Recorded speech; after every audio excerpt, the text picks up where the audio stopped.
Heroic Romances of Ireland. By A. H. Leahy.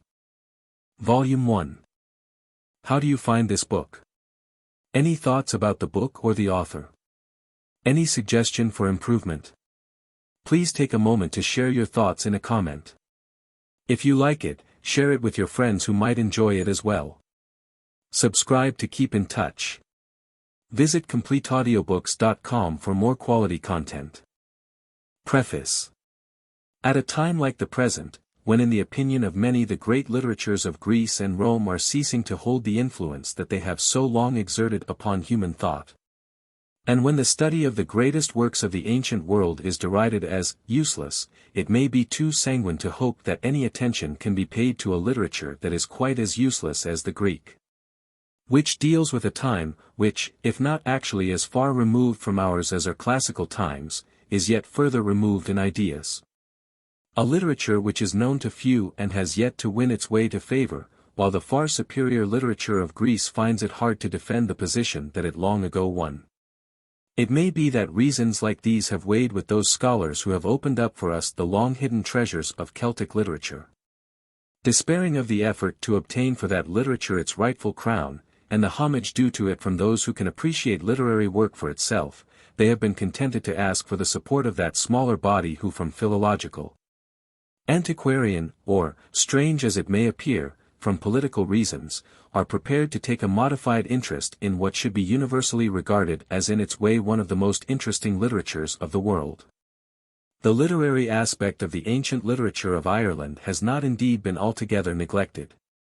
It has been used to furnish themes on which modern poems can be written. Ancient authority has been found in it for what is essentially modern thought.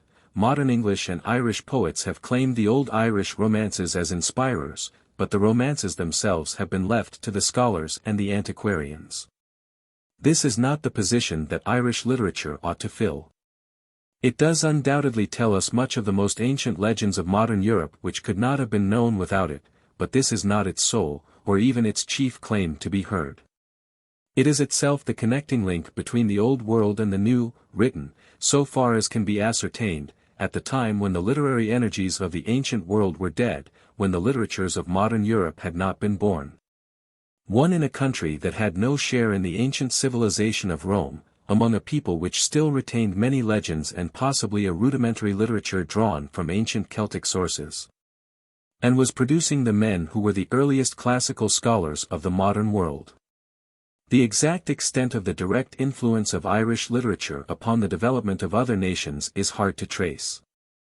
Chiefly because the influence of Ireland upon the continent was at its height at the time when none of the languages of modern Europe except Welsh and Anglo-Saxon had reached a stage at which they might be used for literary purposes. And a continental literature on which the Irish one might have influence simply did not exist. Its subsequent influence, in the 10th and 11th centuries, upon Welsh, and through Welsh upon the early Breton literature, now lost, appears to be established. It is usually supposed that its action upon the earliest French compositions was only through the medium of these languages, but it is at least possible that its influence in this case also was more direct.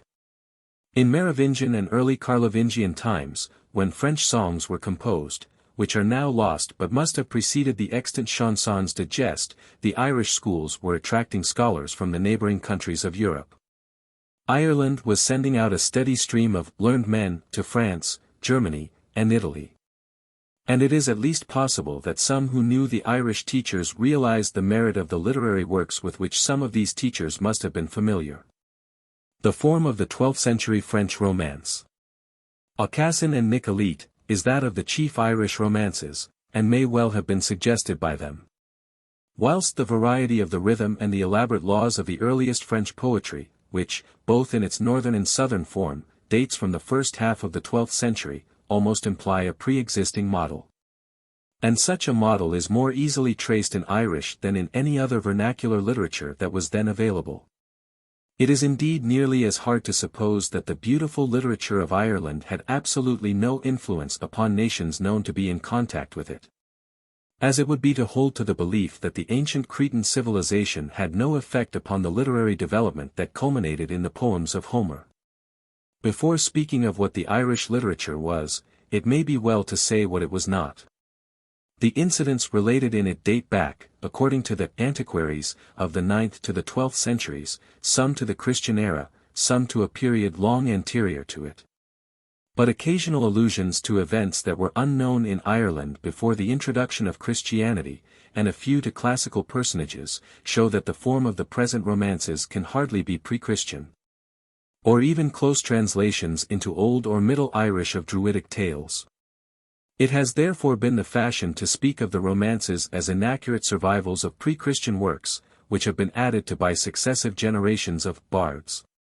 A mode of viewing our versions of the romances which of course puts them out of the category of original literature and hands them over to the antiquarians. But before they suffer this fate, it is reasonable to ask that their own literary merit should be considered in a more serious manner than has yet been attempted. The idea that our versions of the romances are inaccurate reproductions of Druidic tales is not at all borne out by a study of the romances themselves. For each of these, except for a few very manifestly late insertions, has a style and character of its own. There were, undoubtedly, old traditions, known to the men who in the 6th and 7th centuries may have written the tales that we have, known even to men who in the 10th and 11th centuries copied them and commented upon them. But the romances as they now stand do not look like pieces of patchwork, but like the works of men who had ideas to convey. And to me at least they seem to bear approximately the same relation to the Druid legends as the works of the Attic tragedians bear to the archaic Greek legends on which their tragedies were based. In more than one case, as in the Courtship of Etain, which is more fully discussed below, there are two versions of the same tale, the framework being the same in both. While the treatment of the incidents and the view of the characters of the actors is essentially different. And when the story is treated from the antiquarian point of view, that which regards both versions as resting upon a common prehistoric model, the question arises, which of the two more nearly represents the true version? There is, I would submit, in such cases, no true version. The old Druidic story, if it could be found, would in all probability contain only a very small part of either of our two versions. It would be bald, half-savage in tone, like one of the more ancient Greek myths, and producing no literary effect. The literary effect of both the versions that we have, being added by men who lived in Christian times, were influenced by Christian ideals, and probably were, like many of their contemporaries, familiar with the literary bequests of the ancient world. 2. It may be, and often is, assumed that the appearance of grotesque or savage passages in a romance is an indication of high antiquity, and that these passages at least are faithful reproductions of Druidic originals. But this does not seem to be quite certain. Some of these passages, especially in the case of romances preserved in the Leabhar na H-Uidhri, the Book of the Dun Cow, look like insertions made by scribes of an antiquarian turn of mind, 3 and are probably of very ancient date.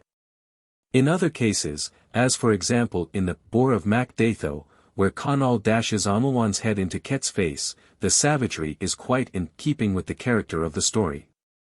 And way have been deliberately invented by an author living in Christian times, to add a flavor to his tale, although in doing so he probably imitated a similar incident in some other legend. To take a classical parallel, the barbarity shown by Aeneas in Aeneid X. 518-520, in sacrificing 4 youths on the funeral pyre of Pallas, an act which would have been regarded with horror in Virgil's own day, does not prove that there was any ancient tale of the death of Pallas in which these victims were sacrificed. Nor even that such victims were sacrificed in ancient Latium in Pallas' day. But it does show that Virgil was familiar with the fact that such victims used in some places to be sacrificed on funeral pyres, for, in a sense, he could not have actually invented the incident. Thus the appearance of an archaic element in an Irish romance is in itself no proof of the Druidic origin of that form of the romance. Nor even of the existence of that element in the romance's earliest form. Upon such a principle the archaic character of the motif of the Oedipus Coloneus would prove it to be the oldest of the Greek tragedies. While as a matter of fact it seems to be doubtful whether the introduction of this motif into the story of Oedipus was not due to Sophocles himself, although of course he drew the idea of it, if not from the original legend of Oedipus. From some other early legend. The most satisfactory test of the authorship of an Irish romance, and one of the most satisfactory tests of its date, is its literary character.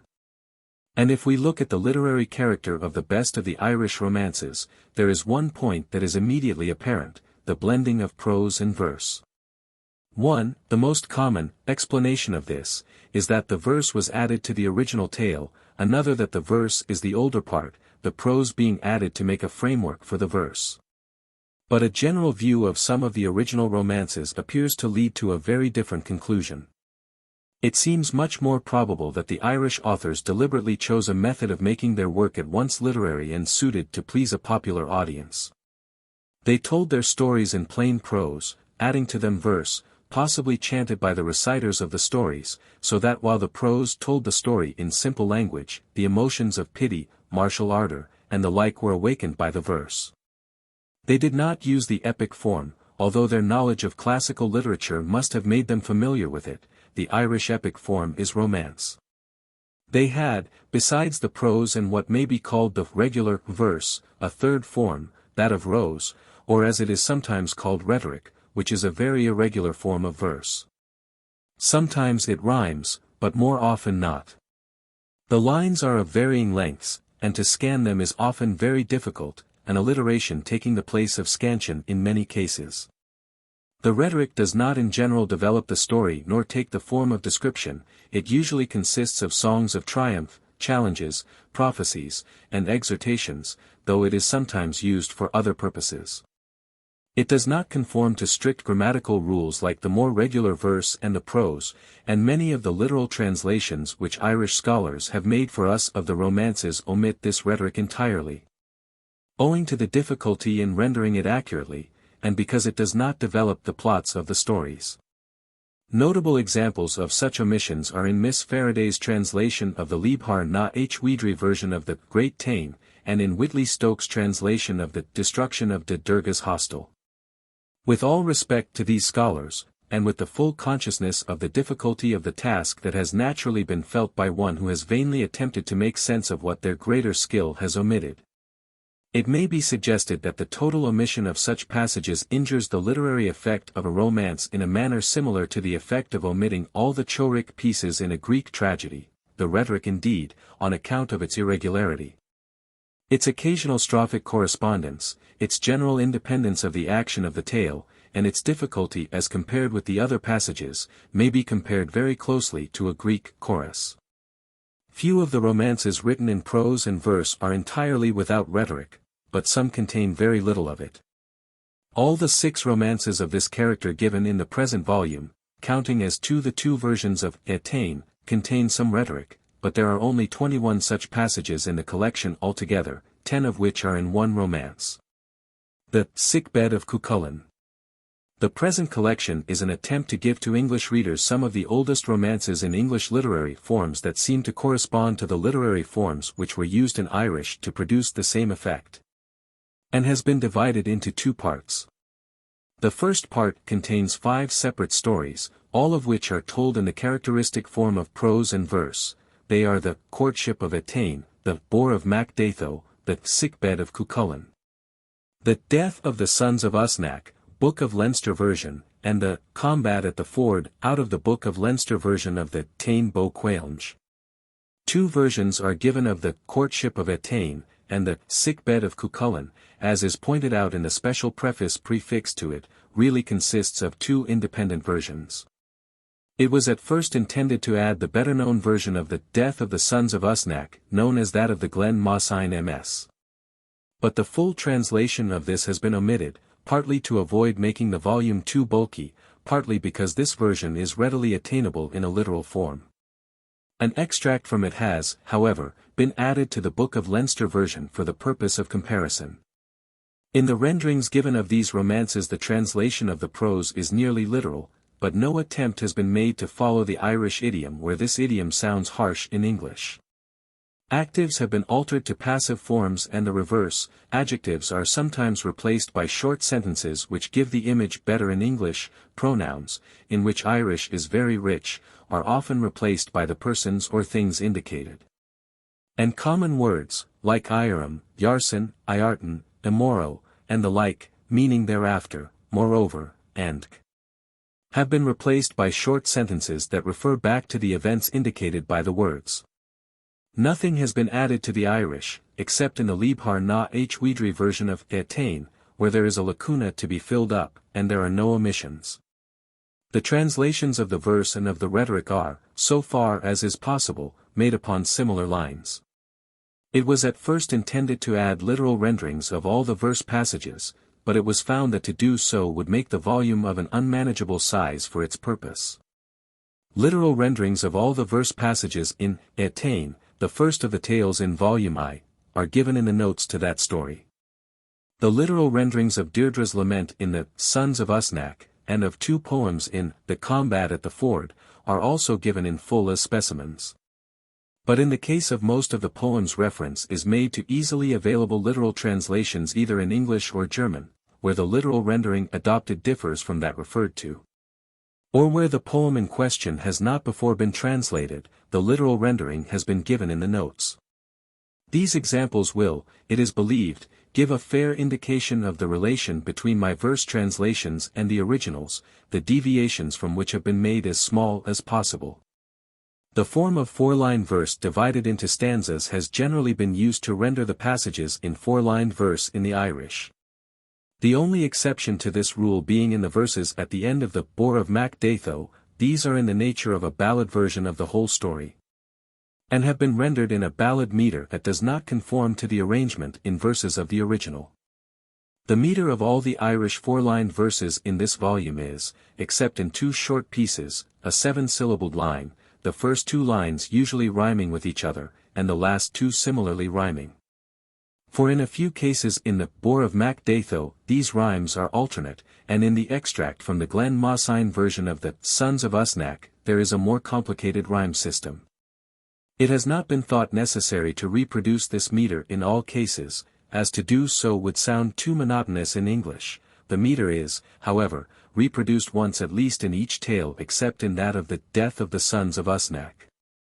The 8-line meter that occurs in 5 of the verse passages in the Combat at the Ford has in one case been reproduced exactly, and in another case nearly exactly, but with 1 syllable added to each line. The 2 passages in this romance that are in 5-syllabled lines have been reproduced exactly in the Irish meter, in one case with the rhyme system of the original. With the rhetoric greater liberty has been used. Sometimes the original meter has been followed, but more often not, and an occasional attempt has been made to bring out the strophic correspondence in the Irish. In the first volume of the collection the presentation has then been made as near as may be to the form and matter of the Irish. In the second volume, called Versified Romances, there is a considerable divergence from the Irish form but not from its sense. This part includes the 5 Tains or cattle forays of Fraich, Dartaid, Regamon, Flidais, and Regamon, which in the originals differ from the 5 tales in Volume I, in that they include no verse, except for a few lines in Regamon, most of which are untranslatable. The last 4 of these are short pieces written in a prose extremely rapid in its action, and crowded with incident. They are all expressly named as 4 tales, Remsala, or preludes to the story of the Great War of Cualnge, which is the central event in the Ulster heroic cycle, and appear suited for rapid prose recitations, which were apparently as much a feature in ancient as they are in modern Irish. Such pieces can hardly be reproduced in English prose so as to bring out their character. They are represented in English by the narrative ballad, and they have been here rendered in this way. Literal translations in prose are printed upon the opposite page to the verse, these translations being much more exact than the translations in the first volume, as the object in this case is to show the literal Irish form, not its literal English equivalent, which is in this case the verse. The Tain Bo Fraich is also, in a sense, a foretale to the Great Raid, but is of a different character to the others. It consists of 2 parts, the second of which is not unlike the 4 that have just been mentioned, but the first part is of a much higher order, containing brilliant descriptions, and at least one highly poetic passage although its Irish form is prose. Fraich has been treated like the other four tales, and rendered in verse with literal prose opposite to the verse for the purpose of comparison. The notes to all the 5 Tain in the second volume accompany the text. In the first volume all the notes to the different romances are collected together, and placed at the end of the volume. The second volume also includes a transcript from the facsimile of that part of the Irish text of the Tale of Etain which has not before been published, together with an interlinear literal translation. It is hoped that this arrangement may assist some who are not Middle Irish scholars to realize what the original romances are. The manuscript authorities for the 11 different romances, counting as the two versions of Etain, are all old. 7 are either in the Leabhar na H-Uidhri, an 11th-century manuscript, or in the Book of Leinster, a 12th-century one. 3 of the others are in the 14th-century Yellow Book of Lecan, which is often, in the case of texts preserved both in it and the Leabhar na H-Uidhri, regarded as the better authority of the two. And the remaining one, the second version of Etain, is in the 15th-century manuscript known as Egerton, 1782. Which gives in an accurate form so many texts preserved in the older manuscripts that it is very nearly as good an authority as they. The sources used in making the translations are also stated in the special introductions, but it may be mentioned as a summary that the 4 preludes, the Tana of Dartaid, Regamon, Flidais, and Regamon, are taken from the text printed with accompanying German translations by Windisch in Irish text, Volume 2, Windish's renderings being followed in those portions of the text that he translates. For the Tain Bo Fraich and the Combat at the Ford, the Irish is given by O'Byrne Crow and by O'Uirthi, with not very trustworthy English translations, has been followed. In the case of the fragment of the Glen Mossine version of Deirdre, little reference has been made to the Irish, the literal translation followed being that given by Whitley Stokes.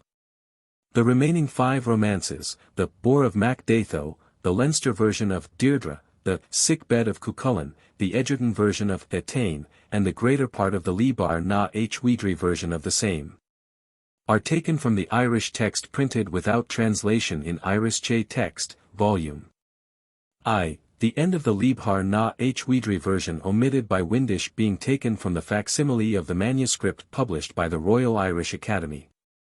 I have to acknowledge with gratitude many corrections to O'Byrne Crow's translation of the Tain Bo Fraich, kindly given me by Professor Kuno Meyer. In the case of O'Uirthi's translation of the Combat at the Ford, similar help kindly given me by Mr. E. J. Quiggin. And in the case of the 2 versions of Etain, more especially for the part taken direct from the facsimile, I have to express gratitude for the kind and ready help given to me by Professor Strachan. Professor Strachan has not only revised my transcript from the facsimile, and supplied me with translations of the many difficult passages in this of which I could make no sense, but has revised all the translation which was made by the help of Windish's glossary to the Irish text of both the versions of Etain, so that the translations given of these 2 romances should be especially reliable. Although of course I may have made some errors which have escaped Professor Strachan's notice. The 3 other romances which have been translated from the Irish and Irish text have not been similarly revised, but all passages about which there appeared to be doubt have been referred to in the notes to the individual romances. It remains to add some remarks upon the general character of the tales, which, as may be seen after a very cursory examination, are very different both in tone and merit. As might indeed be expected if we remember that we are probably dealing with the works of men who were separated from each other by a gap of hundreds of years. Those who have read the actual works of the ancient writers of the Irish romances will not readily indulge in the generalizations about them used by those to whom the romances are only known by abstracts or a compilation. Perhaps the least meritorious of those in this collection are the Tains of Dartaid, Regamon, and Flidais, but the tones of these 3 stories are very different. Dartaid is a tale of fairy vengeance for a breach of faith. Flidais is a direct and simple story of a raid like a border raid, reminding us of the riding ballads of the Scottish border, and does not seem to trouble itself much about questions of right or wrong. Regamon is a merry tale of a foray by boys and girls, it troubles itself with the rights of the matter even less than Flidais if possible, and is an example of an Irish tale with what is called in modern times a good ending. It may be noted that these last two tales have no trace of the supernatural element which some suppose that the Irish writers were unable to dispense with. The Tain Bo Regamna, the shortest piece in the collection, is a grotesque presentation of the supernatural, and is more closely associated with the Great Tain than any of the other four tales to it. The series of prophecies with which it closes exactly following the action of the part of the Tain to which it refers.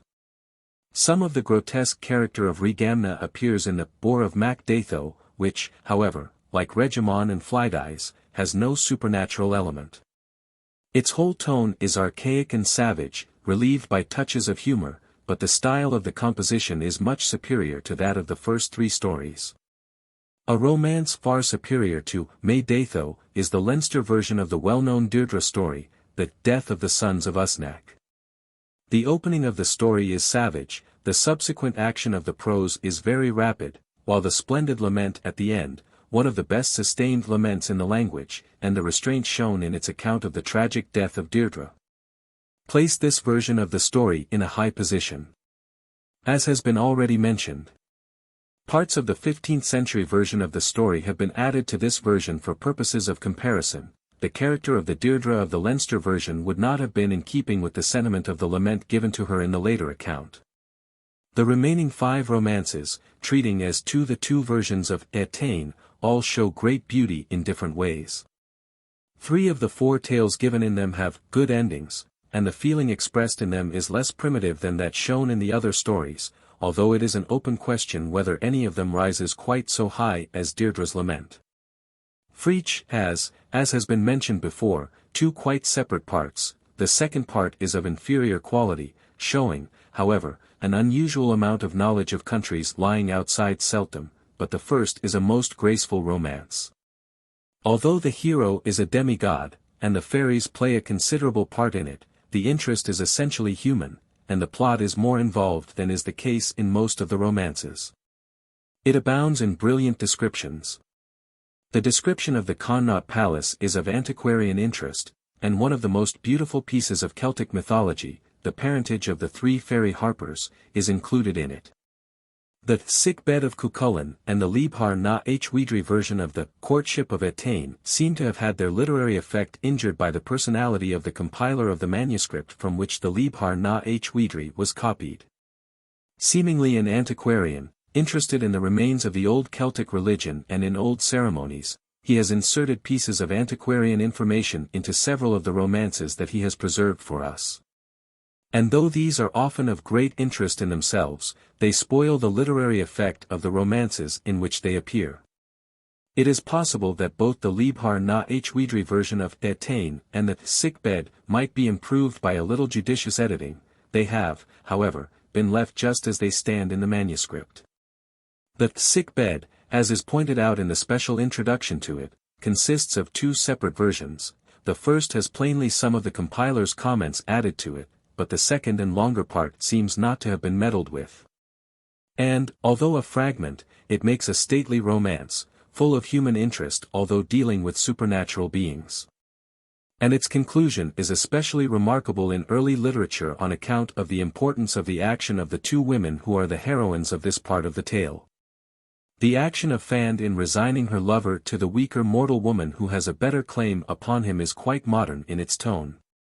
The nearest parallel to the longer version of the Sick-Bed is the Egerton version of Etain, which is a complete one, and makes a stately romance.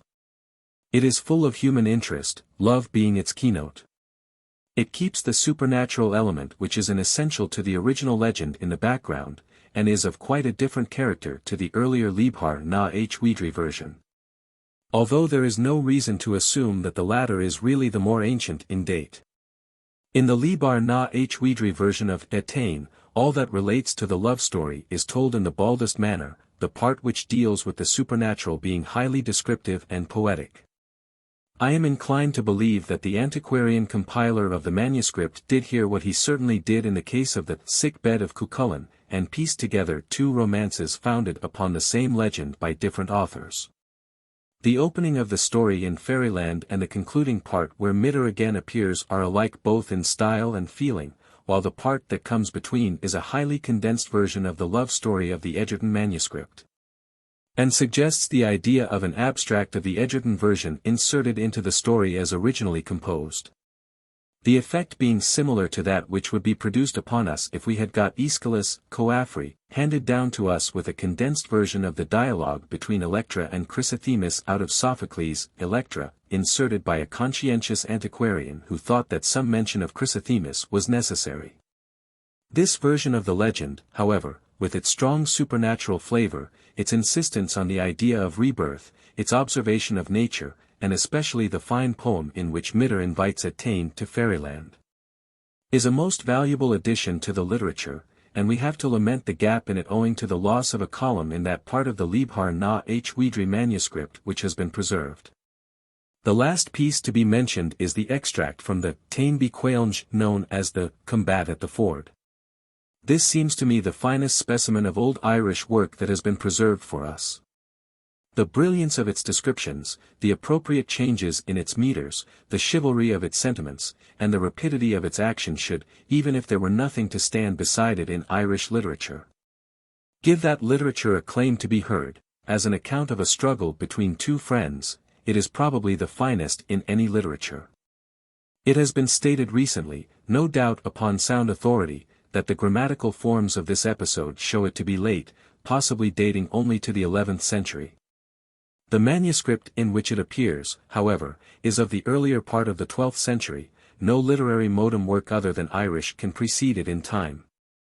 And if it is the work of an 11th century author, it does seem strange that his name or the name of someone of that date who could have written it has not been recorded. As MacLiag's name has been as the traditional author of the 11th century, Wars of the Gedhill and the Gael, for the names of several Irish authors of that period acts well known. And the early Middle Irish texts of that period are markedly of inferior quality.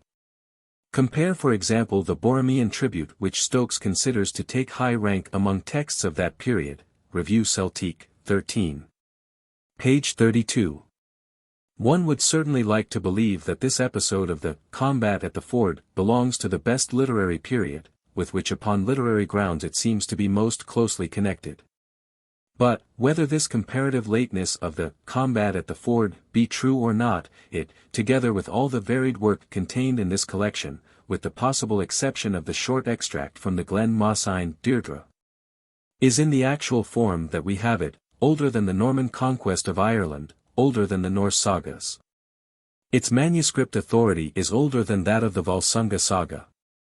Its present form precedes the birth of Chrétien de Troyes, the first considerable name in French literature, and, in a form not much unlike that in which we have it, it is probably centuries older than its actual manuscript date.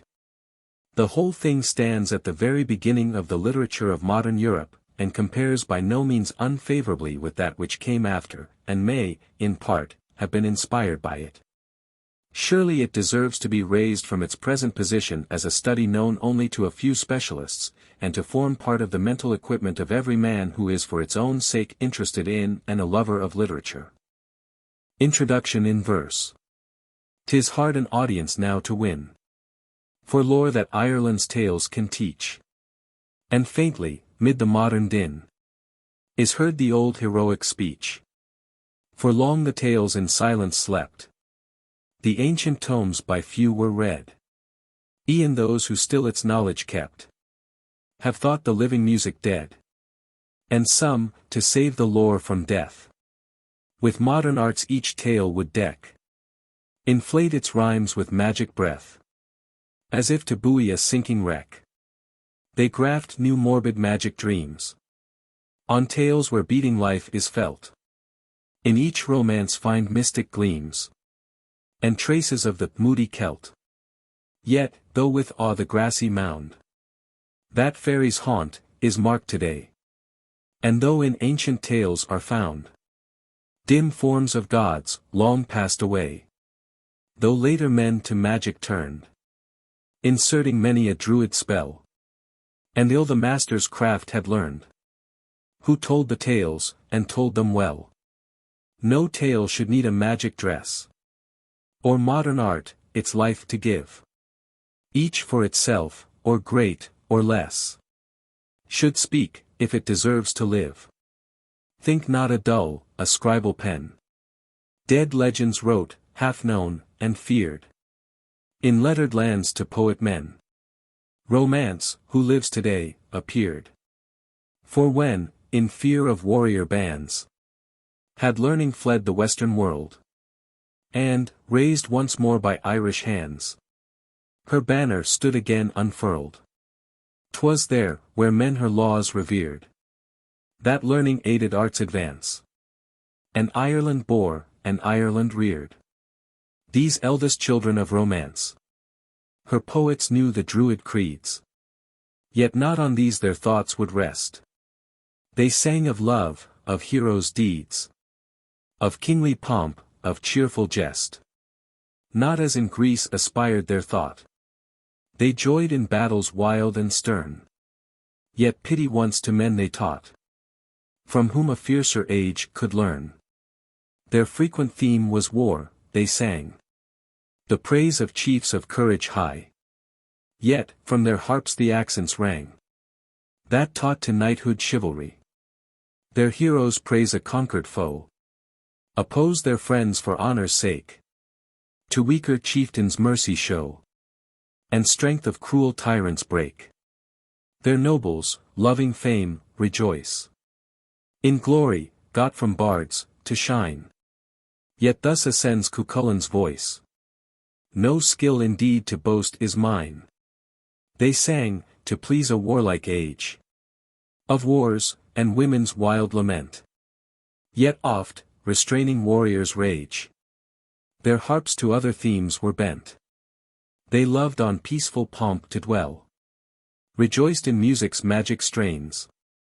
All nature's smiling face loved well, and, glowing hues of flowery plains. Though oft of Fairyland they spoke, no eerie beings dwelled therein. 'Twas filled throughout with joyous folk, like men, though freed from death and sin. And sure those bards were truest knights, whose thoughts of women high were set, nor deemed them prizes, won in fights, but minds like men's, and women yet. With skillful touch they paint us each Etain, whose beauty's type for all. Scathach, whose warrior's skill could teach. Emer, whose words in wisdom fall. Deirdre the seer, by love made keen.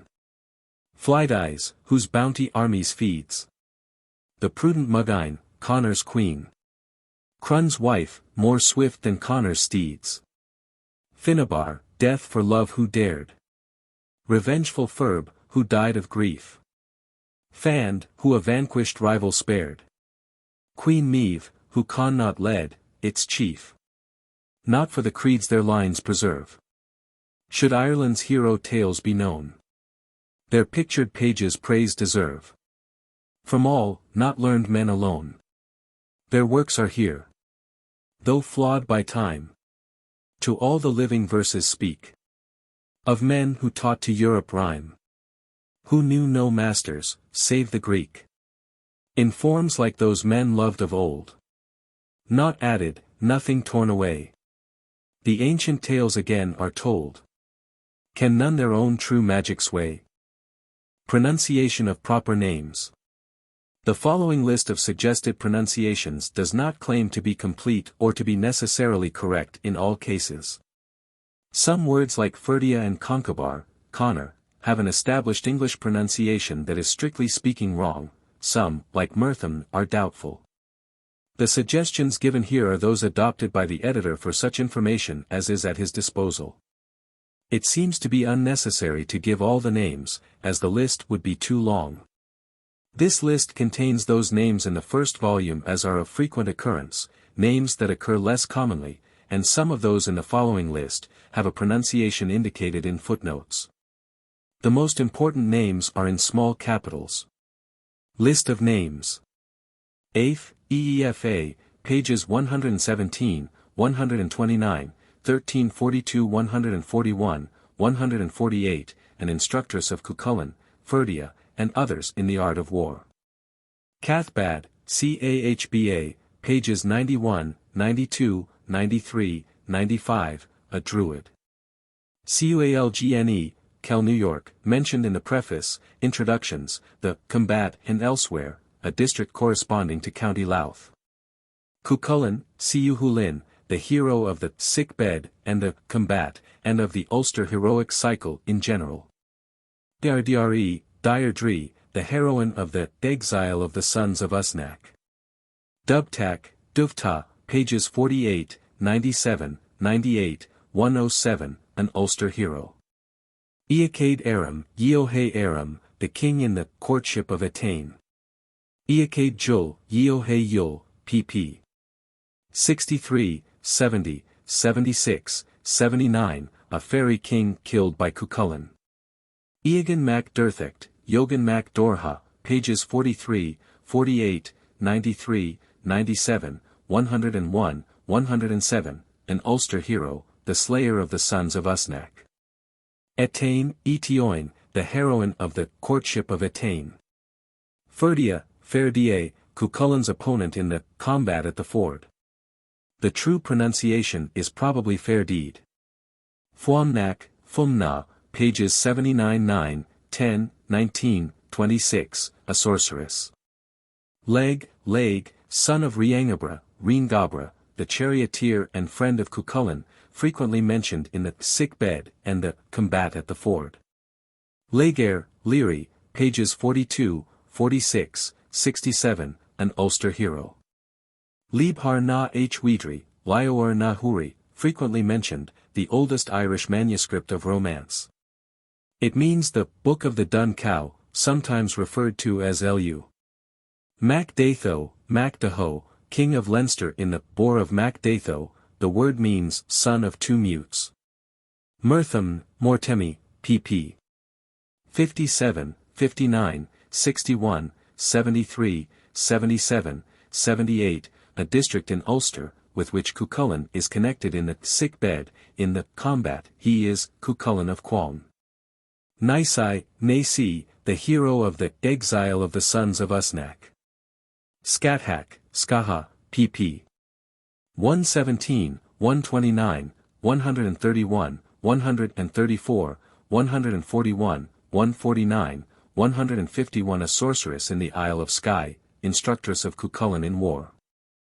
Wathak, Uha, pages 117, 129, 134, 141, 149, daughter of Skathak.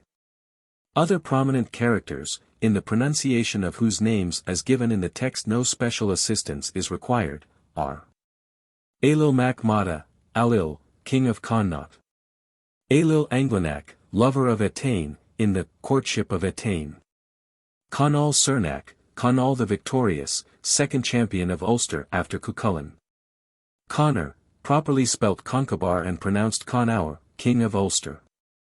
Emer, wife of Cuchulain, appears often in the Sick-Bed. This name is by some pronounced Aver, probably from a different spelling.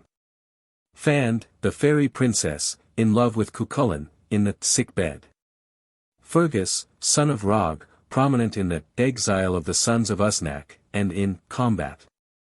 Stepfather to King Conor, he appears in most of the romances. Ket, spelt Ct, son of Mada, the Connaught champion, appears in the Boar of MacDatho. Maev, spelt Medb, the great queen of Connaught. Midder, Etain's fairy lover, in the Courtship of Etain. The Courtship of Etain, Introduction. The date which tradition assigns to the events related in the tale of the Courtship of Etain is about BC 100, 2 or, according to some accounts, 3 generations before the king Conair Mór, or Conairí, whose death is told in the tale called the Destruction of de Durga's Hostel. This king is generally spoken of as a contemporary of the chief personages of what is called more especially the heroic age of Ireland, and the 2 versions of the Courtship of Etain given in this volume at once introduce a difficulty. For the sub-kings who were tributary to Eachaid, Etain's husband, are in both versions stated to be Conor, Ailil mac Mada, Mesgigra, and Curoy, all of whom are well-known figures in the tales of the heroic age.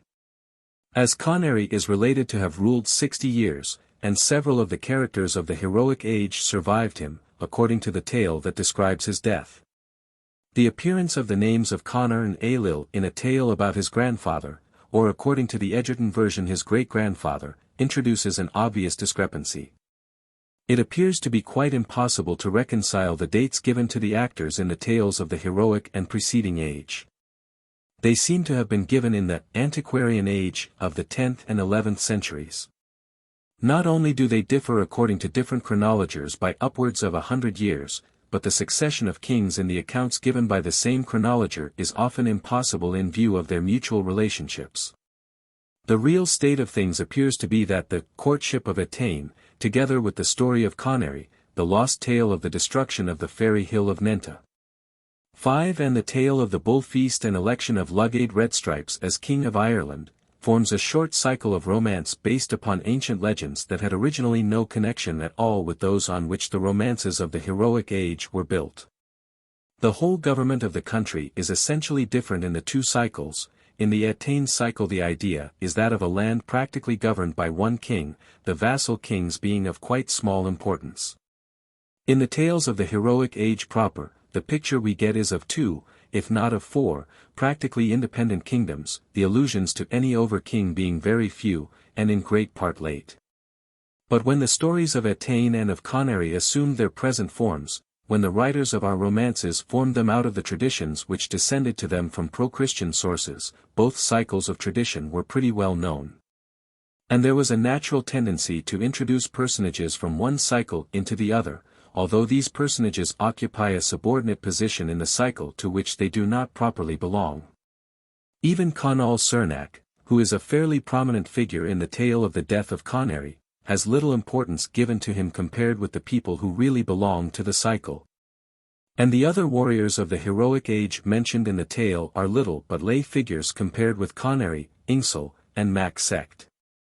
A wish to connect the two cycles probably accounts for the connection of Lugaid Redstripes with Cuchulain. The introduction of Conor and Ailill into the story of Etain may be due to the same cause.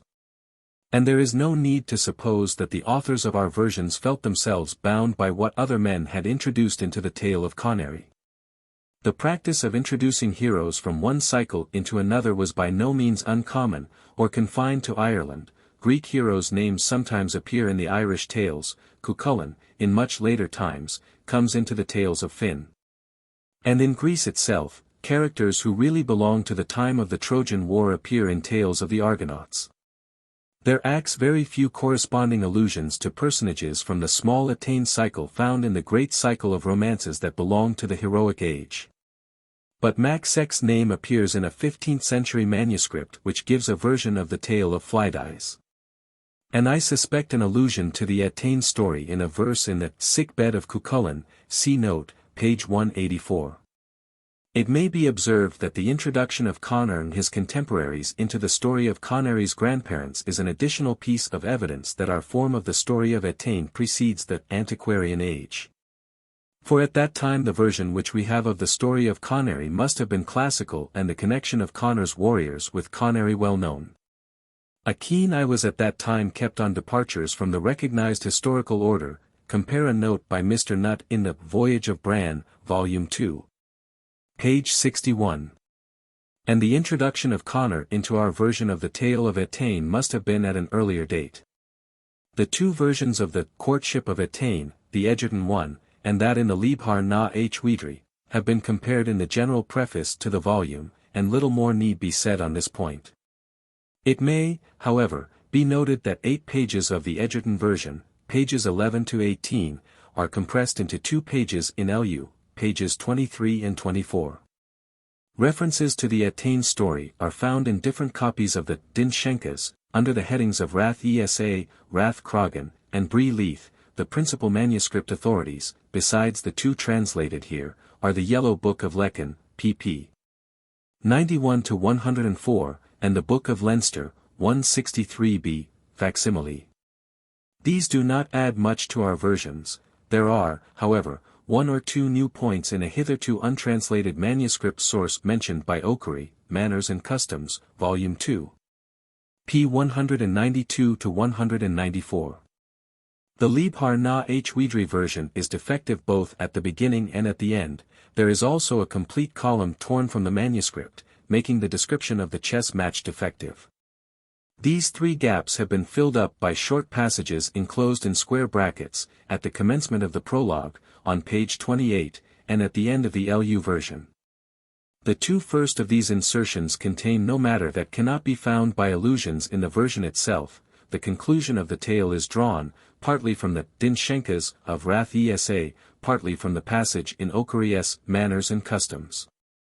The only alteration that has been made is that, following a suggestion in Windish, Irish Che text, page 132, the poem on page 26 has been placed 4 pages earlier than the point at which it occurs in the manuscript. 3 very difficult lines, Leabhar na H-Uidhri, 132a, lines 12 to 14, have not been attempted. There are no other omissions, and no insertions except the 3 noted above. The prologue out of the LU version has been placed first, as it is essential to the understanding of any version, then follows the Egerton version as the longer of the two, then the LU version of the Courtship, properly so called. Prologue in Fairyland, from the Leabhar na H-Uidhri.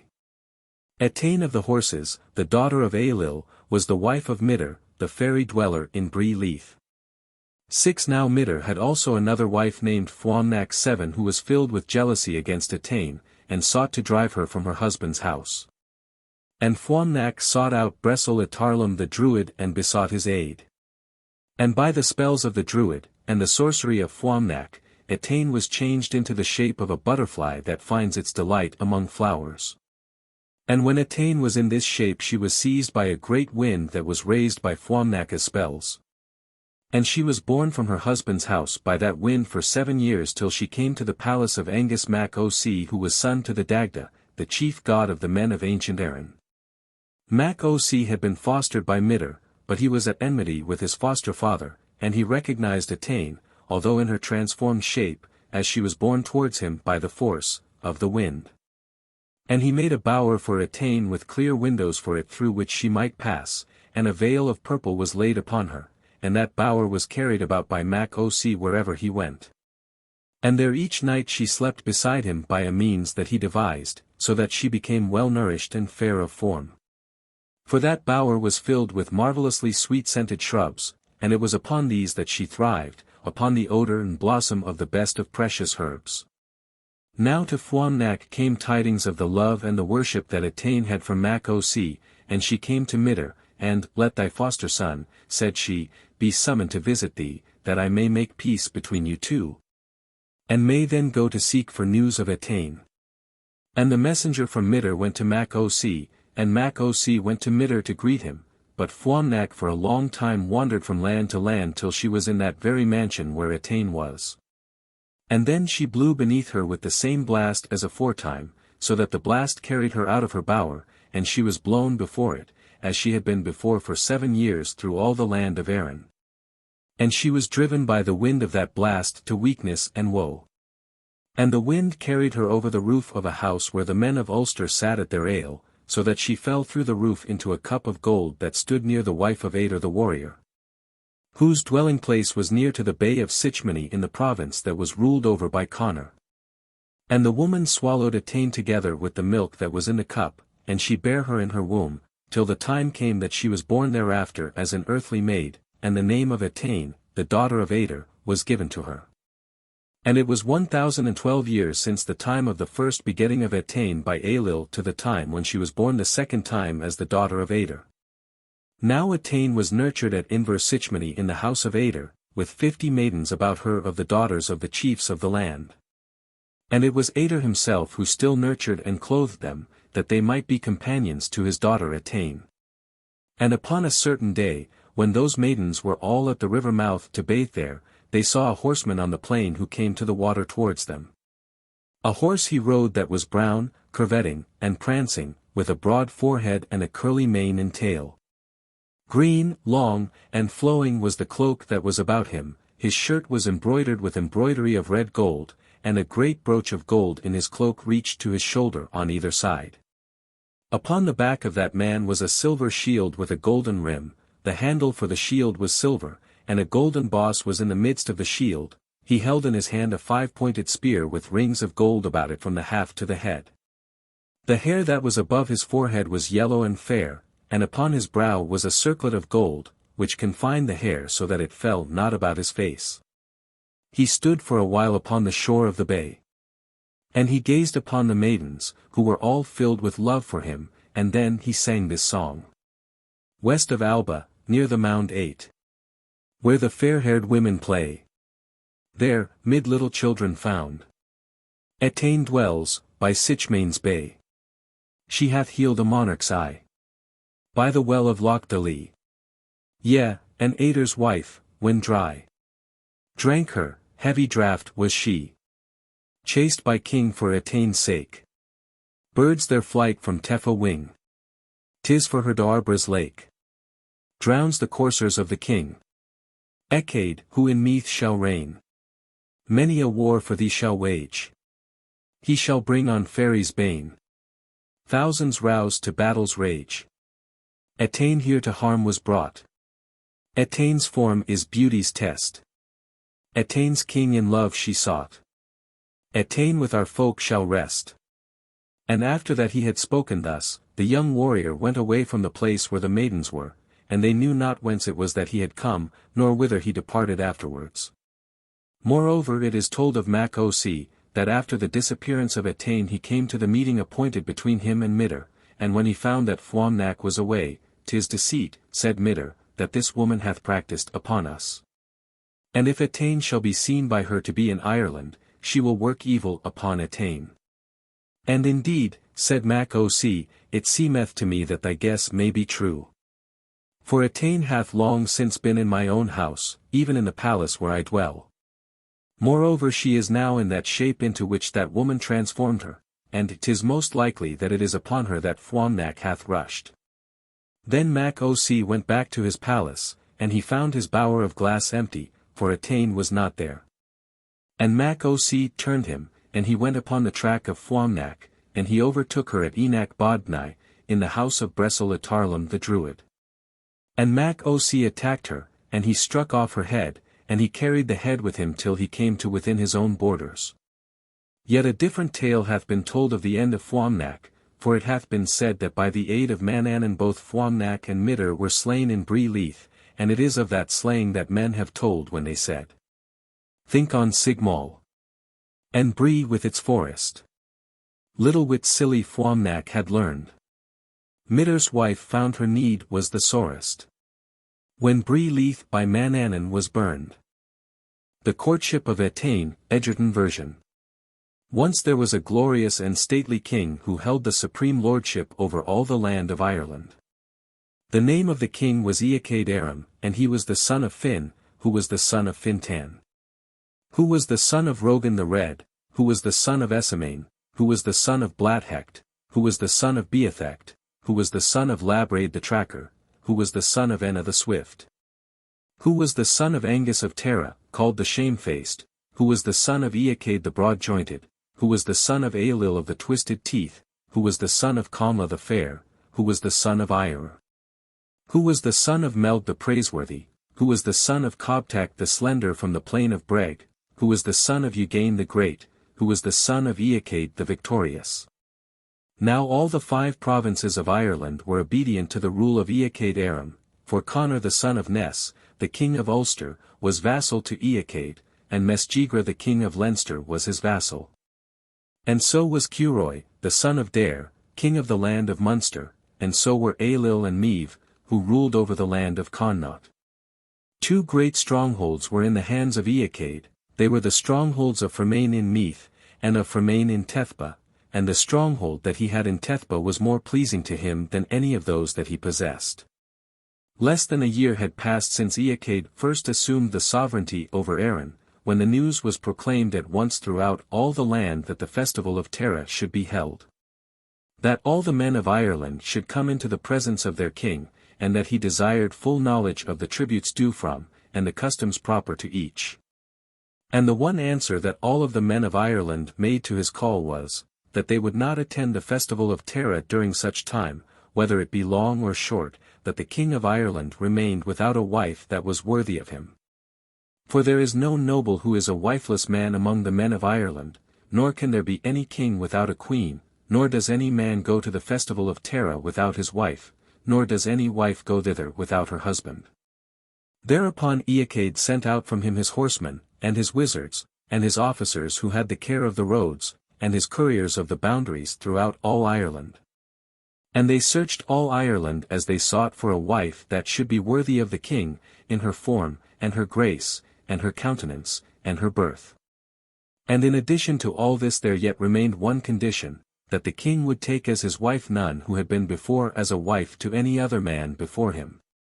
And after that they had received these commands, his horsemen, and his wizards, and his officers who had the care of the roads, and the couriers of the boundaries went out, and they searched all Ireland south and north. And near to the bay of Sichmony they found a wife worthy of the king, and her name was Etain the daughter of Eidr, who was the king of Ecrad. And his messengers returned to Eochaid, and they told him of the maiden, of her form, and her grace, and her countenance. And Eochaid came to that place to take the maiden thence, and this was the way that he took. For as he crossed over the ground where men hold the assembly of Bree Leith, he saw the maiden at the brink of the spring. A clear comb of silver was held in her hand, the comb was adorned with gold. And near her, as for washing, was a basin of silver whereon 4 birds had been chased, and there were little bright gems of carbuncle on the rims of the basin. A bright purple mantle waved round her. And beneath it was another mantle, ornamented with silver fringes, the outer mantle was clasped over her bosom with a golden brooch. A tunic she wore, with a long hood that might cover her head attached to it. It was stiff and glossy with green silk beneath red embroidery of gold, and was clasped over her breasts with marvellously wrought clasps of silver and gold, so that men saw the bright gold and the green silk flashing against the sun. On her head were 2 tresses of golden hair, and each tress had been plaited into 4 strands, at the end of each strand was a little ball of gold.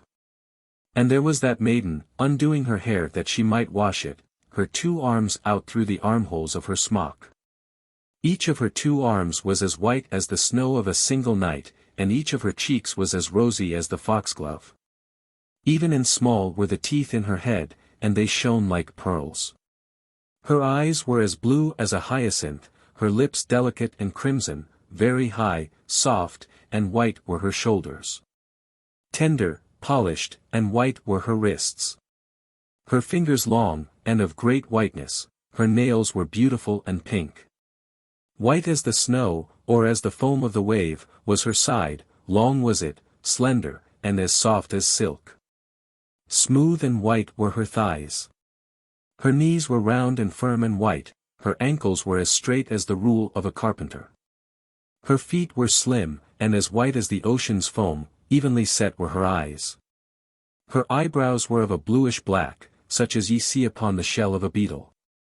Never a maid fairer than she, or more worthy of love, was till then seen by the eyes of men. And it seemed to them that she must be one of those who have come from the fairy mounds. It is of this maiden that men have spoken when it hath been said, all that's graceful must be tested by Etain, all that's lovely by the standard of Etain. Grace with Etain's grace compare. Etain's face shall test what's fair.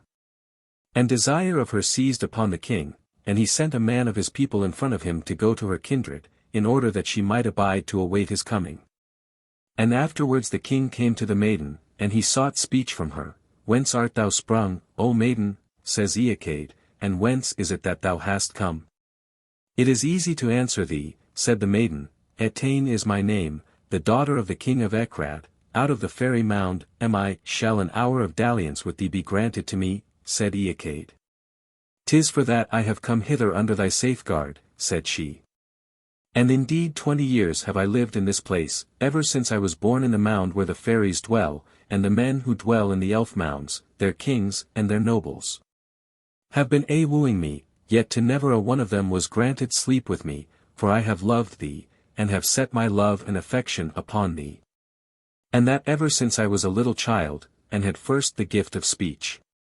It was for the high tales of thee, and of thy splendor, that I have loved thee thus. And though I have never seen thee before, I knew thee at once by reason of the report of thee that I had heard. It is thou, I know, to whom we have attained. It is no evil-minded lover who now inviteth thee, says Eachaid. Thou shalt be welcomed by me, and I will leave all women for thy sake, and thine alone will I be so long as it is pleasing to thee. Let the bride price that befits me be paid, said the maiden, and after that let my desire be fulfilled. It shall be as thou hast said, the king answered her, and he gave the value of 7 cumals to be her bride price, and after that he brought her to Tara, whereon a fair and hearty welcome was made to her. Now there were 3 brothers of the one blood, all sons of Finn, namely, Eachaid Aram, and Eachaid, and Aelil Anglenac, or Aelil of the single stain, because the only stain that was upon him was the love that he had for his brother's wife. And at that time came all the men of Ireland to hold the festival of Tara. They were there for 14 days before Samhain, the day when the summer in death, and for 14 days after that day. It was at the feast of Tara that love for Etain the daughter of Eger came upon Aelil Anglenac, and ever so long as they were at the Tara feast, so long he gazed upon the maid. And it was there that the wife of Aelil spoke to him. She who was the daughter of Lucta of the Red Hand, who came from the province of Leinster, Aelil, said she, why dost thou gaze at her from afar? For long gazing is a token of love. And Aelil gave blame to himself for this thing, and after that he looked not upon the maid. Now it followed that after that the feast of Tara had been consumed, the men of Ireland parted from one another, and then it was that Aelil became filled with the pangs of envy and of desire. And he brought upon himself the choking misery of a sore sickness, and was borne to the stronghold of Fermain in Tethba after that he had fallen into that woe. There also, until a whole year had ended, sickness long brooded over Aelil, and for long was he in distress, yet he allowed none to know of his sickness. And there Eachaid came to learn of his brother's state, and he came near to his brother, and laid his hand upon his chest, and Aelil heaved a sigh. Why, said Eachaid, surely this sickness of thine is not such as to cause thee to lament. How fares it with thee? By my word, said Aelil, 'tis no easier that I grow, but it is worse each day, and each night. Why, what ails thee, said Eachaid, by my word of truth, said Aelil, I know not. Bring one of my folk hither, said Eachaid, one who can find out the cause of this illness. Then Fachna, the chief physician of Eachaid, was summoned to give aid to Aelil, and he laid his hand upon his chest, and Aelil heaved a sigh. Ah, said Fachna, there is no need for lament in this matter, for I know the cause of thy sickness. One or other of these 2 evils oppresseth thee, the pangs of envy, or the pangs of love, nor hast thou been aided to escape from them until now. And Aelil was full of shame, and he refused to confess to Fachna the cause of his illness, and the physician left him. Now, after all this, King Eachaid went in person to make a royal progress throughout the realm of Ireland, and he left Etain behind him in his fortress, and, Lady, said he, deal thou gently with Aelil so long as he is yet alive. And, should he die, said he, do thou see that his burial mound be heaped for him, and that a standing stone be set up in memory of him, and let his name be written upon it in letters of Ogham. Then the king went away for the space of a year, to make his royal progress throughout the realm of Ireland, and Aelil was left behind, in the stronghold of Fermain of Tethba, there to pass away and to die. Now upon a certain day that followed, the lady Etain came to the house where Aelil lay in his sickness, and thus she spoke to him.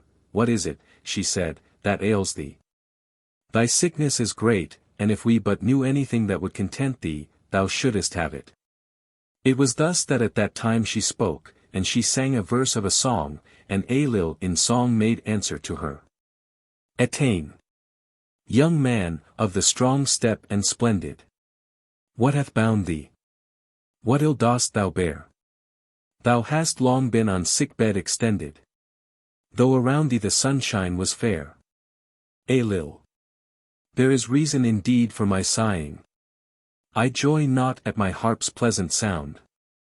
Milk untasted beside me is lying. And by this in disease am I bound. Etain. Tell me all, thou poor man, of thine ailing. For a maiden am I that is wise. Is there naught, that to heal thee availing? Thou couldst win by mine aid, and arise. Ailill. If I told thee, thou beautiful maiden, my words, as I formed them, would choke. For with fire can eyes' curtains be laden. Woman's secrets are evil, if woke. Etain. It is ill woman's secrets to waken. Yet with love, its remembrance is long.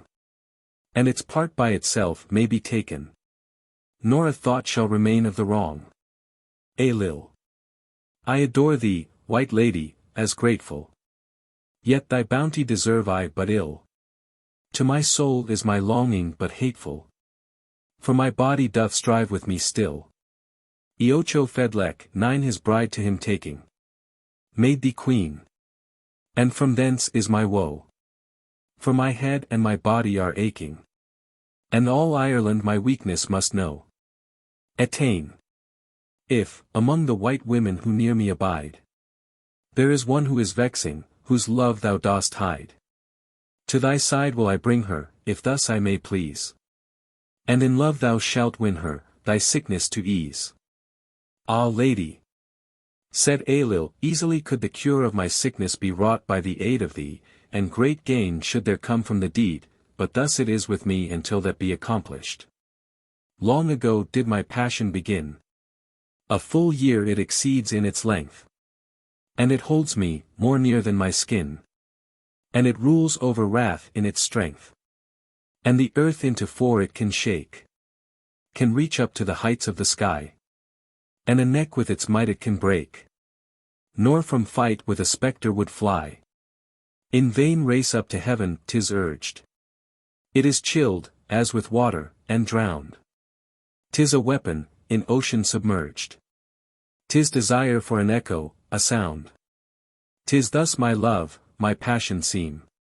'Tis thus I strive in vain. To win the heart of her whose love I long so much to gain. And the lady stood there in that place, and she looked upon Ailill, and the sickness in which he lay was perceived by her. And she was grieved on account of it, so that upon a certain day came the lady to Ailill, and, young man, she said, arouse thyself quickly, for in very truth thou shalt have all that thou desirest. And thereon did she make this lay. Now arouse thyself, Ailill the royal. Let thy heart, and thy courage rise high. Every longing thou hast shall be sated.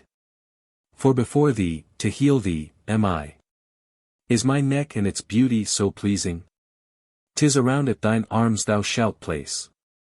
And 'tis known as a courtship's beginning. When a man and a woman embrace. And if this cometh not to content thee, O thou man, that art son to a king, I will dare to do crime for thy healing. And my body to please thee will bring. There were steeds, with their bridles, 100. When the price for my wedding was told. And 100 of gay-colored garments. And of cattle, and ounces of gold. Of each beast that men know, came 100. And King Eocho to grant them was swift. When a king gave such dowry to gain me, is not wondrous to win me, as gift?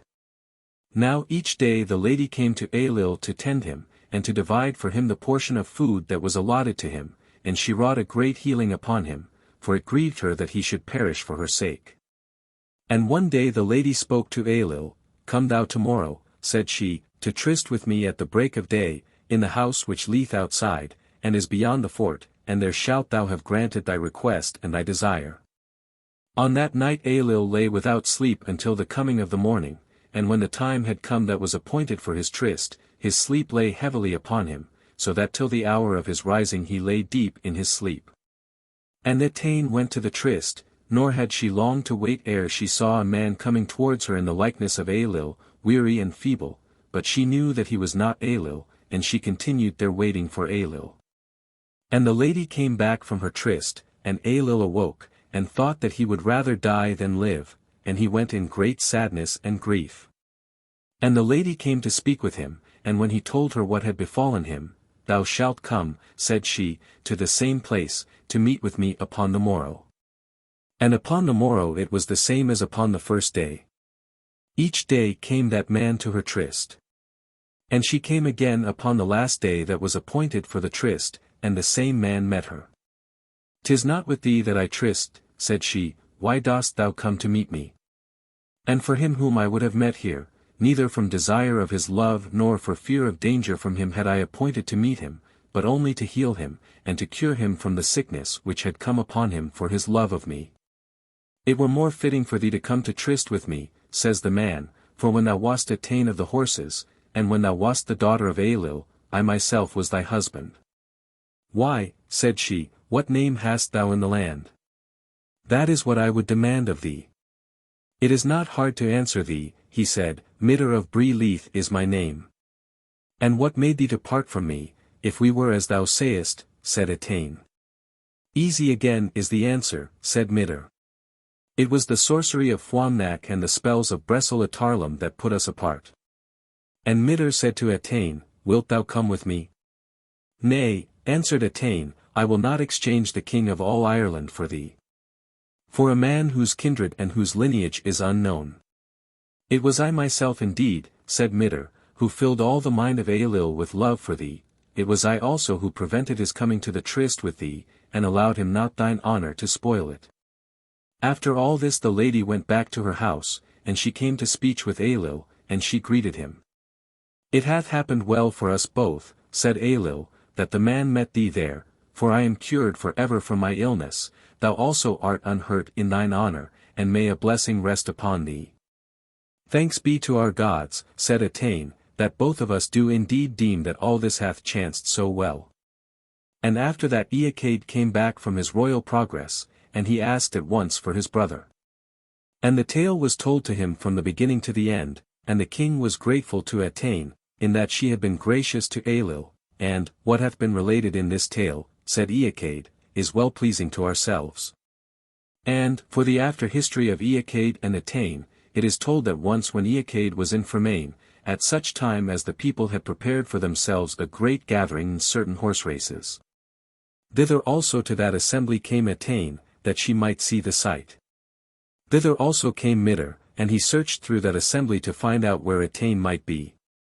And he found Etain, and her women around her, and he bore her away with him, also one of her handmaidens, called Courtship the Ruddy. Hideous was the form in which Midder approached them.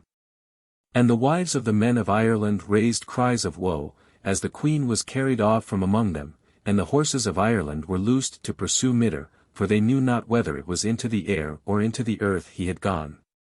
But, as for Midder, the course that he had taken was the road to the west, even to the plain of Cragan, and as he came thither, "How shall it profit us," said Courtship the Ruddy, "this journey of ours to this plain?" "For evermore," said Midder, "shall thy name be over all this plain, and hence cometh the name of the plain of Cragan, and of the fort of Cragan." Then Midder came to the fairy mound of Cragan. For the dwellers in that mound were allied to him, and his friends, and for 9 days they lingered there, banqueting and feasting, so that, "Is this the place where thou makest thy home?" said Courtship to Midder. "Eastwards from this is my dwelling," Midder answered her, "nearer to the rising place of the sun," and Midder, taking Etain with him, departed, and came to Bree Leith, where the son of Selther had his palace. Now just at the time when they came to this palace, King Eacade sent out from him the horsemen of Ireland, also his wizards, and his officers who had the care of the roads, and the couriers of the boundaries. That they might search through Ireland, and find out where his wife might be. And Eacade himself wandered throughout Ireland to seek for his wife, and for a year from that day until the same day upon the year that followed he searched, and he found nothing to profit him. Then, at the last, King Eacade sent for his druid, and he set to him the task to seek for Etain. Now the name of the druid was Dallan.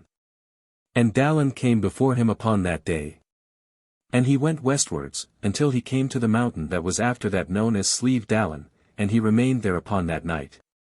And the druid deemed it a grievous thing that Etain should be hidden from him for the space of 1 year, and thereupon he made 3 wands of yew, and upon the wands he wrote an ogham. And by the keys of wisdom that he had, and by the ogham, it was revealed to him that Etain was in the fairy mound of Bree Leith, and that Midder had borne her thither. Then Dallan the druid turned him, and went back to the east. And he came to the stronghold of Fermain, even to the place where the king of Ireland was, and Eacade asked from the druid his news. Thither also came the horsemen, and the wizards, and the officers who had the care of the roads, and the couriers of the boundaries, to the king of Ireland, and he asked them what tidings they had, and whether they had found news of Midr and Etain. And they said that they had found nothing at all, until at the last said his druid to him, A great evil hath smitten thee, also shame, and misfortune, on account of the loss of thy wife. Do thou assemble the warriors of Ireland, and depart to Bree Leith, where is the palace of the son of Selther, let that palace be destroyed by thy hand, and there thou shalt find thy wife, by persuasion or by force do thou take her thence. Then Eachaid and the men of Ireland marched to Bree Leith, and they set themselves to destroy that fairy dwelling, and to demand that Etain be brought to them, and they brought her not. Then they ruined that fairy dwelling, and they brought Etain out from it, and she returned to Fermain, and there she had all the worship that a king of Ireland can bestow, fair wedded love and affection, such as was her due from Eachaid Aram. This is that Eachaid who ruled over Ireland for 12 years, until the fire burned him in Fermain, and this tale is known by the name of the Sickbed of Cuchulain, also as the Courtship of Etain. Etain bore no children to Eachaid Aram, save one daughter only, and the name of her mother was given to her, and she is known by the name of Etain, the daughter of Eachaid Aram.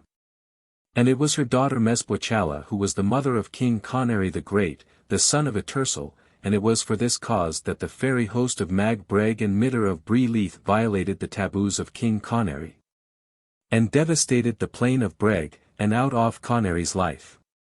On account of the capture of that fairy dwelling, and on account of the recovery of Etain, when she was carried away by violence, even by the might of Eachaid Aram. The Courtship of Etain, Leabhar na H-Uidhri version. Eachaid Aram took the sovereignty over Erin, and the 5 provinces of Ireland were obedient to him, for the king of each province was his vassal. Now these were they who were the kings of the provinces at that time, even Conor the son of Ness, and Mesjigra, and Tigernach Tepbanach, and Curoi, and Aelil the son of Mada of Muresk. And the royal forts that belonged to Eachaid were the stronghold of Fermain in Meath, and the stronghold of Fermain in Tethba. Moreover the stronghold of Fermain in Tethba was more pleasing to him than any other of the forts of Erin. Now a year after that Eachaid had obtained the sovereignty, he sent out his commands to the men of Ireland that they should come to Tara to hold festival therein, in order that there should be adjusted the taxes and the imposts that should be set upon them, so that these might be settled for a period of 5 years. And the one answer that the men of Ireland made to Eachaid was that they would not make for the king that assembly which is the festival of Tara until he found for himself a queen. For there was no queen to stand by the king's side when Eachaid first assumed the kingdom. Then Eachaid sent out the messengers of each of the 5 provinces to go through the land of Ireland to seek for that woman or girl who was the fairest to be found in Erin. And he bade them to note that no woman should be to him as a wife, unless she had never before been as a wife to any one of the men of the land. And at the bay of Sichmony a wife was found for him, and her name was Etain, the daughter of Eger. And Eachaid brought her thereafter to his palace, for she was a wife meet for him, by reason of her form, and her beauty, and her descent, and her brilliancy, and her youth, and her renown. Now Finn the son of Findloga had 3 sons, all sons of a queen, even Eachaid Fedlech, and Eachaid Aram, and Aelil Anguba. And Aelil Anguba was seized with love for Etain at the festival of Tara, after that she had been wedded to Eachaid. Since he for a long time gazed upon her, and, since such gazing is a token of love, Aelil gave much blame to himself for the deed that he was doing, yet it helped him not. For his longing was too strong for his endurance, and for this cause he fell into a sickness, and, that there might be no stain upon his honor, his sickness was concealed by him from all, neither did he speak of it to the lady herself.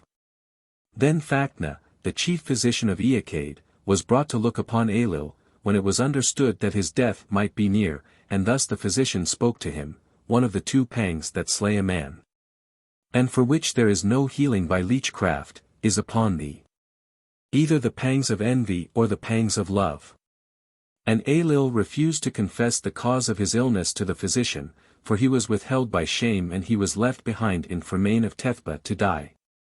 And Eachaid went upon his royal progress throughout all Erin, and he left Etain behind him to be near Aelil, in order that the last rites of Ailill might be done by her.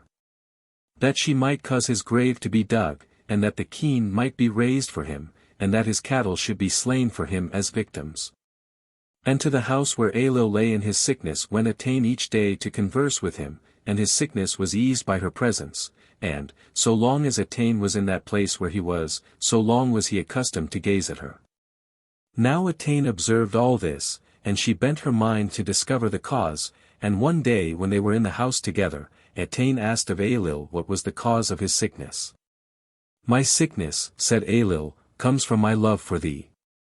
'Tis pity," said she, "that thou hast so long kept silence, for thou couldst have been healed long since, had we but known of its cause." "And even now could I be healed," said Ailill, "did I but find favour in thy sight." "Thou shalt find favour," she said. Each day after they had spoken thus with each other, she came to him for the fomenting of his head, and for the giving of the portion of food that was required by him, and for the pouring of water over his hands. And 3 weeks after that, Ailill was whole. Then he said to Etain, "Yet is the completion of my cure at thy hands lacking to me, when may it be that I shall have it?" "'Tis tomorrow it shall be," she answered him, "but it shall not be in the abode of the lawful monarch of the land that this felony shall be done.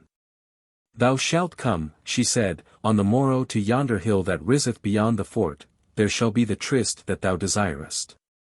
Now Ailill lay awake all that night, and he fell into a sleep at the hour when he should have kept his tryst, and he woke not from his sleep until the 3rd hour of the day.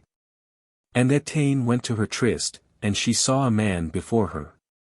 Like was his form to the form of Ailill, he lamented the weakness that his sickness had caused him, and he gave to her such answers as it was fitting that Ailill should give.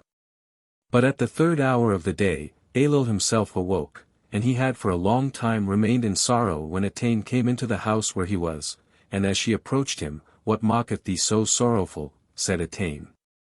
"'Tis because thou wert sent to tryst with me," said Ailill, "and I came not to thy presence, and sleep fell upon me, so that I have but now awakened from it, and surely my chance of being healed hath now gone from me." "Not so, indeed," answered Etain, "for there is a morrow to follow today." And upon that night he took his watch with a great fire before him, and with water beside him to put upon his eyes.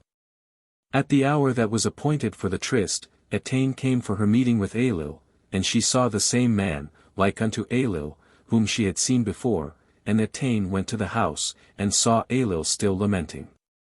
And Etain came 3 times, and yet Ailill kept not his tryst, and she found that same man there every time. "'Tis not for thee," she said, "that I came to this tryst, why comest thou to meet me? And as for him whom I would have met, it was for no sin or evil desire that I came to meet him, but it was fitting for the wife of the King of Ireland to rescue the man from the sickness under which he hath so long been oppressed." "It were more fitting for thee to tryst with me myself," said the man, "for when thou wert Etain of the horses, the daughter of Ailill, it was I who was thy husband. And when thou camest to be wife to me, thou didst leave a great price behind thee.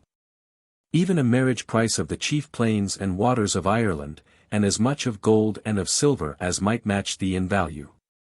"Why," said she, "what is thy name?" "'Tis easy to say," he answered, "Midder of Bree Leith is my name." "Truly," said she, "and what was the cause that parted us?" "That also is easy," he said, "it was the sorcery of Fuamnach, and the spells of Bresolatarlam." And then Midder said to Etain, "Wilt thou come to my home, fair-haired lady? To dwell in the marvellous land of the musical spell, where the crowns of all heads are, as primroses, bright, and from head to the heel all men's bodies snow-white. In that land of no mine nor of thine is their speech, but their teeth flashing white and dark eyebrows hath each. In all eyes shine our hosts, as reflected they swarm, and each cheek with the pink of the foxglove is warm. With the heather's rich tint every blushing neck glows. In our eyes are all shapes that the blackbird's egg shows. And the plains of thine Erin, though pleasing to see, when the great plain is sighted, as deserts shall be. Though ye think the ale strong in this island of fate, yet they drink it more strong in the land of the great. Of a country where marvel abounds have I told. Where no young man in rashness thrusts backward the old. There are streams smooth and luscious that flow through that land. And of mead and of wine is the best at each hand. And of crime there is not the whole country within. There are men without blemish, and love without sin. Through the world of mankind, seeing all, can we float. And yet none, though we see them, their sea airs can note. For the sin of their sire is a mist on them flung. None may count up our host who from Adam is sprung. Lady, come to that folk. To that strong folk of mine. And with gold on thy head thy fair tresses shall shine. 'Tis on pork the most dainty that then thou shalt feed. And for drink have thy choice of new milk and of mead. I will not come with thee, answered Etain, I will not give up the king of Ireland for thee, a man who knows not his own clan nor his kindred. It was indeed myself, said Midr, who long ago put beneath the mind of Ailill the love that he hath felt for thee, so that his blood ceased to run, and his flesh fell away from him, it was I also who have taken away his desire. So that there might be no hurt to thine honour. But wilt thou come with me to my land, said Midr, in case Eochaid should ask it of thee? I would come in such case, answered to him Etain. After all this Etain departed to the house. It hath indeed been good, this our tryst, said Ailill, for I have been cured of my sickness, moreover, in no way has thine honour been stained.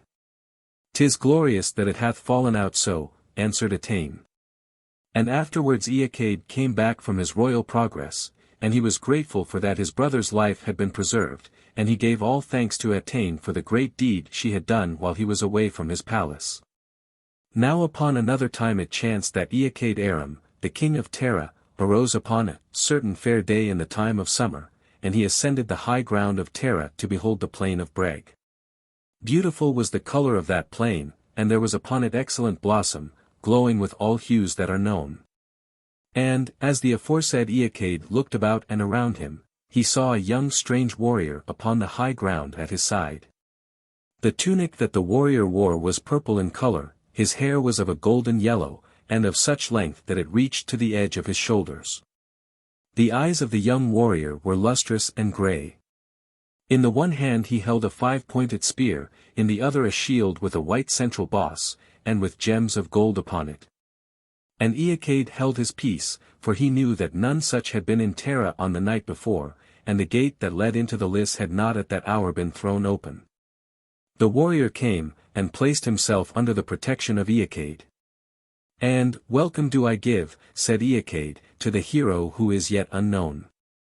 Thy reception is such as I expected when I came, said the warrior. We know thee not, answered Eochaid. Yet thee in truth I know well, he replied. What is the name by which thou art called, said Eochaid. My name is not known to renown, said the warrior, I am Midr of Bree Leith. And for what purpose art thou come, said Eochaid. I have come that I may play a game at the chess with thee, answered Midr. Truly, said Eochaid, I myself am skilful at the chess play. Let us test that skill. Said Midr. Nay, said Eochaid, the queen is even now in her sleep. And hers is the palace in which the chessboard lies. I have here with me, said Midr, a chessboard which is not inferior to thine. It was even as he said, for that chessboard was silver, and the men to play with were gold. And upon that board were costly stones, casting their light on every side, and the bag that held the men was of woven chains of brass. Midr then set out the chessboard, and he called upon Eochaid to play. I will not play, said Eochaid, unless we play for a stake. What stake shall we have upon the game then, said Midr. It is indifferent to me, said Eochaid. Then, said Midr, if thou dost obtain the forfeit of my stake, I will bestow on thee 50 steeds of a dark grey, their heads of a blood-red colour, but dappled, their ears pricked high, and their chests broad. Their nostrils wide, and their hoofs slender, great is their strength, and they are keen like a whetted edge, eager are they, high-standing, and spirited, yet easily stopped in their course. Many games were played between Eochaid and Midr. And, since Midr did not put forth his whole strength, the victory on all occasions rested with Eachaid. But instead of the gifts which Midr had offered, Eachaid demanded that Midr and his folk should perform for him services which should be of benefit to his realm. That he should clear away the rocks and stones from the plains of Meath, should remove the rushes which made the land barren around his favourite fort of Tethba, should cut down the forest of Breg. And finally should build a causeway across the moor or bog of Lamrack that men might pass freely across it. All these things Midr agreed to do, and Eachaid sent his steward to see how that work was done. And when it came to the time after sunset, the steward looked, and he saw that Midr and his fairy host, together with fairy oxen, were labouring at the causeway over the bog. And thereupon much of earth and of gravel and of stones was poured into it. Now it had, before that time, always been the custom of the men of Ireland to harness their oxen with a strap over their foreheads, so that the pull might be against the foreheads of the oxen. And this custom lasted up to that very night, when it was seen that the fairy folk had placed the yoke upon the shoulders of the oxen, so that the pull might be there. And in this way were the yokes of the oxen afterwards placed by Eachaid, and thence cometh the name by which he is known. Even Eachaid Aram, or Eachaid the ploughman, for he was the first of all the men of Ireland to put the yokes on the necks of the oxen, and thus it became the custom for all the land of Ireland. And this is the song that the host of the fairies sang, as they laboured at the making of the road. Thrust it in hand. Force it in hand. Nobles this night, as an ox troop, stand. Hard is the task that is asked, and who from the bridging of Lamrack shall gain, or rue? Not in all the world could a road have been found that should be better than the road that they made, had it not been that the fairy folk were observed as they worked upon it, but for that cause a breach hath been made in that causeway. And the steward of Eachaid thereafter came to him, and he described to him that great labouring band that had come before his eyes, and he said that there was not over the chariot pole of life a power that could withstand its might. And, as they spake thus with each other, they saw Midr standing before them, high was he girt, and ill-favoured was the face that he showed, and Eachaid arose, and he gave welcome to him. Thy welcome is such as I expected when I came, said Midr. Cruel and senseless hast thou been in thy treatment of me, and much of hardship and suffering hast thou given me. All things that seemed good in thy sight have I got for thee, but now anger against thee hath filled my mind. I return not anger for anger, answered Eachaid, what thou wishest shall be done. Let it be as thou wishest, said Midr. Shall we play at the chess, said he. What stake shall we set upon the game, said Eachaid. Even such stake as the winner of it shall demand, said Midr. And in that very place Eachaid was defeated, and he forfeited his stake. My stake is forfeit to thee, said Eachaid. Had I wished it, it had been forfeit long ago, said Midr. What is it that thou desirest me to grant, said Eachaid. That I may hold Etain in my arms, and obtain a kiss from her, answered Midr. Eachaid was silent for a while and then he said, 1 month from this day thou shalt come, and the very thing that thou hast asked for shall be given to thee. Now for a year before that Midr first came to Eachaid for the chess-play, had he been at the wooing of Etain, and he obtained her not. And the name which he gave to Etain was Befind, or fair-haired woman, so it was that he said. Wilt thou come to my home, fair-haired lady? As has before been recited.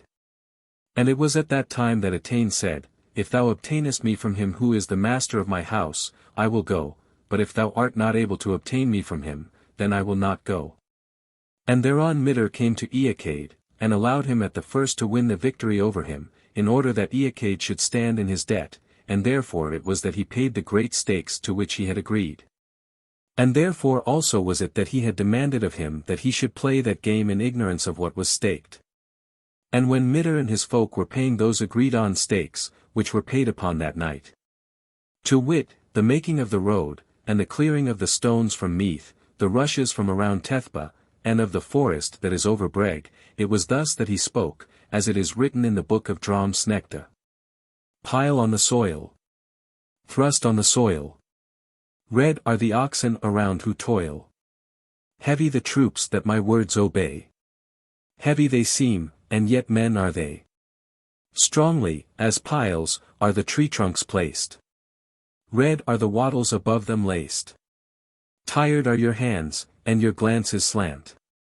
One woman's winning this toil may grant. Oxen ye are, but revenge shall see. Men who are white shall your servants be. Rushes from Tepha are cleared away. Grief is the price that the man shall pay. Stones have been cleared from the rough meath ground. Whose shall the gain or the harm be found? Now Midr appointed a day at the end of the month when he was to meet Eochaid, and Eochaid called the armies of the heroes of Ireland together, so that they came to Tara. And all the best of the champions of Ireland, ring within ring, were about Tara, and they were in the midst of Tara itself, and they guarded it, both without and within. And the king and the queen were in the midst of the palace, and the outer court thereof was shut and locked, for they knew that the great might of men would come upon them. And upon the appointed night Etain was dispensing the banquet to the kings, for it was her duty to pour out the wine, when in the midst of their talk they saw Midr standing before them in the centre of the palace. He was always fair, yet fairer than he ever was seemed Midr to be upon that night. And he brought to amazement all the hosts on which he gazed, and all thereon were silent, and the king gave a welcome to him. Thy reception is such as I expected when I came, said Midr, let that now be given to me that hath been promised. 'Tis a debt that is due when a promise hath been made, and I for my part have given to thee all that was promised by me. I have not yet considered the matter, said Eochaid. Thou hast promised Etain's very self to me, said Midr, that is what hath come from thee. Etain blushed for shame when she heard that word. Blush not, said Midr to Etain, for in no wise hath thy wedding feast been disgraced. I have been seeking thee for a year with the fairest jewels and treasures that can be found in Ireland, and I have not taken thee until the time came when Eochaid might permit it. 'Tis not through any will of thine that I have won thee. I myself told thee, said Etain, that until Eochaid should resign me to thee I would grant thee nothing. Take me then for my part, if Eochaid is willing to resign me to thee. But I will not resign thee, said Eochaid. Nevertheless he shall take thee in his arms upon the floor of this house as thou art. It shall be done, said Midr. He took his weapons into his left hand and the woman beneath his right shoulder. And he carried her off through the skylight of the house. And the hosts rose up around the king, for they felt that they had been disgraced, and they saw two swans circling round Tara, and the way that they took was the way to the elf mound of Feman. And Eochaid with an army of the men of Ireland went to the elf mound of Feman, which men call the mound of the fair-haired women. And he followed the counsel of the men of Ireland, and he dug up each of the elf mounds that he might take his wife from thence. And Midr and his host opposed them and the war between them was long, again and again the trenches made by Eochaid were destroyed, for 9 years as some say lasted the strife of the men of Ireland to enter into the fairy palace. And when at last the armies of Eochaid came by digging to the borders of the fairy mansion, Midr sent to the side of the palace 60 women all in the shape of Etain, and so like to her that none could tell which was the queen. And Eochaid himself was deceived, and he chose, instead of Etain, her daughter Mesbochala, or as some say Esa. But when he found that he had been deceived, he returned again to sack Bree Leith, and this time Etain made herself known to Eochaid, by proofs that he could not mistake, and he bore her away in triumph to Tara, and there she abode with the king. MacDatho's Boar, Introduction. The tale of MacDatho's Boar seems to deal with events that precede the principal events of the heroic period. Most of the characters named in it appear as the chief actors in other romances. Conor and Ailill are as usual the leaders of Ulster and Connaught, but the king of Leinster is Mesrota MacDatho, not his brother Mesgigra, who appears in the Siege of Howth, see Hull, Cuchulain Saga, p. 87, and the Ulster champion is not Cuchulain, but his elder comrade, Conall Cernach. The text followed is that of the Book of Leinster as printed by Windisch in Irish Che Text, Volume 1. The later Harleian manuscripts readings given by Windisch have been taken in a few cases where the Leinster text seems untranslatable. There is a slightly different version, given by Kuno Meyer in the Anecdota Oxoniensia, taken from Rawlinson, b. 512, a 15th-century manuscript, but the text is substantially that of the Leinster version, and does not give, as in the case of the tale of Etain, a different view of the story. The verse passages differ in the two versions. Two verse passages on pages 37 and 46 have been inserted from the Rawlinson manuscript, otherwise the rendering follows the Leinster text. The style of the tale is more barbaric than that of the other romances, but is relieved by touches of humor. The only supernatural touch occurs in one of the variations of the Rawlinson manuscript. Some of the chief variations in this manuscript are pointed out in the notes. The respectful Manon of Curoy MacDarry, who seems to have been a Munster hero, overshadowed in the accepted versions by the superior glory of Ulster, may be noted. Also the remark that Prologue did not get his epoch, which seems to have been inserted by a later band of a critic who disapproved of the frivolity of the original author, or was jealous for the honour of the Ulster ladies. MacDatho's Boar, from the Book of Leinster, 12th century Ms. With some additions from Rawlinson, b. 512, written about 1560. A glorious king once hold rule over the men of Leinster, his name was Mesroda MacDatho. Now MacDatho had among his possessions a hound which was the guardian of all Leinster. The name of the hound was Ailbe, and all of the land of Leinster was filled with reports of the fame of it, and of that hound hath it been sung. Mesroda, son of Datho. Was he the boar who reared? And his the hound called Ailbe. No lie the tale appeared. The splendid hound of wisdom. The hound that far is famed. The hound from whom Moynalve for evermore is named.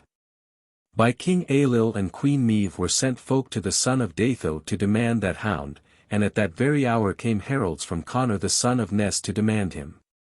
And to all of these a welcome was bid by the people of MacDatho, and they were brought to speak with MacDatho in his palace. At the time that we speak of, this palace was a hostelry that was the sixth of the hostelries of Ireland. There were beside it the hostelry of Deirdre in the land of Cualnge in Leinster, also the hostelry of Fergal the Wily, which is beside Lusk, and the hostelry of de Rio in Breffni, and the hostelry of de Choca in the west of Meath. And the hostelry of the landholder Blay in the country of the men of Ulster. There were 7 doors to that palace, and 7 passages ran through it. Also there stood within it 7 cauldrons, and in every one of the cauldrons was seething the flesh of oxen and the salted flesh of swine. Every traveller who came into the house after a journey would thrust a fork into a cauldron, and whatsoever he brought out at the first thrust, that had he to eat. If he got nothing at the first thrust, no second attempt was allowed him. They brought the heralds before MacDatho as he sat upon his throne, that he might learn of their requests before they made their meal, and in this manner they made known their message. We have come, said the men who were sent from Connaught, that we might ask for thy hound. 'Tis by Ailill and Meave we are sent. Thou shalt have in payment for him 6,000 milch cows, also a 2-horse chariot with its horses, the best to be had in Connaught, and at the end of a year as much again shall be thine. We also, said the heralds from Ulster, have come to ask for thy hound. We have been sent by Conor, and Conor is a friend who is of no less value than these.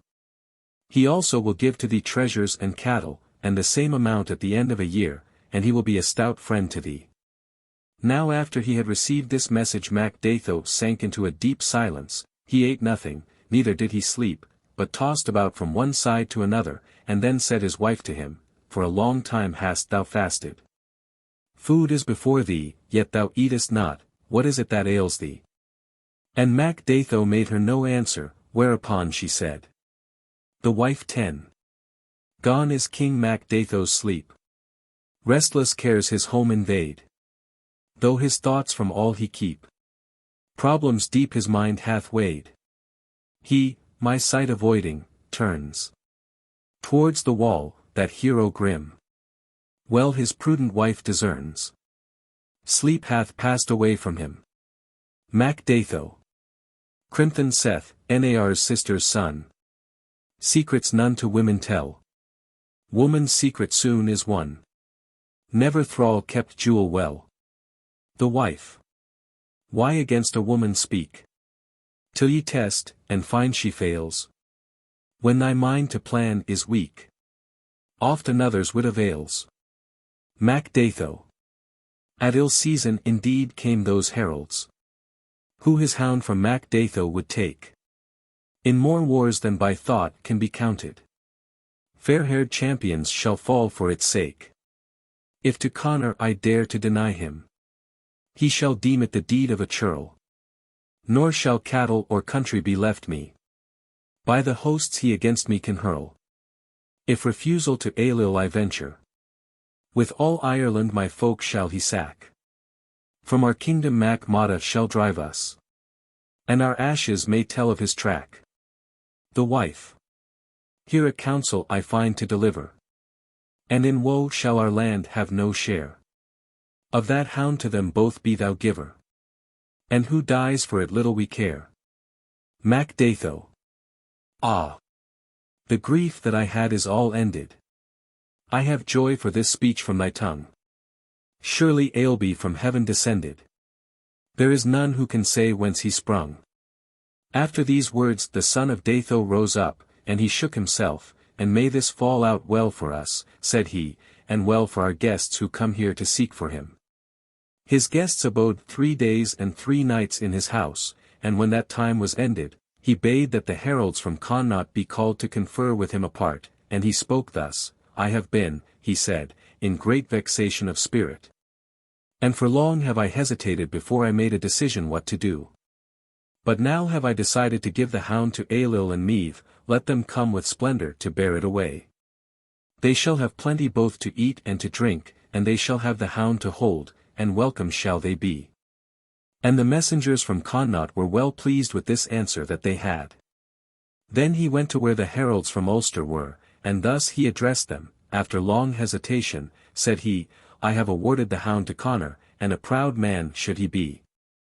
Let the armies of the nobles of Ulster come to bear him away. They shall have presents, and I will make them welcome, and with this the messengers from Ulster were content. Now MacDatho had so planned it that both those armies, that from the east and that from the west, should arrive at his palace upon the selfsame day. Nor did they fail to keep their tryst.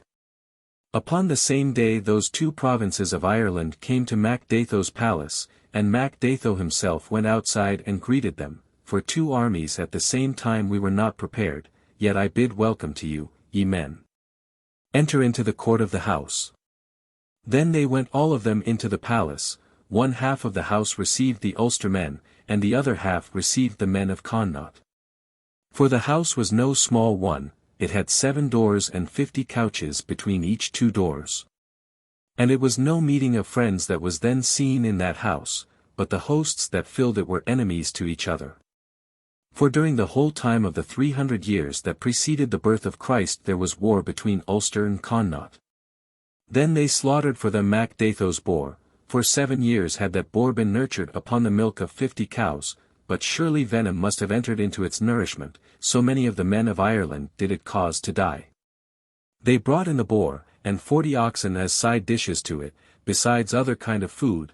The son of Datho himself was steward to their feast. Be ye welcome, said he, this beast before you hath not its match. And a goodly store of beeves and of swine may be found with the men of Leinster. And, if there be aught lacking to you, more shall be slain for you in the morning. It is a mighty boar, said Connor. 'Tis a mighty one indeed, said Ailill. How shall it be divided, O Connor, said he. How, cried down Bricriu 11 the son of Carbad, from above. In the place where the warriors of Ireland are gathered together, there can be but the one test for the division of it. Even the part that each man hath taken in warlike deeds and strife, surely each man of you hath struck the other a buffet on the nose ere now. Thus then shall it be, said Ailill. 'Tis a fair test, said Connor in assent, we have here a plenty of lads in this house who have done battle on the borders. Thou shalt lose thy lads tonight, Connor, said Senlech the charioteer, who came from Rushy Conalad in the west. Often have they left a fat steer for me to harry, as they sprawled on their backs upon the road that leadeth to the rushes of Deda. Fatter was the steer that thou hadst to leave to us, said Munramer 12 the son of Jersund. Even thine own brother, Cruachniu, son of Ruadlam, and it was from Conalad of Cruachan that he came. He was no better, cried Lugaid the son of Curoy of Munster, than Loth the Great, the son of Fergus mac Leat. And Echbal the son of Dedad left him lying in Terra Luacra. 13. What sort of a man was he whom ye boast of, cried Selcher of Ulster. I myself slew that horny-skinned son of Dedad, I cut the head from his shoulders. At the last it fell out that one man raised himself above all the men of Ireland, he was Ket, the son of Mada, he came from the land of Connaught. He hung up his weapons at a greater height than the weapons of any one else who was there, he took a knife in his hand, and he placed himself at the side of the boar. Find ye now, said he, one man among the men of Ireland who can equal my renown, or else leave the division of the boar to me.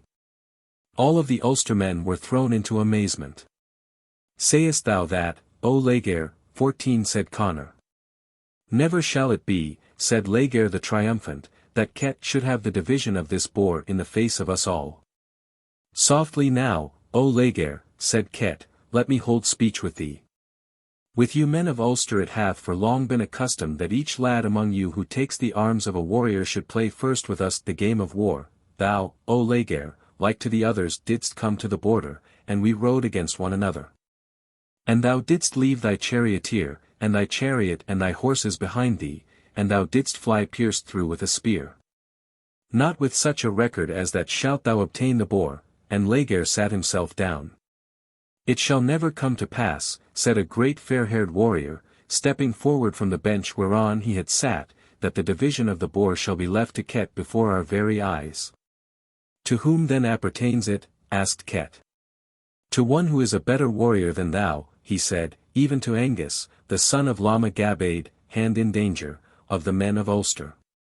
Why namest thou thy father, hand in danger? said Ket. Why indeed, I know not, he said. Ah! But I know it, said Ket. Long ago I went upon a journey in the east, a war cry was raised against me, all men attacked me, and Lama Gabaid was among them.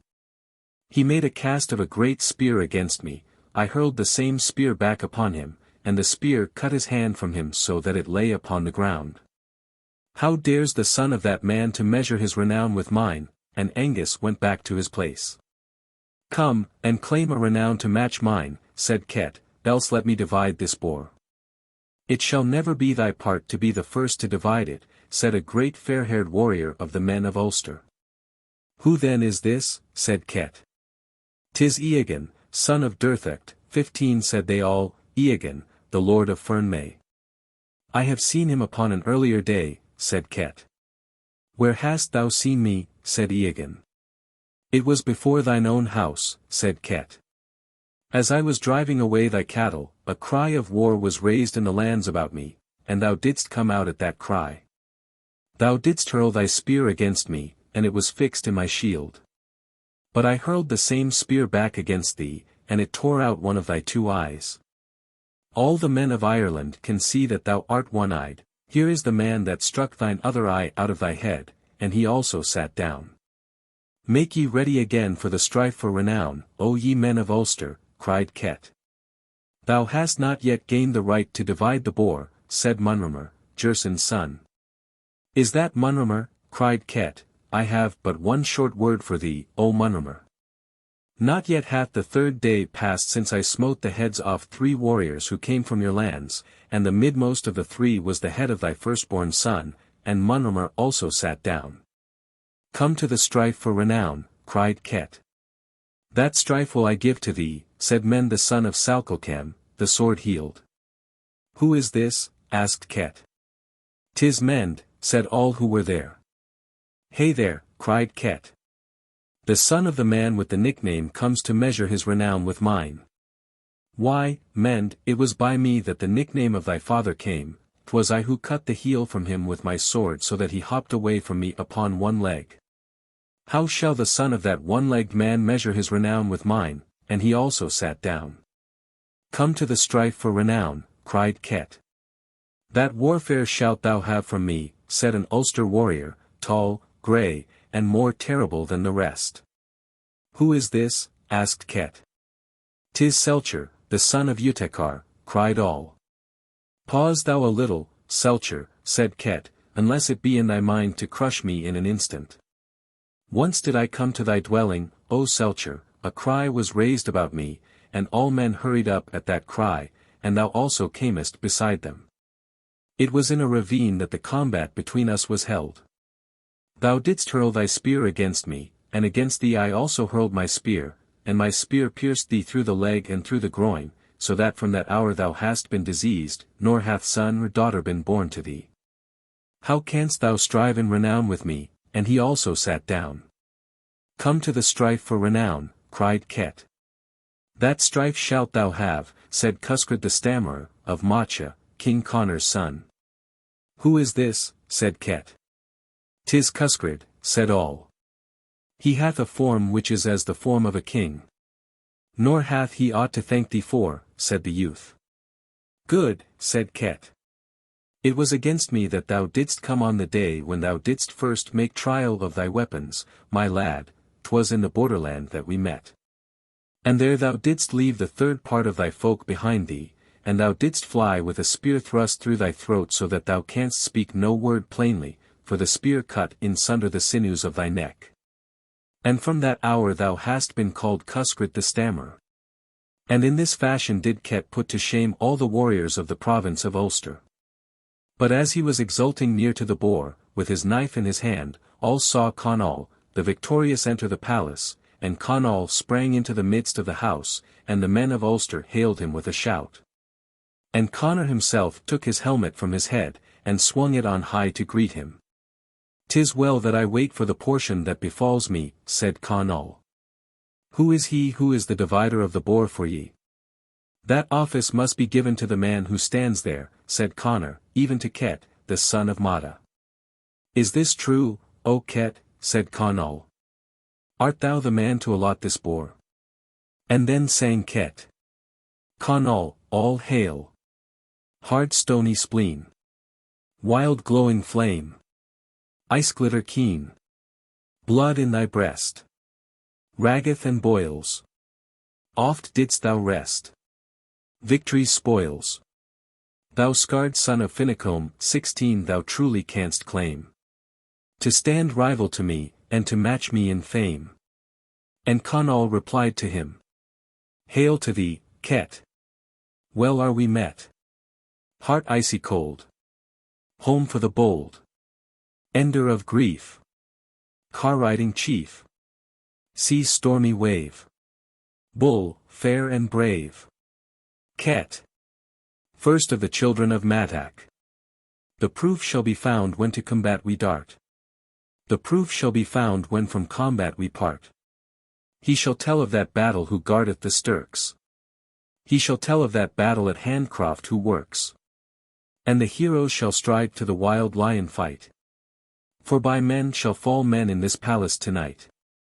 Welcome, Ket, 17. Rise thou, and depart from this boar, said Conall.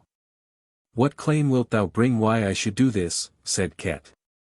'Tis true indeed, said Conall, thou art contending in renown with me.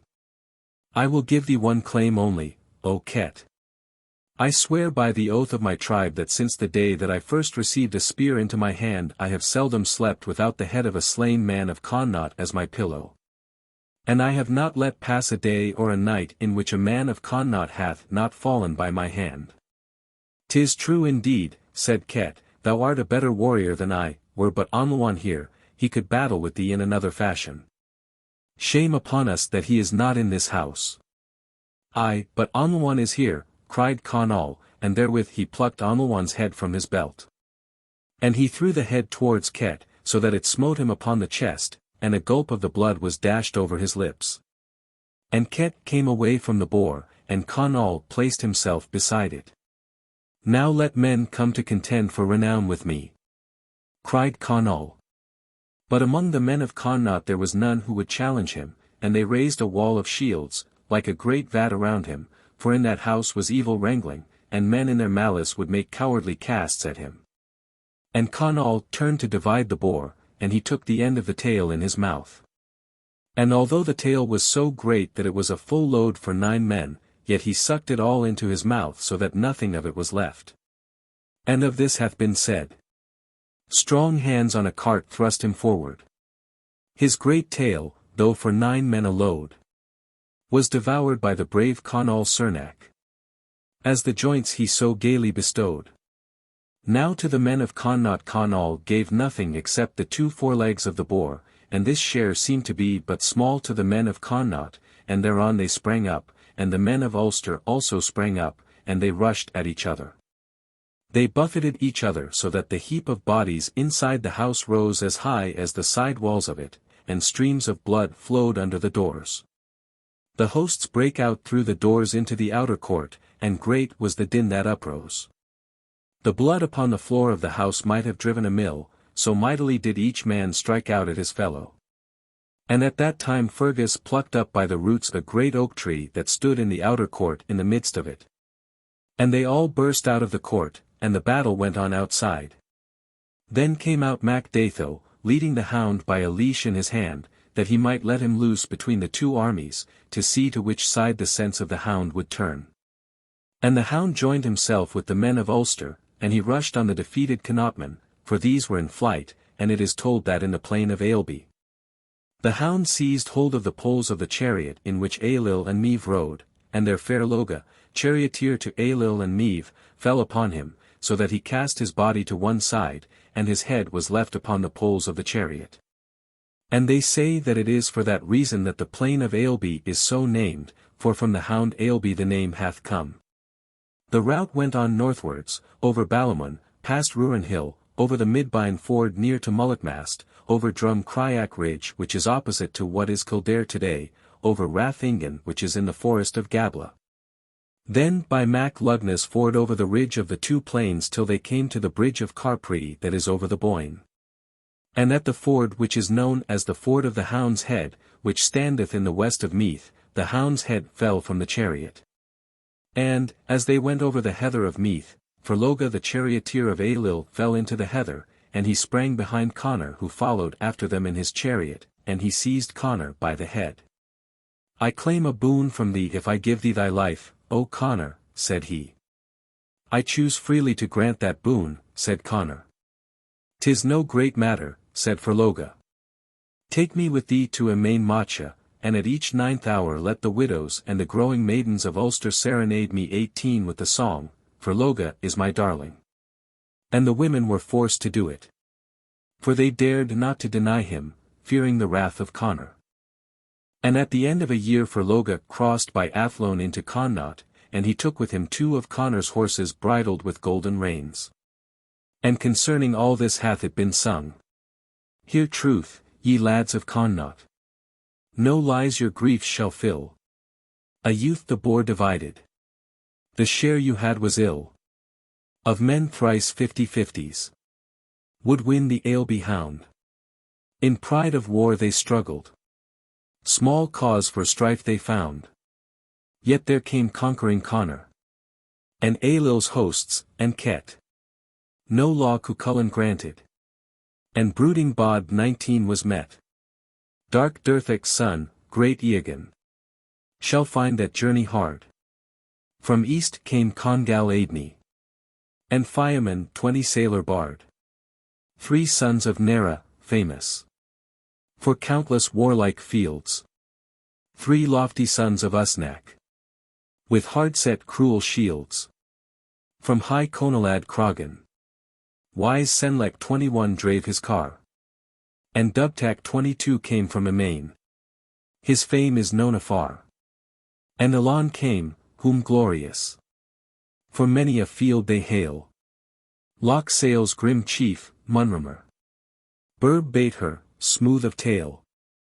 And Selcher, lord in Ulster. And Conall's valour wild. And Markin came, and Lugade. Of 3 great hounds the child. Fergus, awaiting the glorious hound. Spreadeth a cloak o'er his mighty shield. Shaketh an oak he hath plucked from ground. Red was the woe the red cloak concealed. Yonder stood Southern 23 of Fintan's son. Holding them back, till 6 hours had flown. Connaughtman's slaughter his hand hath done. Pass of the ford he hath held alone. Armies with Feidlim 24 the war sustain. Leaghar the triumpher rides on east. Ed, son of Morna, ye hear complain. Little his thought is to mourn that beast. High are the nobles, their deeds show might. Housefellows fair, and yet hard in fight. Champions of strength upon clans bring doom. Great are the captives, and vast the tomb. The Sick-Bed of Cuchulain. Introduction. The romance called the Sick-Bed of Cuchulain, the latter part of which is also known as the Jealousy of Emer, is preserved in two manuscripts, one of which is the 11th century Leabhar na H-Uidhri. The other a 15th century manuscript in the Trinity College Library. These two manuscripts give substantially the same account, and are obviously taken from the same source, but the later of the two is not a copy of the older manuscript, and sometimes preserves a better reading. The 11th century manuscript definitely gives a yet older book, the Yellow Book of Slane, now lost, as its authority, and this may be the ultimate authority for the tale as we have it. But, although there is only one original version of the text, it is quite plain from internal evidence that the compiler of the Yellow Book of Slane, or of an earlier book, had two quite different forms of the story to draw from, and combined them in the version that we have. The first, which may be called the antiquarian form, relates the cause of Cuchulain's illness, tells in detail of the journey of his servant Leahy to Fairyland. In order to test the truth of a message sent to Cuchulain that he can be healed by fairy help, and then breaks off. In both the Leabhar na H-Uidhri and in the 15th century manuscript, follows a long passage which has absolutely nothing to do with the story, consisting of an account how Lugaid Redstripes was elected to be king over Ireland, and of the bull feast at which the coming of Lugaid is prophesied. Both manuscripts then give the counsel given by Cuchulain to Lugaid on his election, this passage being the only justification for the insertion, as Cuchulain is supposed to be on his sick bed when the exhortation is given. And both then continue the story in a quite different form, which may be called the literary form. The cause of the sickness is not given in the literary form, which commences with the rousing of Cuchulain from his sick bed, this rousing being due to different agency from that related in the antiquarian form. For in the latter Cuchulain is roused by a son of the fairy king, in the former be his wife Emer. The journey of Leahy to Fairyland is then told in the literary form with different detail to that given in the antiquarian one, and the full conclusion is then supplied in this form alone. So that we have, although in the same manuscript version, two quite distinct forms of the original legend, the first effective at the end of the story, the other at its beginning. Not only are the incidents of the two forms of the story different in many respects, but the styles are so absolutely different that it would seem impossible to attribute them to the same author. The first is a mere compilation by an antiquarian. It is difficult to imagine that it was ever recited in a royal court, although the author may have had access to a better version than his own. He inserts passages which do not develop the interest of the story. Hints at incidents, the temporary absence of Fergus and Conall, which are not developed or alluded to afterwards. And is a notable early example of the way in which Irish literature can be spoiled by combining several different independent stories into one. There is only one gem, strictly so called, and that not of a high order. The only poetic touches occur in the rhetoric, and, although in this there is a weird supernatural flavor, that may have marked the original used by the compiler of this form, the human interest seems to be exceptionally weak. The second or literary form is as different from the other as it is possible for two compositions on the same theme to be. The first few words strike the human note in Cuchulain's message to his wife, tell her that it goeth better with me from hour to hour. The poems are many, long, and of high quality. The rhetoric shows a strophic correspondence. The Greek principle of letting the messenger tell the story instead of relating the facts, in a narrative of events, the method followed in the antiquarian version, is made full use of. The modest account given by Cuchulain of his own deeds contrasts well with the prose account of the same deeds. And the final relation of the voluntary action of the fairy lady who gives up her lover to her rival, and her motives, is a piece of literary work centuries in advance of any other literature of modern Europe.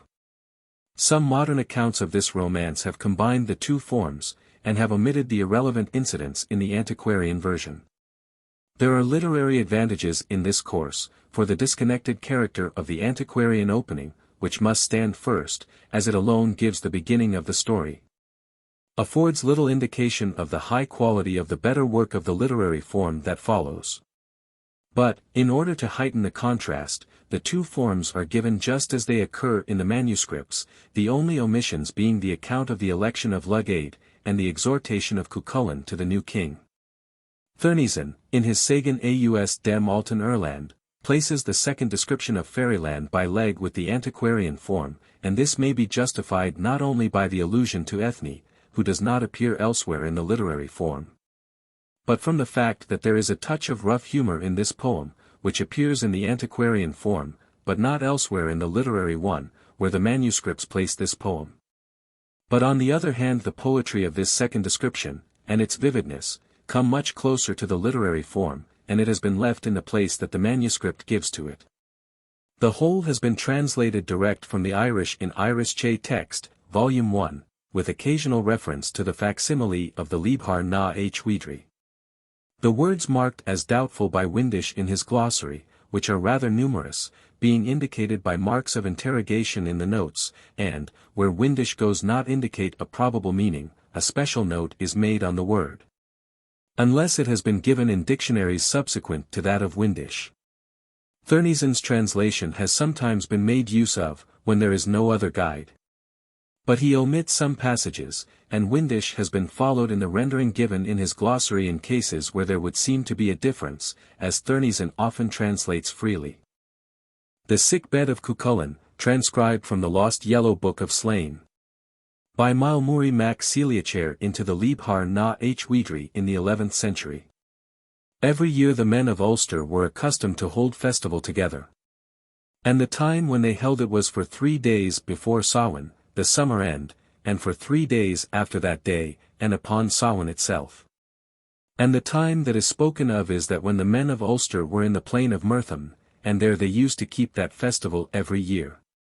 Nor was there an thing in the world that they would do at that time except sports, and marketings, and splendours, and pomps, and feasting and eating. And it is from that custom of theirs that the festival of the Samhain has descended, that is now held throughout the whole of Ireland. Now once upon a time the men of Ulster held festival upon the Murtham plain, and the reason that this festival was held was that every man of them should then give account of the combats he had made and of his valour every summer end. It was their custom to hold that festival in order to give account of these combats, and the manner in which they gave that account was this: each man used to cut off the tip of the tongue of a foe whom he had killed, and he bore it with him in a pouch. Moreover, in order to make more great the numbers of their contests, some used to bring with them the tips of the tongues of beasts, and each man publicly declared the fights he had fought, one man of them after the other. And they did this also: they laid their swords over their thighs when they declared the strifes, and their own swords used to turn against them when the strife that they declared was false. Nor was this to be wondered at, for at that time it was customary for demon beings to scream from the weapons of men, so that for this cause their weapons might be the more able to guard them. To that festival then came all the men of Ulster except 2 alone, and these 2 were Fergus the son of Rog, and Conall the victorious. Let the festival be held, cried the men of Ulster. Nay, said Cuchulain, it shall not be held until Conall and Fergus come, and this he said because Fergus was the foster father of Cuchulain, and Conall was his comrade. Then said Sincha, let us for the present engage in games of chess. And let the druids sing, and let the jugglers play their feats, and it was done as he had said. Now while they were thus employed a flock of birds came down and hovered over the lake. Never was seen in Ireland more beautiful birds than these. And a longing that these birds should be given to them seized upon the women who were there, and each of them began to boast of the prowess of her husband at bird-catching. How I wish, said Ethne Aden Caithrec, Connor's wife, that I could have 2 of those birds, one of them upon each of my 2 shoulders. It is what we all long for, said the women. And, if any should have this boon, I should be the first one to have it, said Ethne Ingiba, the wife of Cuchulain. What are we to do now, said the women. 'Tis easy to answer you, said Lebercam, the daughter of Oe and Adarc. I will go now with a message from you, and will seek for Cuchulain. She then went to Cuchulain, and the women of Ulster would be well pleased, she said, if yonder birds were given to them by thy hand. And Cuchulain made for his sword to unsheathe it against her. Cannot the lasses of Ulster find any other but us, he said, to give them their bird hunt today? 'Tis not seemly for thee to rage thus against them, said Leabhar, for it is on thy account that the women of Ulster have assumed one of their 3 blemishes, even the blemish of blindness. For there were 3 blemishes that the women of Ulster assumed, that of crookedness of gait, and that of a stammering in their speech, and that of blindness. Each of the women who loved Conall the Victorious had assumed a crookedness of gait. Each woman who loved Cusgrade Mend, the stammer of Macha, Conor's son, stammered in her speech. Each woman in like manner who loved Cuchulain had assumed a blindness of her eyes, in order to resemble Cuchulain. For he, when his mind was angry within him, was accustomed to draw in the one of his eyes so far that a crane could not reach it in his head, and would thrust out the other so that it was great as a cauldron in which a calf is cooked. Yoke for us the chariot, O Leg, said Cuchulain. And Leg yoked the chariot at that, and Cuchulain went into the chariot, and he cast his sword at the birds with a cast like the cast of a boomerang, so that they with their claws and wings flapped against the water. And they seized upon all the birds, and they gave them and distributed them among the women, nor was there any one of the women, except Eithne alone, who had not a pair of those birds. Then Cuchulain returned to his wife. And, thou art enraged, said he to her. I am in no way enraged, answered Eithne, for I deem it as being by me that the distribution was made. And thou hast done what was fitting, she said, for there is not one of these women but loves thee. None in whom thou hast no share, but for myself none hath any share in me except thou alone. Be not angry, said Cuchulain, if in the future any birds come to the plain of Murtham or to the Boyne, the 2 birds that are the most beautiful among those that come shall be thine. A little while after this they saw 2 birds flying over the lake, linked together by a chain of red gold. They sang a gentle song, and a sleep fell upon all the men who were there, and Cuchulain rose up to pursue the birds. If thou wilt hearken to me, said Leg, and so also said Eithne, thou shalt not go against them. Behind those birds is some especial power. Other birds may be taken by thee at some future day. Is it possible that such claim as this should be made upon me, said Cuchulain. Place a stone in my sling, O Leg. Leg thereon took a stone, and he placed it in the sling, and Cuchulain launched the stone at the birds, but the cast missed. Alas, said he. He took another stone, and he launched this also at the birds, but the stone flew past them. Wretched that I am, he cried, since the very first day that I assumed arms, I have never missed a cast until this day. And he cast his spear at them, and the spear went through the shield of the wing of one of the birds, and the birds flew away, and went beneath the lake. After this Cuchulain departed, and he rested his back against a stone pillar, and his soul was angry within him, and a sleep fell upon him. Then saw he 2 women come to him. The one of them had a green mantle upon her, and upon the other was a purple mantle folded in 5 folds. And the woman in the green mantle approached him, and she laughed a laugh at him, and she gave him a stroke with a horsewhip. And then the other approached him, and she also laughed at him, and she struck him in the like manner, and for a long time were they thus, each of them in turn coming to him and striking him until he was all but dead. And then they departed from him.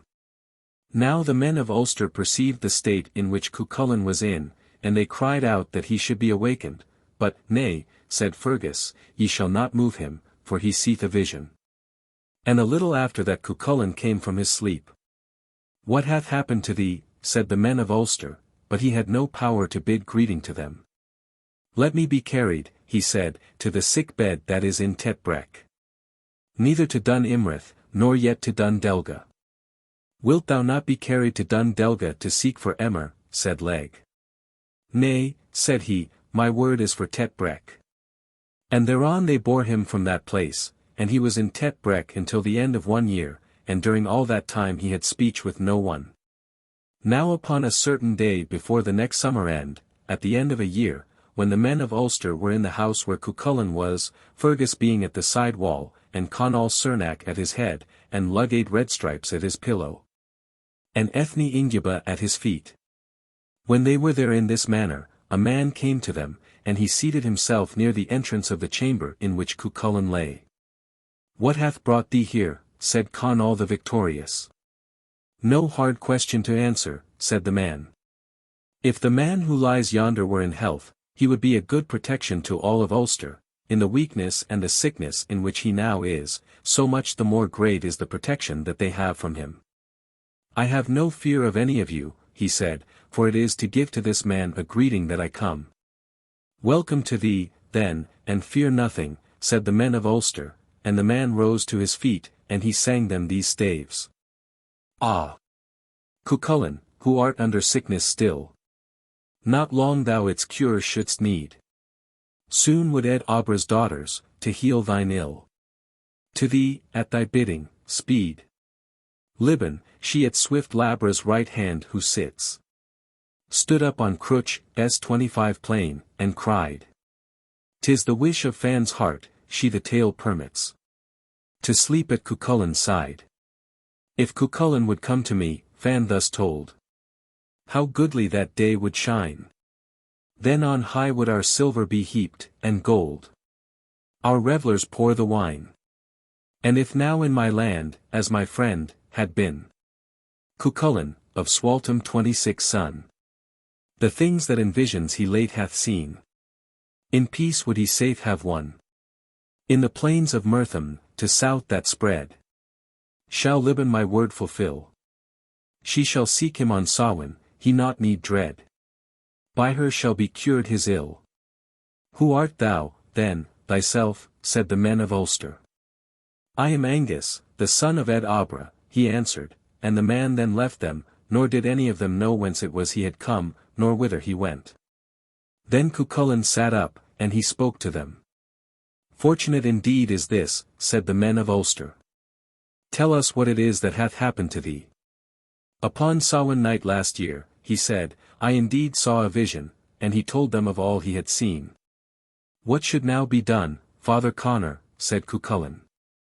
"This hast thou to do," answered Connor, "rise, and go until thou comest to the pillar where thou wert before." Then Cuchulain went forth until he came to the pillar, and then saw he the woman in the green mantle come to him. "This is good, O Cuchulain," said she. "'Tis no good thing in my thought," said Cuchulain. "Wherefore camest thou to me last year?" he said. "It was indeed to do no injury to thee that we came," said the woman, "but to seek for thy friendship." "I have come to greet thee," she said, "from Fan, the daughter of Eobraid. Her husband, Manannan the son of the sea, hath released her, and she hath thereon set her love on thee. My own name is Liban, and I have brought to thee a message from my spouse, Labraid the swift, the sword-wielder, that he will give thee the woman in exchange for 1 day's service to him in battle against Senech the unearthly. And against Eachad 27 and against Yogan the stream. I am in no fit state," he said, "to contend with men today." "That will last but a little while," she said, "thou shalt be whole, and all that thou hast lost of thy strength shall be increased to thee. Labraid shall bestow on thee that boon, for he is the best of all warriors that are in the world." "Where is it that Labraid dwelleth?" asked Cuchulain. "In Mag Mell 28 the plain of delight," said Liban. "And now I desire to go to another land," said she. "Let Leg go with thee," said Cuchulain, "that he may learn of the land from which thou hast come." "Let him come, then," said Liban. They departed after that, and they went forward until they came to a place where Fan was. And Liban turned to seek for Leg, and she set him upon her shoulder. "Thou wouldest never go hence, O Leg," said Liban, "wert thou not under a woman's protection." "'Tis not a thing that I have most been accustomed to up to this time," said Leg, "to be under a woman's guard." "Shame, an everlasting shame," said Liban, "that Cuchulain is not where thou art." "It were well for me," answered Leg, "if it were indeed he who is here." They passed on then, and went forward until they came opposite to the shore of an island, and there they saw a skiff of bronze lying upon the lake before them. They entered into the skiff, and they crossed over to the island, and came to the palace door, and there they saw the man, and he came towards them. And thus spoke Liban to the man whom they saw there. Say where he, the hand on sword. Labra swift, abideth. He who, of the triumphs lord. In strong chariot rideth. When victorious troops are led. Labra hath the leading. He it is, when spears are red. Sets the points a bleeding. And the man replied to her, and spoke thus. Labra, who of speed is son. Comes, and comes not slowly. Crowded hosts together run. Bent on warfare holy. Soon upon the forest plain. Shall be set the killing. For the hour when men are slain. Fidga s 29 fields are filling. 30. They entered then into the palace, and they saw there thrice 50 couches within the palace, and 3 times 50 women upon the couches, and the women all bade Leg welcome, and it was in these words that they addressed him. Hail! For the guide. Leg! Of thy quest. Leg we beside. Hail, as our guest. What wilt thou do now, said Liban, wilt thou go on without a delay, and hold speech with Fand? I will go, he answered, if I may know the place where she is. That is no hard matter to tell thee, she answered, she is in her chamber apart. They went therein, and they greeted Fand, and she welcomed Leg in the same fashion as the others had done. Fand is the daughter of Ed Abra. Ed means fire, and he is the fire of the eye, that is, of the eye's pupil. Fand moreover is the name of the tear that runs from the eye. It was on account of the clearness of her beauty that she was so named, for there is nothing else in the world except a tear to which her beauty could be likened. Now, while they were thus in that place, they heard the rattle of Labraid's chariot as he approached the island. The spirit of Labraid is gloomy today, said Liban, I will go and greet him. And she went out, and she bade welcome to Labraid, and she spoke as follows. Hail! The man who holdeth sword, the swift in fight. Heir of little armies, armed with javelins light. Spears he drives in splinters, bucklers bursts in twain. Limbs of men are wounded, nobles by him slain. He for error searcheth, streweth gifts not small. Hosts of men destroyeth, fairer he than all. Heroes whom he findeth feel his fierce attack. Labra. Swiftest sword hand. Welcome to us back. Labraid made no reply to her, and the lady spoke again thus. Welcome. Swift Labra. Hand to sword set. All win thy bounty. Praise thou shalt get. Warfare thou seekest. Wounds seem thy side. Wisely thou speakest. Law canst decide. Kindly thou rulest. Wars fightest well. Wrongdoers schoolest.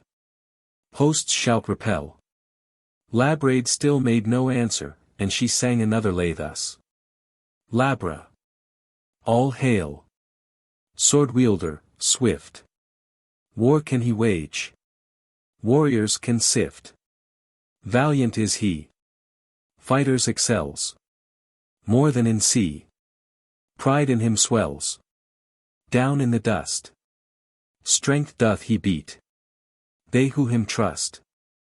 Rise to their feet. Weak ones he'll raise. Humble the strong. Labra. Thy praise. Peals loud and long. Thou speakest not rightly, O lady, said Labraid, and he then spoke to her thus. O my wife! Naught of boasting or pride is in me. No renown would I claim, and no falsehood shall be. Lamentation alone stirs my mind, for hard spears rise in numbers against me, dread contest appears. The right arms of their heroes red broadswords shall swing. Many hosts Eacade Jul holds to heart as their king. Let no pride then be ours, no high words let there be.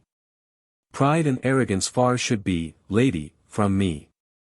Let now thy mind be appeased, said the lady Liban to him. Leg, the charioteer of Cuchulain, is here, and Cuchulain hath sent word to thee that he will come to join thy hosts.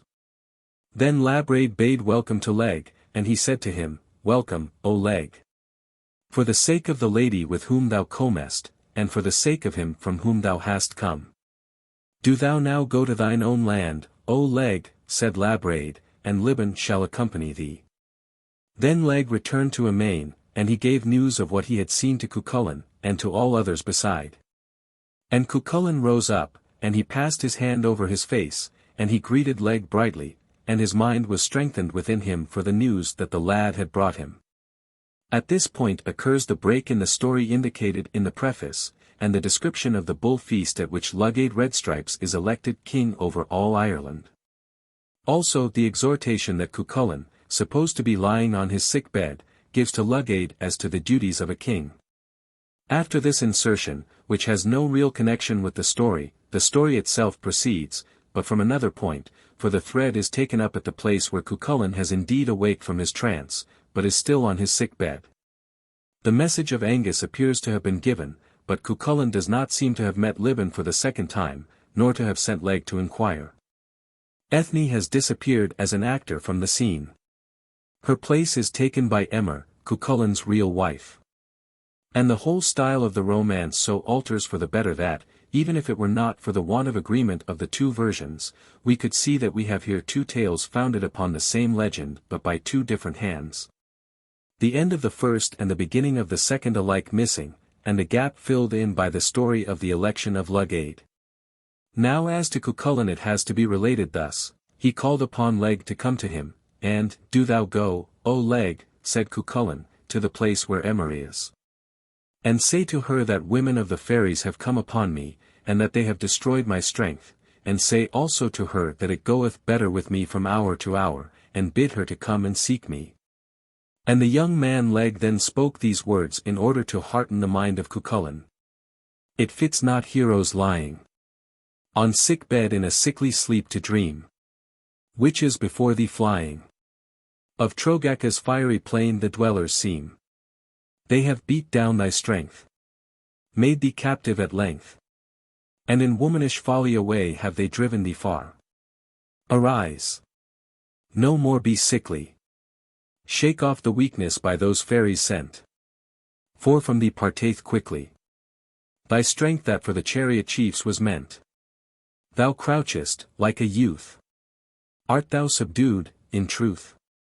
Have they shaken thy prowess and deeds that were meet for the war? Yet Leabhar's power hath sent his message plain. Rise, thou that crouchest, and be great again. And Leg, after that heartening, departed. And he went on until he came to the place where Emer was, and he told her of the state of Cuchulain.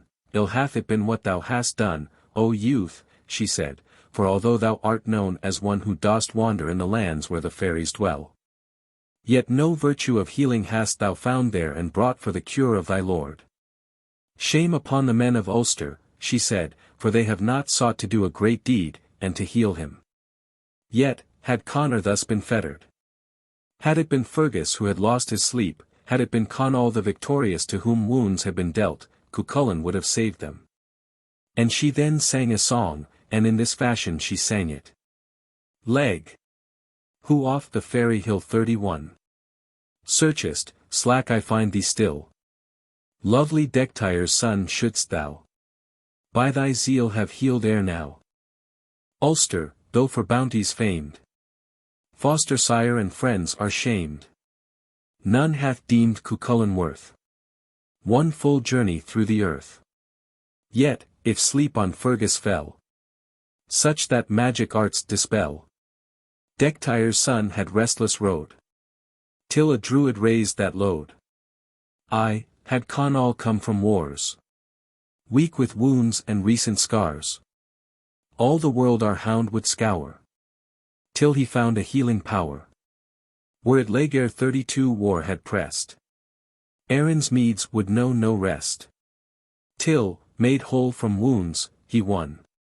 Mock's grandchild, Conna's son, had thus crafty Selther slept long, like him, by sickness kept. Through the elf mounds, night and day, would our hound, to heal him, stray. Furbade, girt by heroes strong, were it he had lain thus long. Ah! Our hound would rescue bear, though through solid earth he fare. All the elves of Trum 33 seem dead. All their mighty deeds have fled.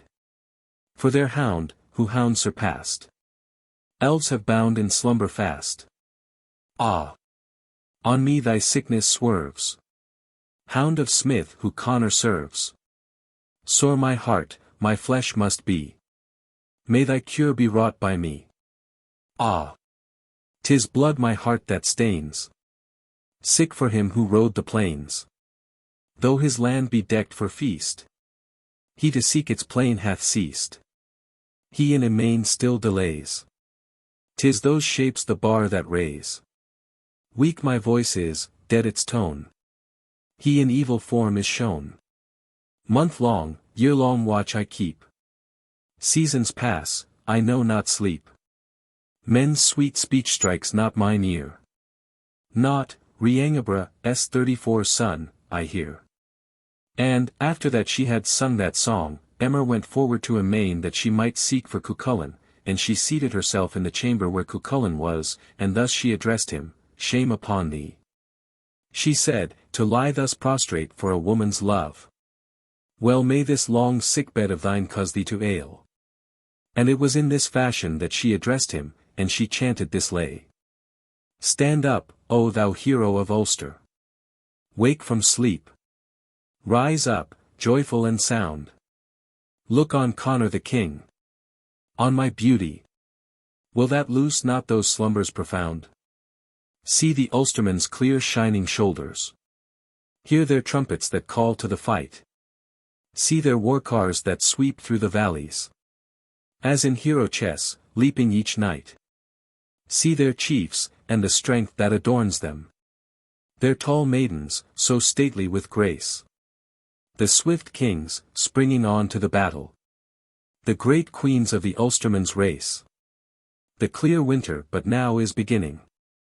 Lo! The wonder of cold that hangs there. 'Tis a sight that should warn thee, how chilly. Of what length one yet of colour how bare.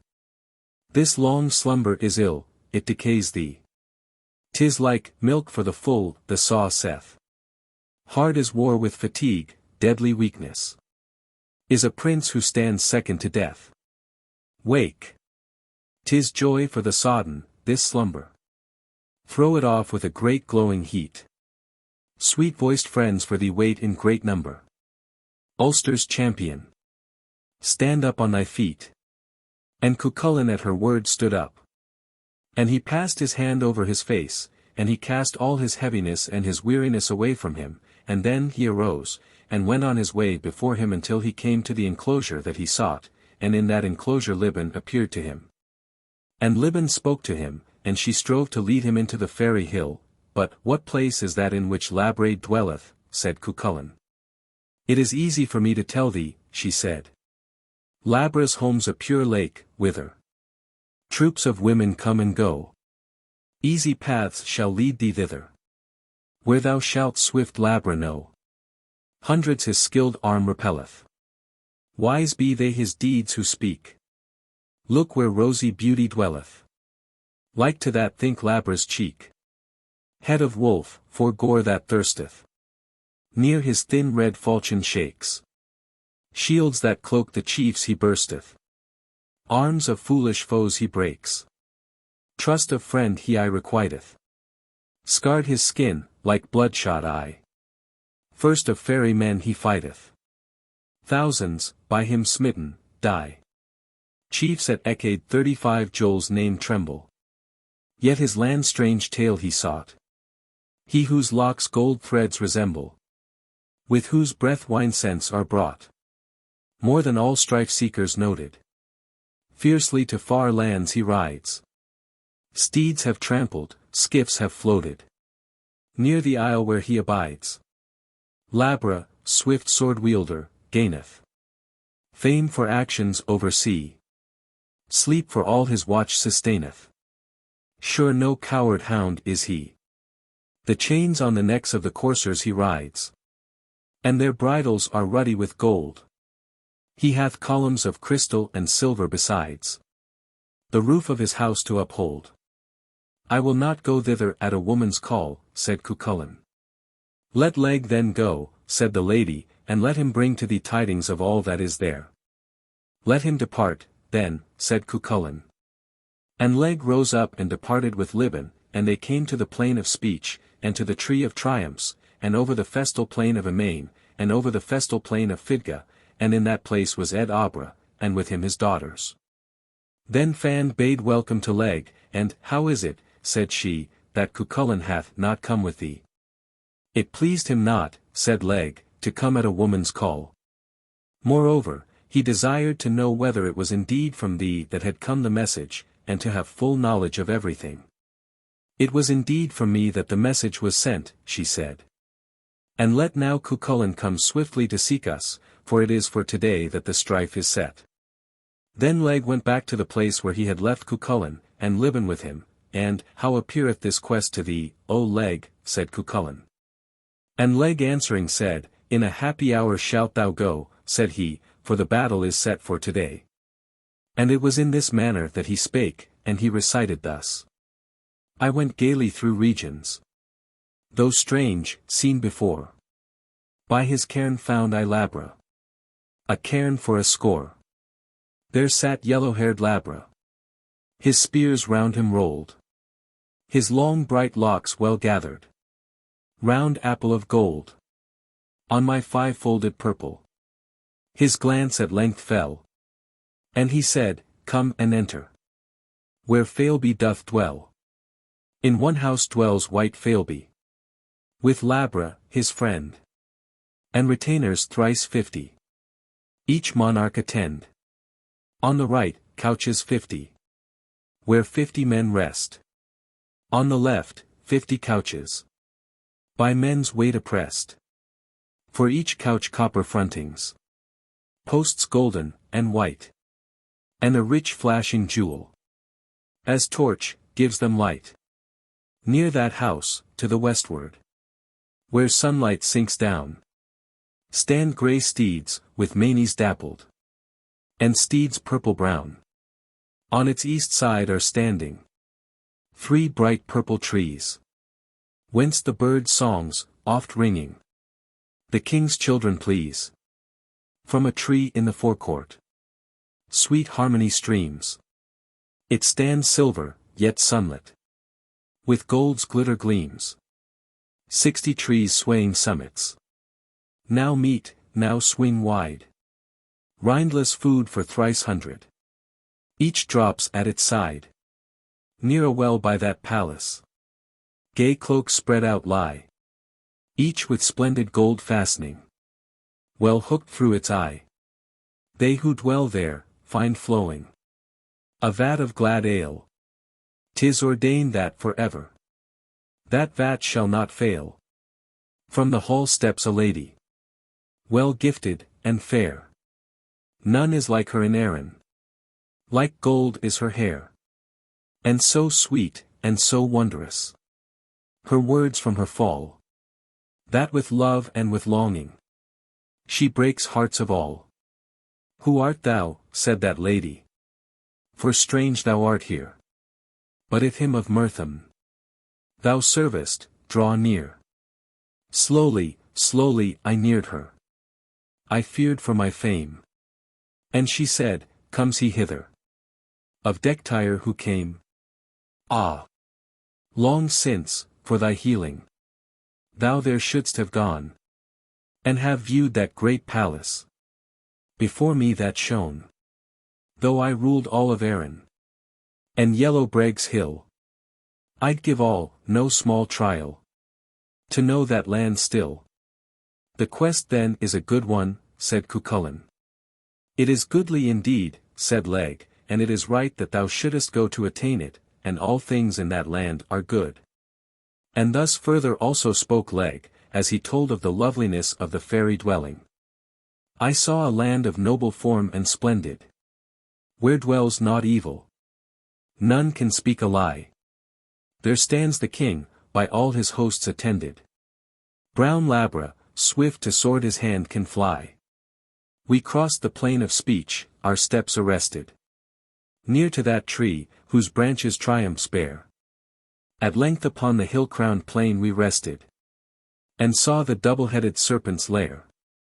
Then Leabhar said, as we that mount sat under, would I could see't would be a marvel strange. Yet, if I saw it, dear would be that wonder. If to Cuchulain's form thy form could change. Great is the beauty of Ed-Obra's daughters. Unfettered men before them conquered fall. Fan's beauty stuns, like sound of rushing waters. Before her splendor kings and queens seem small. Though I confess, as from the wise one's hearing, that Adam's race was once unstained by sin. Yet did I swear, when Fan was there appearing, none in past ages could such beauty win. I saw the champion stand with arms for slaying. Right splendid was the garb those heroes bore. Gay-colored garments, meet for their arraying. 'Twas not the vesture of rude churls they wore. Women of music at the feast were sitting. A brilliant maiden bevy near them stood. And forms of noble youths were upwards flitting. Through the recesses of the mountain wood. I saw the folk of song. Their strains rang sweetly. As for the lady in that house they played. Had I fled away from thence, and fleetly. Hurt by that music, I had weak been made. I know the hill where Eithne took her station. And Eithne Inguba's a lovely maid. But none can drive from sense a warlike nation. Save she alone, in beauty then displayed. And Cuchulain, when he had heard that report, went on with Leabhar to that land, and he took his chariot with him. And they came to the island of Labraid, and their Labraid and all the women that were there bade them welcome, and Fan gave an especial welcome to Cuchulain. What is there now set for us to do, said Cuchulain. No hard matter to answer, said Labraid, we must go forth and make a circuit about the army. They went out then, and they came to the army, and they let their eyes wander over it, and the host seemed to them to be innumerable. Do thou arise, and go hence for the present, said Cuchulain to Labraid, and Labraid departed, and Cuchulain remained confronting the army. And there were 2 ravens there, who spake, and revealed Druid secrets, but the armies who heard them laughed. It must surely be the madman from Ireland who is there, said the army, it is he whom the ravens would make known to us. And the armies chased them away so that they found no resting place in that land. Now at early morn Eachad went out in order to bathe his hands in the spring, and Cuchulain saw his shoulder through the hood of his tunic, and he hurled his spear at him, and he pierced him. And he by himself slew 33 of them, and then Senech the unearthly assailed him, and a great fight was fought between them, and Cuchulain slew him, and after that Labraid approached, and he brake before him those armies. Then Labraid entreated Cuchulain to stay his hand from the slaying, and I fear now, said Leg, that the man will turn his wrath upon us, for he hath not found a war to suffice him. Go now, said Leg, and let there be brought 3 vats of cold water to cool his heat. The first vat into which he goeth shall boil over. After he hath gone into the second vat, none shall be able to bear the heat of it, after he hath gone into the third vat, its water shall have but a moderate heat. And when the women saw Cuchulain's return, Fan sang thus. Fidga, S36 plain, where the feast assembles. Shakes this eve, as his car he guides. All the land at the trampling trembles. Young and beardless, in state he rides. Blood-red canopies o'er him swinging. Chant, but not as the fairies cry. Deeper bass from the car is singing. Deeply droning, its wheels reply. Steeds are bounding beneath the traces. None to match them my thought can find. Wait a while. I would note their graces. On they sweep, like the spring's swift wind. High in air, in his breath suspended, float a 50 of golden balls. Kings may grace in their sports have blended. None his equal my mind recalls. Dimples 4 on each cheek are glowing. One seems green, one is tinged with blue. One dyed red, as if blood were flowing. One is purple, of lightest hue. 7-fold light from his eyeballs flashes. None may speak him as blind, in scorn. Proud his glances, and dark eyelashes. Black as beetle, his eyes adorn. Well his excellence fame confesses. All through Erin his praise is sung. 3 The hues of his high-piled tresses. Beardless yet, and a stripling young. Red his blade, it hath late been blooded. Shines above it its silver hilt. Golden bosses his shield have studded. Round its rim the white bronze is spilt. O'er the slain in each slaughter striding. War he seeketh, at risk would snatch. Heroes keen in your ranks are riding. None of these is Cuchulain's match. From Murtham he comes, we greet him. Young Cuchulain, the champion strong. We, compelled from afar to meet him. Daughters all of Ed Abra, throng. Every tree, as a lordly token, stands all stained with the red blood rain. War that demons might wage is woken. Wails peal high as he raves again. Liban moreover bade a welcome to Cuchulain, and she chanted as follows. Hail to Cuchulain! Lord, who canst aid? Murtham ruling. Mind undismayed. Hero-like, glorious. Heart great and still. Battle victorious. Firm rock of skill. Redly he raggeth. Foemen would face. Battle he wageth. Meet for his race. Brilliant his splendor, like maidens' eyes. Praises we render, praise shall arise. Tell us now of the deeds thou hast done, O Cuchulain. Cried Liban, and Cuchulain in this manner replied to her. From my hand flew a dart, as I made my cast. Through the host of Streamyogan the javelin passed. Not at all did I know, though great fame was won, who my victim had been, or what deed was done. Whether greater or less was his might than mine, I have found not at all, nor can write divine. In a mist was he hid whom my spear would slay. Yet I know that he went not with life away. A great host on me closed, and on every side rose around me in hordes the red steeds they ride. From Manannan, the son of the sea, came foes. From Streamyogan to call them a roar arose. And I went to the battle with all at length. When my weakness had passed, and I gat full strength. And alone with 3,000s the fight I fought. Till death to the foes whom I faced was brought. I heard Echaid Jul's groan, as he neared his end. The sound came to mine ears as from lips of friend. Yet, if truth must be told, 'twas no valiant deed. That cast that I threw, if 'twas thrown indeed. Now, after all these things had passed, Cuchulain slept with the lady, and he abode for a month in her company, and at the end of the month he came to bid her farewell. Tell me, she said, to what place I may go for our tryst, and I will be there, and they made tryst at the strand that is known as the strand of the Uidhri's head. Now word was brought to Emer of that tryst, and knives were whetted by Emer to slay the lady, and she came to the place of the tryst, and 50 women were with her.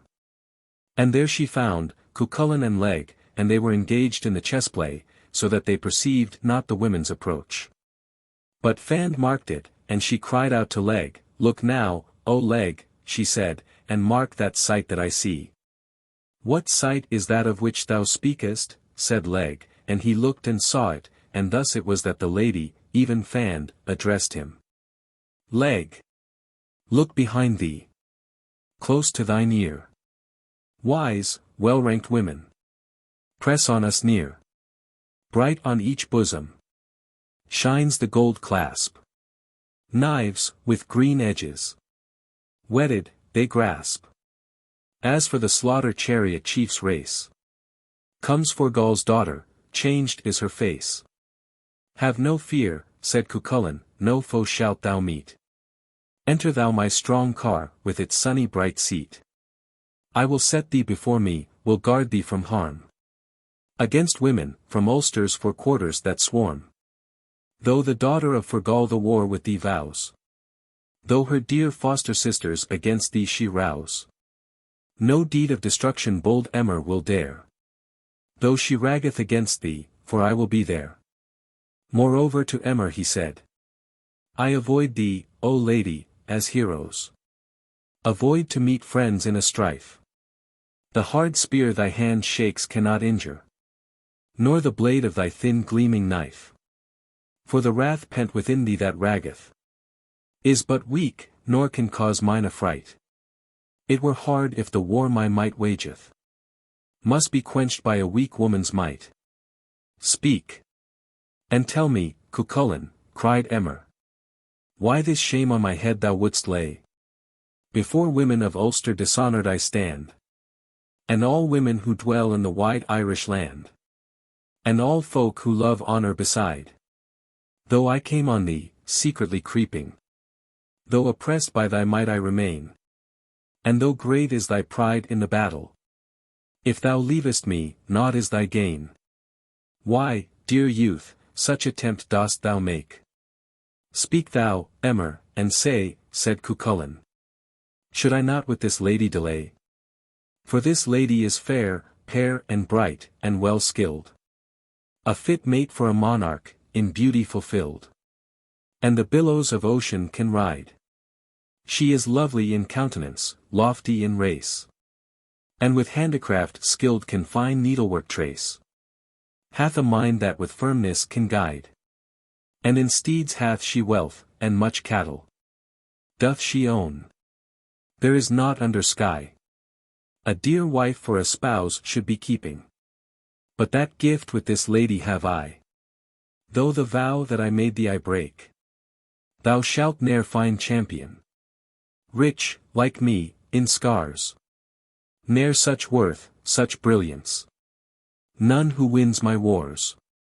In good sooth, answered Emer, the lady to whom thou dost cling is in no way better than am I myself.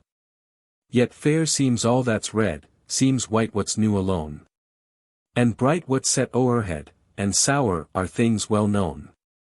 Men worship what they lack, and what they have seems weak. In truth thou hast all the wisdom of the time, O youth.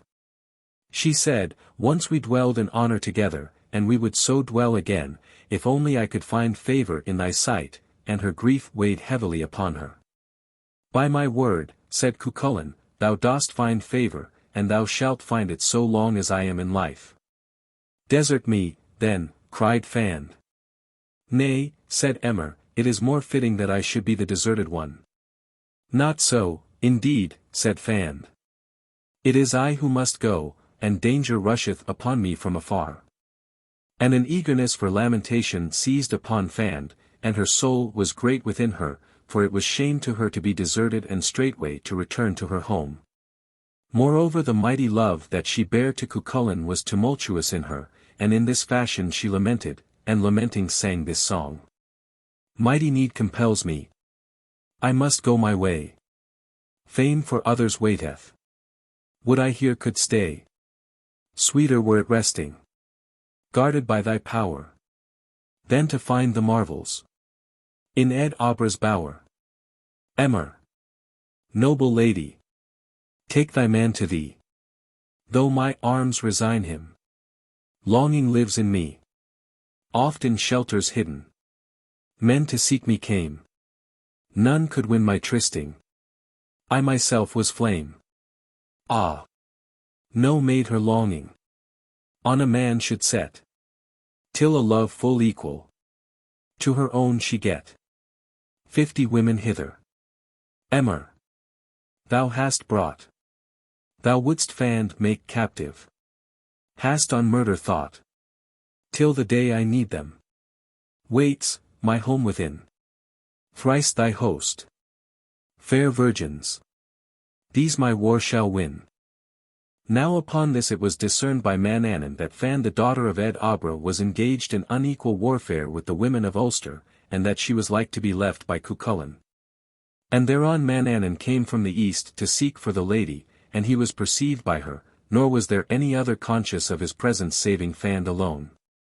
And, when she saw Manannan, the lady was seized by great bitterness of mind and by grief, and being thus, she made this song. Lo! The son of the sea folk from plains draws near, whence Yogan, the stream, is poured. 'Tis Manannan, of old he to me was dear. And above the fair world we soared. Yet today, although excellent sounds his cry, no love fills my noble heart. For the pathways of love may be bent awry, its knowledge in vain depart. When I dwelt in the bower of the Yogan stream, at the sun of the ocean's side, of a life there unending was then our dream. Naught seemed could our love divide. When the comely Manannan to wed me came, to me, as a spouse, full meet. Not in shame was I sold, in no chessman's game, the price of a foe's defeat. When the comely Manannan my lord was made, when I was his equal spouse, this armlet of gold that I bear he paid, as price for my marriage vows. Through the heather came bridemaids, in garments brave, of all colours, 210. And beside all the maidens my bounty gave, to my husband of 50 men. For times 50 our host, for no frenzied strife. In our palace was pent that throng, where 100 strong men led a gladsome life. 100 fair dames and strong. Manannan draws near, over ocean he speeds. From all notice of fools is he free. As a horseman he comes, for no vessel he needs. Who rides the maned waves of the sea. He hath passed near us now, though his visage to view is to all, save to fairies, forbid. Every troop of mankind his keen sight searcheth through, though small, and in secret though hid. But for me, this resolve in my spirit shall dwell, since weak, being woman's, my mind. Since from him whom so dearly I loved, and so well, only danger and insult I find, I will go. In mine honour unsullied depart. Fair Cuchulain, I bid thee good-bye. I have gained not the wish that was dear to my heart. High justice compels me to fly. It is flight, this alone that befitteth my state. Though to some shall this parting be hard. O thou son of Regamon! The insult was great. Not by leg shall my going be barred. I depart to my spouse, ne'er to strife with a foe. Shall Manannan his consort expose? And, that none may complain that in secret I go. Behold him. His form I disclose. Then that lady rose behind Manannan as he passed, and Manannan greeted her. O lady, he said, which wilt thou do? Wilt thou depart with me, or abide here until Cuchulain comes to thee? By my troth, answered Fand, neither of the two of ye were a fitting spouse to adhere to, and neither of you two is better than the other. Yet, Manannan, it is with thee that I go, nor will I wait for Cuchulain, for he hath betrayed me. And there is another matter, moreover, that weigheth with me, O thou noble prince, said she, and that is that thou hast no consort who is of worth equal to thine, but such a one hath Cuchulain already. And Cuchulain saw the lady as she went from him to Manannan, and he cried out to Leg, What meaneth this that I see? 'Tis no hard matter to answer thee, said Leg. Fan goeth away with Manannan the son of the sea, since she hath not been pleasing in thy sight.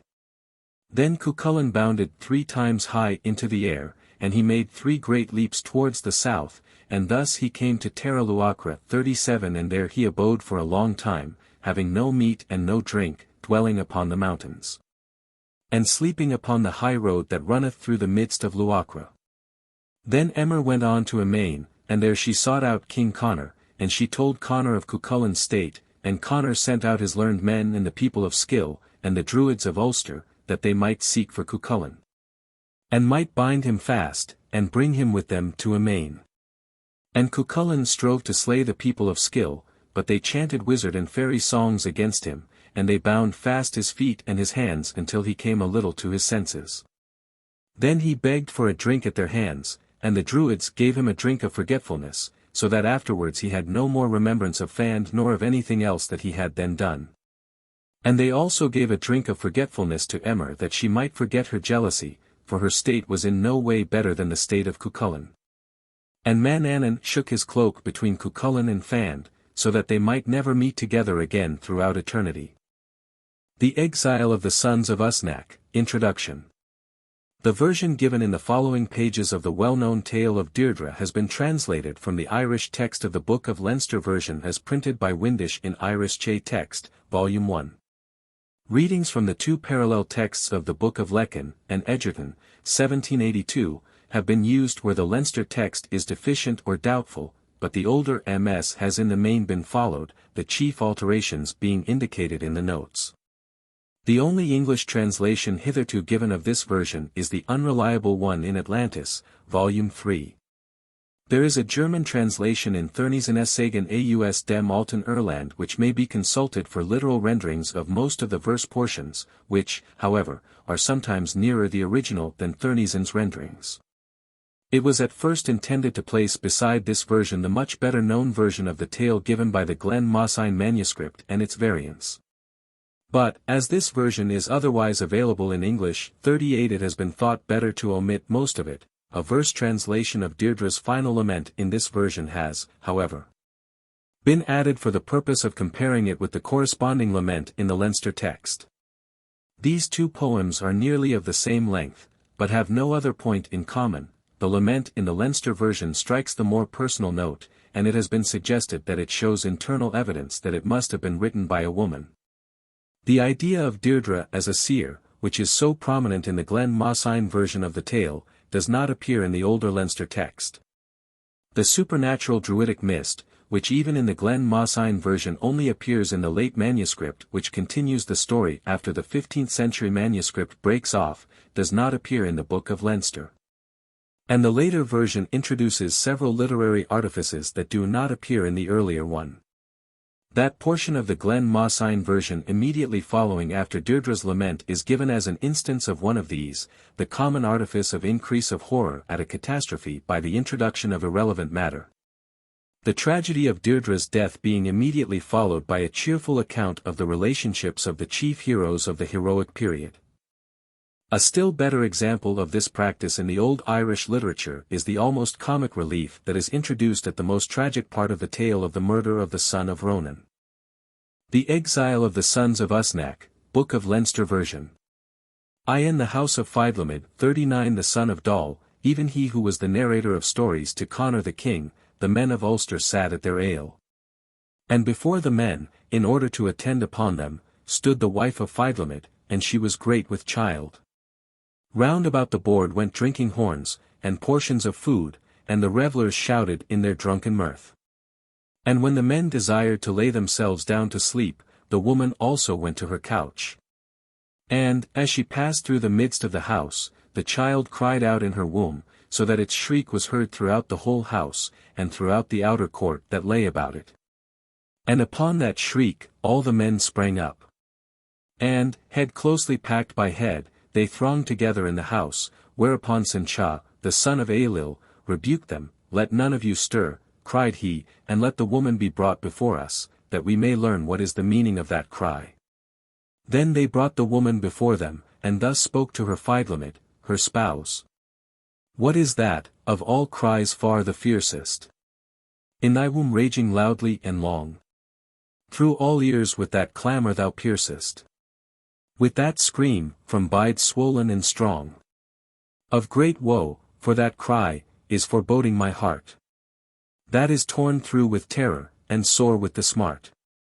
Then the woman turned her, and she approached Cathbad 40 the Druid, for he was a man of knowledge, and thus she spoke to him.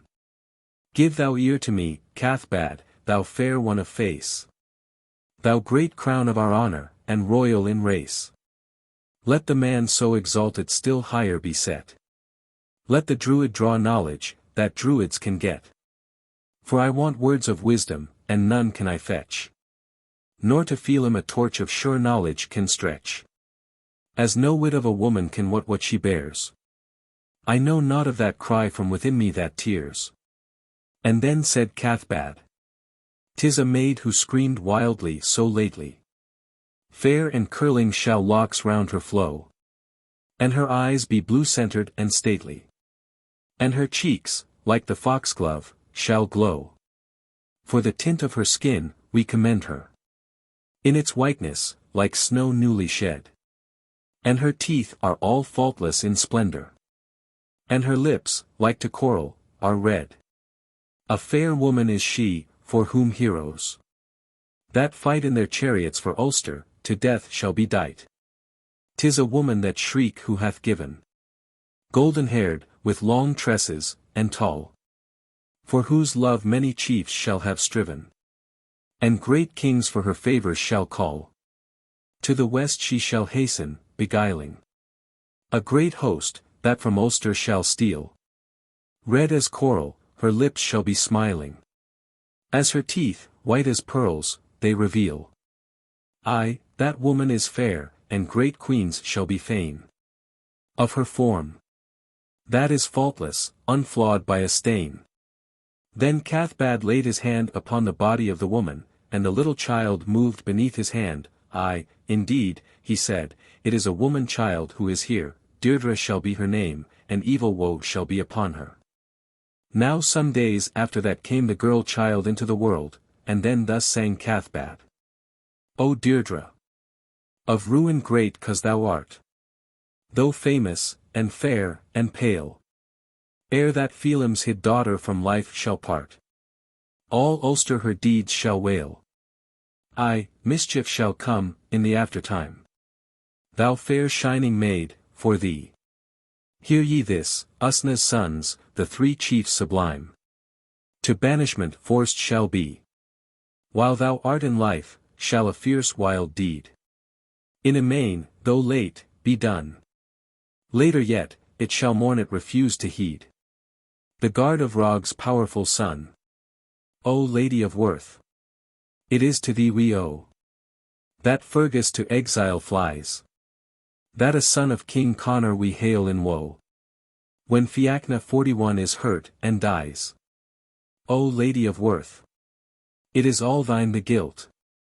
Jerk, Eladin's son, is slain, and when Eoghan Mac Dora's great life is spilt, not less shall be found our pain. Grim deeds shalt thou do, and in wrath shalt rave against glorious Ulster's king. In that spot shall men dig thee thy tiny grave. Of Deirdre they long shall sing.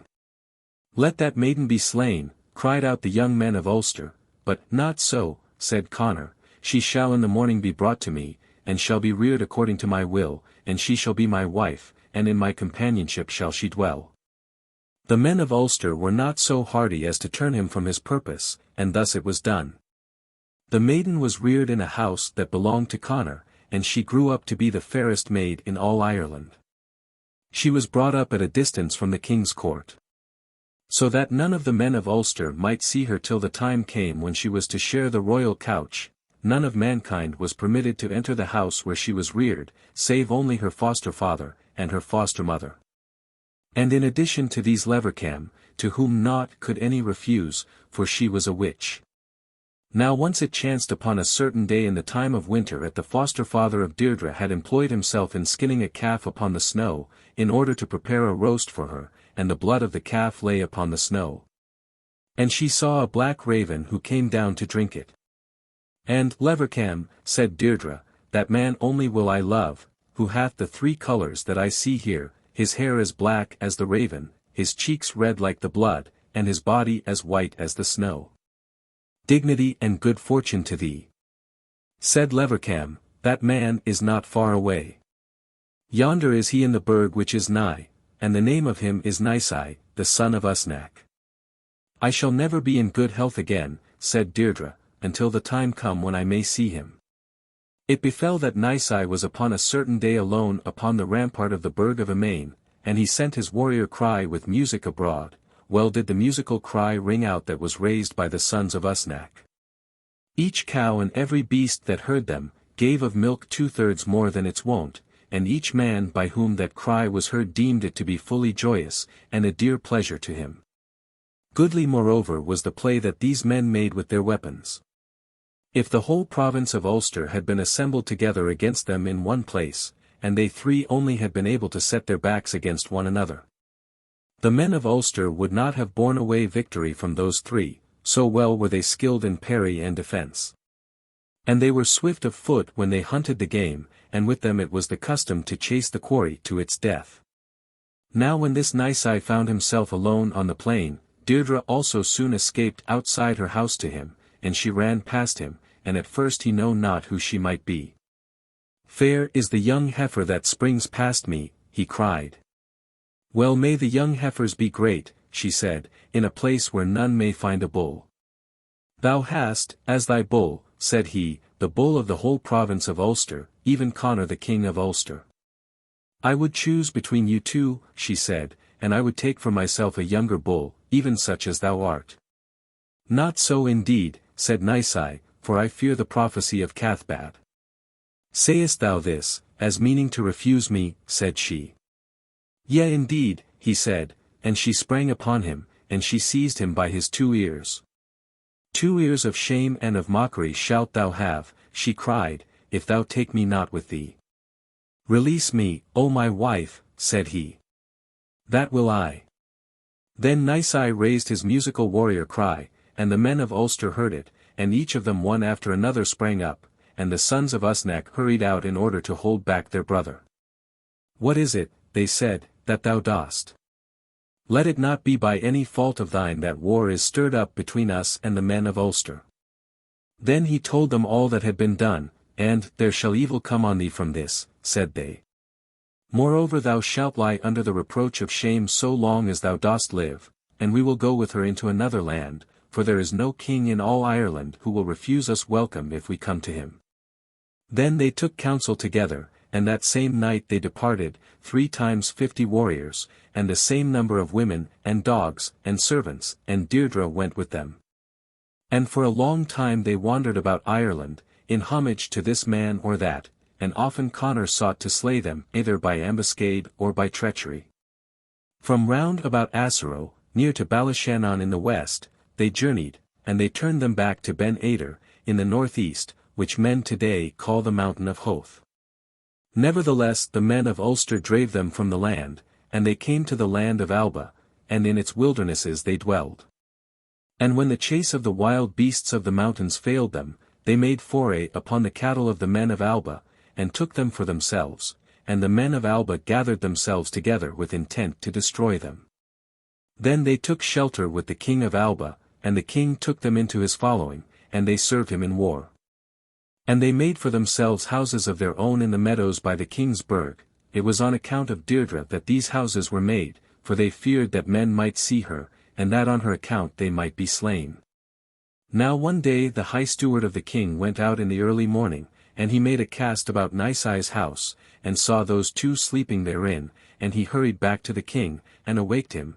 "We have," said he, "up to this day found no wife for thee of like dignity to thyself. Nisai the son of Usnach hath a wife of worth sufficient for the emperor of the western world. Let Nisai be slain, and let his wife share thy couch." "Not so," said the king, "but do thou prepare thyself to go each day to her house, and woo her for me secretly." Thus was it done, but Deirdre, whatsoever the steward told her, was accustomed straightway to recount it each even to her spouse. And since nothing was obtained from her, the sons of Usnach were sent into dangers, and into wars, and into strifes that thereby they might be overcome. Nevertheless they showed themselves to be stout in every strife, so that no advantage did the king gain from them by such attempts as these. The men of Alba were gathered together to destroy the sons of Usnach, and this also was told to Deirdre. And she told her news to Nisai. "Depart hence," said she, "for if ye depart not this night, upon the morrow ye shall be slain." And they marched away that night, and they betook themselves to an island of the sea. Now the news of what had passed was brought to the men of Ulster. "'Tis pity, O Conor," said they, "that the sons of Usnach should die in the land of foes, for the sake of an evil woman. It is better that they should come under thy protection. 42 And that the fated slaying should be done here, and that they should come into their own land, rather than that they should fall at the hands of foes." "Let them come to us then," said Conor, "and let men go as securities to them." The news was brought to them.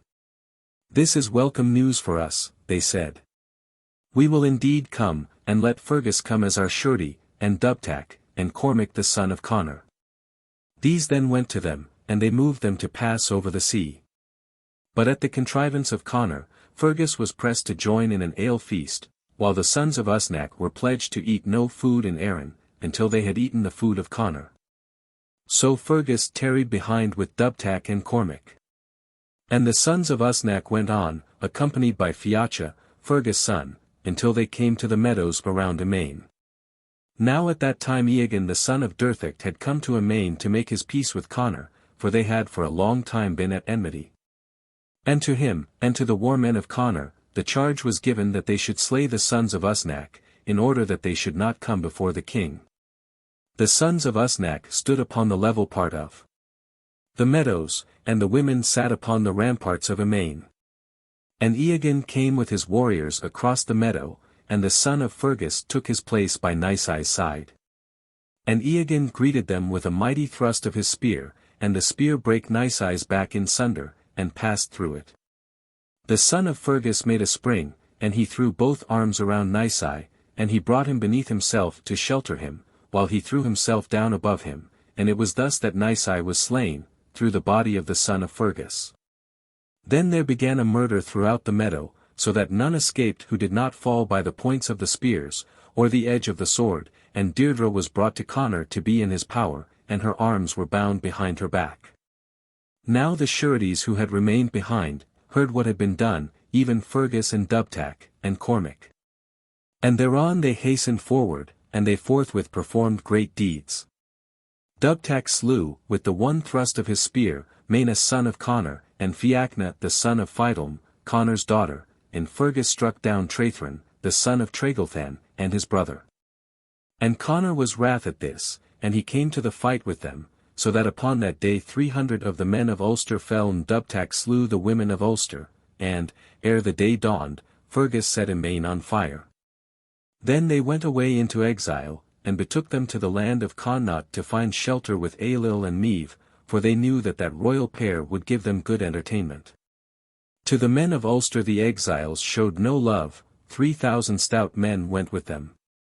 And for 16 years never did they allow cries of lamentation and of fear among the Ulstermen to cease, each night their vengeful forays caused men to quake, and to wail. Deirdre lived on for a year in the household of Connor. And during all that time she smiled no smile of laughter, she satisfied not herself with food or with sleep, and she raised not her head from her knee. And if any one brought before her people of mirth, she used to speak thus. Though eager troops, and fair to see, 43. May home return, though these ye wait. When Usna's sons came home to me, they came with more heroic state. With hazel mead, my Nisai stood. And near our fire his bath I'd pour. On Aindle's stately back the wood. On Arden's ox, or goodly boar. Though sweet that goodly mead ye think, that warlike Connor drinks in Hull, I oft have known a sweeter drink, where leaps in foam the waterfall. Our board was spread beneath the tree, and Nisai raised the cooking flame. More sweet than honey sauce to me was meat, prepared from Nisai's game. Though well your horns may music blow, though sweet each month your pipes may sound, I fearless say, that well I know, a sweeter strain I oft have found. Though horns and pipes be sounding clear, though Connor's mind in these rejoice, more magic strain, more sweet, more dear, was Usna's children's noble voice. Like sound of wave, rolled Nisai's bass. We'd hear him long, so sweet he sang. And Arden's voice took middle place. And clearly Aindle's tenor rang. Now Nisai lies within his tomb. A sorry guard his friend supplied. His kindred poured his cup of doom. That poisoned cup, by which he died. Ah! Berthon dear! Thy lands are fair. Thy men are proud, though hills be stern. Alas! Today I rise not there, to wait for Usna's son's return. That firm, just mind, so loved, alas! The dear shy youth, with touch of scorn, I loved with him through woods to pass. And girding in the early morn, when bent on foes, they boded ill. Those dear grey eyes, that maids adored. When, spent with toil, his troops lay still. Through Irish woods his tenor soared. For this it is, no more I sleep. No more my nails with pink I stain. No joy can break the watch I keep. For Usnach's sons come not again. For half the night no sleep I find. No couch can me to rest beguile. Mid crowds of thoughts still strays my mind. I find no time to eat or smile. In Eastern Emain's proud array. No time to joy is left for me. For gorgeous house, and garments gay. Nor peace, nor joy, nor rest can be. And when Connor sought to soothe her, thus Deirdre would answer him. Ah Connor! What of thee? I naught can do. Lament and sorrow on my life have passed. The ill you fashioned lives my whole life through. A little time your love for me would last. The man to me most fair beneath the sky. The man I loved, in death away you tore. The crime you did was great. For, till I die, that face I loved I never shall see more. That he is gone is all my sorrow still. Before me looms the shape of Usnach's son. Though o'er his body white is yon dark hill. There's much I'd lavish, if but him I won. I see his cheeks, with meadow's blush they glow. Black as a beetle, runs his eyebrows line. His lips are red, and, white as noble snow. I see his teeth, like pearls they seem to shine. Well have I known the splendid garb he bears. Oft among Alba's warriors seen of old. A crimson mantle, such as courtier wears. And edged with border wrought of ruddy gold. Of silk his tunic, great its costly price. For full 100 pearls thereon are sewn. Stitched with findruin 44 bright with strange device. Full 50 ounces weighed those threads alone. Gold hilted in his hand I see his sword. 2 spears he holds, with spearheads grim and green. Around his shield the yellow gold is poured. And in its midst a silver boss is seen. Fair Fergus ruin on us all hath brought. We crossed the ocean, and to him gave heed. His honor by a cup of ale was bought. From him hath passed the fame of each high deed. If Ulster on this plain were gathered here, before King Connor, and those troops he'd give, I'd lose them all, nor think the bargain dear. If I with Nisai, Usnach's son, could live. Break not, O King, my heart today in me. For soon, though young, I come my grave unto. My grief is stronger than the strength of sea. Thou, Connor, knowest well my word is true. Whom dost thou hate the most, said Connor, of these whom thou now sayest? Thee thyself, she answered, and with the Egerton the son of Dartaid. Then, said Connor, thou shalt dwell with Egerton for a year. And he gave Deirdre over into Egerton's hand. Now upon the morrow they went away over the festal plain of Macha, and Deirdre sat behind Egerton in the chariot. And the 2 who were with her were the 2 men whom she would never willingly have seen together upon the earth, and as she looked upon them, Ah, Deirdre, said Connor. It is the same glance that a ewe gives when between 2 rams that thou sharest now between me and Egerton. Now there was a great rock of stone in front of them, and Deirdre struck her head upon that stone, and she shattered her head, and so she died. This then is the tale of the exile of the sons of Usnach, and of the exile of Fergus, and of the death of Deirdre. The lament of Deirdre over the sons of Usnach, according to the Glen Mosine version, also the conclusion of the tale from the same version. I grieved not, Usnach's sons beside. But long, without them, lags the day. Their royal sire no guest denied. 3 lions from Cave Hill were they. 3 dragons bred in Mona's fort. Are dead, to them from life I go. 3 chiefs who graced the Red Branch court. 3 rocks, who broke the rush of foe. O loved by many a British maid.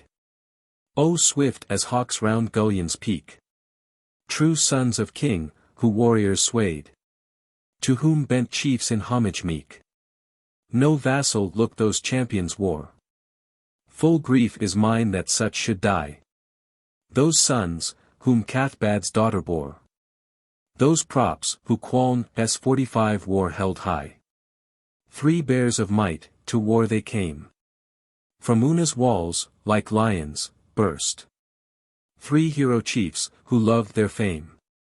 3 sons, on Ulster's bosom nursed. 'Twas A46 reared them. 'Neath her yoke. A kingdom bowed, and tribute brought. They propped the war, when armies broke. Those foster sons, whom Scathach 47 taught. The 3, who once from Boven's skill. All feats have learned that heroes know. King Usnach's glorious sons. 'Tis ill. That these afar from me should go.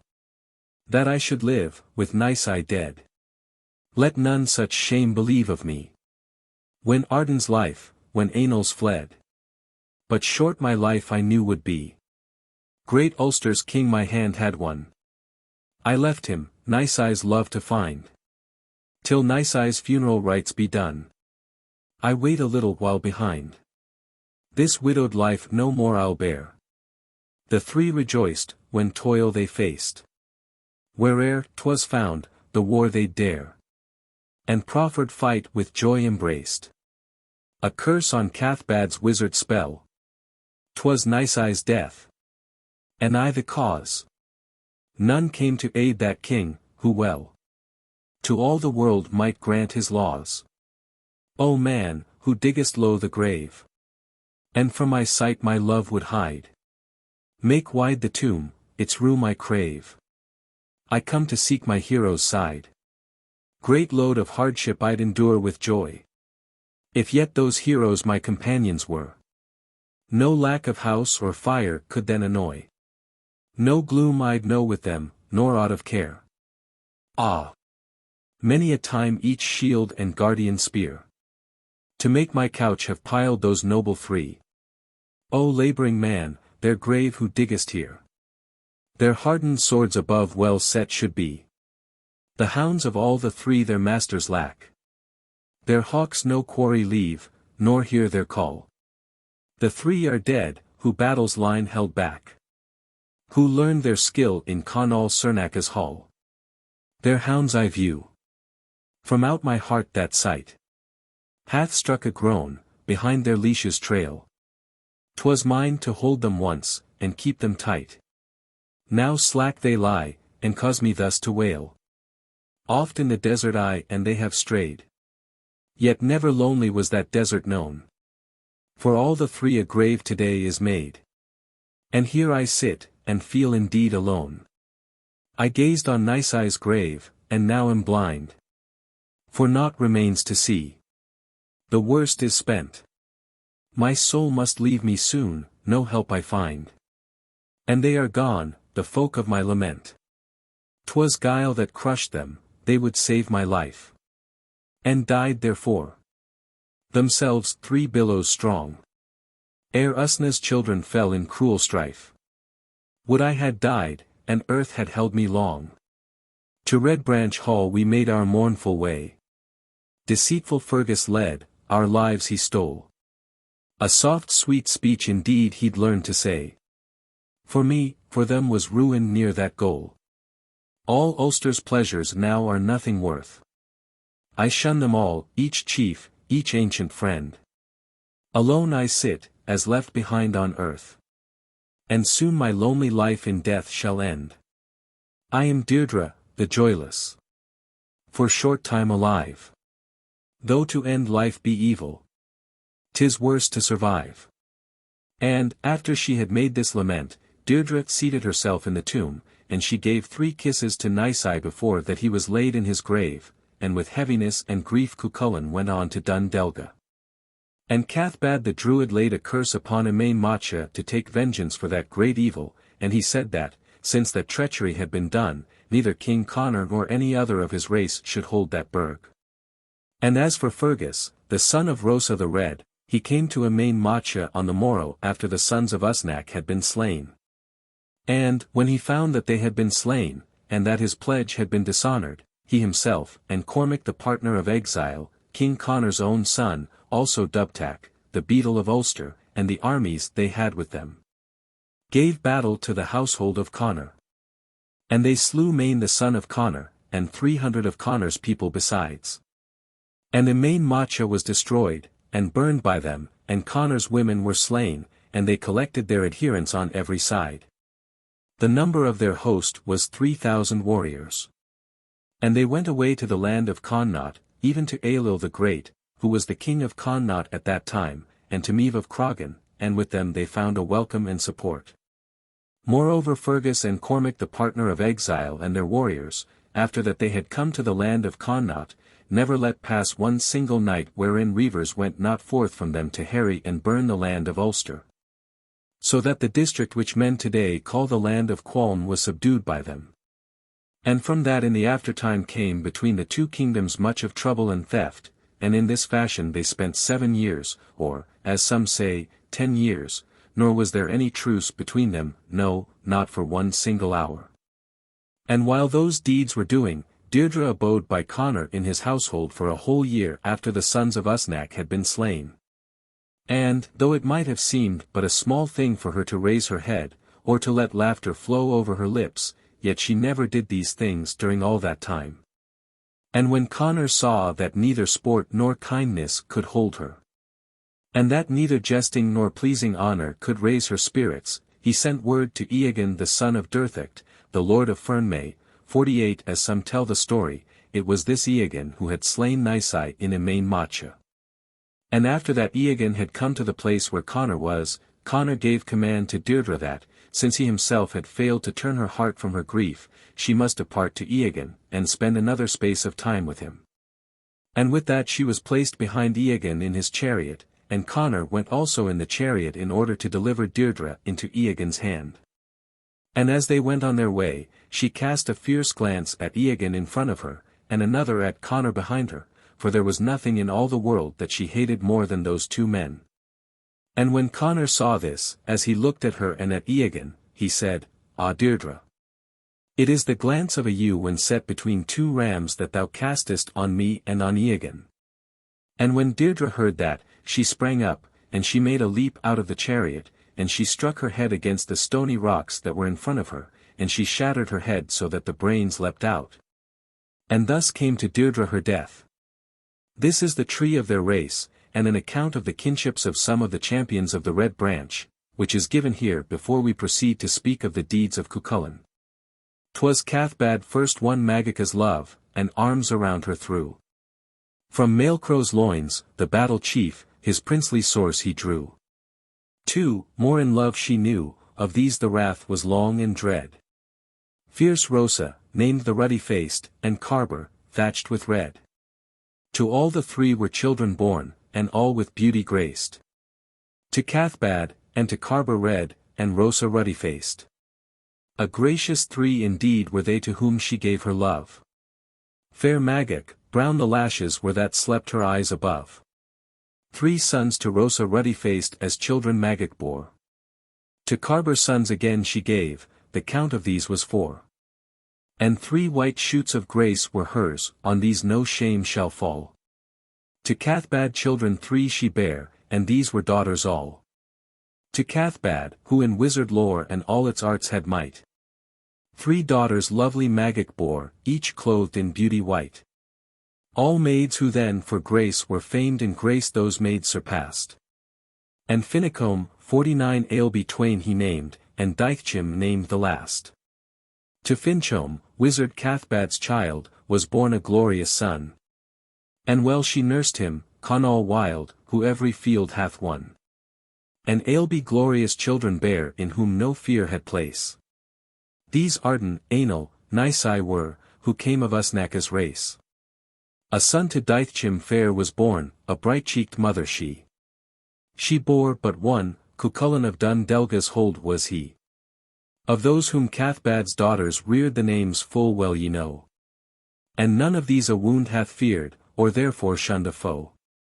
The sons of Usnach, who like shields their friends protected well. By might of hosts on battlefield to death were born, and fell. And each was white of skin, and each his friends in love would hold. Now naught remains for song to teach, the third of griefs is told.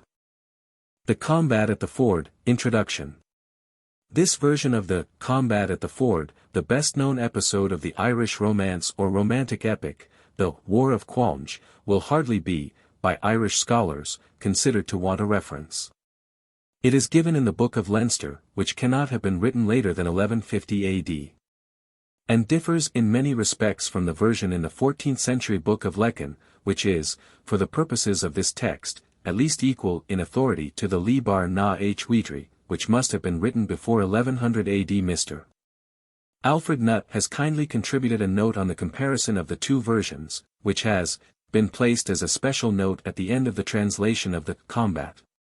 To this note may be added the remark that the whole of the Leabhar na H-Uidhri version of the War of Cualnge seems to be subject to the same criticisms that have to be passed on the Sickbed and the Courtship of Etain in the same volume, viz. that it is a compilation from 2 or 3 different versions of the same story, and is not a connected and consistent romance, which the version in the Book of Leinster appears to be. As an illustration of this, the appearance of Conall Cernach as on the side of Connaught in the early part of the LU version may be mentioned. He is never so represented in other versions of the war. In the description of the array of Ulster at the end of LU, he is noted as being expected to be with the Ulster army but as absent, following in this the Book of Leinster, but not a later manuscript which agrees with the Book of Leinster in the main, then at the end of the LU. Version Conall again appears in the Connaught army and saves Connor from Fergus, taking the place of Cormac in the Book of Leinster version.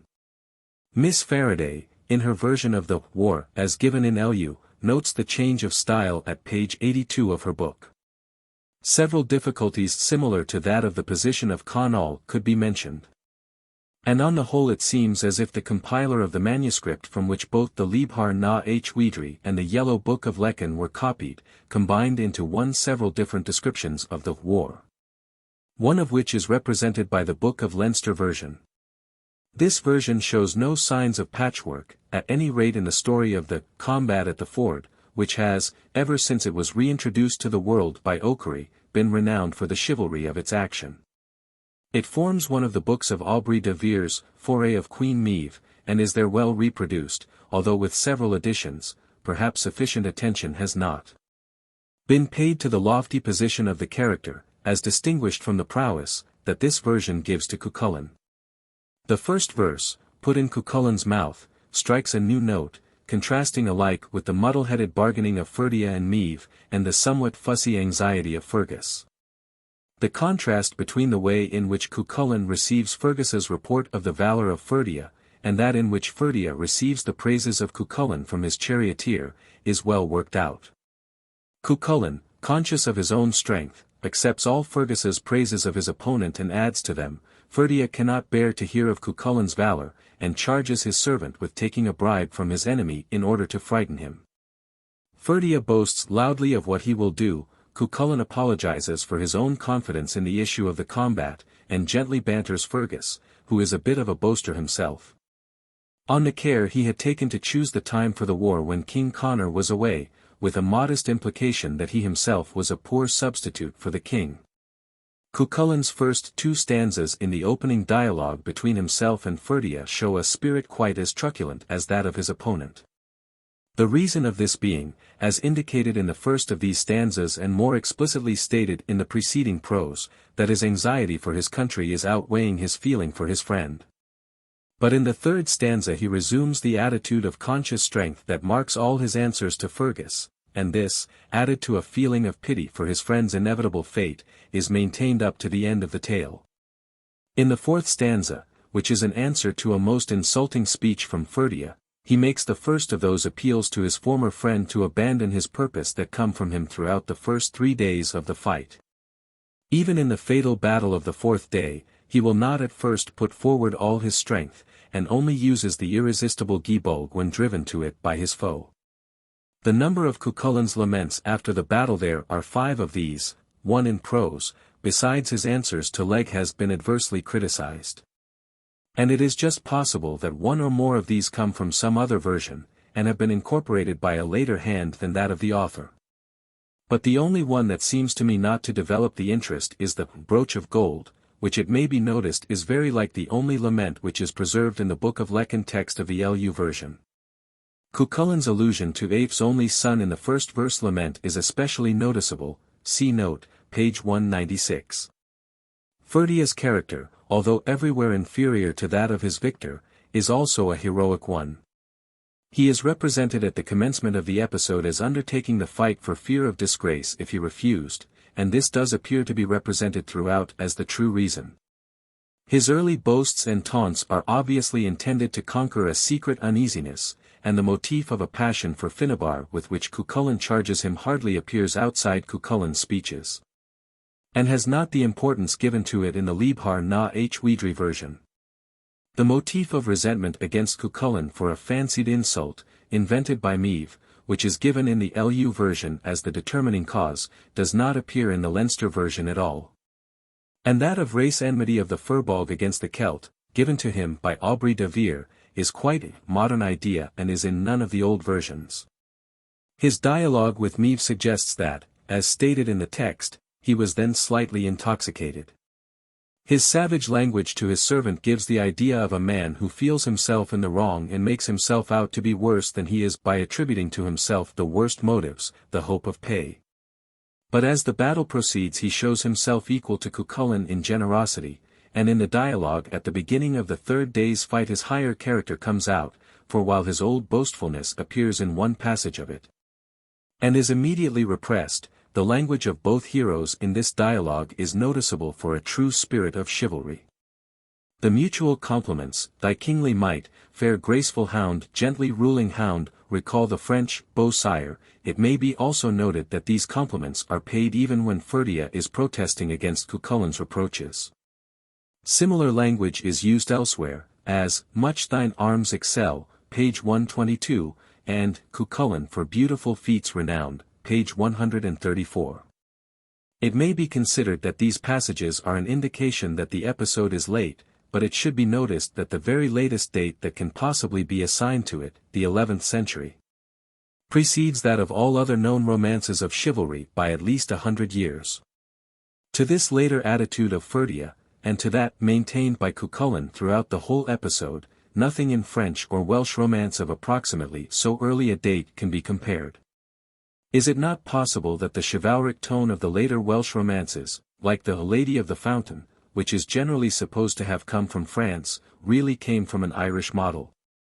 And that this tone, together with the Arthurian saga, passed to the continent? A great contrast to both the two heroes is afforded by the introduction of Leg with his cries of exultation, which come between the dying groans of Ferdia and the fine prose lament of Cuchulain, increasing the effect of both. Leg seems quite unable to see his master's point of view, and he serves as a foil for Ferdia, just as the latter's inferiority increases the character of Cuchulain. The consistency of the whole, and the way in which our sympathy is awakened for Ferdia contrast with the somewhat disconnected character of the LU version, which as it stands gives a poor idea of the defeated champion, although, as Mr. Nutt suggests, the lost part may have improved this idea, and the version has beauties of its own. For the convenience of those readers who may be unacquainted with the story of the war, the following short introduction is given. At a time given by the oldest Irish annalists as A.D. 29, the War of Cualnge was undertaken by Maeve, Queen of Connaught, against the kingdom or province of Ulster. Gathering together men from all the other 4 provinces of Ireland, Maeve marched against Ulster, the leaders of her army being herself, her husband Ailill, and Fergus the son of Rog, an exile from Ulster, and formerly, according to one account, king of that province. Not only had Maeve great superiority in force, but the time she had chosen for the war was when Conor, king of Ulster, and with him nearly all his principal warriors, were on their sick bed in accordance with a curse that had fallen on them in return for a cruel deed that he and his people had done. One hero however, Cuchulain, the greatest of the Ulster heroes, was unaffected by this curse. And he, with only a few followers, but with supernatural aid from demigods of whose race he came, had caused much loss to the queen and her army, so that Maeve finally made this compact, she was each day to provide a champion to oppose Cuchulain, and was to be permitted to advance so long as that combat lasted. If her champion was killed, she was to halt her army until the next morning. Before the combat at the ford between Cuchulain and Ferdia, Cuchulain had killed many of Meave's champions in duel, and the epic romance of the War of Cualnge gives the full story of these combats and of the end of the war. The episode given in the following pages commences at the camp of Queen Meave, where her chiefs are discussing who is to be their champion against Cuchulain on the following day. The combat at the ford. An episode of the cattle spoil of Cualnge in the Book of Leinster version. At that time debate was held among the men of Ireland who should be the man to go early in the morning of the following day to make combat and fight with Cuchulain. And all agreed that Ferdia, the son of Damon, the son of Dire, was the man who should go, even the great and valiant champion of the men of Iros Donnan, for the manner in which he fought and did battle was like to the manner of Cuchulain. They had got their skill in arms, and valour, and bravery from the same teachers, from Scathach, from Wathack, and from A50, nor had either of them advantage over the other except that Cuchulain alone could perform the feat of the Gibolg. Yet Ferdia was fenced by a horny skin protecting armour, and this should guard him when he faced a hero in battle and combat at the ford. So to Ferdia were sent messengers and heralds. But Ferdia denied the heralds, and he refused to depart with them, for well he knew why it was he was called, even to fight against his own friend, his comrade and fellow pupil Cuchulain. And for that cause he came not with the heralds who were sent. And then did Meave send to Ferdia druids, and satirists and revilers, in order that against him should be made 3 crushing reproaches, and 3 satires. That the stains of shame, and of blemish, and of disgrace should be raised on his face, so that even if he died not at once, death should be his within the space of 9 days if he went with them not. And for the sake of his honour, Ferdia came at their call, for to him it was better to fall before the shafts of valour, of bravery, and of daring than by the stings of satire, of abuse, and of reproach. And he, when he arrived, was received with all worship and service, and was served with pleasant, sweet intoxicating liquor, so that his brain reeled, and he became gently merry. And these were the great rewards that were promised to him if he consented to make that combat and fight, a chariot of the value of 4 times 7 cumels, and the equipment of 12 men with garments of all colours. And the length and breadth of his own territory on the choice part of the plains of Moai.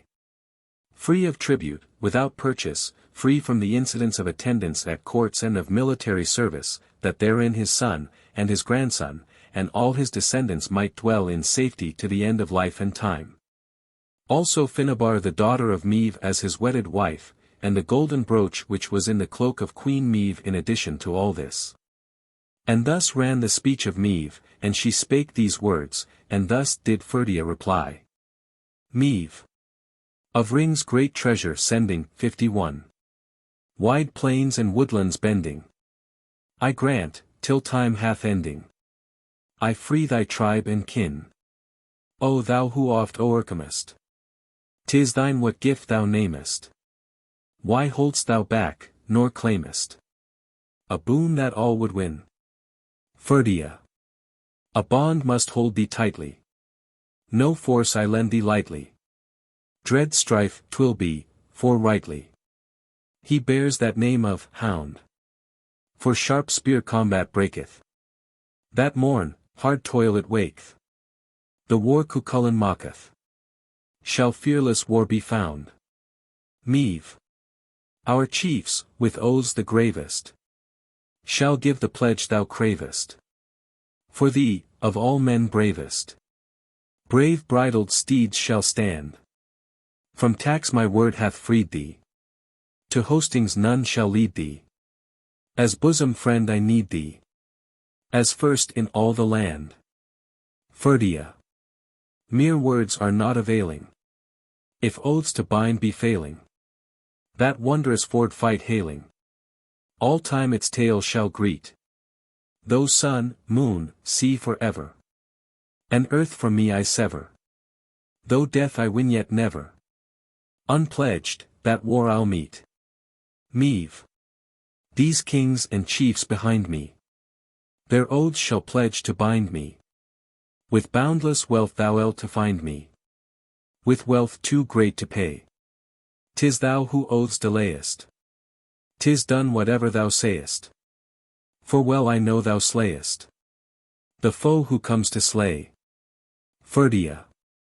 Ere thou to slaughter lure me. 6 champions' oaths procure me. Till these rewards assure me. I meet, for thee, no foe. If 6 thou grant as gages, I'll face the war he wages. And where Cuchulain rages, a lesser chief, I go. Meave. In chariots Donal raceth. Fierce strife wild Neman fasseth. Their halls the bard's song graced. Yet these in troth I bind. Firm pledge Morand is making. None carpri min new breaking. His troth, thine oath he's taking. 2 sons to pledge I find. Ferdia. Much poison, Meave, inflammeth. Thy heart, no smile thee tameth. But well the land thee nameth. Proud queen of Croghan's hold. Thy power no man can measure. 'Tis I will do thy pleasure. Now send thy silken treasure. Thy silver gifts, and gold. Meave. This brooch, as champion's token, I give of troth unbroken. All words my lips have spoken, performed shall Sunday see. Thou glorious chief, who darest this fight, I give thee rarest of gifts on earth, and fairest. Yet greater meed shall be for Findabar my daughter. All Elga's chiefs have sought her. When thou that hound shalt slaughter, I give in love to thee. And then did Meave bind Ferdia in an easy task, that on the next day he was to come to combat and fight with 6 of her champions, or to make duel against Cuchulain, whichever of the 2 he should think the easier. And Ferdia on his side bound her by a condition that seemed to him easy for her to fulfill, even that she should lay it upon those same 6 champions to see to it that all those things she had promised to him should be fulfilled. In case Cuchulain should meet death at Ferdia's hand. Thereupon Fergus caused men to harness for him his horses, and his chariot was yoked, and he went to that place where Cuchulain was that he might tell him what had passed, and Cuchulain bade him welcome. I am rejoiced at your coming, O my good friend Fergus, said Cuchulain. And I gladly accept thy welcome, O my pupil, said Fergus. But I have now come hither in order to tell thee who that man is who comes to combat and fight with thee early on the morning of the day which is at hand. We shall give all heed to thy words, said Cuchulain. 'Tis thine own friend, said Fergus, thy companion, and thy fellow pupil, thine equal in feats and in deeds and in valour, even Ferdia, the son of Damon, the son of Dare, the great and valiant champion of the men of Irosdonan. Truly, said Cuchulain, I make mine oath to thee that I am sorry that my friend should come to such a duel. Therefore, said Fergus, it behoves thee to be wary and prepared, for unlike to all those men who have come to combat and fight with thee upon the Tain be Cualnge is Ferdia, the son of Damon, the son of Dare. I have stood here, said Cuchulain, detaining and delaying the men of the 4 great provinces of Ireland since the first Monday in Samhain, November, till the beginning of the spring. And not 1 foot have I gone back before any one man during all that time, nor shall I, as I trust, yield before him. And in this manner did Fergus continue to put him on his guard, and these were the words that he spoke, and thus did Cuchulain reply. Fergus. Rise, Cuchulain. Foes are near, 52. All their covenant is clear. Damon's ruddy son in rage. Comes the war with thee to wage. Cuchulain. Here I stand, whose valiant toil Erin's bands held back from spoil. Never a foot of ground they won. Never a foe they found me shun. Fergus. Fierce is he in rage. His trust in his blade's deep searching thrust. Plates of horn protect his side. Pierced by none his strength who tried. Cuchulain. Fergus, much thine arms excel. Cease, this tale no longer tell. Land is none, nor battlefield, whereto his my strength must yield. Fergus. He is fierce, with scores can fight. Spear nor sword can on him bite. From that strength, 100's match. Hard 'twill be the prize to snatch. Cuchulain. Yeah. Ferdia's power I know. How from foughten field we go. How was fought our piercing war. Bards shall tell to ages far. Fergus. Loss of much I'd little mourn. Could I hear how, eastward borne. Great Cuchulain's bloody blade. Proud Ferdia's spoils displayed. Cuchulain. Though in boasts I count me weak. Hear me now as braggart speak. Damon's son, of Derry's race. Soon shall I, his victor, face. Fergus. Brought by me, hosts eastward came. Ulster sought to hurt my fame. Here have come, to ease my grief. Many a champion, many a chief. Cuchulain. Sickness Connor's might withheld. Else his sight thy host had quelled. Lest the shouts of joy had been raised by Meave, Maw Scales high queen. Fergus. Greater deeds than done by me. O Cuchulain. Thine shall be. Damon's son thy battle nears. Hear thy friend. Keep hard thy spears. Then Fergus returned to where the army was encamped. Ferdia also went from Meave and came to his own tent. And there he found his followers, and he told them how he had been bound to Meave as in an easy task, that he was on the morrow to combat and fight with 6 of her champions, or to make duel with Cuchulain. Whichever of the two he might think the easier. Also he told them how she had been bound by a condition that was easy for her to grant, that she should lay it on these same 6 champions to see that her promises to him of rewards should be fulfilled in case Cuchulain met his death at Ferdia's hand. There was no cheerfulness, or happiness, or even melancholy pleasure among the inmates of Ferdia's camp that night. They were all cheerless, and sorrowful, and low in spirit. For they knew that whenever those 2 champions, those 2 slayers of hundreds met, one of the 2 must fall in that place, or that both of them should fall, and if one only was to fall they were sure that that one would be their own master. For it was not easy for any man to combat and fight with Cuchulain on the Tain Bo Cualnge. Now the first part of that night Ferdia slept very heavily, and when the middle of the night had come his sleep had left him, and the dizziness of his brain has passed away, and care for the combat and the fight pressed heavily upon him. Then he called for his charioteer to harness his horses, and to yoke his chariot, and the charioteer began to rebuke him, if haply he might turn him from his purpose. It would be better for thee to stay, said the charioteer. Be thou silent, O my servant. Said Ferdia, and he then spoke the words that follow, and thus did his servant reply to him. Ferdia. 'Tis a challenge provoking. To war. And I go. Where the raven's hoarse croaking shall rise for my foe. With Cuchulain still seeking the strife at yon ford. Till his strong body, reeking, be pierced by my sword. Servant. Nay, thy threats show no meekness. Yet here thou shouldst stay. For on thee shall come weakness. Woe waits on thy way. For by Ulster's rock broken, this battle may be. And it long shall be spoken. How ill 'twas to thee. Ferdia. An ill word art thou saying. It fits not our race. That a champion, delaying from fight, should thee grace. Then thy speech, my friend, fetter. No foe will we fear. But, since valor is better, his challenge we near. Then Ferdia's horses were harnessed for him, and his chariot was yoked, and he came forward to the ford of battle, but when he had come there he found that the full light of the day had not yet dawned, and, O my servant, said Ferdia, spread out for me the cushions and skins that are upon my chariot, that I may rest upon them till I take the deep repose of refreshing sleep, for during the latter part of this night have I taken no rest. On account of the care that I had for this combat and fight. And the servant unharnessed his horses, and he placed together the cushions and the skins that were upon the chariot, so that Ferdia might rest upon them, and he sank into the deep repose of refreshing sleep. Now in this place I will tell of the acts of Cuchulain. He rose not at all from his couch until the full light of the day.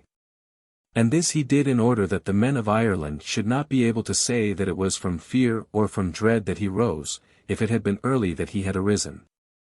And when the full daylight had come, he commanded his charioteer to harness for him his horses, and to yoke his chariot, O my servant. Said Cuchulain, harness for us our horses, and put the yoke to our chariot, for early rises the champion who cometh to meet us this day, even Ferdia, the son of Damon, the son of Dare. The horses are harnessed, said the charioteer, and the chariot is yoked, step thou into it, for it will bring no shame on thy valor. Then did Cuchulain, the fighter of battles, the skillful in feats, the winner of victory, that red-sword hero, the son of Swaltam, leap into his chariot. All around him screamed the Bacchanacs, and the Bananacs, and the wild people of the glens, and the demons of the air. For it was the custom of the people of the wizard race of Danu to raise their cries about him in every battle, on every stricken field, in every duel, and in every fight to which he went, that thereby in such fight the hatred, and the fear, and the avoidance, and the terror that men felt for him should be increased. In no short time the charioteer of Ferdia heard the roar of Cuchulain's approach, the clamour, and the hissing, and the tramp, and the thunder, and the clatter, and the buzz, for he heard the shields that were used as missiles clank together as they touched, and he heard the spears hiss, and the swords clash, and the helmet tinkle, and the armour ring. And the arms sawed one against the other, and the javelins swung, and the rope strained, and the wheels of the chariot clattered, and the chariot creaked. And the hoofs of the horses trampled on the ground as that warrior and champion came forward in triumph to the ford, and approached him. Then that servant of Ferdia arose, and he placed his hand upon his lord. Arise now, O Ferdia, said the servant, for here they come towards thee, even to the ford. And this was the speech of the driver of the chariot of Ferdia as he stood before him. Lo! A chariot yoked with silver, creaking loud, draws nigh. 53. O'er the chariot wheels a man his perfect form rears high. The warlike car rolls on from far. Braig Ross, from Braina's bounds. Past that burg they ride whose wooded side the roadway rounds.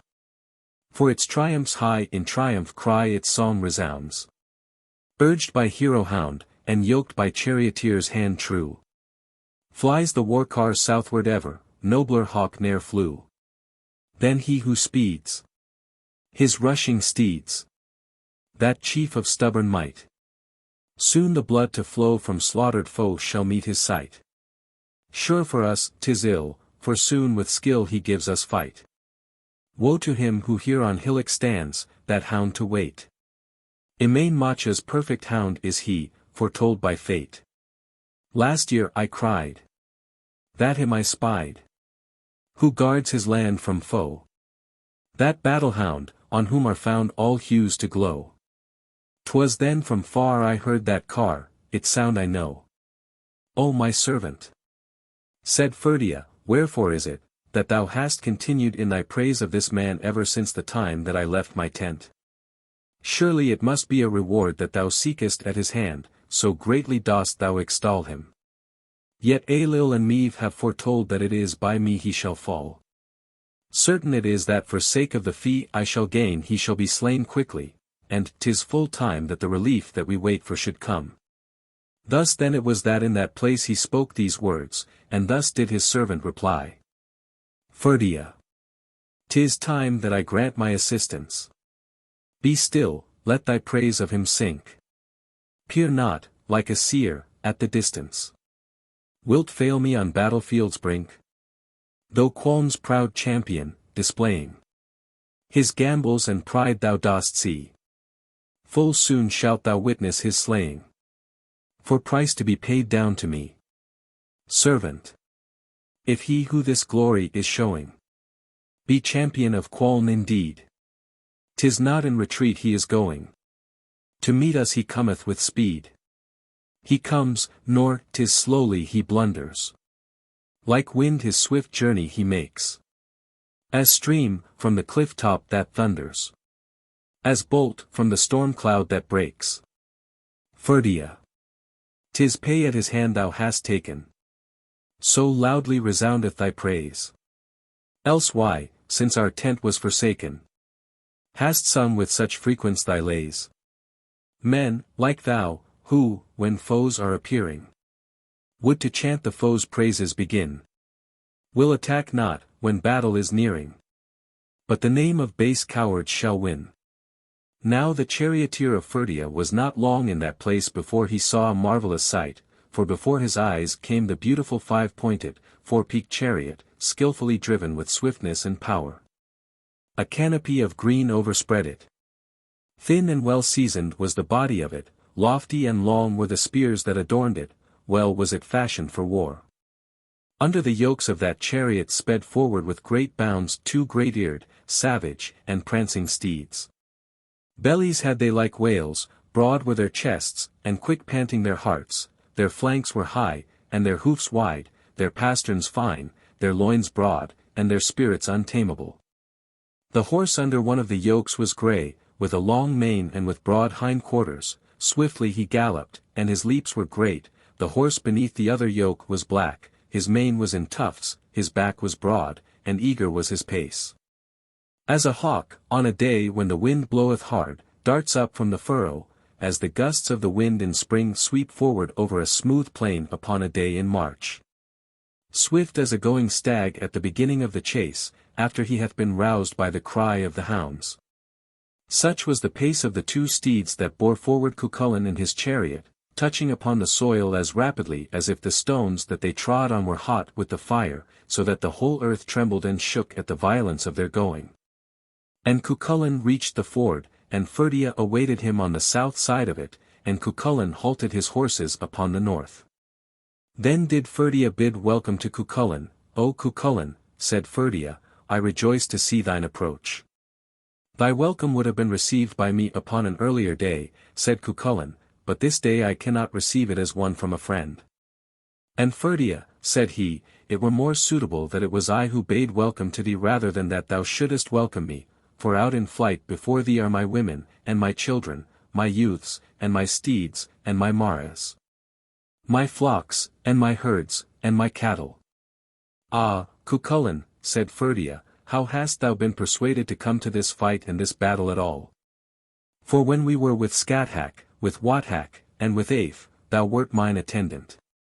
Thine was the office to whet my spears, and to make ready my couch. 'Tis true indeed, said Cuchulain, but it was then as thy younger in years and in standing that it was my custom to perform this office for thee. And that is not my quality today, for now there is not in all the world any champion with whom I would refuse to fight. And then each of them reproached the other bitterly with breach of friendship, and their Ferdia spoke the words which here follow, and thus did Cuchulain reply. Ferdia. Hound. Why hither faring? 54.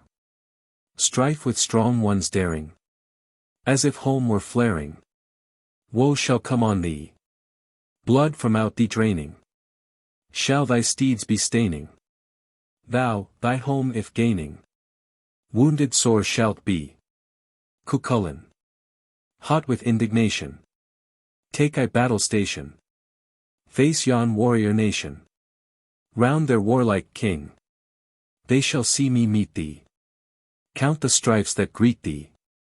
Watch, as down I beat thee. Drowning, suffering. Ferdia.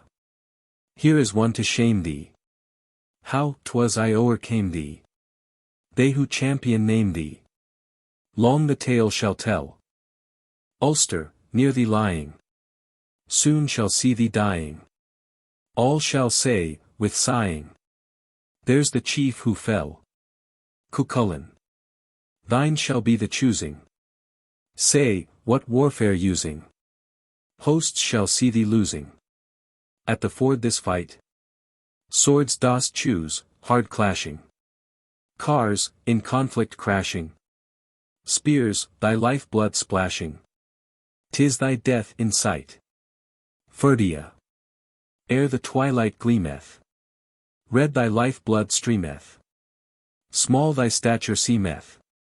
Like a cliff thy foe. Ulster's hosts who prated. And thy pride inflated. Through them feel thy hated. Spectre sadly go. Cuchulain. Down a chasm appalling. Thou to death art falling.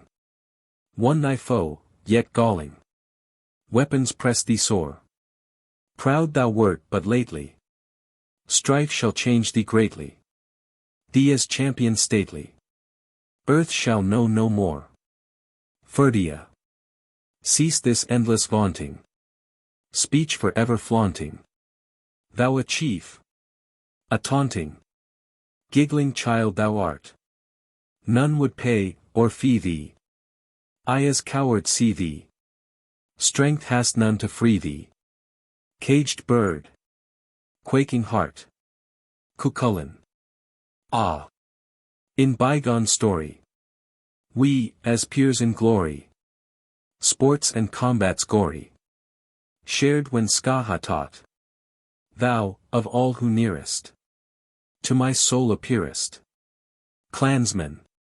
Kinsman dearest. Woe thy fate hath brought. Ferdia. Not this strife avails thee. Glory fades, and fails thee. Cockcrow loudly hails thee. High on stake thy head. Cualnge S55 Hound, Cuchulain. Faults thy soul bear rule in. Thee to bitter schooling. Frantic grief hath led. O my friend Ferdia. Said Cuchulain, it was not right for thee to have come to the combat and the fight with me, at the instigation and the meddling of Ailill and Meath. None of those who came before thee have gained for themselves victory or success. And they all fell at my hand. Neither shalt thou win victory or success from this battle, by me shalt thou fall. And it was in this manner that he was speaking, and he recited these words, and Ferdia hearkened to him. Come not near, thou powerful man. 56. O Ferdia MacDamon. Worst of woe on thee is hurled. Though thy fate shall grieve the world. Come not near, nor right forget. In my hand thy fate is set. Those recall, whom late I fought. Hath their fall no wisdom taught. Thou for gifts wert passed in sale. Purple sash, firm coat of mail. Never made, O Damon's son. In this war of thine is won. Findabar, Meath's lovely child. With her form thy sense beguiled. Brightly though her beauty glows. She no love on thee bestows. Wouldst thou win the prize they bring? Findabar, the child of king. Many ere now that maid could cheat. Here, like thee, their wounds to meet. Thou hast sworn, and plighted troth. Ne'er to fight me, keep thine oath. Friendship's tie thee firm should hold. Come not nigh me, champion bold. 50 chiefs, who sought that maid. Fought me, fell, in earth are laid. Well I know that tempting bait. All have found, and earned their fate. Forbay fell, though bold his boast. Him obeyed a valiant host. Quickly here his rage I stilled. Cast my spear but once, and killed. Cruel fate Shrubberry slew. Tales of 100 dames he knew. Great his fame in days of yore. Silver none, 'twas gold he wore. Though that maid, whom Erin's best hope to gain, my heart would charm. South and north, and east and west. I would keep thee safe from harm. And, O my friend Ferdia, said Cuchulain, this is the cause why it was not thy part to come here to the combat and the fight with me. It is because that when with Scathach, with Wathach, and with Aeth we abode, it was the custom with us that together we should go to every battle, and to every field of battle, to every fight and to every skirmish. To every forest and to all wildernesses, to all things dark and difficult. These were the words of his speech, and it was in that place that he recited these staves. Tuned our hearts were beating. We, where chiefs were meeting. Brotherly went, when slumbering. One was our couch, we sought. Fierce fights, and fought. Oft in woods that are far away. Joined we stood in our skilful play. Scathack our feats had taught. And Ferdia replied to him thus. O Cuchulain! For beautiful feats renowned. Though together we learned our skill. Though thou tellest of friendship that once we found. From me shall come first thine ill. Ah, recall not the time of our friendship's day. It shall profit thee nothing, O hound, I say. For too long now have we thus waited, said Ferdia. Tell me now, O Cuchulain. To what weapons shall we resort? Thou hast the choice of the weapons till the night, said Cuchulain, because thou wert the first to reach the ford. Hast thou any remembrance, said Ferdia, of the weapons for casting, that we were accustomed to practice the use of when we were with Scathack, with Wathack, and with Aith? I do indeed remember them, said Cuchulain. If thou rememberest them, let us resort to them now, said Ferdia. Then they resorted to their weapons used for the casting. They took up 2 shields for defense, with devices emblazoned upon them, and their 8 shields with sharp edges such that they could hurl, and their 8 javelins, and their 8 ivory-hilted dirks, and their 8 little darts for the fight. To and fro from one to the other, like bees upon a sunny day, flew the weapons, and there was no cast that they threw that did not hit. Each of them then continued to shoot at the other with their weapons for casting, from the dawn of the morning to the full middle of the day, until all of their weapons had been blunted against the faces and the bosses of their shields.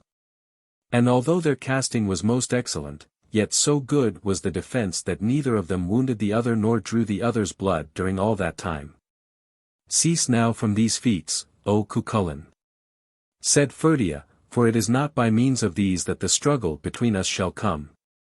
Let us cease indeed, said Cuchulain, if the time for ceasing hath arrived. And they ceased from their casting, and they threw the weapons they had used for it into the hands of their charioteers. To what weapons shall we next resort, O Cuchulain? Said Ferdia.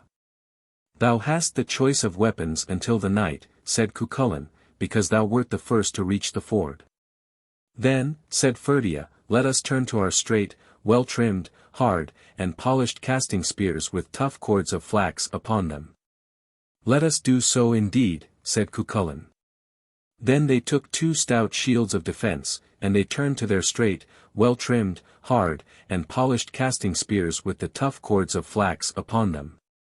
And each of them continued to hurl his spears at the other from the middle of midday until the 9th hour of the evening, and though the defense was most excellent that each of them made, yet so good was the casting of the spears that each of them wounded the other at that time, and drew red blood from him.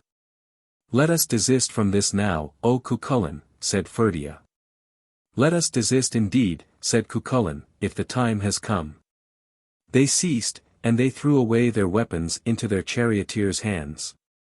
And each of them at the end of that fight sought the other, and each threw his arms about the other's neck, and gave him 3 kisses. Their horses were in the same paddock that night, the men who had driven their chariots sat by the same fire, moreover the charioteers of both those warriors spread couches of fresh rushes for the 2, and supplied them with such pillows as are needed by wounded men. And such folk as can heal and cure came to heal and to cure them, and they applied soothing and salving herbs and plants to their bruises, and their cuts, and their gashes, and to all their many wounds.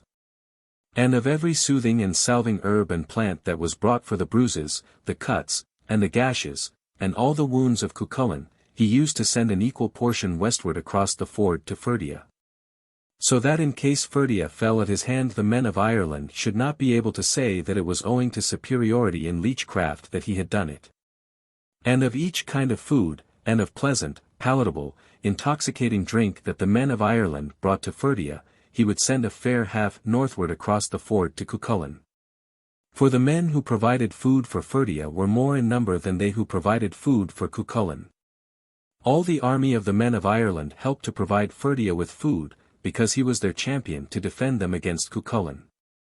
Yet to Cuchulain also food was brought by the people who dwell in the breg. And it was the custom with these that they came to converse with him at the dusk of each night. Thus they remained that night, but early in the morning they arose, and repaired to the ford of combat. What weapons shall we turn to today, O Ferdia, said Cuchulain.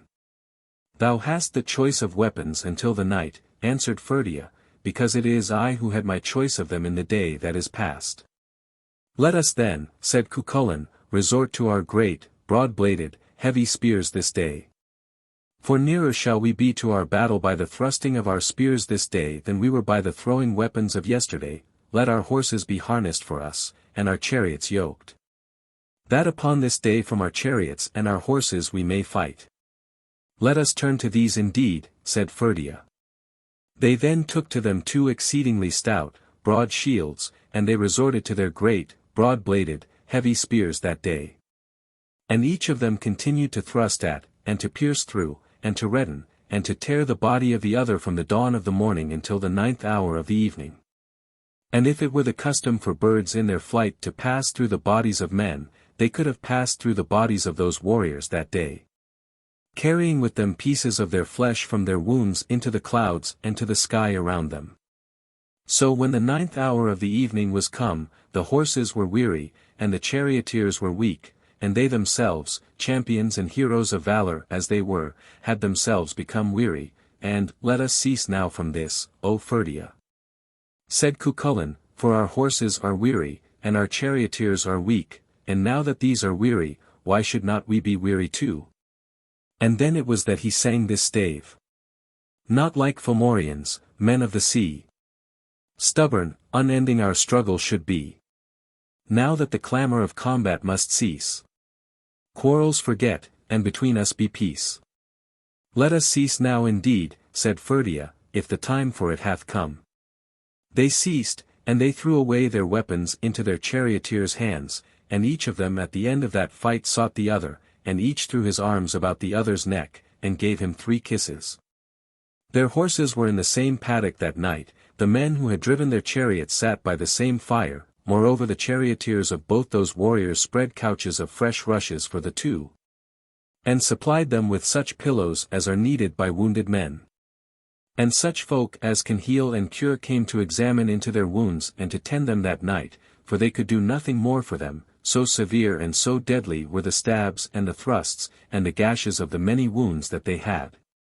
Then to apply to them spells and incantations and charms, in order to staunch their blood, and their bleeding mortal wounds. And for every spell and incantation and charm that was applied to the stabs and the wounds of Cuchulain, he sent a full half westward across the ford to Ferdia. And of each kind of food, and of pleasant, palatable, intoxicating drink that the men of Ireland brought to Ferdia, he sent a half across the ford to Cuchulain, in the north.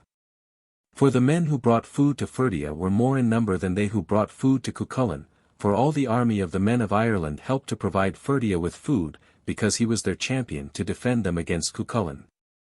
Yet to Cuchulain also food was brought by the people who dwell in the breg. And it was the custom with these that they came to converse with him at the dusk of each night. Thus they rested that night, but early in the morning they arose, and repaired to the ford of combat, and Cuchulain saw that an evil look and a lowering cloud was on the face of Ferdia that day.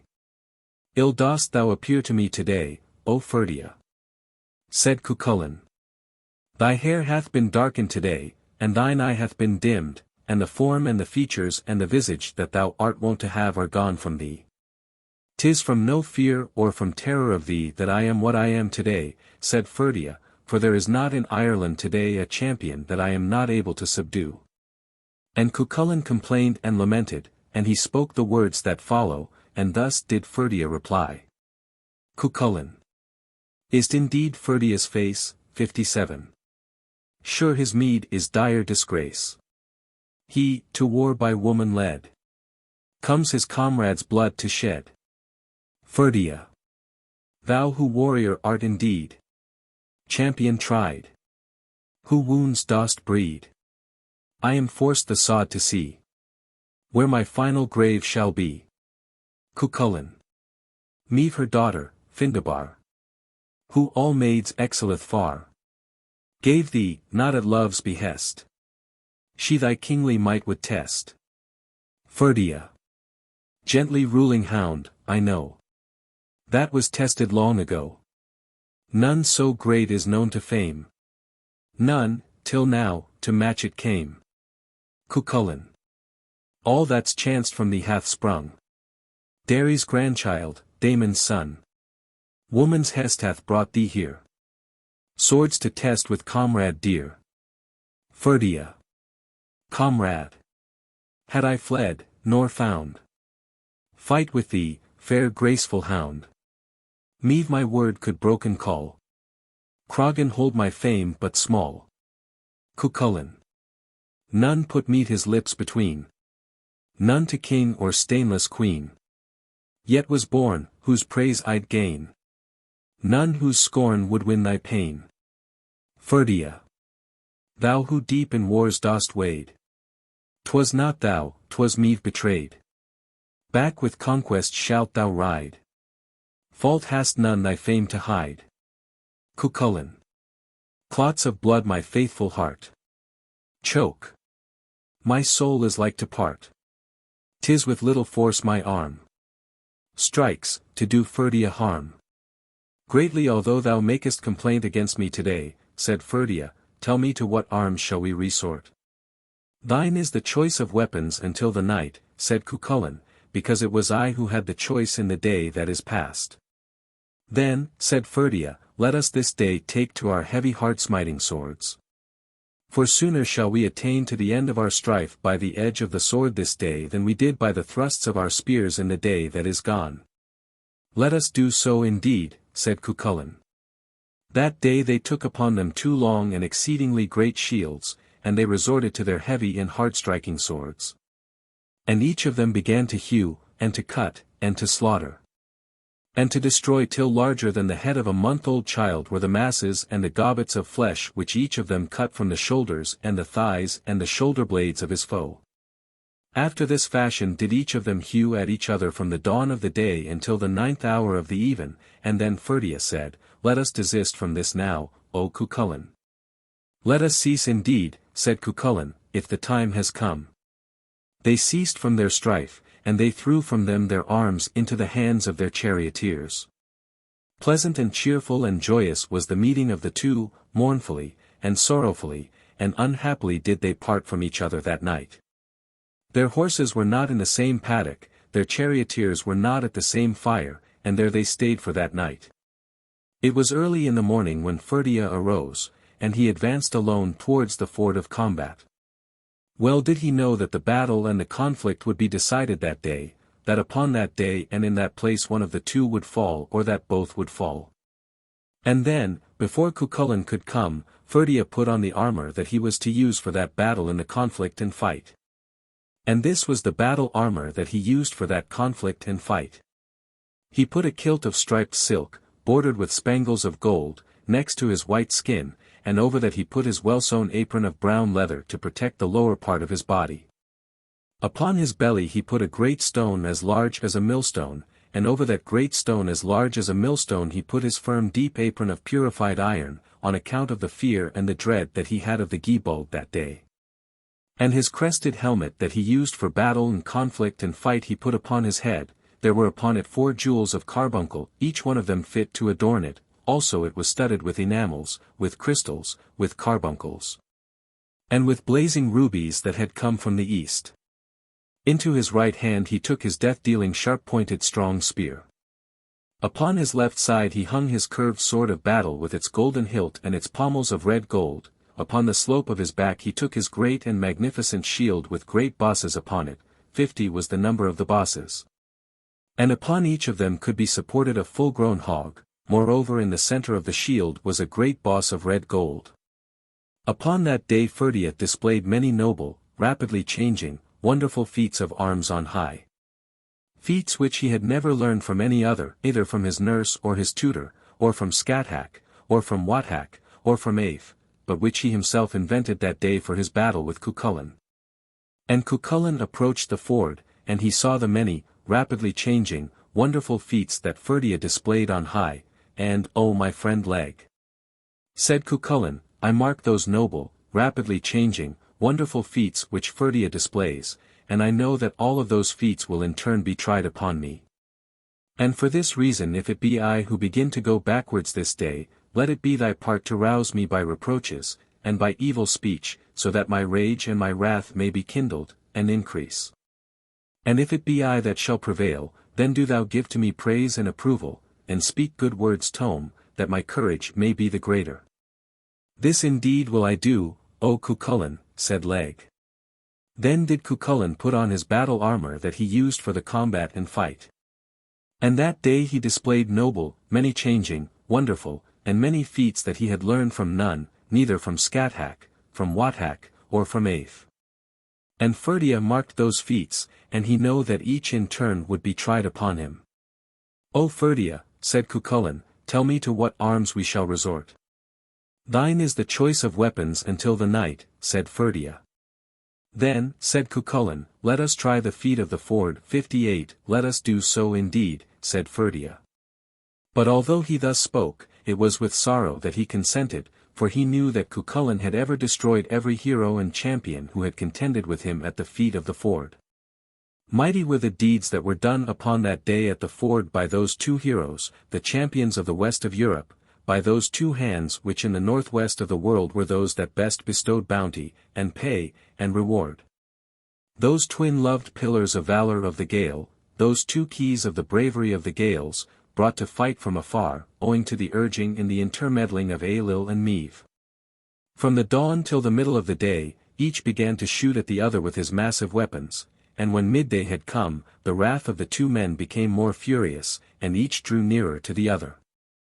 And then upon a time Cuchulain sprang from the shore of the ford, and he lit upon the boss of the shield of Ferdia the son of Damon, the son of Dare, to strike at his head from above, over the rim of his shield. And then it was that Ferdia gave the shield a blow of his left elbow, and he cast Cuchulain from him like a bird, till he came down again, upon the shore of the ford. And again Cuchulain sprang from the shore of the ford, till he lit upon the boss of the shield of Ferdia the son of Damon, the son of Dare, to strike his head from above, over the rim of the shield. And Ferdia gave the shield a stroke of his left knee, and he cast Cuchulain from him like a little child, till he came down on the shore of the ford. Leg saw what had been done. Ah! Said Leg, the warrior who is against thee, casts thee away as a loose woman casts her child, he flings thee as high as the river flings its foam, he grinds thee even as a mill would grind fresh malt. Pierces thee as the axe would pierce the oak that it fells, binds thee as the woodbine binds the tree. Darts upon thee even as the hawk darts upon little birds, so that never until time and life shall end, shalt thou have a call, or right, or claim for prowess or for valor, thou little fairy phantom, said Leg. Up sprang Cuchulain, swift as the wind, quick as the swallow, fiery as the dragon, powerful as the lion. And he bounded into the air for the third time into the troubled clouds of it, until he lit upon the boss of the shield of Ferdia, the son of Damon, striving to strike his head from above, over the rim of the shield. And the warrior shook his shield, and he threw Cuchulain from him, into the middle of the ford, just as if he had never been cast off at all. And then for the first time the countenance of Cuchulain was changed, and he rose in his full might, as if the air had entered into him, till he towered as a terrible and wonderful giant, with the hero light playing about his head. Rising as a wild man of the sea, that great and valiant champion, till he overtopped Ferdia. And now so closely were they locked in the fight, that their heads met above them, and their feet below them. And in their middles met their arms over the rims and the bosses of their shields. So closely were they locked in the fight, that they turned and bent, and shivered their spears from the points to the hafts.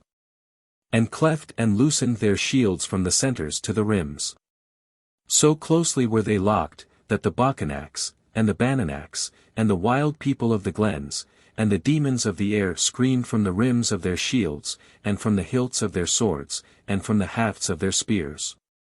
And so closely did they fight, that they cast the river from its bed and its course, so that there might have been a couch fit for a king and a queen to he in, there in the midst of the ford, for there was no drop of water left in it.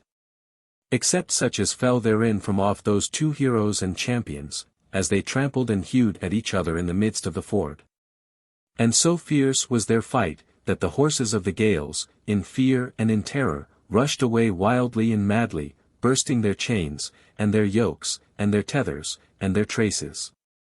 And the women, and the common folk, and the followers of the camp, fled southwestwards out of the camp. All this time they fought with the edges of their swords. And then it was that Ferdia found Cuchulain for a moment off his guard, and he struck him with the straight edge of his sword, so that it sank into his body, till the blood streamed to his girdle. And the soil of the ford was crimson with the blood that fell from the body of that warrior so valiant in fight. And Cuchulain's endurance was at an end, for Ferdia continually struck at him, not attempting to guard, and his downright blows, and quick thrusts, and crushing strokes fell constantly upon him. Till Cuchulain demanded of Leg the son of Rhiannobre to deliver to him the gibog. Now the manner of using the gibog was this: it was set with its end pointing down a stream, and was cast from beneath the toes of the foot. It made the wound of one spear on entering a person's body. But it had 30 barbs to open behind, and it could not be drawn out from a man's body until he was cut open. And when Ferdia heard mention of the gibog, he made a stroke of his shield downwards to guard the lower part of his body. And Cuchulain thrust his unerring thorny spear off the center of his palm over the rim of the shield, and through his breast covered by horny defensive plates of armor, so that its further half was visible behind him after piercing the heart in his chest. Ferdia gave an upward stroke of his shield to guard the upper part of his body, though too late came that help, when the danger was past. And the servant set the gibog down the stream, and Cuchulain caught it between the toes of his foot, and he threw it with an unerring cast against Ferdia, and it broke through the firm deep apron of wrought iron. And it burst the great stone that was as large as a millstone into 3 parts, and it passed through the protection of his body into him, so that every crevice and cavity in him was filled with its barbs. "'Tis enough now," said Ferdia. "I have my death of that, and I have but breath enough to say that thou hast done an ill deed against me. It was not right that thy hand should be that by which I should fall." And thus did he cry, as he gasped out these words. "Hound, of feet so fair, 59. Death from thee is ill. Thou the blame must bear. Thou my blood dost spill. Help no wretch hath found. Down this chasm of woe. Sick mine accents sound. As a ghost, I go. Torn my ribs, and burst. Gore my heart hath filled. This of fights is worst. Hound! Thou hast me killed." And after those words, Cuchulain ran towards him, and with his arms and armor about him, carried him northwards across the ford, in order that the slain man might be on the north side of the ford, and not upon the western side together with the men of Erin. Then Cuchulain laid Ferdia down, and there it was that a trance and a faint and a weakness came upon Cuchulain when he saw the body of Ferdia. Leg saw his weakness, and the men of Ireland all arose to come upon him. "Rise up now, O Cuchulain," said Leg, "for the men of Erin are coming towards us, and no single combat will they give to us, since Ferdia the son of Damon, the son of Dare, has fallen by thy hand.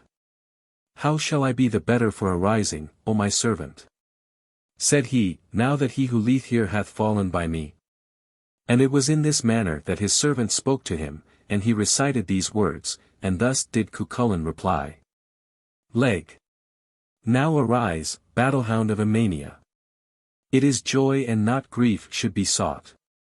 For the leader of armies, Ferdia. Thou hast slain, and hard battle hast fought. Cuchulain. What availeth me triumph or boasting? For, frantic with grief for my deed, I am driven to mourn for that body, that my sword made so sorely to bleed. Leg. 'Tis not thou shouldst lament for his dying. Rejoicing should spring to thy tongue. For in malice, sharp javelins, flying, for thy wounding and bleeding he flung. Cuchulain. I would mourn, if my leg he had severed. Had he hewn through this arm that remains, that he mounts not his steeds, and for ever. In life, immortality gains. Leg. To the dames of Red Branch thou art giving more pleasure that thus he should fall. They will mourn for him dead, for thee living. Nor shall count of thy victims be small. Great Queen Meve thou hast chased, and hast fought her. Since the day when first Cualnge was left. She shall mourn for her folk, and their slaughter. By thy hand of her champions bereft. Neither sleep nor repose hast thou taken. But thy herd, her great plunder, hast chased. Though by all but a remnant forsaken. Oft at dawn to the fight thou didst haste. Now it was in that place that Cuchulain commenced his lament and his moan for Ferdia, and thus it was that he spoke. O my friend Ferdia! Unhappy was it for thee that thou didst make no inquiry from any of the heroes who knew of the valorous deeds I had done before thou camest to meet me in that battle that was too hard for thee. Unhappy was it for thee that thou didst not inquire from Leg, the son of Riangabra 60 about what was due from thee to a comrade. Unhappy was it for thee that thou didst not ask for the honest and sincere counsel of Fergus. Unhappy it was for thee that thou hast not sought counsel from the comely, the fresh-coloured, the cheery, the victorious Conall about what was due from thee to a comrade. Well do these men know, that never, till life and time come to an end, shall be born in the land of Connaught one who shall do deeds equal to those which have been done by thee. And if thou hadst made inquiry from these men concerning the habitations, the gatherings, the promises, and the broken faith of the fair-haired ladies of Connaught, hadst thou asked them concerning spear-play and sword-play, concerning skill in backgammon and chess, concerning feats with horses, and chariots of war, they would have said that never had been found the arm of a champion who could wound a hero's flesh like the arm of Ferdia. He whose colour matched the tints of the clouds, none who like thee could excite the croak of the bloody-mouthed vulture, as she calls her friends to the feast of the many-coloured flocks. None who shall fight for Croghan or be the equal of thee to the end of life and time, O thou ruddy-cheeked son of Daemon, said Cuchulain. And then Cuchulain stood over Ferdia. Ah! Ferdia, said Cuchulain, great was the treachery and desertion that the men of Ireland had wrought upon thee, when they brought thee to combat and fight with me. For it was no light matter to combat and fight with me on the occasion of the Tain Bo Cualnge. And thus it was that he spoke, and he then recited these words. 'Twas guile to woe that brought thee. 'Tis I that moan thy fate. For I thy doom hath caught thee. And here, alone, I wait. To Scathack, glorious mother. Our words, when boys, we passed. No harm for each from other. Should come while time should last. Alas! I loved thee dearly. Thy speech, thy ruddy face. Thy grey-blue eyes, so clearly.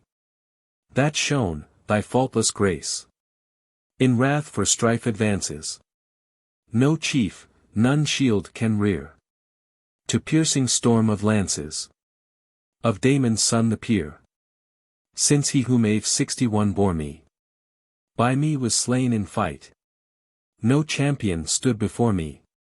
Who matched Ferdia's might. He came to fight, thus trusting. Might Findabar be won?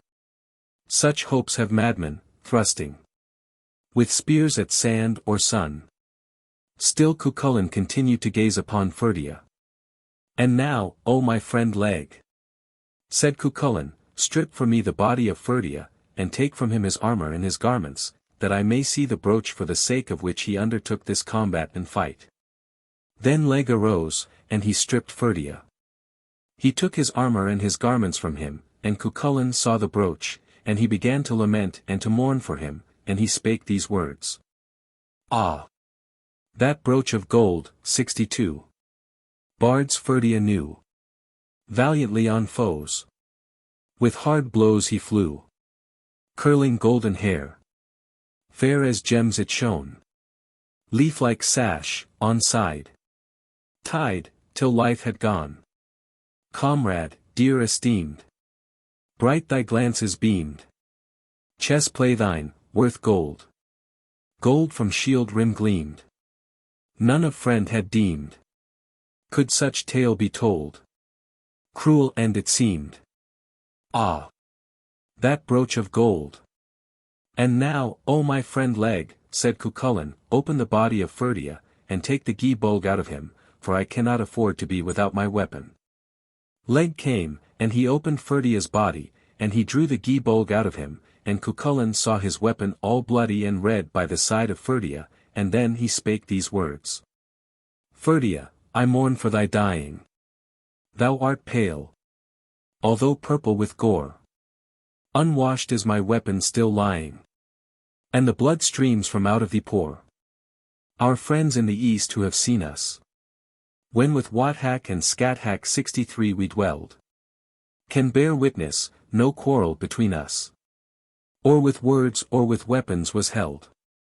Scathack came, and to conflict inciting, were her accents that smote on mine ear. Go ye all, where a swift battle fighting, German wields his green terrible spear. To Ferdia, I flew with the story. To the son of fair Etain I sped. And to Lugaid, whose gifts win him glory. Come ye all to fight German, I said. Where the land by Loch Formay lies hollowed. Had we come, fit for fight was the place. And beside us 400 men followed. From the Athasec Isles was their race. As beside me Ferdia contended. Against German, at door of his dun. I slew Rind, who from Niles 64 was descended. I slew Rude, of Finol was he son. 'Twas Ferdia slew Blah by the water. Son of Cathbad Redsword was he. And from Lugaid Mugarn gat slaughter. The grim lord of the Taurian sea. 4 times 50 men, stubborn in battle. By my hand in that gateway were slain. To Ferdia, of grim mountain cattle. Fell a bull, and a bull from the plain. Then his hold to the plunderers giving. Over ocean waves spangled with foam. Did we German the wily, still living. To the broad-shielded Scathack bring home. There an oath our great mistress devising. Both our valors with friendship she bound. That no anger betwixt us uprising should mid Erin's fair nations be found. Much of woe with that Tuesday was dawning, when Ferdia's great might met its end. Though red blood drink I served him that morning, yet I loved, though I slew him, my friend. If afar thou hadst perished when striving with the bravest of heroes of Greece, 'tis not I would thy loss be surviving. With thy death should the life of me cease. Ah! That deed which we wrought won us sorrow. Who, as pupils, by Scathack were trained. Thou wilt drive not thy chariot tomorrow. I am weak, with red blood from me drained. Ah! That deed which we wrought won us anguish. Who, as pupils, by Scathack were taught. Rough with gore, and all wounded, I languish. Thou to death altogether art brought. Ah! That deed that we wrought there was cruel. For us pupils, from Scathack who learned. I am strong, thou art slain in the duel. In that conflict, with anger we burned. Come now, Cuchulain, said Leg, and let us quit this ford, for too long have we been here. Now indeed will we depart, O my friend Leg. Said Cuchulain, but every other combat and fight that I have made hath been only a game and a light matter to me compared with this combat and fight with Ferdia. Thus it was that he spoke. And in this fashion he recited. Wars were gay, and but light was fray 65. Ere at the ford his steeds made stay. Like had we both been taught. Both one kind mistress swayed. Like the rewards we sought. Like was the praise she paid. Wars were gay, and but light was fray. Ere at the ford his steeds made stay. Like were our fights, oft fought. Like were our haunts in play. Scathack to each of us brought a shield one day. Wars were gay, and but light was fray. Ere at the ford his steeds made stay. Pillar of gold, loved well. Low at the ford's side laid. He, when on troops he fell. Valor unmatched displayed. Wars were gay, and but light was fray. Ere at the ford his steeds made stay. Lion-like, on he sped. High, in his wrath, he blazed. Rose, as a wave of dread. Ruin his onset raised. Wars were gay, and but light was fray. Ere at the ford his steeds made stay. Never, till hour of doom, Ferdia's form shall fade. High as a cliff it loomed. Now is but left his shade. 3 great armies went this raid, 66. All the price of death have paid. Choicest cattle, men, and steeds lie in heaps, to tell my deeds. Widely spread their battle line. Less than half their host was mine. Though to war stout Cragan came. All I slew, for me a game. None the battle neared like thee. None of all whom Banba nursed. Past thy fame, on land, on sea. Thou, of sons of kings, art first. Special note on the combat at the ford. The episode translated in the foregoing pages is not only one of the famous examples on which Irish literature can fairly rest its claim to universal recognition, but it also affords an excellent instance of the problems involved when it comes to be studied critically. These problems, upon the solution of which must to some extent depend our estimate of the place of Irish in the general development of European literature, acts briefly dealt with in Mr. Leahy's preface, as well as in his special introduction, Supra, pages 114, 115, but may perhaps be thought worthy of somewhat more detailed examination. The existence of 2 markedly different versions of the Tain Book Cualnge, one, obviously older, represented by the 11th century MS Leabhar na H-Uidhri, LU, and the 14th century MS Yellow Book of Lecan, YBL. The other, obviously younger, by the 12th century Book of Leinster, LL. Was pointed out by Professor Heinrich Zimmer 27 years ago in his study of the LU heroic saga texts, Keltisch Studien v. Zeitschrift für Vergleichen Sprachforschung, Volume 28. The conclusion that he drew from the fact, as also from the peculiarities disclosed by his analysis of the LU texts, is substantially that stated by Mr. Leahy. On the whole it seems as if the compiler of the manuscript from which both the Leabhar na H-Uidhri and the Yellow Book of Lecan were copied, combined into one several different descriptions of the war, one of which is represented by the Book of Leinster version. He furthermore emphasized a particular aspect of this compiler's activity to which Mr. Leahy also draws repeated attention. He, the compiler, was a man interested in the historical and antiquarian rather than in the literary side of the texts he harmonized and arranged, hence his preference for versions that retain archaic and emphasize mythical elements, hence his frequent interpolation of scraps of historical and antiquarian learning, hence his indifference to consistency in the conduct of the story, and to its artistic finish. Professor Zimmer urged that the compiler was no other than Flann, abbot of Monasterboice, who died in 1047, and was regarded as the most famous representative of Irish learning in his day. There has come down to us under his name a considerable mass of chronological and historical writing, partly in prose, partly in verse. And it seems certain that he was one of the chief artisans in framing that pragmatic redaction of Irish myth, heroic legend, and historical tradition most fully represented by the 2 great compilations of the 17th century, the Annals of the Four Masters, emphasizing its antiquarian, historical side, Keating's History, emphasizing its romantic, legendary side.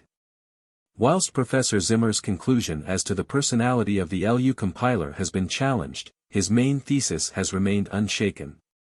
On the whole, it can be asserted positively that the common source of LU and YBL goes back to the early 11th century, on the whole, that this common source itself utilized texts similar to those contained in the Book of Leinster.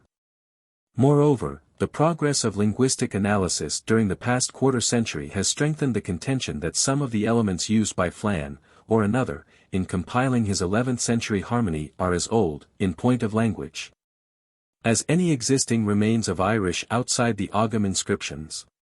In other words, being as old as the earliest glosses, they may date back to the 8th or even 7th century. In particular the L.U.Y.L. version of the Tain Book Cualnge contains a large proportion of such elements and may, in the main, be treated as an 8th century text. It must, however, be pointed out, and for this reason I have italicized the qualifying, on the whole, in the main, that this conclusion does not enable us to declare dogmatically, 1. That all portions of the L.U.Y.L. version must go back to the 8th century, 2. that all portions of the Book of Leinster version must precede the compilation of the common source of LU and YBL. For as regards, 1. Not only must the definitely ascertained activity of the 11th century compiler be taken into account, but also the possible activity of later scribes. If we possessed the complete text of El.U.Y.B.L. redaction in both Mizas, we could at least be sure concerning the possible variations introduced during the 2 centuries that elapsed between the writing of the Yellow Book, early 14th century, and that of LU, late 11th century. But most unfortunately both Mizas are imperfect, the Yellow Book at the opening, LU at the close of our tale. Thus of the special episode under consideration, the combat at the ford, the older redaction is only extant in the 14th century MS. And it is always open to impugners of its archaic character to say that it has been introduced there from the rival Leinster version. Again, as regards, 2, whilst it is practically certain that the great mass of the Leinster version was in existence before the time of the source whence both LU and YBL are derived, and must therefore date back to the early 11th century, it is by no means certain that this version was not considerably altered and enlarged before it came to be written down in the Book of Leinster some time before. 1154. The older version of the Tain Book Cualnge has been translated by Miss Winifred Faraday, Grimm Library, No. 16. 1904, in her introduction, page 17. Miss Faraday argues against the assumption that LL preserves an old version of the episode, and questions whether the whole fair dyad 67 episode may not be late. The truth of this one contention would by no means involve that of the other. And again, both might be true without invalidating any of the conclusions drawn by Mr. Leahy, Supra, page 115. If the episode as we have it first took shape in the 10th century, it would be late as compared with much of the rest of the Tain. And yet it would be the earliest example in post-classic European literature of the sentiments and emotions to which it gives such fine and sympathetic expression. In comparing the two versions, the following fact is at once noticeable. The YBL text occupies pages 100 to 112 of Miss Faraday's translation, in round figures, 320 lines of 8 words to the line, or some 2,600 words. The Leinster version, omitting the verse, fills some 500 lines of 14 words, or 7,000 words. Up to a certain point, however, the actual meeting of the two champions, there is no difference between the versions in length. The prose of both runs to about 2,200 words.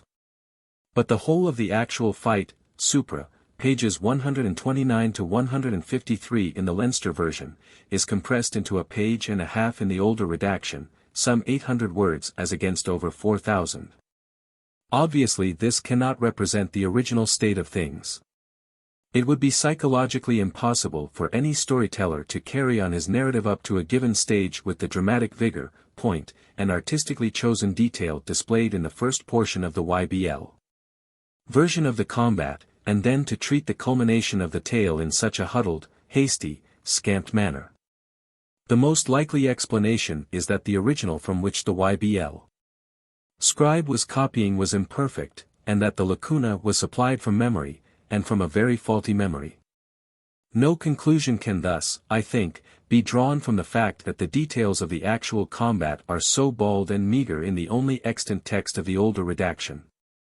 If the two versions be compared where they are really comparable, i.e.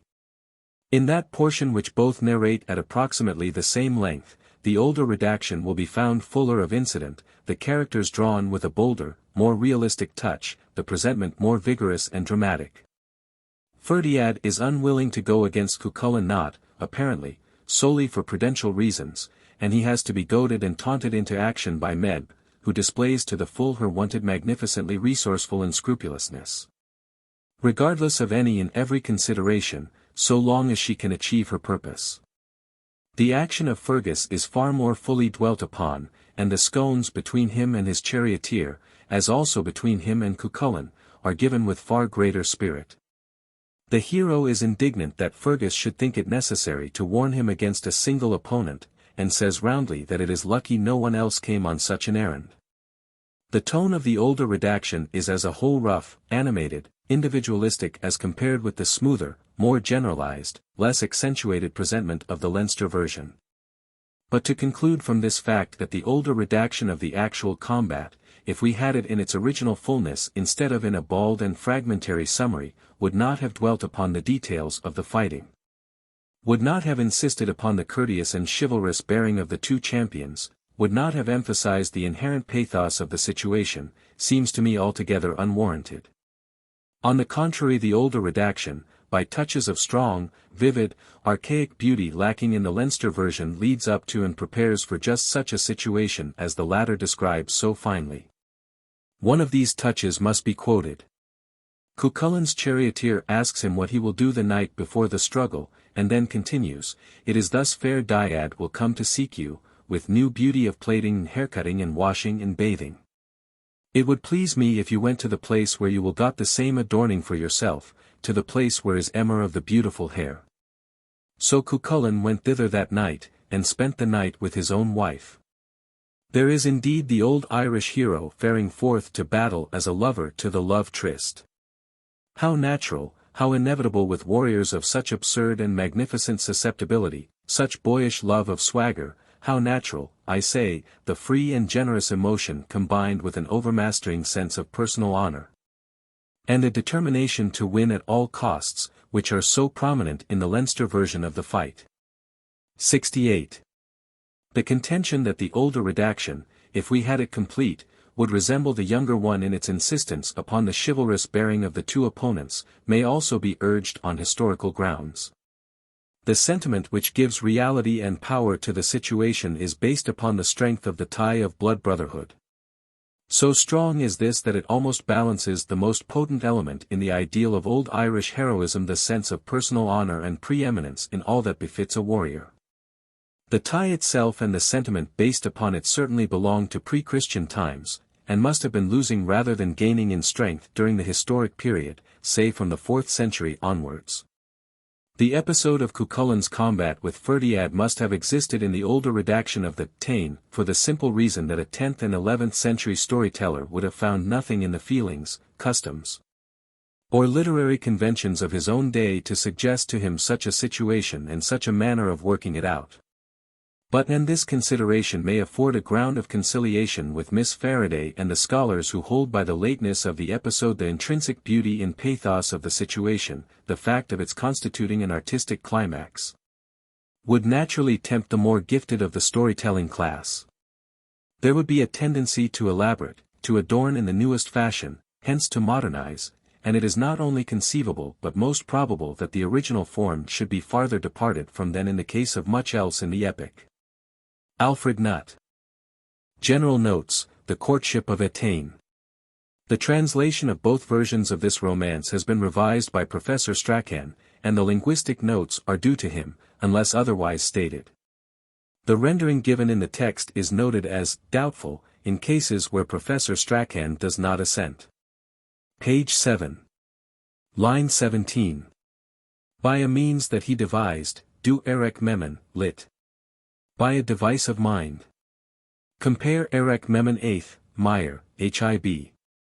Minora, page 28. Line 17. So that she became well nourished, and, lit. Till there came to her fatness and form, salt probably means, fatness, and feth, form. Page 8. Line 25. Curvetting and prancing, Twagmar, Foran. These are guesses by O'Curry. Curvetting may be right, but there is little authority for rendering Foran as prancing. This word is doubtful. With a broad forehead, Forlathan, lit. Broad above, O'Curry renders, broad-rumped. Line 34. Upon the shore of the bay, for Sinput. Windish's rendering of port is, bank, harbor, but it is doubtful whether the word means more than, place. Page 9. The literal rendering adopted for the poem runs thus.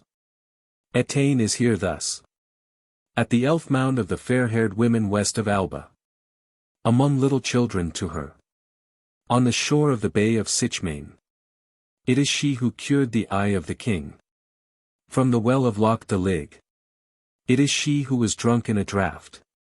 By the wife of Eger in a heavy draught.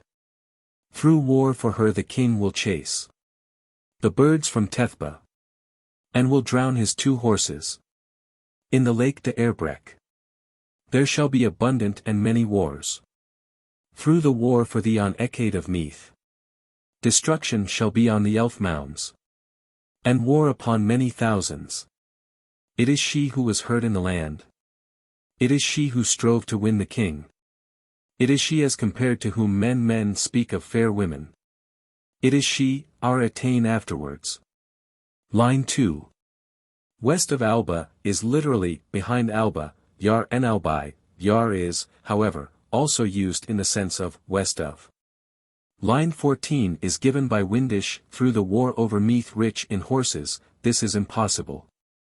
The translation of line 17 is not quite certain. The literal translation of the MS seems to be, it is she who was hurt and the land. De Erbreck in line May 12 mean, of 2 chariots. Page 10. Literal translation of the quatrain. Ignorant was Fuamnak, the wife of Midder. Sigmal and Bree with its trees. In Bree Leth, it was a full trial. Were burned by means of Manannan. Page 11. Line 5. Raid the tracker. This is a very doubtful rendering. The text gives Labradi Lurk. Line 25. That he desired full knowledge of. There seems to be something with the Irish here. The word is co-festa, which could only be third singular subj pass. That it might be known, which does not make grammar. It should be co-fest or co-festes, that he, or they, might know. Page 12. Line 9. His officers who had the care of the roads. A very doubtful rendering. The Irish is Tiraluing Sliggeth. Line 29. A bright purple mantle waved round her, lit. A bright purple curling mantle, but the sense of Caslechta as curling is not certain. Line 30. Another mantle. The word for mantle here is folai, in the former line it was brat. Page 13. Line 3. As white as the snow. Ba Gilligire Mecto, not whiter than the snow, as Windish's dictionary gives it. Line 17. All that's graceful, and catch cruth H-Uidhri, coem catch H-Uidhri. Compare Conid Chukum Bagther catch Endelb. LU, 124b, 17, Courtship of Etain, and IR. Text, 3. Page 356, 1. 4, from which it may be seen that the meaning is that Etain is the test to which all beauty must be compared. Page 14. Line 19. So long as they were, not so long as he was. The Irish is Sain Ropas, and Ropas is the impersonal preterite passive. Line 29. The choking misery, and lit. He let come to him the slodden of a heavy sickness. Slodden is the cough of consumption. Page 15. Line 2. Lit. Worse and worse, Messa a catch. Line 18. His burial mound, a furt fod by. Compare Zimmer, Kuhn's Zeitschrift, XXX. 9, for Fotbig. Literal rendering of the dialogue. B. What hath happened to thee, O young man? Long is thy bed of sickness. Prostrate is thy full and splendid pace. However fair the weather may be. A. There is cause for my sighs. The music of my harp contents me not. Neither does any milk please me. It is this that brings me into a pitiful state. E. Tell me what ails thee, O man. For I am a maiden who is wise. Tell me of anything which may be of benefit to thee. That thy healing may be wrought by me. A. To speak of it is not possible for me. Lit. Finds not room in me. O maiden, lovely is thy form. There is fire of some one behind her eyes. Nor are the secrets of women good. B. Though the secrets of women are bad. Yet, if it is love, the remembrance remains for long. From the time when the matter is taken into hand. This thing is not deserving of its recognition. A blessing on thee, O white maiden. I am not worthy of this speech to me. Neither am I grateful to my own mind. My body is in opposition to me. Wretched indeed is this, O wife of the king. Eachad Fedlec in very truth. My body and my head are sick. It is reported in Ireland. If there is among the troops of white women any one who is vexing thee, she shall come here, if it is pleasing to thee. There shall be made by my help her courtship. In verse 3, line 2, Innis dam gach dow, dow means no more than thing. It is not an accusative from dow, a meeting. Verse 4, line 3. Meaning doubtful. Verse 7, line 2. The confusion between Eachad Aram, the king in this story, and his brother Eachad Fedlec is obvious. It may, as Windisch thinks, be an indication that the poem is not part of the romance as originally composed, but other explanations are possible. Line 4. It is reported. Not quite certain, Irish is ic Berer. Page 17. Line 11.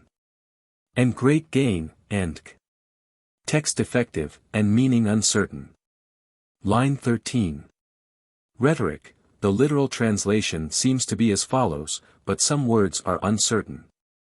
It is love that was longer enduring than a year, my love. It is like being under the skin. It is the kingdom of strength over destruction. It is the dividing into quarters of the earth. It is summit, 7, of heaven. It is breaking of the neck. It is a battle against a spectre. It is drowning with cold, or water. It is a race up heaven. It is a weapon under the ocean. It is affection for an echo. So is my affection and my love and my desire of the one on whom I have set my love. Page 18. Line 2. The translation given is Windisch's, it is sorrow under the skin is Strachan's rendering. Line 5. Translation uncertain. Irish is Dikend Nime. Line 8. Is Combath Friday walked, I read Hus. Literal rendering of the poem. Arise, O glorious Ailil. Great bravery is more proper to thee than anything. Since thou shalt find here what was wished by thee. Thy healing shall be done by me. If it should please thee in thy wise mind. Place hand about my neck. A beginning of courtship, beautiful its color. Woman and man kissing each other. But, if this is not enough for thee, O good man. O son of a king, O royal prince.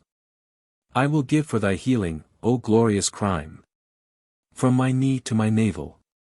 100 cows, 100 ounces of gold. 100 bridled horses were collecting. 100 garments of each variegated color. These were brought as a price for me. 100 of each other beast came hither. The drove was great. These to me quickly, till the sum was complete. Gave Eachad at the one time. Line 14. Of poem. Were collecting, Radinal. This is the rendering in Windisch's dictionary, but is a doubtful one. Line 18. Emerge means, drove, not, journey, as in Windisch. Line 27 of text. Wrought a great healing, and Irish, Arolaseg, healed him, Windisch, waited upon him, Strachan. Page 19. Line 17. For fear of danger. Begal, danger, has sometimes the sense of chance, risk. Line 23. That is what I would demand of thee. Translation not quite certain Irish, Sid Rocherfaged. Page 20. Line 2. That both of us do indeed deem, and lit. It is so indeed well to us both. Line 22. For the incident compare Bodleian den Schenkas, Nut, page 27. The introduction of Crotian is a human touch which seems to be characteristic of the author of this version. The Dinshenka's account seems to be taken from the romance, but it gives the name of Cynic as Midder's entertainer at Mag Cruachan. Line 25. The Fairy Mound of Cragan. Irish, Co Sith Sinig Cruachan. For Sinig Red May, to the Cid of Mag C. Page 21. Line 2. Until the same day upon the year, and, on lo cu seal, from that day to its fellow, i.e., till the same day next year. Line 10. 3 wands of you. This looks like an early case of a divining rod. Line 2-1. Hath smitten thee, Rodermas for Arotiormes, hath hit thee. Line 29. They ruined, docuas ar, an idiomatic phrase, they overcame, an idiomatic phrase. Compare Annals of Ulster under years 1175, 1315, 1516. Page 22. Line 2. Mesbwachala. This makes Etain the great-grandmother of Conairy, the usual account makes her the grandmother, so that there is here an extra generation inserted. Yet in the opening she and Eachad Aram are contemporary with kings who survived Conairy. Line 4. The fairy host, Entk. The order of the words in the original is misleading and difficult. Sitcher and Midder are the subjects to Aro Coilseat and to Dorinsat. Page 23. Line 12. That there should be adjusted, Friday commas, lit. For valuation, but commas has also the sense of adjusting. Page 24. Line 4. Since he for a long time, Entk, Fodag Dogneth Abert Dia Sursalat. See Meyer's contributions, S.V. Abert. Line 23. To gaze at her. Up to this point the LU version, exclusive of the prologue, bears the character of an abstract, afterwards the style improves. Page 25. Line 2. But it shall not be in the abode, Entk. Windisch seems to have mimed the point here, he considers these lines to be an interpolation. Page 26.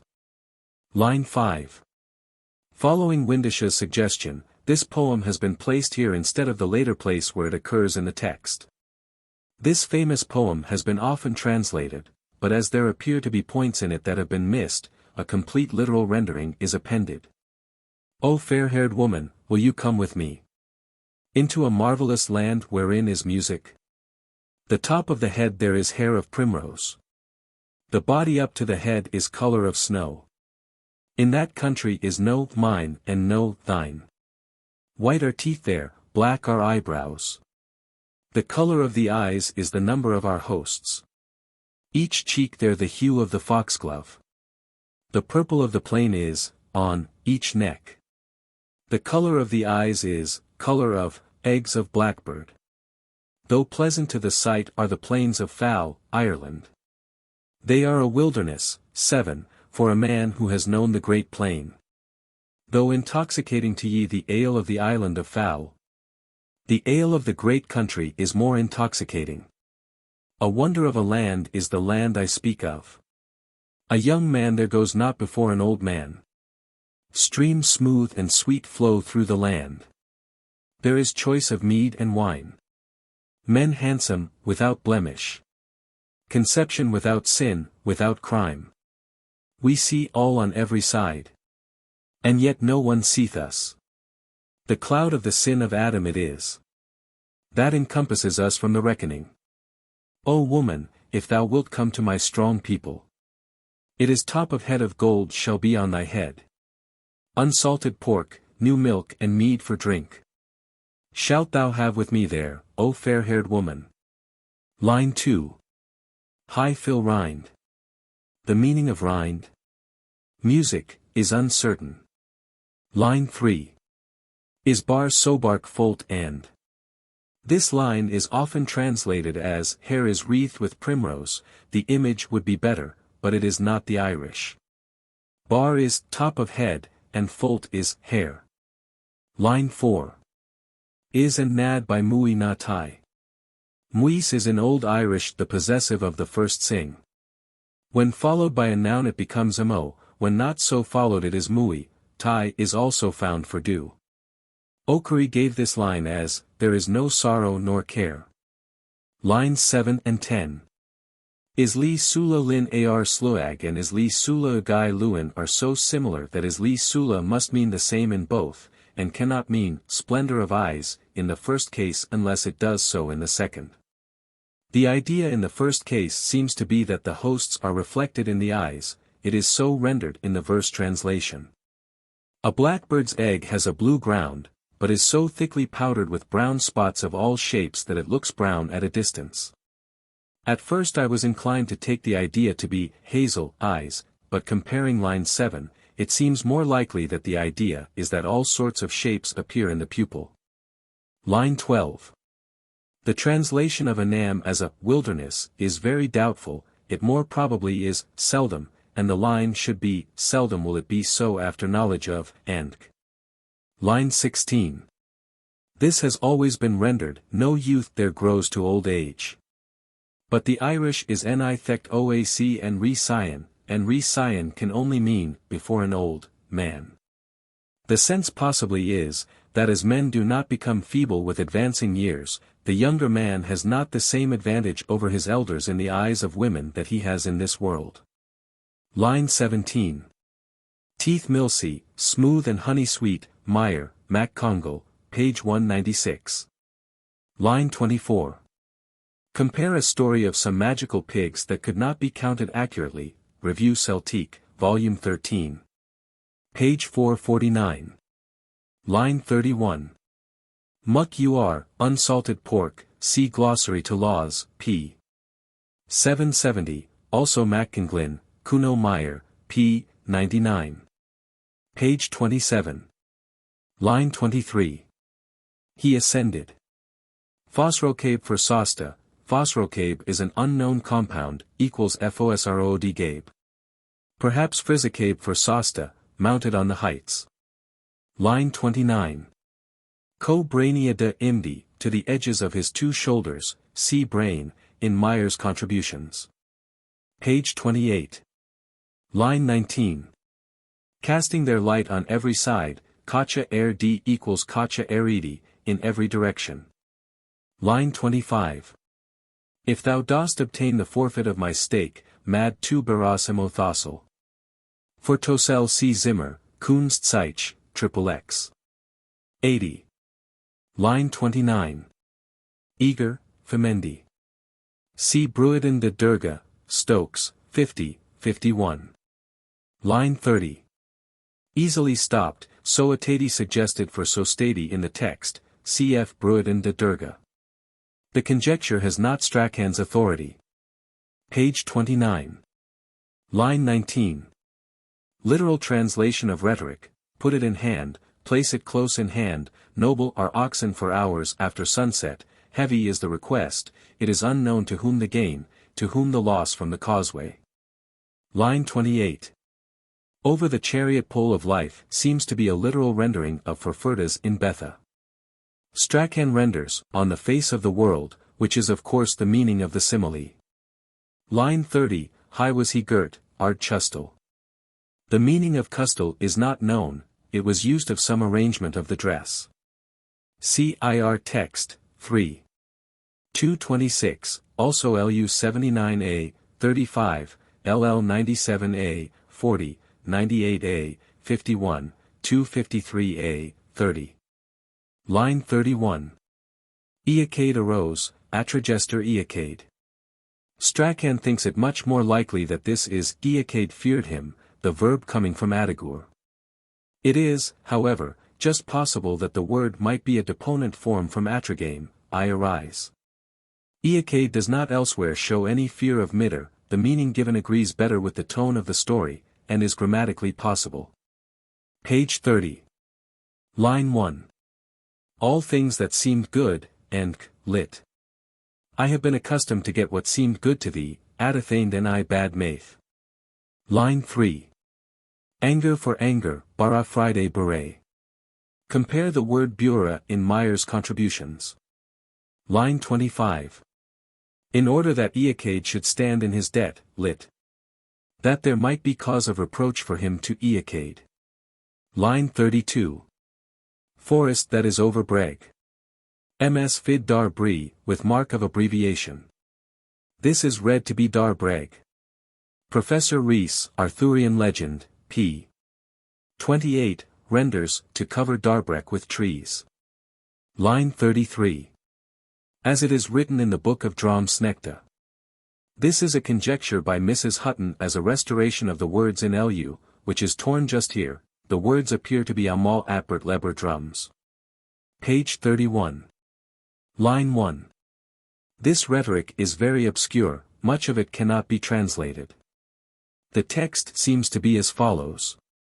According to Strachan, Quist ilan taker ilan erder damrad trom in koibden clunathar for ferdi bidni balk thrum crancher forderg ser feeder sechwib slimperb snithib sitha lama in dros cloina fo bithon na. Duib in digale duib in trom diem tertham flatho fair ban fomnis in ferm brainy serpii fomnis diad durge fair arfiad soluig fria isss line fair braun for tiir tecta in de lamnado lucher for d theth by dialcud. Diclicud, midi and dract coich les coich amels. Thoker. Darcy. Moyne. Apparent rendering, place on the land, place close on the land, very red oxen, heavy troop which hears, truly manlike. Troops, strong heavy placing of trees, very red. Is led past them with twisted wattles, weary hands, the eye slants aside, squints, because of one woman. To you the vengeance, to you the heavy oxen. Splendor of sovereignty over white men, man's sorrow on thee. Of childbirth, rushes over Tethba, clearing of stones from Meath, where the benefit where the evil, causeway over, more. It seems that the oxen were transformed people of Midder's race. This appears from Furfurdi, which is taken to mean, really men, and Duib in Digale Duib in Trom Diem, which is taken to mean, to you the vengeance, to you heavy oxen. Professor Strachan disagrees with this, as Diem, to be, oxen, should not have the accent, he makes Trom Diem, heavy companies. He also renders Clunathar fur furdi bindi, as, which hears truth, manly troops. The rest of the translation he agrees to, most of it is his own. The passage from Fomnis to Lamnado seems untranslatable. Page 32. Line 9th lit. No evil wedding feast, ban ace, text banis, for thee. MacDatho's Boar. Page 37. Line 3. The Rawlinson version gives, instead of, who was the guardian of all Leinster, the variant, who would run round Leinster in a day. This semi-supernatural power of the hound is the only supernatural touch in either version of the tale. Line 6. The verse, Mesroda son of Datho, is from the Rawlinson MS. The literal version of it is in Anecdota Oxoniensia, Medieval Series, Part 8. Page 57. This reference will in future be given as AO, page 57. Line 20. The list of the hostelries or guesthouses of Ireland includes the scene of the famous Toghail de Durga, in the sack of which Conair, King of Ireland, was killed. Fergal the Wily was the father of Emer, Cuchulain's wife. The tale of the plunder of Dechoka is in the MS classed as H-Uidhri, 18 in the Trinity College, Dublin, Library. Page 38. The literal version of the dialogue between MacDatho and his wife is given in AO, p. 58, following the Leinster text. There are only 2 lines of it given in the Rawlinson MS, but I note a few divergencies in the literal version from which the verse translation was made. Verse 3, line 1. Asbert Crimthan Nia Nair has said, AO. Nia is sister's son, and has been so rendered. Nia is a champion, and this is the meaning given in the Coir Anman, but Nia has no accent in either the Leinster or Harleian manuscripts of the text. The Coir Anman, IR Texas 3:333, says that Nar was a witch. Verse 4, lines 1, 2. Sid Friday ni at Berthasu mani thesbad ni air, why wouldest thou talk to a woman if something were not amiss? AO. Why dost thou speak against a woman unless something fails on that account, seems as good a translation, and fits the sense better. Verse 7, line 2. Lays Fulmag dar sin tuath, by him Ireland, shall be roused, over the people. The omitted verb is apparently, to be, as above. Line 4 of the same verse is left untranslated in AO, it is Ada Neblai Luim Luath. It seems to mean, there is nothing on the plain for bareness, Luim, of ashes, more literally, there is a no plain for, and. Verse 9, lines 2, 3. Isi nim deni cutil. Ailbe du roid dia. It does not make sorrow for me. As for Ailbe, God sent him, seems to be the sense, but the meaning of cutil is obscure. Page 41. Line 8. 40 oxen as side dishes, lit. 40 oxen crosswise to it, gia tarsnu. The Rawlinson MS gives 60 oxen to drag it, gia taraing. Line 33. The son of Dedad. Clan Dedad was the Munster hero clan, having their fortress in Terra Luacra. They correspond to the more famous clan Ruaidhri of Ulster, whose stronghold was Emain Macha. Curoy of Munster seems to have been a rival hero to Cuchulain. Page 42. Line 20. Pierced through with a spear. The different ways in which Ket claims to have conquered his rivals or their relations may be noted. The variety of them recalls the detailed descriptions of wounds and methods of killing so common in Homer. There are 7 victories claimed, and in no 2 is the wound the same, a point that distinguishes several of the old Irish romances from the less elaborate folktales of other nations. Arthur's knights in Mallory strike down each other, very occasionally they pierce through the breast or strike off a head, but there is seldom if ever more detail. In the Volsunga saga men fall, or are slain, in a few cases of the more important deaths they are pierced or cut in half, but except in the later Nibelungenlied version where Siegfried is pierced through the cross embroidered on his back. A touch which is essential to the plot, none of the Homeric detail as to the wounds appears. The same remark applies to the saga of Dietrich and indeed to most others. The only cases that I have noticed which resemble the Irish in detail are in the Icelandic sagas, the Laxdale saga and others, and even there the feature is not at all so prominent as here, in the Tain be Cualnge. And several other Irish romances, though it is by no means common to all of them. It may be noted that the Irish version of the Tale of Troy shows this feature, and although it is possible that the peculiarity is due to the great clearness and sharpness of detail that characterizes much of the early Irish work, it may be that this is a case of an introduction into Irish descriptions of Homeric methods. It may be also noted that 6 of Ket's 7 rivals are named among the 18 Ulster chiefs in the great gathering of Ulster on the hill of Slane before the final battle of the Tain. Angus being the only one named here who is not in the Hill of Slane list. 2 others in the Hill of Slane list, Fergus Mac Letts and Feidlimid, are mentioned elsewhere in this tale. Several of these are prominent in other tales. Leaghar, Leahy, is a third with Cuchulain and Conall in the Feast of Bricriu, and again in the Courtship of Etain. Cuscrid makes a third with the same 2 principal champions in the early part of the Sick-Bed. Eoghan MacDatho is the slayer of the Sons of Usnach in the old version of that tale. And Selcher Mac-Utekar is the master of the magic spear in the Bruiden de Durga, and has minor romances personal to himself. Page 45. The literal translation of the rhetoric seems to be, Ket. Welcome, Conall. Heart of stone, wild glowing fire, sparkle of ice, wrathfully boiling blood in hero breast, the scarred winner of victory, thou, son of Finchom, canst measure thyself with me. Conall. Welcome, Ket. Firstborn of Mada. A dwelling place for heroes thy heart of ice, end of danger, 7, chariot chief of the fight, stormy ocean, fair raging bull, Ket, Magica's son. That will be proved if we are in combat, that will be proved if we are separated, the goater of oxen. Shall tell of it, the handcraftsman. Shall testify of it, heroes shall stride to wild lion strife, man overturns man tonight in this house. Page 46. The literal translation of the quatrain is in AO, page 63. The quatrain does not occur in the Leinster version. Page 47. Line 4. A great oak tree.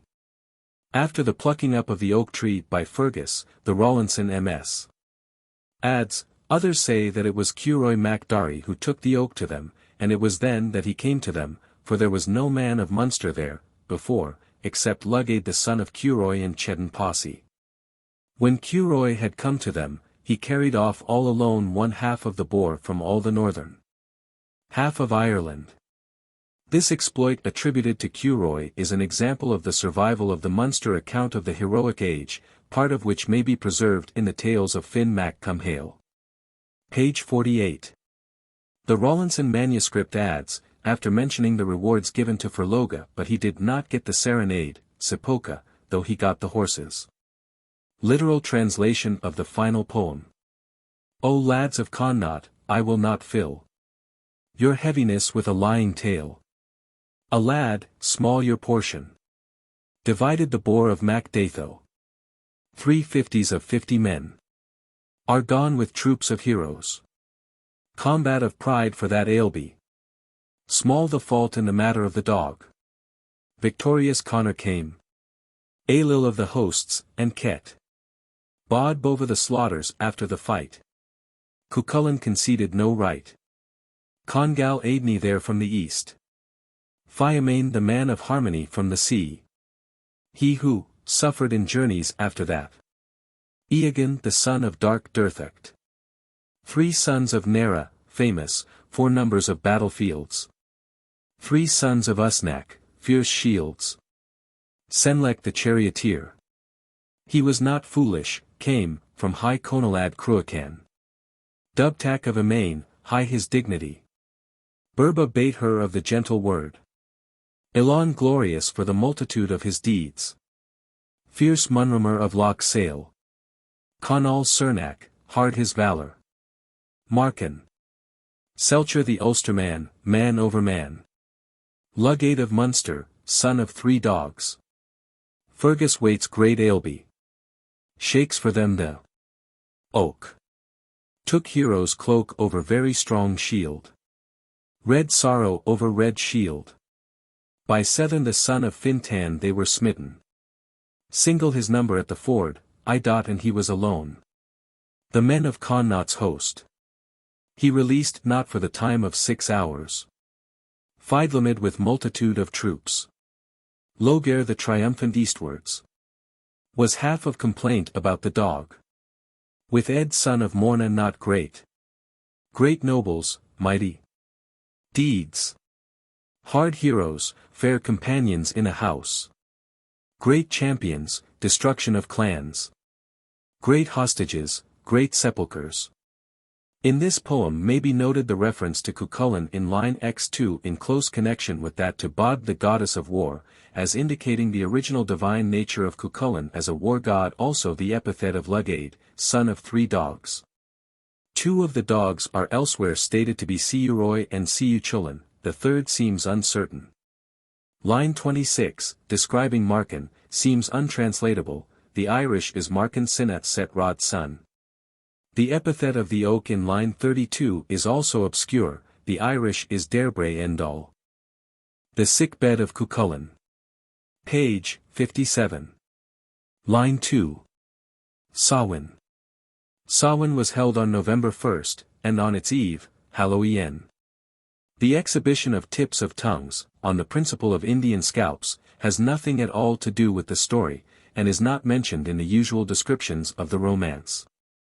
It is a piece of antiquarian information, possibly correct, and should serve to remind us that the original form of these legends was probably of a barbaric kind.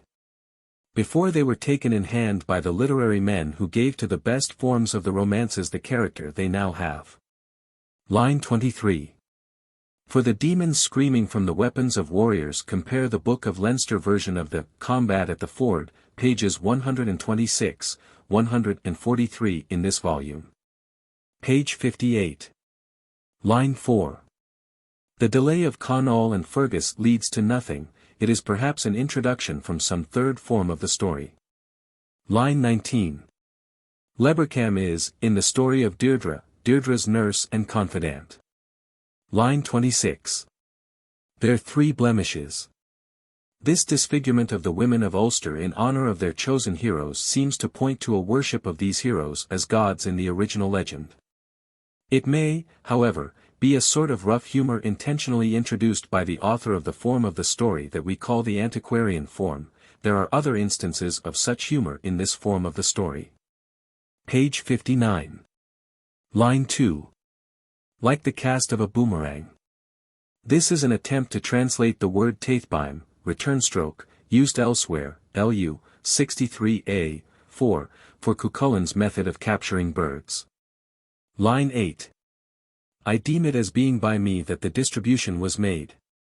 The words, I deem it, are inserted, they are not in the text. It appears that what Eithne meant was that the distribution by Cuchulain was regarded by her as done by her through her husband. Page 60.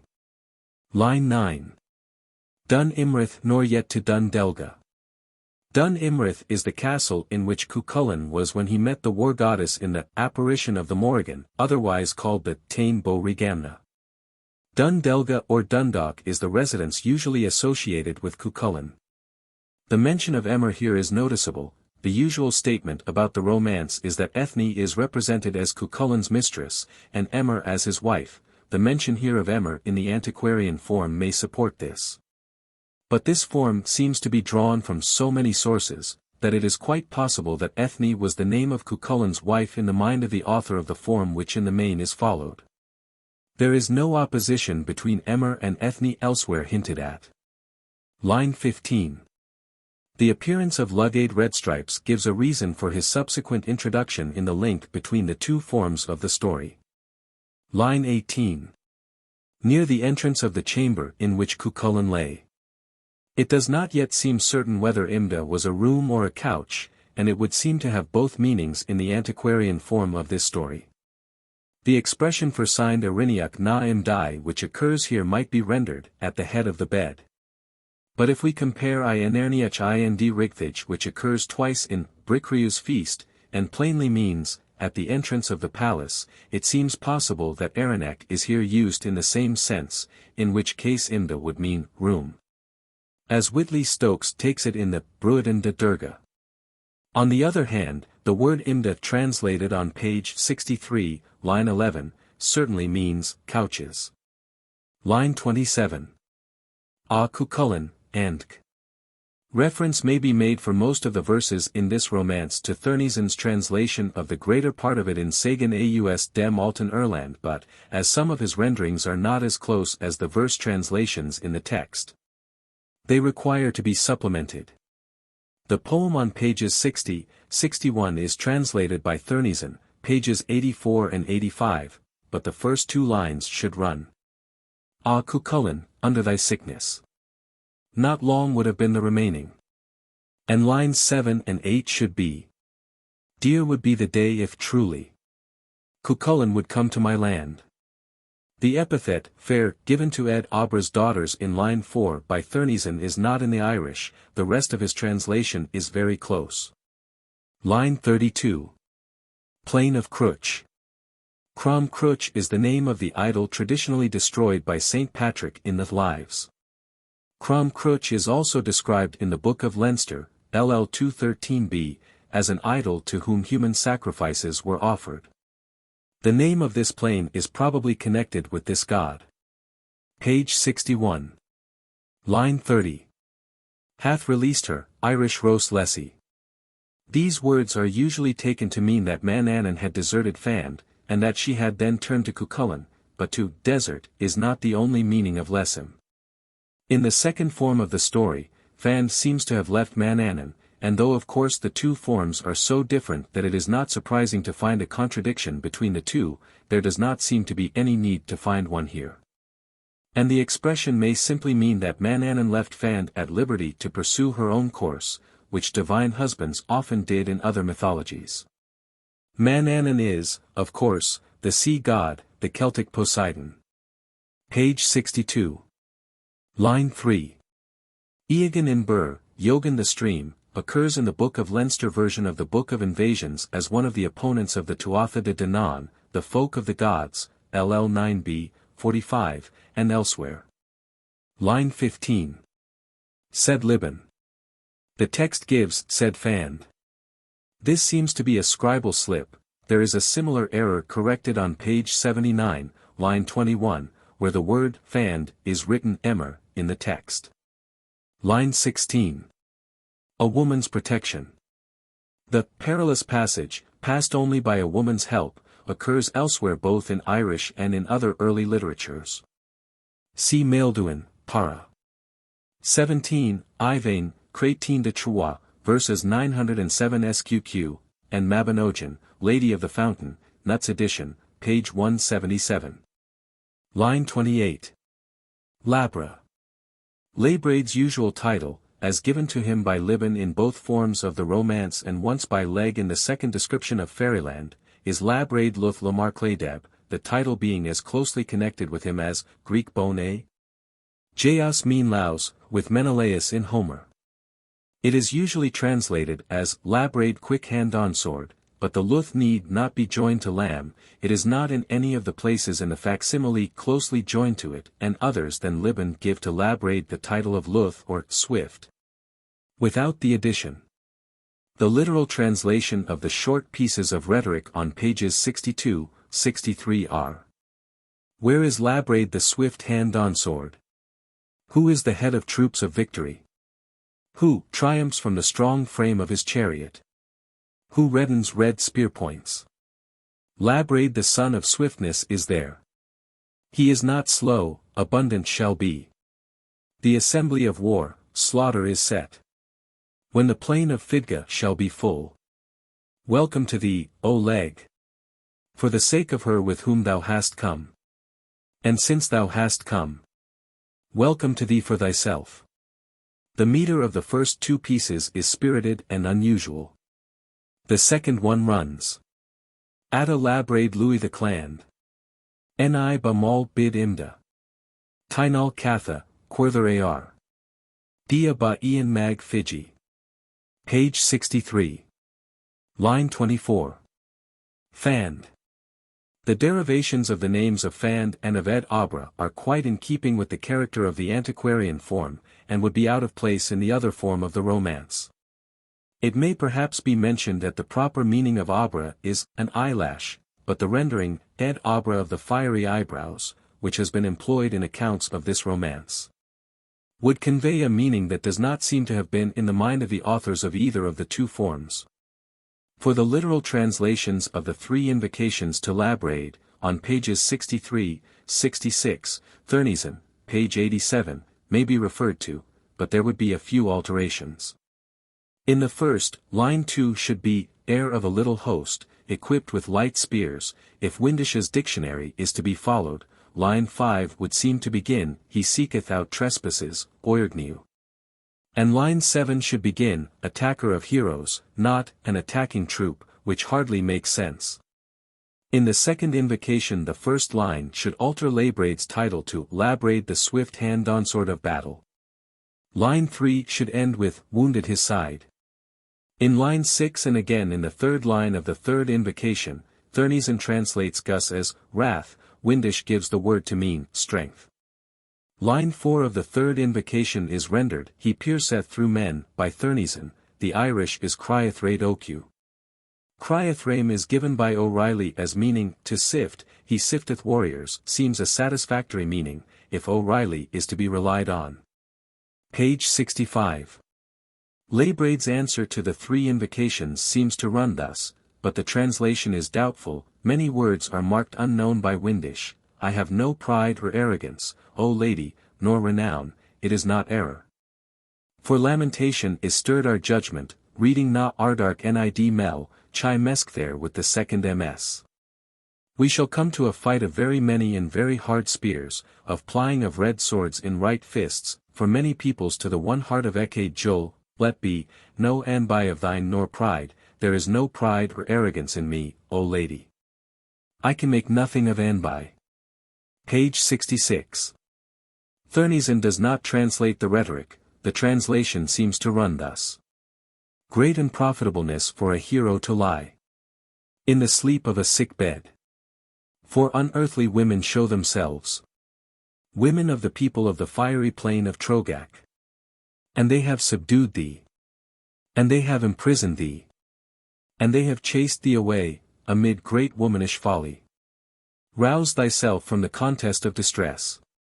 Gloss, the sickness sent by the fairy women. For all is gone of thy vigor. Among heroes who ride in chariots. And thou sittest, in the place of the young. And thou art conquered. Condit Chelty if connected with Tochel. And thou art disturbed, in thy mighty deeds. For that which Leabraid's power has indicated. Rise up, O man who sittest, that thou mayest be great. Chased thee away, in line 7, for Condit Elet, perhaps connected with Dualaim. Page 67. Thurnison's translation, page 91, of Emer's Lament may be referred to, but he misses some strong points. Among these are: line 5. Woe to Ulster where hospitality abounds. Line 12. Till he found a druid to lift the weight. Line 25. Were it forbade of the heroes. Line 27. The hound would search through the solid earth. Line 29. The hosts of the Cid of Train are dead. Line 30. For the hound of the smith of Connor. Line 34. Sick for the horsemen of the plains. Note the familiarity with the land of the fairies which Legge is asserted to have in the first verse of the poem. This familiarity appears more than once in the literary form of the story. Legge speaks of the land of Leabhar as known to him in his first description of that land. Again in the same description Legge is recognized by Leabhar by his five-folded purple mantle, which seems to have been a characteristic fairy gift. Also, Legge seems at the end of the tale to be the only one to recognize Manannan. There is no indication of any familiarity of Legge with the fairy country in the antiquarian form. The different Ulster heroes alluded to are mostly well known. All except Forbade are in MacDatho's Boar. Forbade was a son of Connor. B is one of the 18 leaders who assemble on the hill of Slane in the Tain Bo Cualnge. The smith of Connor is of course Cuchulain, from whom Cuchulain got his name. Pages 68, 69. A translation of Emer's Awakening of Cuchulain may be found in Thurnison, page 92, but there are one or two points that seem to be noted as differing from the rendering there given. Lines 3 and 4 seem to mean, look on the king of Macha, on my beauty / does not that release thee from deep sleep? Thurnison gives, look on the king of Macha, my heart. Thy sleep pleases him not. Mo Crath can hardly mean, my heart. Line 6 is in the Irish Deca a Chernu Co Comrame. See their horns for the contest. Instead of Comrame Thurnison seems to prefer the reading of the second MS, Co Cormame, and translates, their horns full of beer. Chernu may mean trumpets as well as drinking horns, and Emer would hardly call on Cuchulain to throw off a drunken sleep, line 21, and then take to beer. The following translation of lines 17 to 20 seems preferable to Thurnison's. Heavy sleep is decay, and no good thing. It is fatigue against a heavy war. It is milk for the satiated. The sleep that is on thee. Death weakness is the tannest of death. The last line is Tenisai dec Ecumnart. The tannest was the prince who stood next to the king. The image seems too good a one to be lost. Thurnison translates, weakness is sister to death. Line 14 seems to mean, see each wonder wrought by the cold. Emer calls Cuchulain's attention to the icicles which she thinks he is in danger of resembling. Page 69. For the literal translation of Libban's invitation see Thurnison, page 93. Line 14 should run, color of eyes his skin in the fight. The allusion is, apparently, to a bloodshot eye. Page 71. Line 4. The plane of speech, Mag Luada, and the tree of triumphs, Baal Buada, are apparently part of the Irish mythology. They appear again in Legge's second description of Fairyland, which is an additional reason for keeping this poem where it is in the second version, and not following Thurnison in transferring it to the first. Mag Luada is sometimes translated as moving plain, apparently deriving the word from luth, swift. Leg's two descriptions of the Fairyland are, if we accept the Voyage of Bran, the two most definite descriptions of that country in Irish literature. There is very little extravagance in these descriptions. The marvellously fruitful trees, the ever-flowing vat of mead, and the silver-branched tree may be noted. Perhaps the trees of purple glass may be added, but for these, see note on line 30. The verse translation has been made to follow the original as closely as possible. For a literal translation, Thurnison's versions, pages 94 and 88, may be referred to, but some alterations may be made. The first description seems to begin thus. I went with noble sportiveness to a land wonderful, yet well known. Until I came to a cairn for 20 of troops, where I found Labraid the long-haired. There I found him on that hill, sitting among 1,000 weapons. Yellow hair on him with beautiful color. An apple of gold for the confining of it. And it ends thus. Alas, I that he went not long ago. And each cure should come, at his searching, that he might see how it is. The great palace that I saw, though all Erin were mine, and the kingship of Yellow Bregia, I would resign it. No slight trial. For knowledge of the place to which I came. The following points should also be noted. Line 30 of this first description is Tribile du Chorker Glane. This undoubtedly means 3 trees of purple glass. But du Chorker Glan would mean, of bright purple, and this last rendering, which is quite a common expression, see Etain, page 12, has been adopted in the verse translation. The order of the words in the expression in the text is unusual, and the adoption of them would give an air of artificiality to the description which is otherwise quite absent from it. Lines 37 and 38 run thus. There are there thrice 20 trees. Their tops meet, and meet not. Lines 43, 44, rendering, each with splendid gold fastening well hooked through its eye, are literally, and a brooch of gold with its splendor in the ear of each cloak. The ears of a cloak, usually described as made of the peculiar white bronze, occur elsewhere in the tales, and there are different speculations as to their use and meaning. The most probable explanation is that they were bronze rings shaped like ears, and sewn into the cloak, a brooch to fasten the cloak being passed through the rings. This explanation has been suggested by Professor Ridgway, and seems to fit admirably the passages in which these ears occur. Compare Fraich, line 33, in the second volume, also the Courtship of Etain, page 6. There are also a few corrections necessary to Thurnison's translation of the second description. Lines 13 to 20 should run thus. A beautiful band of women, victory without fetters, are the daughters of Ed Abra. The beauty of Fand is a rushing sound with splendor, exceeding the beauty of a queen or king. The last line is more literally, not excepting a queen or Andk. I will say, since it hath been heard by me, that the seed of Adam was sinless. But the beauty of Fand up to my time hath not found its equal. For the allusion to Adam's sin, compare Etain, page 26. Allusions like these show that the tales were composed in Christian times. There seems no reason to suppose them to be insertions, especially in cases like this one, where they come in quite naturally. Line 21 is literally, with their arms for slaying, not, who warred on each other with weapons, as in Thurnison. Page 76. For the cooling of Cuchulain's battle frenzy with water, compare the similar treatment in the account of his first foray, LU, 63a, Miss Faraday's translation, page 34. For a literal translation of Faud's triumph song over Cuchulain's return, see Thurnison's translation on page 97 of the work already referred to. Thurnison's translation is very close. Perhaps the last verse should run, long rain of red blood at the side of the trees, a token of this proud and masterful, high with wailing is the sorrow for his fiend-like frenzy. The description of Cuchulain's appearance in verses 5 and 6 seems to point to a conception of him as the sun god. Compare the sun-like seat of his chariot on page 79. Page 78.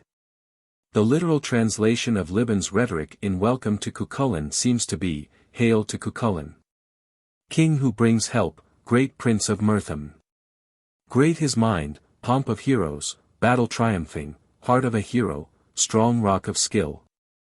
Blood-redness of wrath, ready for true foes of the hero who has the valor of Ulster, bright his splendor, splendor of the eyes of maidens, hail to Cuchulain. Torque in the second line is glossed in the MS by, that is, a king. Cuchulain's account of his own battle is omitted by Thurneson, possibly because the account that he gives differs from that in the text, as is pointed out by Windisch, Our Text, Volume 1, page 201. But it is quite in keeping with the hero's character that he should try to lessen his own glory, and the omission of this account destroys one of the features of the tale. The literal rendering is, I threw a cast with my light spear into the host of Egerton the stream. Not at all do I know, though renown the price, the victory that I have done, or the deed, whether he was better or inferior to my strength. Hitherto I chanced not on for my decision. A throw, ignorance of the man in the mist. Certainly he came not away a living man. A white army, very red for multitudes of horses. They followed after me on every side. People of Manan and MacLyre. Egerton the stream called them. I set out in each manner. When my full strength had come to me, one man to their 30, hundreds. Until I brought them to death. I heard the groan of H-Uidhri. Lips speak in friendship. If it is really true, certainly it was not a fight. That cast, if it was thrown. The idea of a battle with the waves of the sea underlies the third verse of this description. Page 79. 5 pieces of rhetoric follow, all of which are translated by Thurneson. A few alterations may be made, but all of them would be small ones. The verse translations given are, it is believed, a little closer to the text than Thurneson's. The meters of the first 3 pieces are discussed by Professor Rees in Y. Simrador for 1905, pages 166, 167. Professor Rees reduces the second of these to a hexameter followed by 3 pentameters, then a hexameter followed by a pentameter. The other 2 reduced to hexameters mixed with curtailed hexameters and pentameters. The last 2 pieces of the 5, not mentioned by Professor Rees, show a strophic correspondence, which has been brought out in the verse translation. Note especially their openings, and the last line of Emer's speech, Cia no trialta, as balancing the last line but 4 of Cuchulain's speech, Cia no cumgelta. The last of these 5 pieces shows the greatest differences between the verse and literal translations. A literal translation of this would run. Wherefore now, O Emer, said Cuchulain, should I not be permitted to delay with this lady? For first this lady here is bright, pure, and clear, a worthy mate for a king. Of many forms of beauty is the lady, she can pass over waves of mighty seas, is of a goodly shape and countenance and of a noble race, with embroidery and skill, and with handiwork, with understanding, and sense, and firmness. With plenty of horses and many cattle, so that there is nothing under heaven, no wish for a dear spouse that she doth not. And though it hath been promised, Emer, he said, thou never shalt find a hero so beautiful, so scarred with wounds, so battle triumphing, so worthy, as I myself am worthy. Page 81. Line 11. Fair seems all that's red, and is literally, fair is each red, white is each new, beautiful each lofty, sour is each known, revered is each thing absent, failure is each thing accustomed. For a translation of the poem in which Fand resigns Cuchulain reference may be made to Thurneson, page 101. A more accurate translation of the first verse seems to run thus. I am she who will go on a journey, which is best for me on account of strong compulsion, though there is to another abundance of her fame, and it were dearer to me to remain. Line 16 of poem, translated by Thurneson, I was true and held my word, is in the original Daig is Misai Rop Iran. Iran is a doubtful word, if we take it as a form of Oran, or being the intensive prefix, a better translation may be, I myself was greatly glowing. Page 82. Line 26. The lady was seized by great bitterness of mind, Irish Aro Gab Etir Moyer. The translation of Etir is doubtful. Page 83. For the final poem, in which Fan returns to Manannan, reference may as before be made to Thurnison's translation. But a few changes may be noted.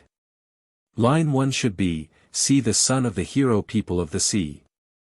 Line 5 seems to be, although, lit. If, it is today that his cry is excellent. Line 7 is a difficult one. Thurnison gives, that indeed is the course of love, apparently reading rot, a road, in place of ret, but he leaves erase untranslated, the Irish is erase in ret in t-circ. Might not erase be, turning back, connected with erame, and the line run, it is turning back of the road of love? Lines 13 to 16 are omitted by Thurnison. They seem to mean, when the comely Manannan took me, he was to me a fitting spouse. Nor did he at all gain me before that time. An additional stake, at a game at the chess. The last line, Clutchy Irail, lit. Excess, ar fitchil, is a difficult allusion. Perhaps the allusion is to the capture of Etain by Midder as prize at chess from her husband. Fand may be claiming superiority over a rival fairy beauty. Lines 17 and 18 repeat lines 13 and 14. Lines 46 and 47 are translated by Thurnison, too hard have I been offended, Leg, son of Riangabra, farewell, but there is no farewell in the Irish. The lines seem to be, indeed the offence was great, O Leg, O thou son of Riangabra, and the words are an answer to Leg, who may be supposed to try to stop her flight. Page 85. Line 24. That she might forget her jealousy, lit. A drink of forgetfulness of her jealousy, Dioga Dermate Aheda. The translation seems to be an accepted one, and certainly gives sense, but it is doubtful whether or not eta can be regarded as a genitive of et, jealousy. The genitive elsewhere H-Uidhri. There is a conclusion to this romance which is plainly added by the compiler, it is reproduced here. To show the difference between its style and the style of the original author. This then was a token given to Cuchulain that he should be destroyed by the people of the Mound, for the power of the demons was great before the advent of the faith. So great was that power that the demons warred against men in bodily form, and they showed delights and secret things to them, and that those demons were co-eternal was believed by them. So that from the signs that they showed, men called them the ignorant folk of the mounds, the people of the Cid. The Exile of the Sons of Usnach. Page 91. The 4 pieces of rhetoric, at the beginning of this text are translated by Thurnison, Sagan Aus dem Alten Erland, pages 11 and 12. In the first, third, and fourth of those, the only difference of any importance between the text adopted and Thurnison's versions is the third line of the third piece, which perhaps should run, with stately eyes with blue pupils.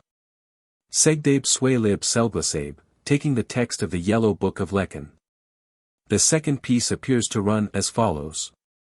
Let Cathbad hear, the fair one, with face that all love. The prince, the royal diadem, let he who is extolled be increased.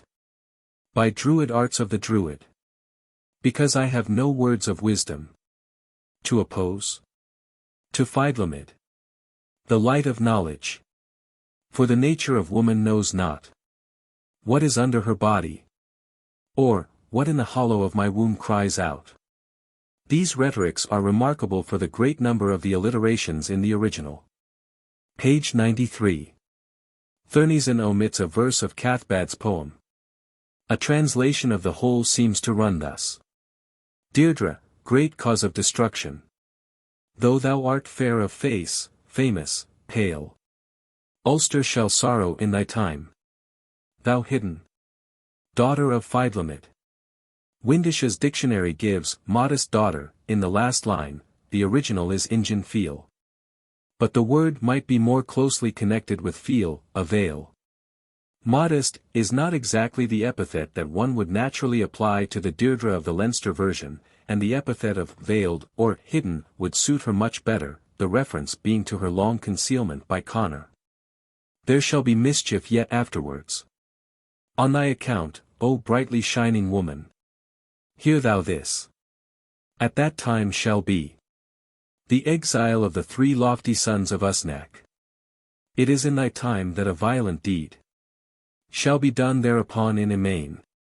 Yet afterwards shall it repent the violation of the safeguard of the mighty son of Rog. Du Fossum is read in the last verse, combining the Leinster and the Egerton texts. It is through thee, O woman with excellence, is the exile of Fergus from the Ulster men, and a deed from which weeping will come. The wound of Fiachna, the son of Connor. Fiachna is grandson to Connor in the Book of Leinster account of the battle. Fiacha is Connor's son in the Glen Mosine version. It is thy fault, O woman with excellence. The wound of Jerk son of Iladon. And a deed of no smaller importance. The slaying of Eogan MacDatho. There is no account of the slaying of Eogan in the Book of Leinster version, and Eogan appears on the hill of Slane in the Ulster army in the War of Cualnge. The sequel to the Glen Mosine version, however, describes Eogan's death at the hand of Fergus, Celtic Review, January 1905, page 227. Thou shalt do a deed that is wild and hateful. For wrath against the king of noble Ulster. Thy little grave shall be in that place. Thy tale shall be renowned, O Deirdre. Page 95. Line 13. Release me, O my wife, Ergwema ben. It is suggested that the vocative ben is wife, not woman. It occurs in 7 other places besides this in Windish's dictionary, and in 6 of these it means wife. Emer is addressed as wife of Cuchulain in a Digben, in Sickbed, 44. In the remaining case, Fled Brykrend, 31, the word is abbreviated, and stands B in the text, which might be for B, O lady, though we should have then expected the accent. I suggest that Nisai, by giving to Deirdre the name of wife, accepts her offer, for no other sign of acceptance is indicated, and the subsequent action shows that she is regarded as his wife afterwards. Line 30, near to Balishannon, and which men today call the Mountain of Hoth, are inserted as the modern names of the places. The words correspond to nothing in the Irish. Page 97. Line 13. Fiacha. Fiacha, the son of Fergus, corresponds to Elan in the better-known version. There is no one in this version who corresponds to the traitor son, Bin. Page 98. The Lament of Deirdre, one of the finest of the older Irish poems, has been rendered by Thurneson and by others, among which should be specially mentioned Miss Hull, in the Cuchulain saga, pages 50-51. O'Curry and O'Flanagan versions seem to be very far from correct, and it will be more convenient to give that literal translation which seems nearest to the original, instead of indicating divergencies. The literal translation adopted runs as follows. Though fair to you seems the keen band of heroes, who march into a main that they lately left, lit after departing. More stately was the return to their home of the 3 heroic sons of Usnach.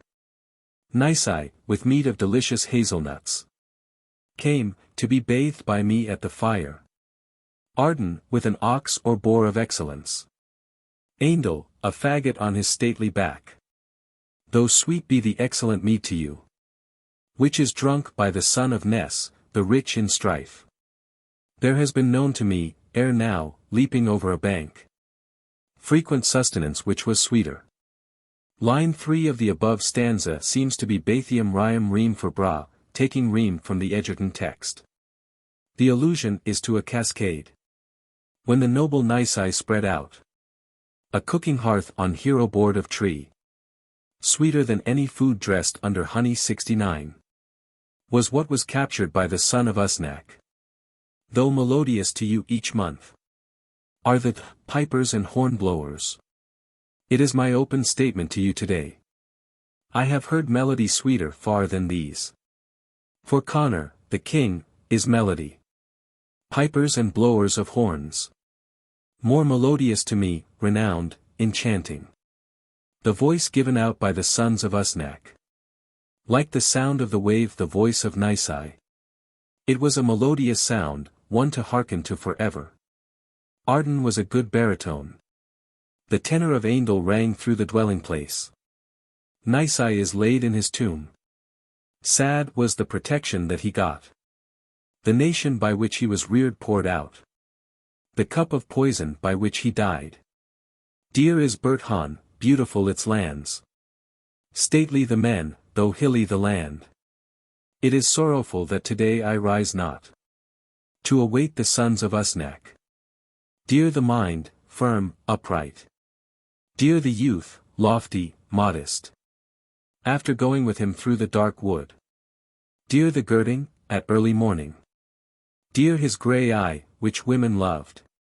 It was evil looking against enemies. After circuit of the wood, was, a noble assembly. Dear the tenor through the dark wood. I sleep not therefore. And I stain not my nails with red. Joy comes not to my wakefulness. For the Sons of Usnach return not. The last line is the Egerton reading. I sleep not. For half the night on my bed. My mind wanders amidst clouds of thoughts. I eat not, nor smile. There is no leisure or joy for me. In the assemblies of Eastern Etain. There is no peace, nor pleasure, nor repose. In beholding fine houses or splendid ornaments. What, O Conor, of thee? For me only sorrow under lamentation hast thou prepared. Such will be my life so long as it remains to me. Thy love for me will not last. The man who under heaven was fairest to me.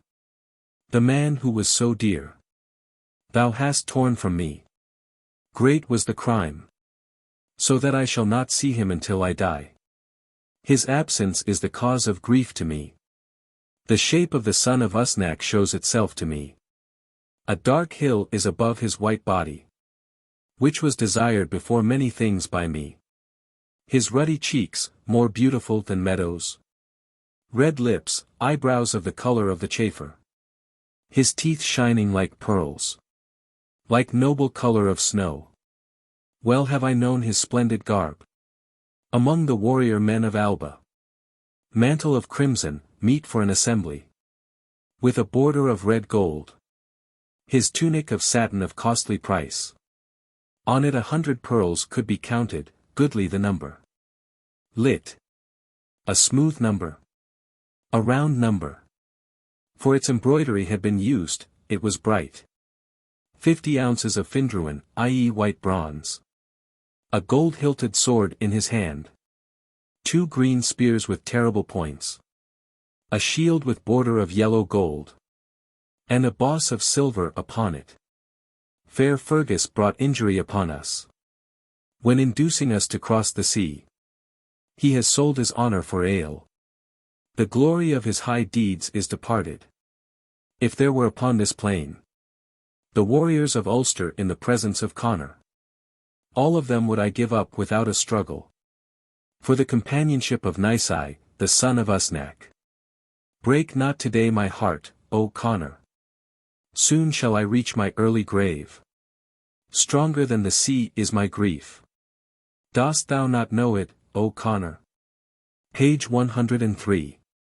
For the literal translations of the poems in the Glen Mosine version see Whitley Stokes in Irish Che text, 2. 172 SQQ. Stanzas 13 to 16 are not in LVI. The manuscript, which is the second authority used by Stokes for this version, and is the chief authority for this part of the version. They are in the manuscript that Stokes calls 2. The version used by O'Flanagan, which, like LVI, agrees pretty closely with the Glen Mosine text so far as the latter manuscript extends.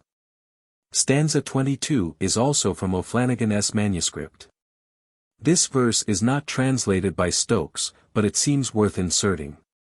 The literal translation of it is: I am Deirdre without joy. It is for me the end of my life. Since to remain behind them is the worst thing. Not long life to myself. Page 107. Line 21. Two passages, one describing Fergus' sons born in Connaught, the other summing up his deeds, are omitted, as it is not intended to reproduce this version in full. The combat at the ford. The well-known translation by Egerton of this part of the Book of Leinster version of the Tain Bo Cualnge is given in the third volume of his Manners and Customs, pages 414 to 463. There are, as has often been pointed out, many inaccuracies in the translation, and the present version does not claim to correct all or even the greater part of them. For the complete version of the Great Tain by Windisch, which has so long eagerly been expected, should give us a trustworthy text, and the present translation is in the main founded on Egerton, to whose version reference may be made for literal translations for such parts of the verse passages as are not noted below. A few more obvious corrections have been made. Most of those in the prose will appear by comparing the rendering with Egerton's. Some of the corrections in the literal versions adopted for the poems are briefly indicated. Two poems have been literally translated in full. In these the renderings which have no authority other than Egerton's are followed by a query. In order to give an indication of the extent to which the translation as given may for the present be regarded as uncertain. For all the more valuable of the corrections made to Egerton's translation I am indebted to the kindness of Mr. E. J. Quiggin, Fellow of Caius College, Cambridge. Page 118. Line 7 of the first stanza. Egerton gives this as, "Thou hast come out of every strife," which seems to be an impossible rendering. "Take whatever is thy will," seems to be nearer the sense of the passage, and has been adopted. Lines 5 to 8 of the fourth stanza are very uncertain, and the translation given, which is in part based upon Egerton, is very doubtful. A more trustworthy one has not, however, been arrived at.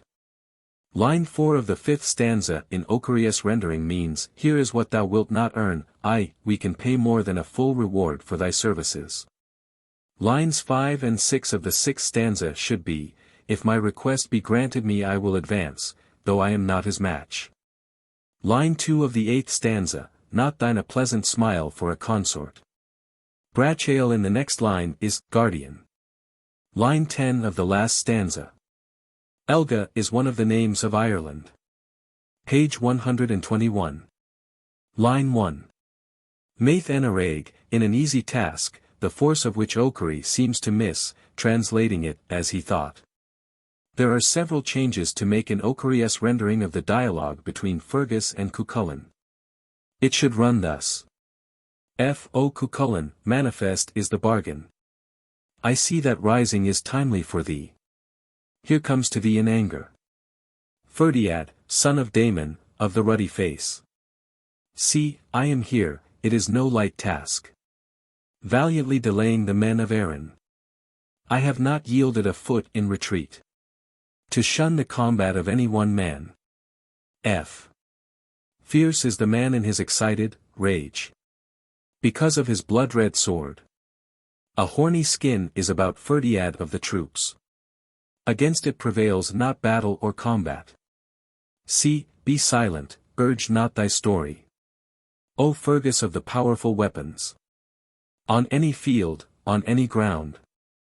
There is no unequal fight for me. Fierce is the man, a war for twenties. It is not easy to vanquish him. The strength of 100 in his body, valiant his deed. Spears pierce him not, swords cut him not. See. Should we happen to meet at a ford, i.e. a field of battle. I and Ferdiad of well-known valor. The separation shall not be without history. Fierce shall be our edge combat. Better would it be to me than reward. O Cuchulain of the blood-stained sword. That it was thou who carried eastward. The spoils, Cosker, not Corker, of the proud Ferdiad. See. I give thee my word with boasting. Though I am not good at bragging. That it is I who shall gain the victory. Over the son of Damon, the son of Dare. It is I who gathered the forces eastwards. In revenge for my dishonour by the men of Ulster. With me they have come from their lands. Their champions and their battle warriors. See, if Connor had not been in his sickness. Hard would have been his nearness to thee. Medb of Math and Scale had not made an expedition of so loud boastings. F. A greater deed awaits thy hand. Battle with Ferdiad son of Damon. Hardened bloody weapons, friendly is my speech. Do thou have with thee, O Cuchulain. Page 124. Line 7 of Ocherius' rendering of the first stanza should run, so that he may take the point of a weapon through him. Stanza 2 of the poem should run thus. It would be better for thee to stay. Thy threats will not be gentle. There will be someone who shall have sickness on that account. Distressful will be thy departure. To encounter the rock of Ulster. And ill may this venture turn out. Long will be the remembrance of it. Woe shall be to him who goeth that journey. Line 4 of the next stanza, I will not keep back to please you. Page 126. The literal rendering of the poem seems to be. I hear the creaking of a chariot. With a beautiful silver yoke. The figure of a man with perfection. Rises, from the wheels of the stout chariot. Over Breg Row, over Brain. They come. Over the highway. Beside the lower part of the Burg of the Trees. It, the chariot, is triumphant for its victories. It is a heroic hound who drives it. It is a trusty charioteer who yokes it. It is a noble hawk who scourges his horses to the south. He is a stubborn hero. He is certain to cause heavy slaughter. It is well known that not with indexterity is the bringing of the battle to us. Woe for him who shall be upon the hillock, waiting for the hound who is fitly framed, lit in harmony. I myself declared last year that there would come, though it be from somewhere, a hound. The hound of Etain Macha. The hound with a form on which are hues of all colors. The hound of a territory, the hound of battle. I hear, we have heard. As a second rendering of the above in a meter a little closer to the original than that given in the text, the following may be suggested. Shrieks from Warcar wake my hearing. Silver yokes are nigh appearing. High his perfect form is rearing. He those wheels who guides. Braina, Breg Ross past it boundeth. Triumph song for conquest soundeth. Lo! The roadway's course it roundeth. Skirting wooded sides. Hero hound the scourge hard pleath. Trusty servant yoke-strap teeth. Swift as noble hawk, he fleeth. Southward urging steeds. Hardy chief is he, and story. Soon must speak his conquests gory. Great for skilful war his glory. We shall know his deeds. Thou on hill, the fierce hound scorning. Waitest, woe for thee is dawning. Fitly framed he comes, my warning. Spoke him thus last year. Emain's hound towards us raceth. Guards his land, the fight he fasseth. Every hue his body graced. Whom I heard, I hear. Page 127. In Ocherius' rendering of the dialogue between Ferdia and his servant, line 3 should be, that it be not a deed of prophecy, not a deferred deed, and line 6, with his proud sport. Last stanza of the poem. It seems thou art not without rewards. So greatly hast thou praised him. Why else hast thou extolled him? Ever since I left my house. They who now extol the man, when he is in their sight, come not to attack him, but are cowardly churls. Page 128.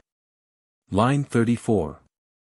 As a hawk darts up from the furrow, Ocheri gives, from the top of a cliff. The word in the Irish is clace. Page 129.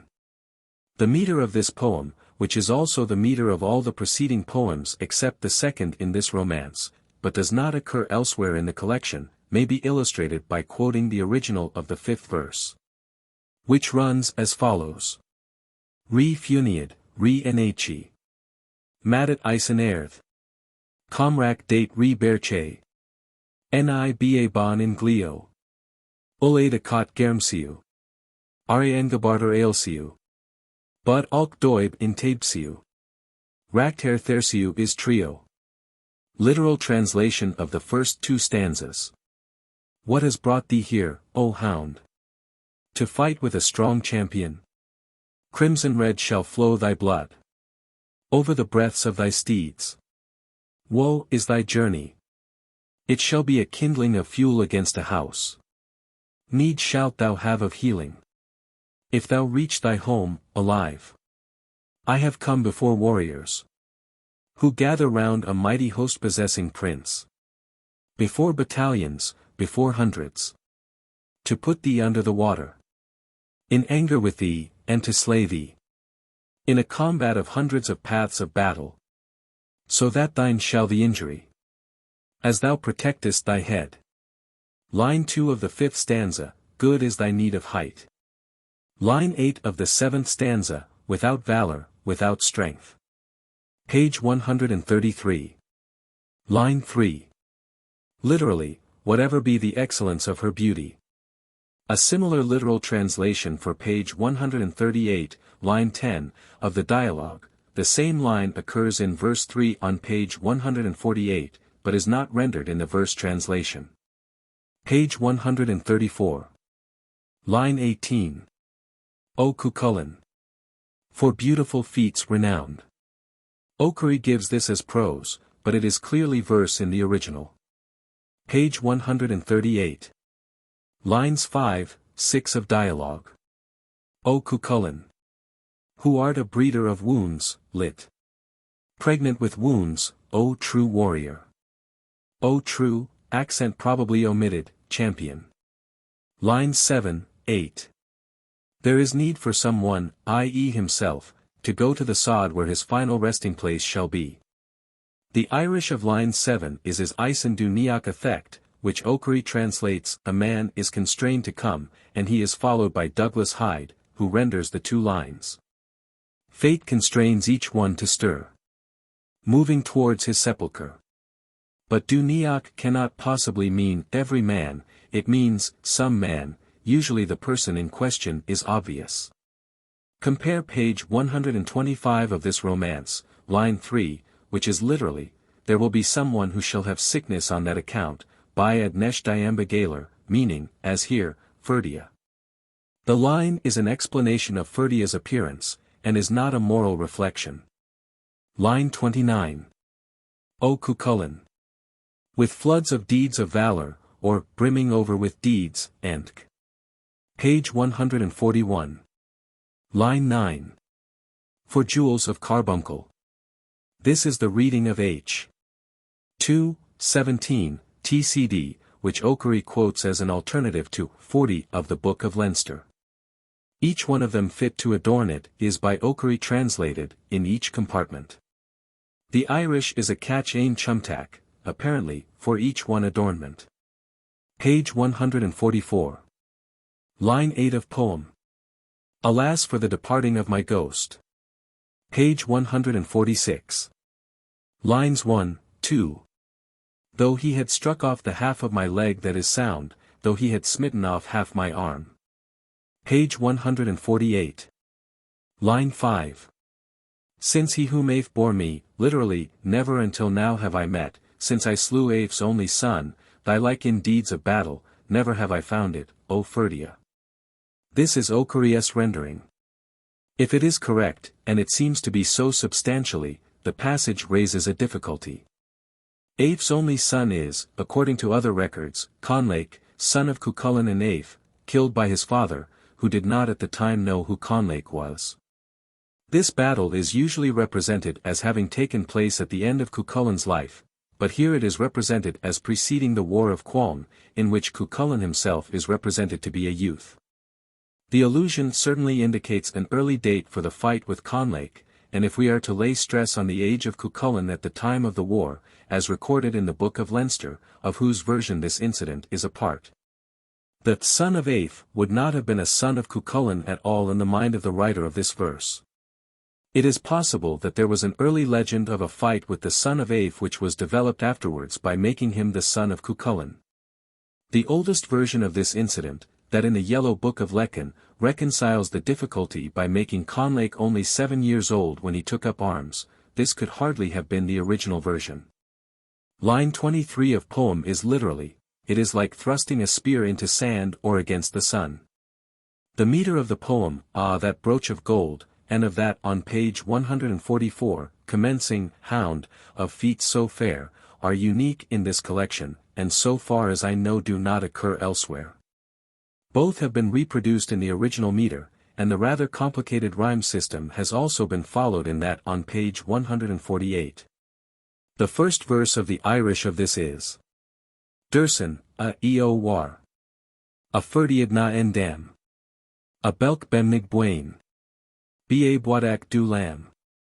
The last syllable of the third line has no rhyme beyond the echo in the second syllable of the next line. Oir, gold, has no rhyme till the word is repeated in the third line of the third verse, rhymed in the second line of the fourth, and finally repeated at the end. The second verse has 2 final words echoed, brass and maith.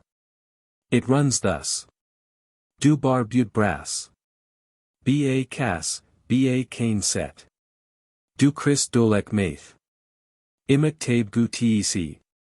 The rhymes in the last 2 verses are exactly those of the reproduction, they are cain ser, main, lame, chain, the other 3 end rhymes being war, choir, and war. Line 3 of this poem is, O hero of strong striking blows. Line 4. Triumphant was thine arm. Page 149. Lines 11 and 12 of the poem. Go ye all to the swift battle that shall come to you from German the Green Terrible. Of the terrible green spear. Page 150. Line 12. The Taurian Sea is the Mediterranean. Page 151. Line 15. Literally, thou in death, I alive and nimble. Line 23.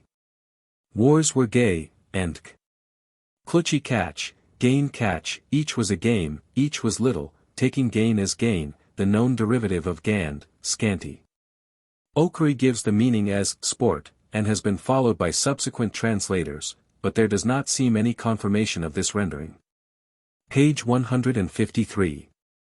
Line 10. Banba is one of the names of Ireland. Volume 2. Preface to Volume 2. It seems to have been customary in ancient Ireland to precede by shorter stories the recital of the Great Tain, the central story of the Irish heroic age. A list of 14 of these lesser Tains, 3 of which are lost, is given in Miss Hull's Cuchulain saga. Those preserved are the Tain Boain Gen, Dartaid, Flidais, Fraich, Munad, Regamon, Regamna, Ros, Ruanad, Slane, and Ayr. Of these, 5 only have been edited, viz. The Tain Bo Dartaid, Flidais, Fraich, Regamon, and Regamna, all these 5 are given in this volume. The last 4 tales are all short, and perhaps are more truly preludes, remsala, than the Tain Bo Fraich, which has indeed enough of interest in itself to make it an independent tale, and is as long as the 4 put together. All the 5 tales have been rendered into verse, with a prose literal translation opposite to the verse rendering, for reasons already given in the preface to the first volume. A short introduction, describing the manuscript authority, is prefixed to each. They all seem to go back in date to the best literary period, but appear to have been at any rate put into their present form later than the Great Tain, in order to lead up to it. A possible exception to this may be found at the end of the Tain Bo Flidais, which seems to give a different account of the end of the War of Cualnge, and to claim that Cuchulain was defeated, and that Connaught gained his land for its allies. It may be mentioned that the last 4 tales are expressly stated in the text to be remsala to the Great Tain. Introduction in verse. When to an Irish court of old came men, who flocked from near and far, to hear the ancient tale that told Cuchulain's deeds in Cualnge's war. Oft, ere that famous tale began, before their chiefest bard they hail, amid the throng some lesser man, arose, to tell a lighter tale. He'd fell how Meave and Ailill planned. Their mighty hosts might best be fed. When they towards the Cualnge land. All Ireland's swarming armies led. How Meave the youthful princes sent. To harry warlike Regamon. How they, who trembling, from her went. His daughters and his cattle won. How Ailill's guile gained Darla's cows. How vengeful fairies marked that deed. How Fergus won his royal spouse. Whose kine all Ireland's hosts could feed. How, in a form grotesque and weird, Cuchulain found a power divine. Or how in shapes of beasts appeared the magic men, who kept the swine. Or how the Rowan's guardian snake was roused by order of the king. Or how, from out the water, Fraich to Finnabar restored her ring. And though, in greater tales, they chose speech mired with song, men's hearts to sway. Such themes as these they told in prose. Like speakers at the Fays today. To men who spake the Irish tongue. That form of prose was pleasing well. While other lands in ballads sung. Such tales as these have loved to tell. So we, who now in English dress, these Irish tales would fain, and seek their spirit to express, have set them down in ballad verse. And, though to selfs the form be strange, seek not too much the change to blame. 'Tis but the form alone we change. The sense, the spirit rest the same. Tain Bo Fraich, Introduction. The Tain Bo Fraich, the driving of the cattle of Fraich, has apparently only one version, the different manuscripts which contain it differing in very small points, most of which seem to be due to scribal errors. Practically the tale consists of two quite separate parts. The first, the longer portion, gives the adventures of Fraich at the court of Ailill and Meave of Connaught, his courtship of their daughter, Finnabar, and closes with a promised betrothal. The second part is an account of an expedition undertaken by Fraich to the Alps, in the north of the land of the Long-Beards, to recover stolen cattle, as well as his wife, who is stated by O'Byrne Crow. On the authority of the Courtship of Treibland, in the Book of Fermoy, to have been Treibland, a semi-deity, like Fraich himself. Except that Fraich is the chief actor in both parts, and that there is one short reference at the end of the second part to the fact that Fraich did, as he had promised in the first part, join Ailill and Meave upon the War of Cualnge. There is no connection between the two stories. But the difference between the two parts is not only in the subject matter, the difference in the style is even yet more apparent. The first part has, I think, the most complicated plot of any Irish romance. It abounds in brilliant descriptions, and, although the original is in prose, it is, in feeling, highly poetic. The second part resembles in its simplicity and rapid action the other four tales, or preludes to the War of Cualnge contained in this volume, and is of a style represented in English by the narrative ballad. In spite of the various characters of the two parts, the story seems to have been regarded as one in all the manuscripts which contain it, and the question how these two romances came to be regarded as one story becomes interesting. The natural hypothesis would be that the last part was the original version, which was in its earlier part rewritten by a man of genius, possibly drawing his plot from some brief statement that Finnabar was promised to Fraich in return for the help that he and his recovered cattle could give in the Great War. But a difficulty, which prevents us from regarding the second part as an original legend, at once comes in. The second part of the story happens to contain so many references to nations outside Ireland that its date can be pretty well fixed. Fraich and his companions go, over the sea from Ulster, i.e. to Scotland, then through North Saxonland, to the Sea of Echt, i.e. the Sea of Wight or the English Channel, then to the Alps in the north of the land of the Long-Beards, or Lombards. The Long-Beards do not appear in Italy until the end of the 6th century. The suggestion of North Saxonland reaching down to the Sea of Wight suggests that there was then a South Saxonland, familiar to an Irish writer, dating this part of the story as before the end of the 8th century. When both Saxons and Long-Beards were overcome by Charlemagne. The second part of the story is, then, no original legend, but belongs to the 7th or 8th century, or the classical period. And it looks as if there were two writers, one of whom, like the author of the Egerton version of Etain, embellished the love story part of the original legend, leaving the end alone. While another author wrote an account of the legendary journey of the demigod Fraich in search for his stolen cattle, adding the geographical and historical knowledge of his time. The whole was then put together, like the two parts of the Etain story. The difference between the two stories in the matter of the wife does not seem to have troubled the compilers. The oldest manuscript authority for the Tain Bo Fraich is the Book of Leinster, written before 1150. There are at least two other manuscript authorities, one, in Egerton, 1782, published by Professor Kuno Meyer in the Zeitschrift für Celt. Philology, 1902, the other is in MS Exile, Advocates' Library, Edinburgh, published in the Revue Celtique, Volume 24. Professor Meyer has kindly allowed me to copy his comparison of these manuscripts and his revision of O'Byrne Crow's translation of the Book of Leinster text. The text of the literal translation given here follows, however.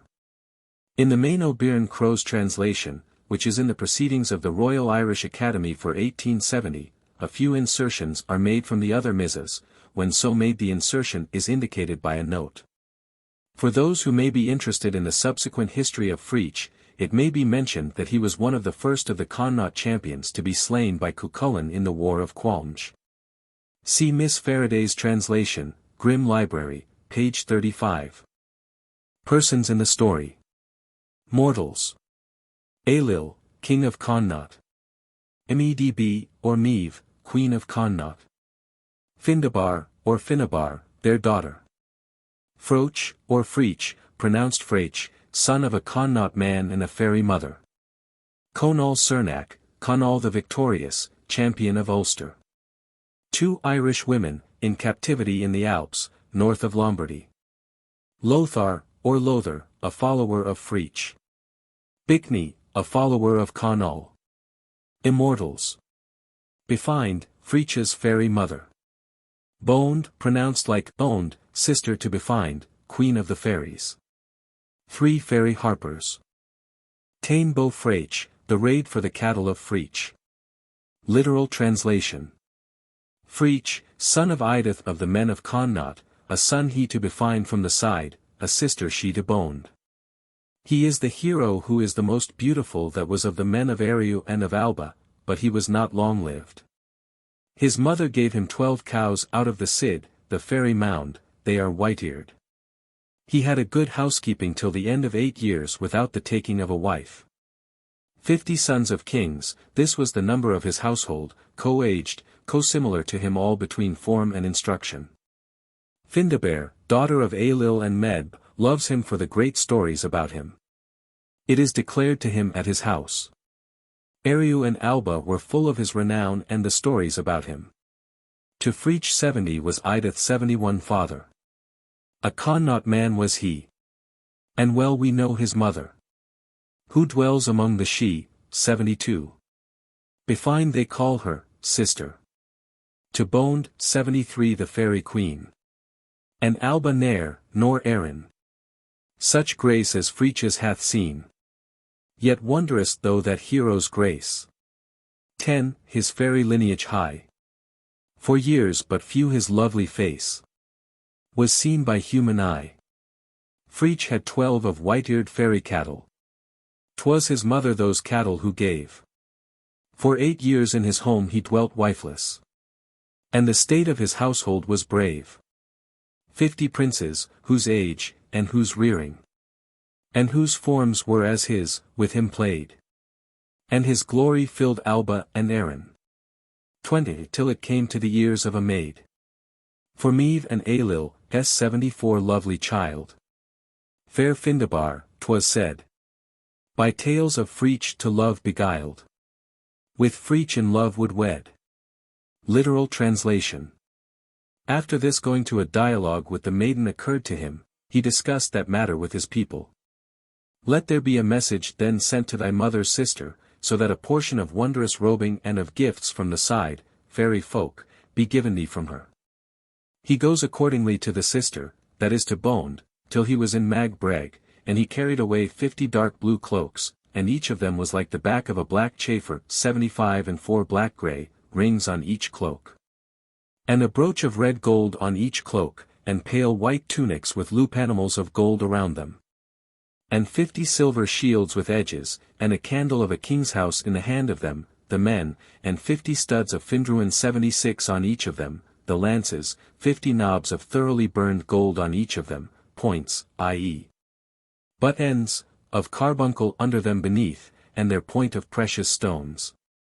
They used to light the night as if they were the sun's rays. And there were 50 gold-hilted swords with them, and a soft grey mare under the seat of each man, and bits of gold to them. Now the news of the love of that maid to Fraich, at his home where he dwelt, was brought. And he called his folk, and with all he spoke. And for speech with the maid he sought. And they counselled him thus, let a message from thee be sent to thy fairy kin. To entreat their aid when we seek that maid. A boon we may chance to win. For the wondrous robes of the Fairyland, and for gifts from the fairies plead.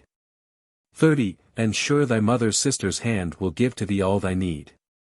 To Mag Breg, 77 where his mother's sister dwelt, to Boned he away hath gone. And she gave to him mantles of dark black blue, like a beetle's back they shone.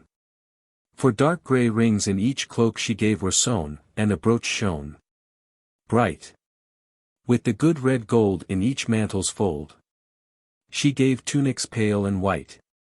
And the tunics were bordered with golden loops, that forms as of beasts displayed. And of 50 she added of well-rimmed shields, that of silver white were made. Then away they rode, in each hero's hand was a torch for a kingly hall. For studs of bronze, and of well-burned gold, shone bright on the spears of all. On carbuncle sockets the spears were set, their points with jewels blazed. 40, and they lit the night, as with fair sunlight, as men on their glory gazed. By each of the 50 heroes' side was a sword with a hilt of gold. And a soft grey mare was for each to ride, with a golden curb controlled. Literal translation.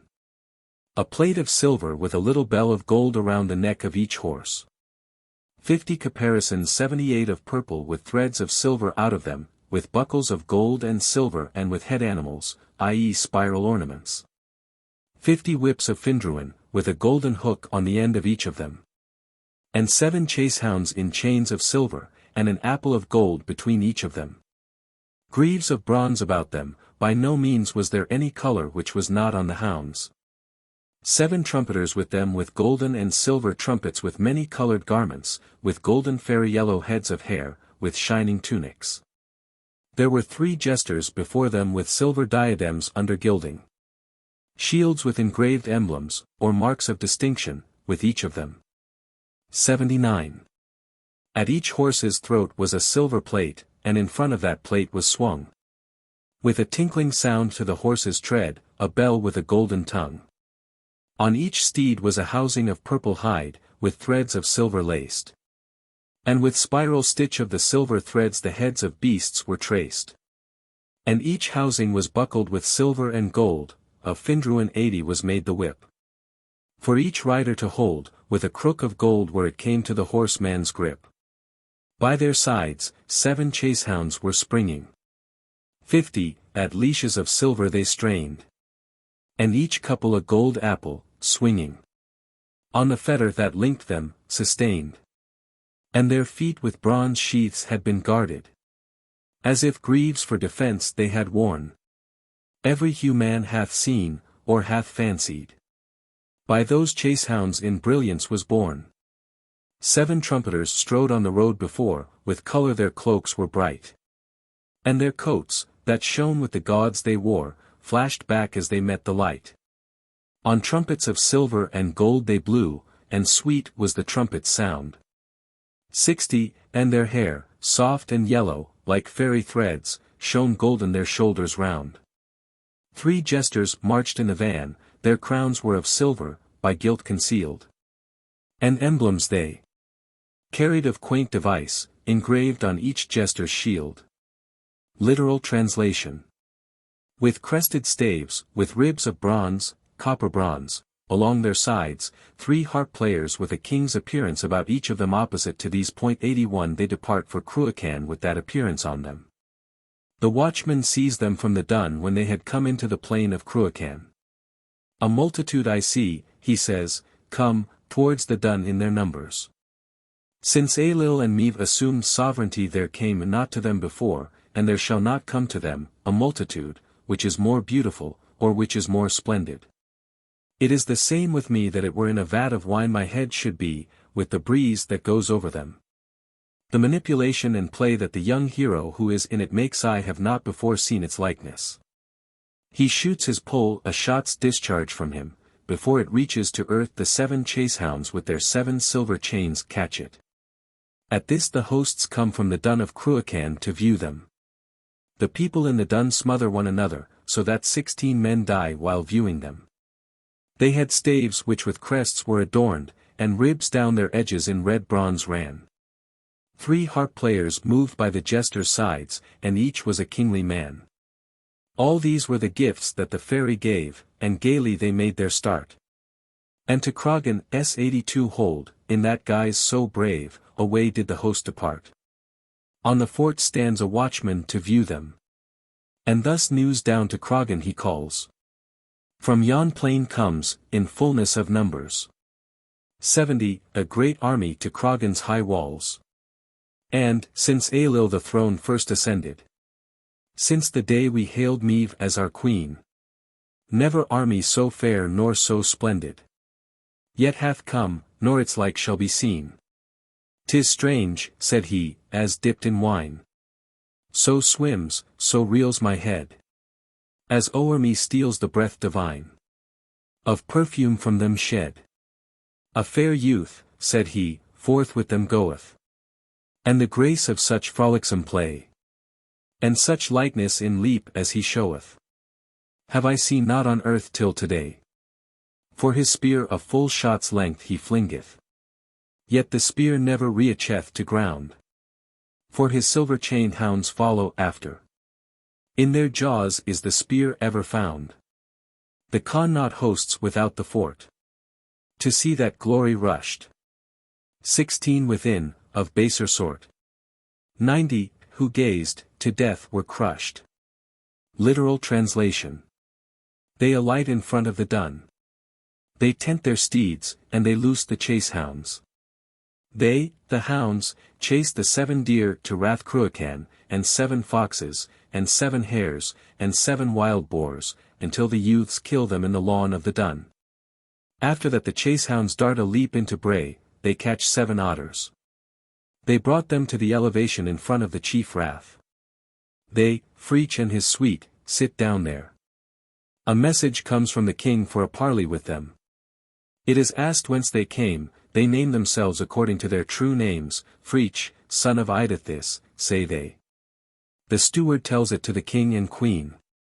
Welcome to them, say Ailill and Meath. It is a noble youth who is there, says Ailill, let him come into the lists, outer court. The fourth of the house is allotted to them.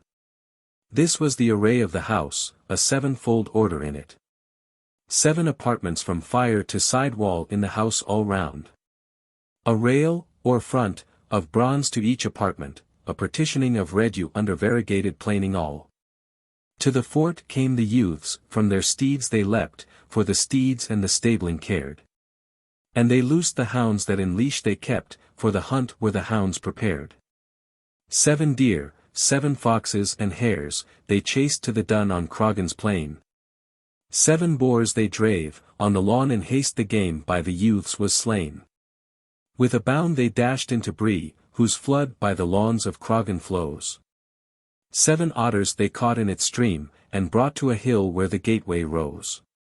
'Twas there that Fraich and the princes sat at the castle gate to rest.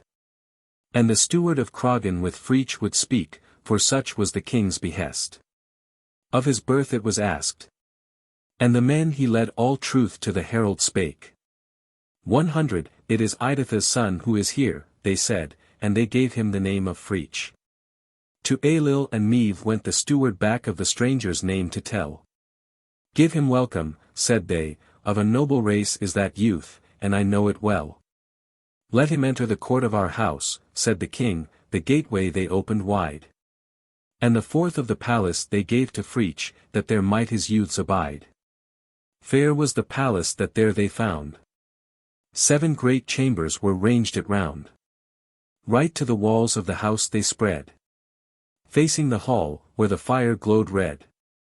Red yew planks, that had felt the plain. 110, dappled the walls with their tangled grain. Literal translation. 3 plates of bronze in the skirting of each apartment. 7 plates of brass from the ceiling, to the roof tree in the house. Of pine the house was made, it is a covering of shingle it had externally. There were 16 windows in the house, and a frame of brass, to each of them. A tie of brass across the roof light.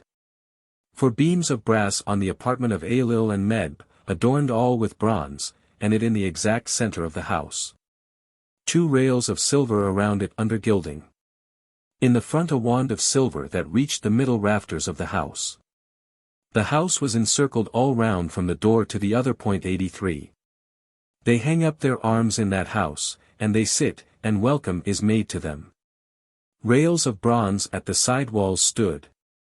Plates of bronze had made firm the wood. 7 brass bolts to the roof tree good. Firmly the vaulting tied.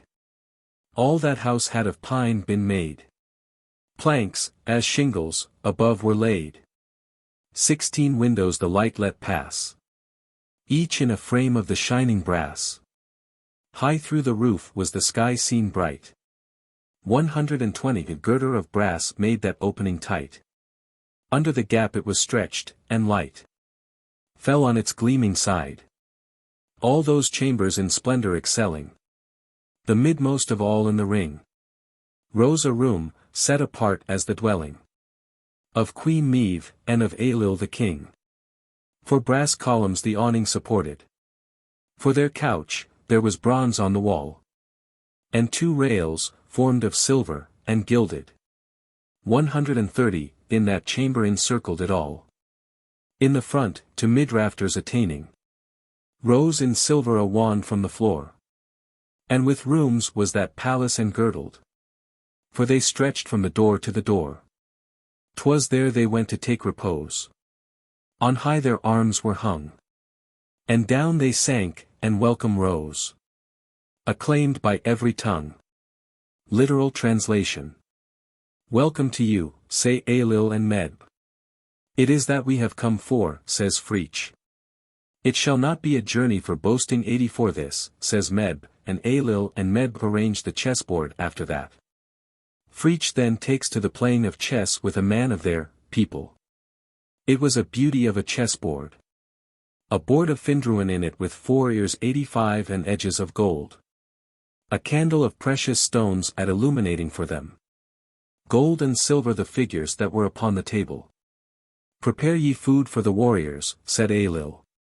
Not it is my desire, said Medb, but to go to the chess yonder against Fraich. Get to it, I am pleased, said Ailill, and they play the chess then, and Fraich. His people were meanwhile at cooking the wild animals. Let thy harpers play for us, says Ailill to Fraich. Let them play indeed, says Fraich.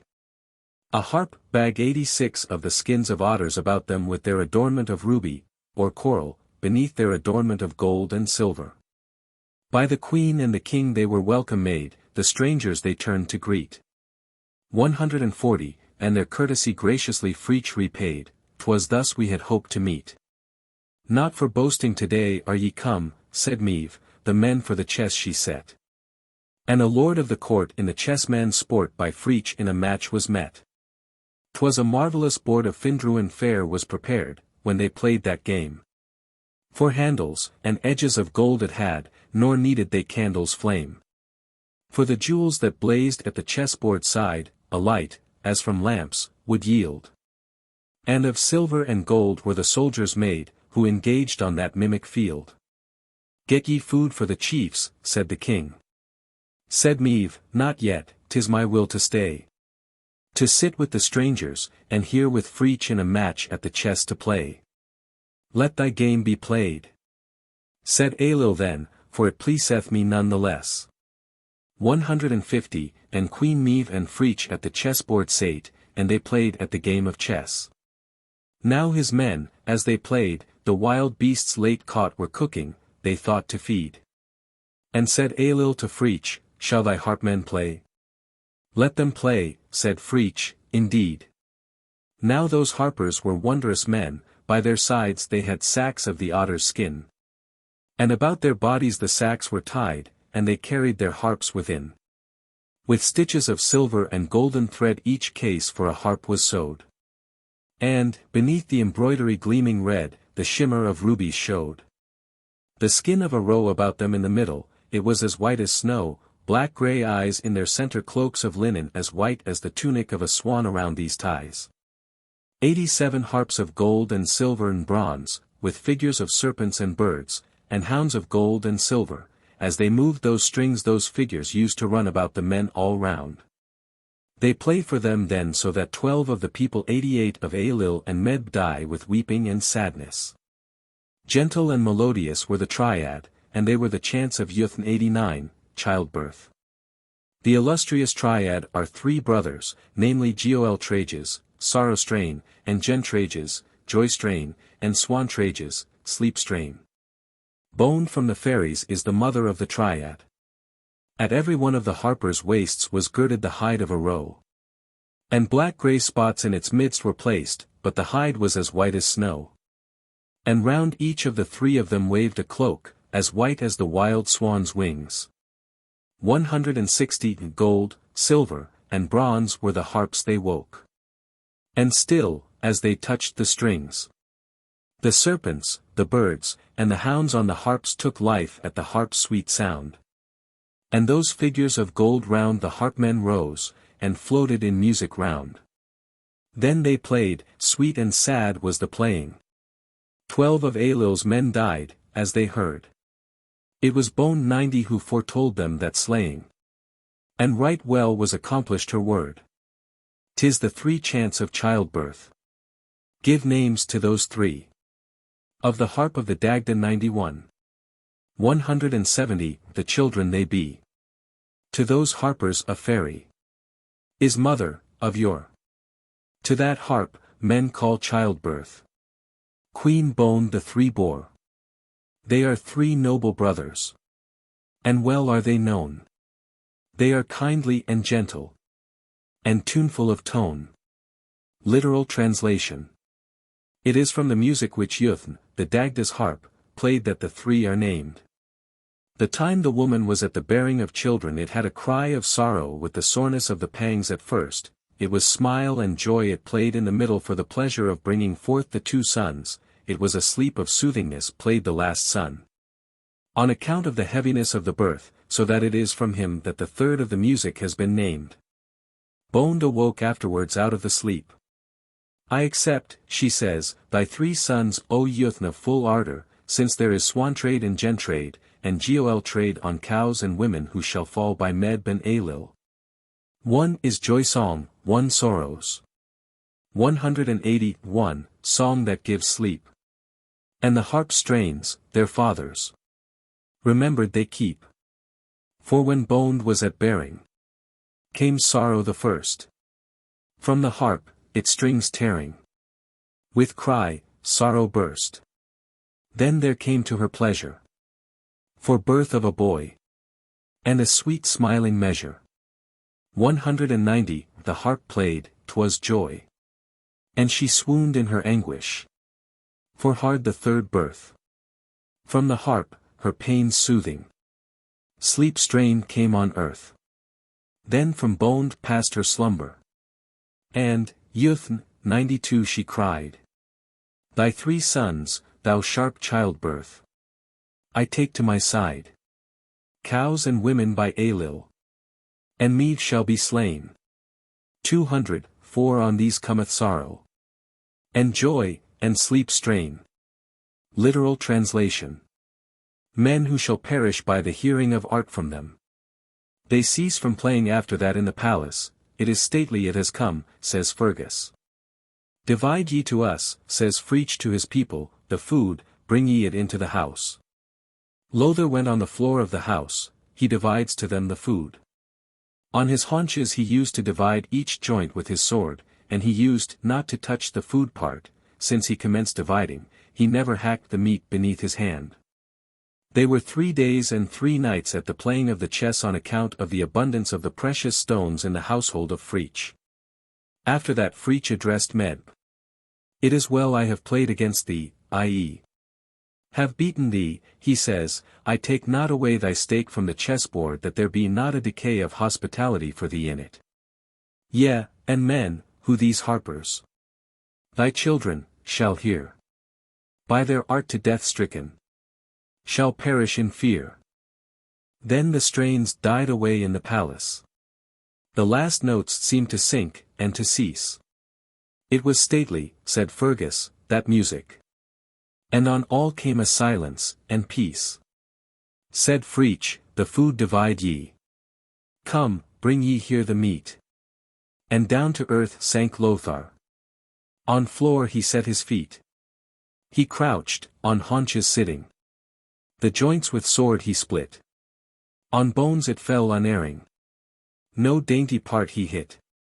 Though long with sword he hewed, and long was meat by men supplied. His hand struck true, for never wrong would Leabhar meat divide. 3 days at the chess had they played. 3 nights, as they sat at the game, had gone. And they knew not the night for the sparkling light from the jewels of Fraich that shone. But to Meave turned Fraich, and he joyously cried, I have conquered thee well at the chess. Yet I claim not the stake at the chessboard side, lest thy palace's wealth be less. Literal translation. Since I have been in this dun, this is the day which I deem longest in it ever, says Meb. This is reasonable, says Fraich, they are 3 days and 3 nights in it. At this Meb starts up. It was a shame with her that the warriors were without food. She goes to Ailill, she tells it to him.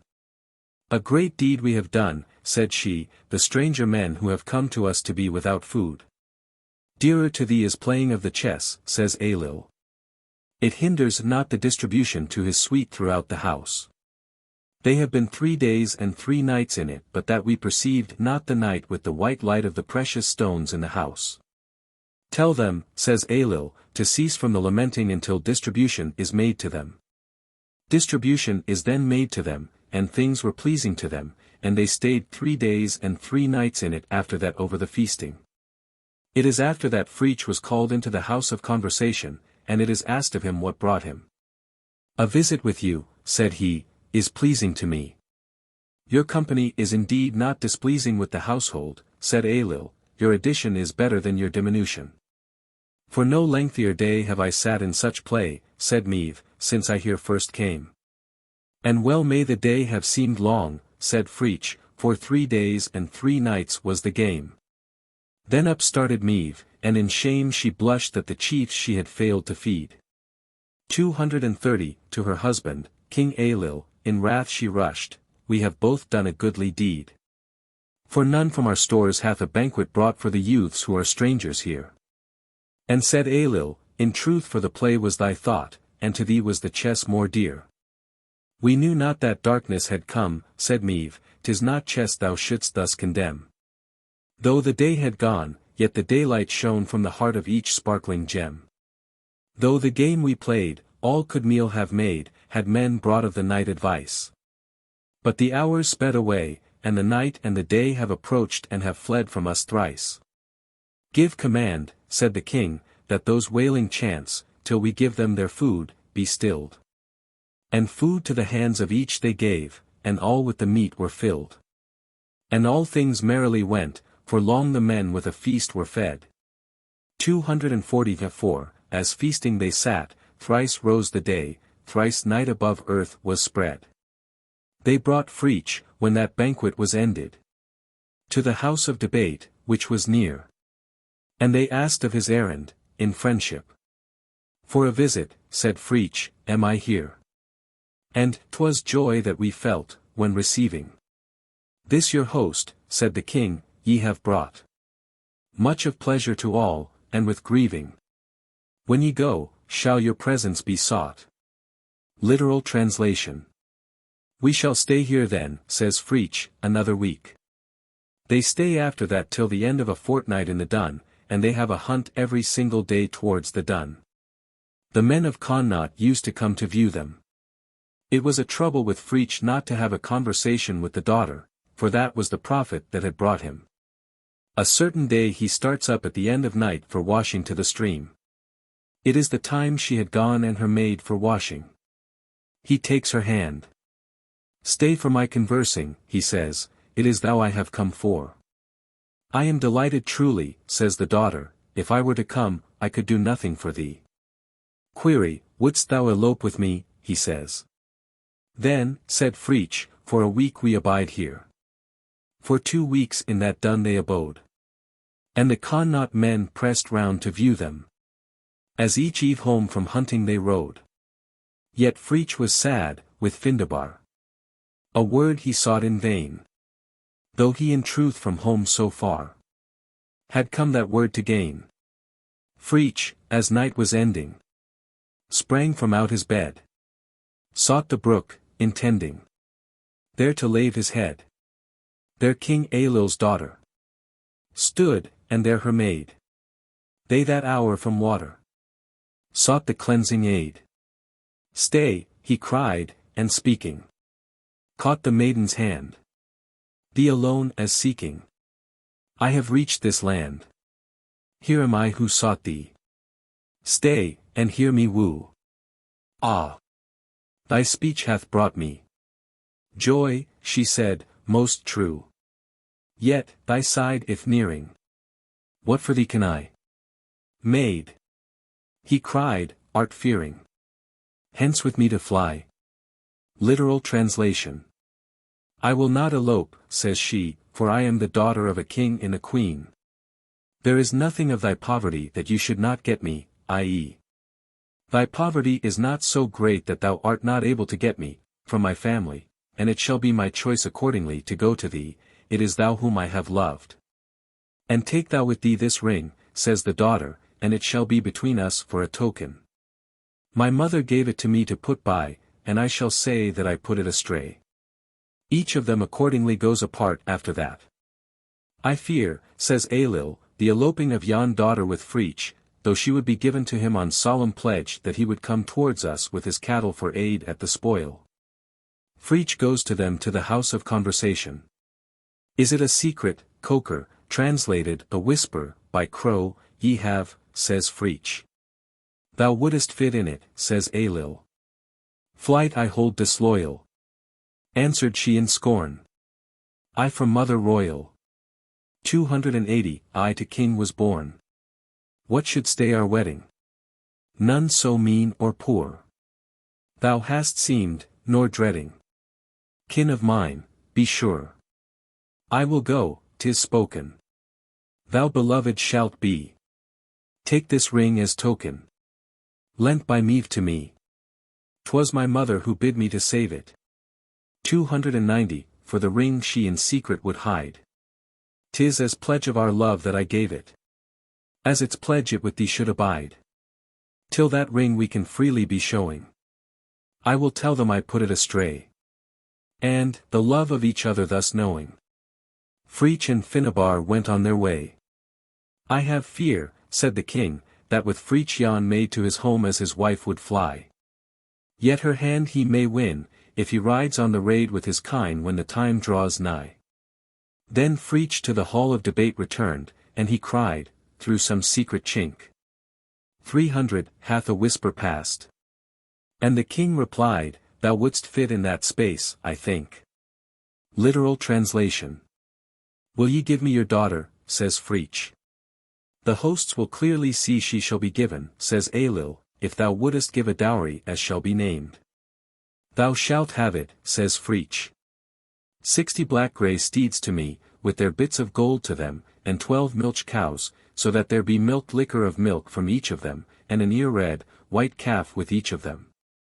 And thou to come with me with all thy force and with thy musicians for bringing of the cows from Cualnge, and my daughter to be given thee provided thou dost come, or as soon as 93 thou shalt come.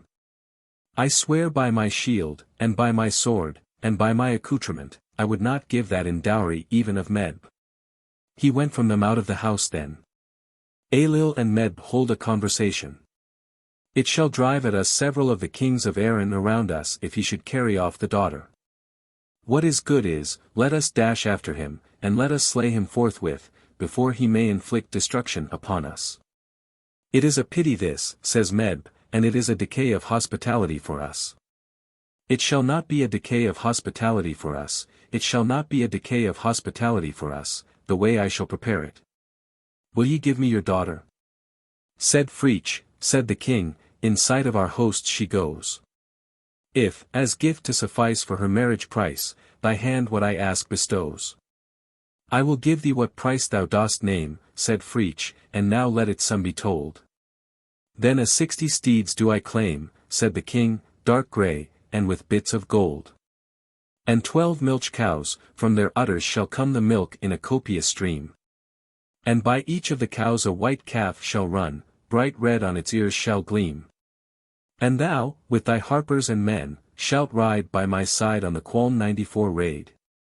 And when all thy kind driven here shall stand, shall the price of her hand be paid. Now I swear by the edge of my sword, said Fraich, I swear by my arms and shield. 310, I would give no such pledge, even Meve to take, were it her thou wert fain to yield. And he went from the house of debate, but Meve with Ailill bent low in plot. All around us our foes, said the king, shall close, if Finnabar stays here not. Many kings of Erin, who seek that maid, shall hear of her borne away. And in wrath they will rush on our land, 'twere best that Fraich we devise to slay. Ere that ruin he bring, let us make our spring, and the ill yet unwrought arrest. It were pity such deed should be done, said Meve, and to slay in our house our guest. 'Twill bring shame on us ever. No shame to our house, said King Ailill, that death shall breed. And he spake the words twice, but now hear my advice, how I plan we should do this deed. Literal translation. Ailill and Meb go into the palace. Let us go away, says Ailill, that we may see the chase hounds at hunting till the middle of the day, and until they are tired. They all go off afterwards to the river to bathe themselves. It is declared to me, says Ailill, that thou art good in water. Come into this flood, that we may see thy swimming. What is the quality of this flood, he says. We know not anything dangerous in it, says Ailill, and bathing in it is frequent. He strips his clothes off him then, and he goes into it, and he leaves his girdle above. Ailill then opens his purse behind him, and the ring was in it. Ailill recognizes it then. Come here, O Meb, says Ailill. Meb goes then. Dost thou recognize that, says Ailill. I do recognize, she says. Ailill flings it into the river down. All the plot had been planned. To their house at last. 320 King Ailill and Meve through the doorway passed. And the voice of the king uprose. 'Tis now that the hounds should their prey pursue. Come away to the hunt who the hounds would view. For noon shall that hunting close. So forth went they all, on the chase intent. And they followed till strength of the hounds was spent. And the hunters were warm, and to bathe they went. Where the river of Cragan flows. And, 'tis told me, said Ailill, that Fraich hath won.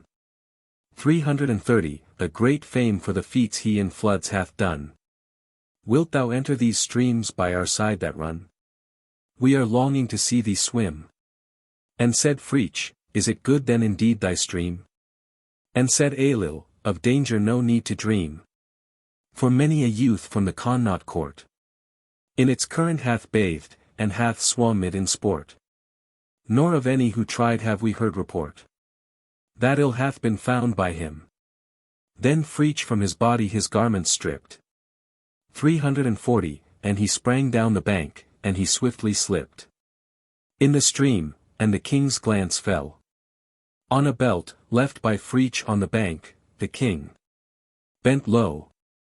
In the purse sought his daughter's ring. And the shape of the ring could tell. Come hither, O Meve, Ailill softly cried. And Queen Meave came up close to her husband's side. Dost thou know of that ring? In the purse she spied the ring, and she knew it well. Then Ailill the ring from the purse withdrew. 350, and away from the bank the fair gem he threw. And the ring, flashing bright, through the air far flew, to be lost in the flood's swift swell. Literal translation. Fraich perceived that matter. He sees something, the salmon leaped to meet it, and caught it in his mouth. He, Fraich, gives a bound to it, and he catches its jowl, and he goes to land, and he brings it to a lonely 95 spot on the brink of the river.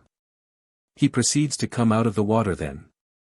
Do not come, says Ailill, until thou shalt bring me a branch of the rowan tree yonder, which is on the brink of the river, beautiful I deem its berries.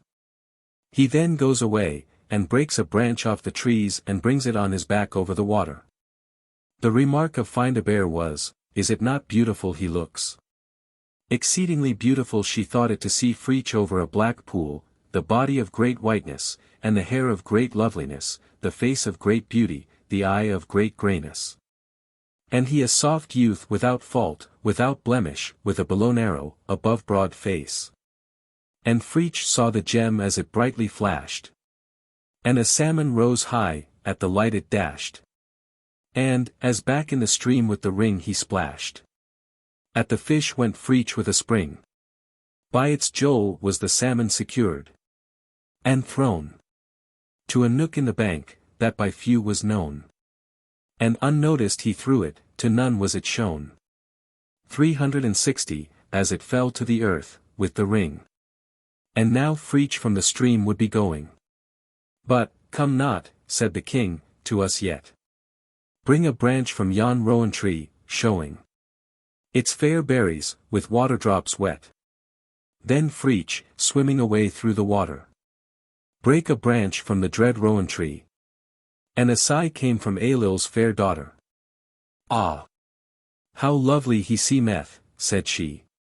Fair she found him, swimming 370, through that pool so black. Brightly gleamed the berries, bound athwart his back. White and smooth his body, bright his glorious hair. Eyes of perfect greyness, face of men most fair. Soft his skin, no blemish, fault, nor spotted flawed. Small his chin, and steady. 380, brave his brow, and broad. Literal translation. And he straight, blemishless. The branch with the red berries between the throat and the white face.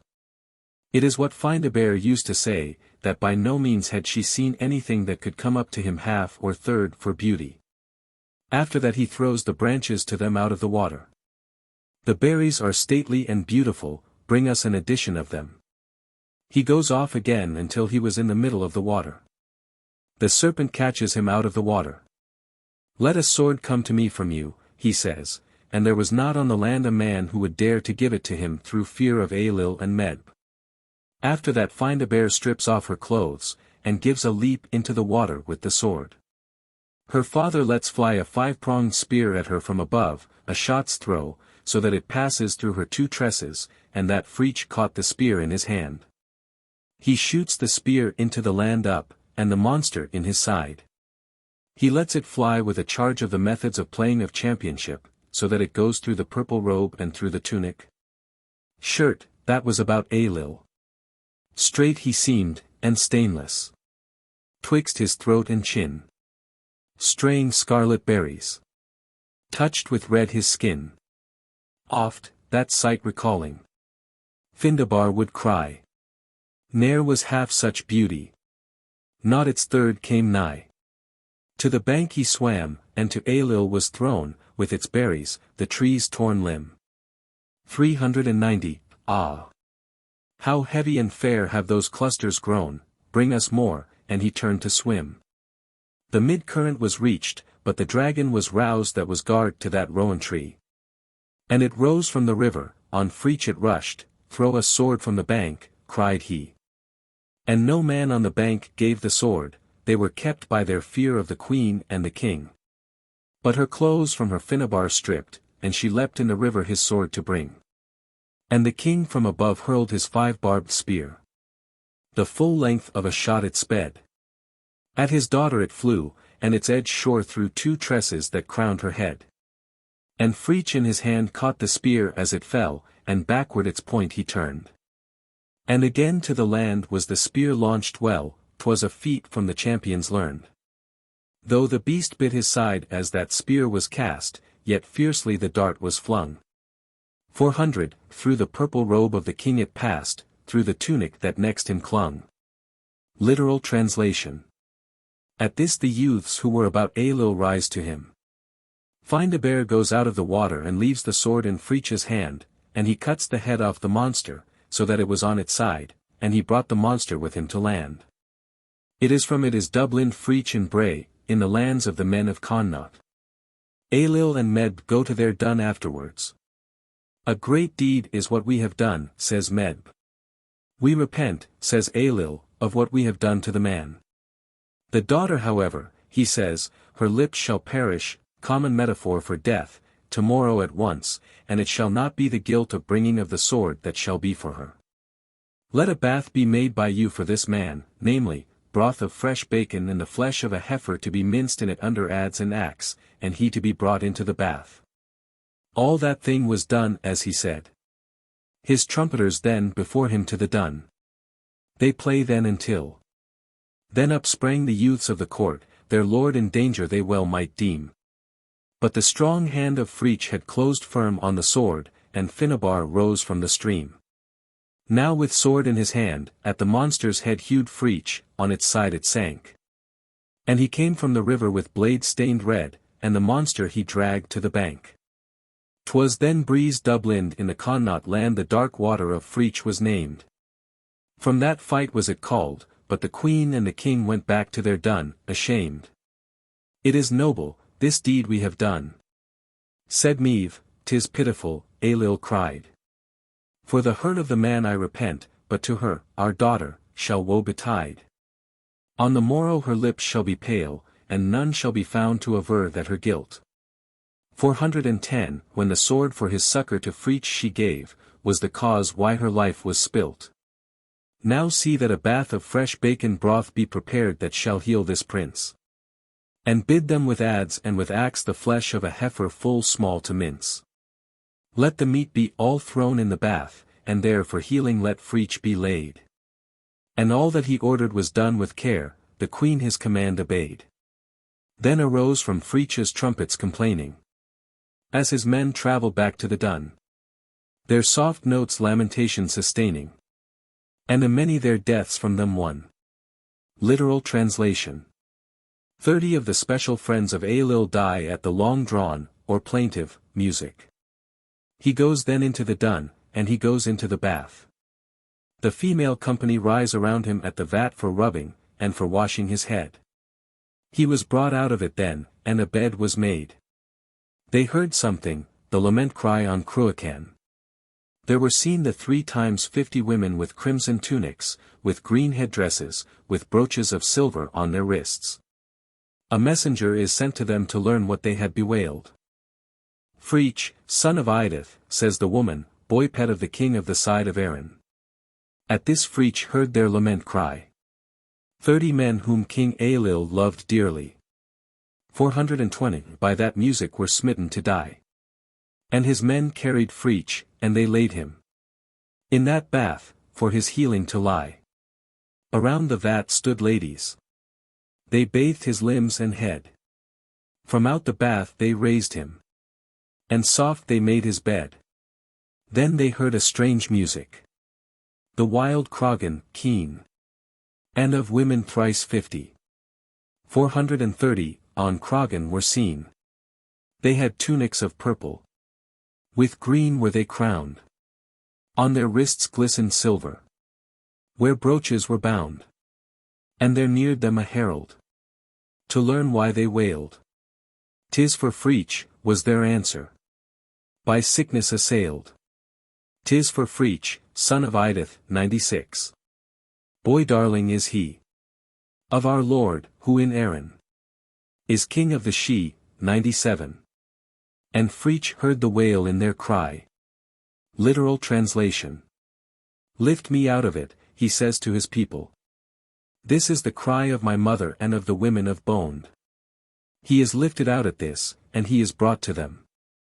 The women come around him, and bring him from them to the Sickbed of Cuchulain, i.e. the deep caverns, used for burial at Cuchulain. They saw something, at the 9th hour on the morrow he comes, and 50 women around him, and he quite whole, without stain and without blemish. Of equal age, the women, of equal form, of equal beauty, of equal fairness. And he well knew its meaning. And, lift me, my folk. He cried, surely that keening. From bones women broke. My mother, the fairy, is nigh. Then they raised him, and bore him. 450, where wild rose the sound. To his kin they restored him. His women pressed round. And he passed from their sight out of Crágan. For that night from earth was he freed. And he dwelt with his kin, the Sid dwellers. In the caverns of Crágan's deep Sid. 98. All at 9, next morrow. Gazed, for back he came. Round their darling pressing. Many a fairy dame. Brave he seemed, for healing. All his wounds had got. None could find a blemish. None a sear or spot. 50 fairies round him. Like in age and grace. Like each form and bearing. Like each lovely face. Literal translation.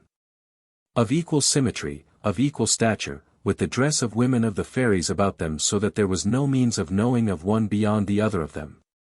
Little but men were suffocated around them. They separate in front of the list. 99 They give forth their lament on going from him, so that they troubled 100 the men who were in the list excessively. It is the lament cry of the women of the fairies with the musicians of Erin. He then goes into the dun. All the hosts rise before him, and bid welcome to him, as if it were from another world he were coming. Ailill and Medb arise, and do penance to him for the attack they had made at him, and they make peace. Feasting commenced with them then at once. Fraich calls a servant of his suite. All in fairy garments. 470 All alike were dressed. None was found unequal. None surpassed the rest. And the men who stood round, as they neared them, were struck with a marvellous awe. They were moved at the sight, and they feared them. And hardly their breath they could draw. At the liss all the fairies departed. But on Fraich, as they vanished, they cried. And the sound floated in of their wailing. 480, and it thrilled through the men, and they sighed. Then first that mournful measure. The ban, she 101 wail, was heard. All hearts with grief and pleasure. That air, when harped, hath stirred. To the dun came Fraich, and the hosts arose, and welcome by all was shown. For it seemed as if then was his birth among men, from a world to the earth unknown. Up rose for him Medb and King Ailill, their fault they confessed, and for grace they prayed. And a penance they did, and for all that assault they were pardoned, and peace was made. And now free from all dread, they the banquet spread, the banqueting straight began. 490, but a thought came to Fraich, and from out of his folk he called to his side a man. Literal translation. Go off, he says, to the spot at which I went into the water. A salmon I left there, bring it to find a bear, and let herself take charge over it. And let the salmon be well broiled by her, and the ring is in the center of the salmon. I expect it will be asked of her tonight. Inebriety seizes them, and music and amusement delight them. Ailill then said, Bring ye all my gems to me. They were brought to him then, so that the were before him. Wonderful, wonderful, says every one. Call ye find a bear to me, he says. Find a bear goes to him, and 50 maidens around her. O daughter, says Ailill, the ring I gave to thee last year, does it remain with thee? Bring it to me that the warriors may see it. Thou shalt have it afterwards. I do not know, she says, what has been done about it. Ascertain then, says Ailill, it must be sought, or thy soul must depart from thy body. It is by no means worth, say the warriors, there is much of value there, without that. There is naught of my jewels that will not go for the maid, says Fraich, because she brought me the sword for pledge of my soul. Now hie thee, he said, to the river bank, a salmon thou there shalt find. For nigh to the spot where in stream I sank, it was hurled, and 'twas left behind. To Finnabar take it, and bid her from me that the salmon with skill she broil. In the midst of the fish is the ring, and none but herself at the task must toil. And tonight, as I think, for her ring they call, then he turned to the feast again. And the wine was drunk, and the revellers sunk, for the fumes of it seized their brain. And music and much of delights they had. But the king had his plans laid deep. Bring ye all of my jewels, he cried on the board they were poured in a dazzling heap. They are wonderful, wonderful, cried they all, call Finnabar, said the king. 500, and his daughter obeyed, and her 50 maids stood round in a lovely ring. My daughter, said Ailill, a ring last year I gave thee, is here with thee yet? Bring it hither to show to the chiefs, and anon in thy hand shall the gem be set. That jewel is lost, said the maid, nor aught of the fate of the ring I know. Then find it, said Ailill, the ring must be brought, or thy soul from thy limbs must go. Now, nay, said they all, it were cruel, that such fate for such fault should be found. Thou hast many a fair flashing jewel in these heaps that lie scattered around. And said Fraich, of my jewels here glowing, take thy fill, if the maid be but freed. 'Tis to her that my life I am owing. For she brought me the sword in my need. Literal translation. There is not with thee anything of gems that should aid her unless she returns the ring from her, says Ailill. I have by no means the power to give it, says the daughter, what thou mayest like do it in regard to me. I swear to the God to whom my people swear, thy lips shall be pale, literally, shall perish, unless thou returnest it from thee, says Ailill. It is why it is asked of thee, because it is impossible. For I know that until the people who have died from the beginning of the world come, it comes not out of the spot in which it was flung. It shall not come for a treasure which is not appreciated. 102 says the daughter, the ring that is asked for here, I go that I may bring it to thee, since it is keenly it is asked. Thou shalt not go, says Ailill. But let one go from thee to bring it. The daughter sends her maid to bring it. There is none of thy gems that can aid her. Said Ailill, nor aught thou canst give. There is one thing alone that shall save her. If the ring be restored, she shall live. Said Finnabar, thy treasure. To yield no power is mine. Do thou thy cruel pleasure. 520 for strength, I know, is thine. By the God whom our Connaught land haileth. I swear, answered Ailill the king, that the life on thy lips glowing faileth. If thou place in my hand not the ring. And that hard, he laughed softly, the winning of that jewel shall be, know I well. They who died since the world had beginning shall come back to the spot where they fell.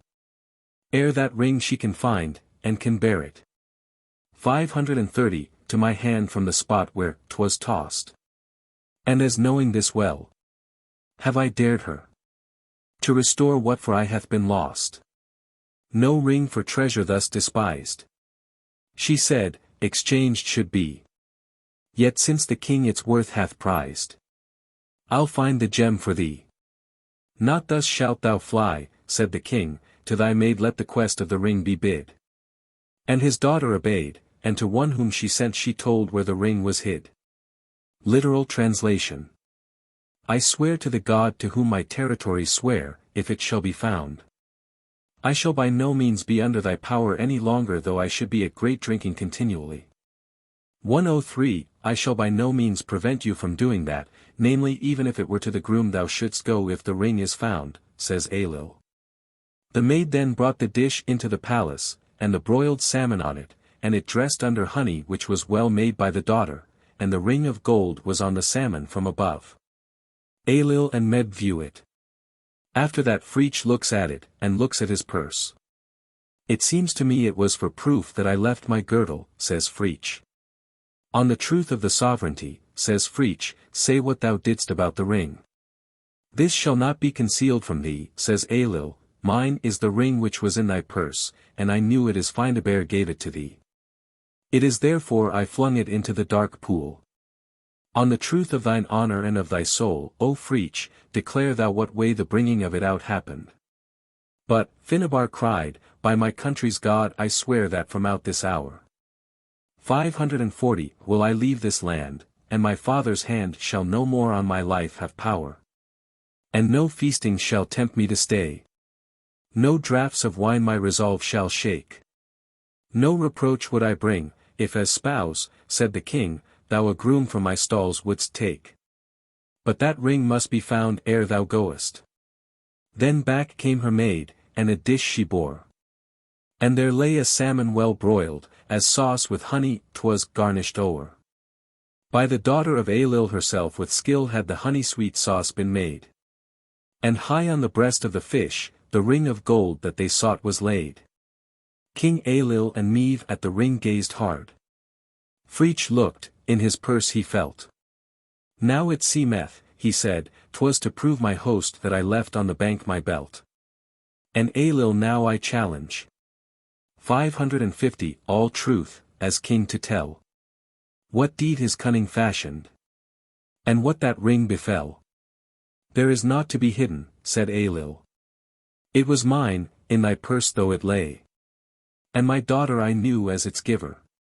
So to river I hurled it away. Now Fraich in turn I challenge. By life and honour's claim. Say how from yon dark water 560 that ring to draw ye came. Literal translation. It shall not be concealed on thee, says Fraich. The first day I found the ring in front of the outer court, and I knew it was a lovely gem. It is for that reason I put it up industriously in my purse. I heard, the day I went to the water, the maiden who had lost it looking for it. I said to her, what reward shall I have at thy hands for the finding of it? She said to me that she would give a year's love to me. It happened I did not leave it about me, I had left it in the house behind me. We met not until we met at the giving of the sword into my hand in the river. After that I saw the time thou openedst the purse and flungest the ring into the water, I saw the salmon which leaped for it, so that it took it into its mouth. I then caught the salmon. There is naught to be hidden, he answered. The first day that I came, on the earth. Near the court round thy house, was that jewel. And I saw all its beauty and worth. In my purse then I hid it. Thy daughter, who had lost it, with care for it sought.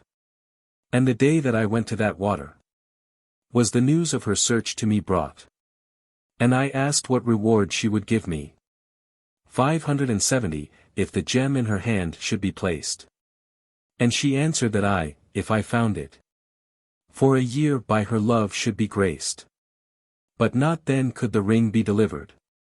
For afar in my chamber it lay. Till she gave me the sword in the river.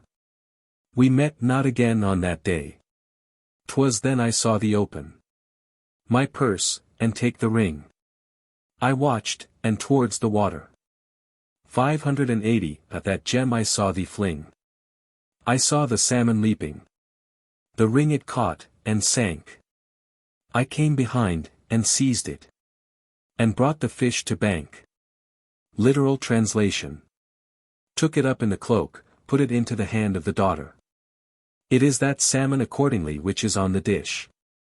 The criticizing and the wondering at these stories begin in the household.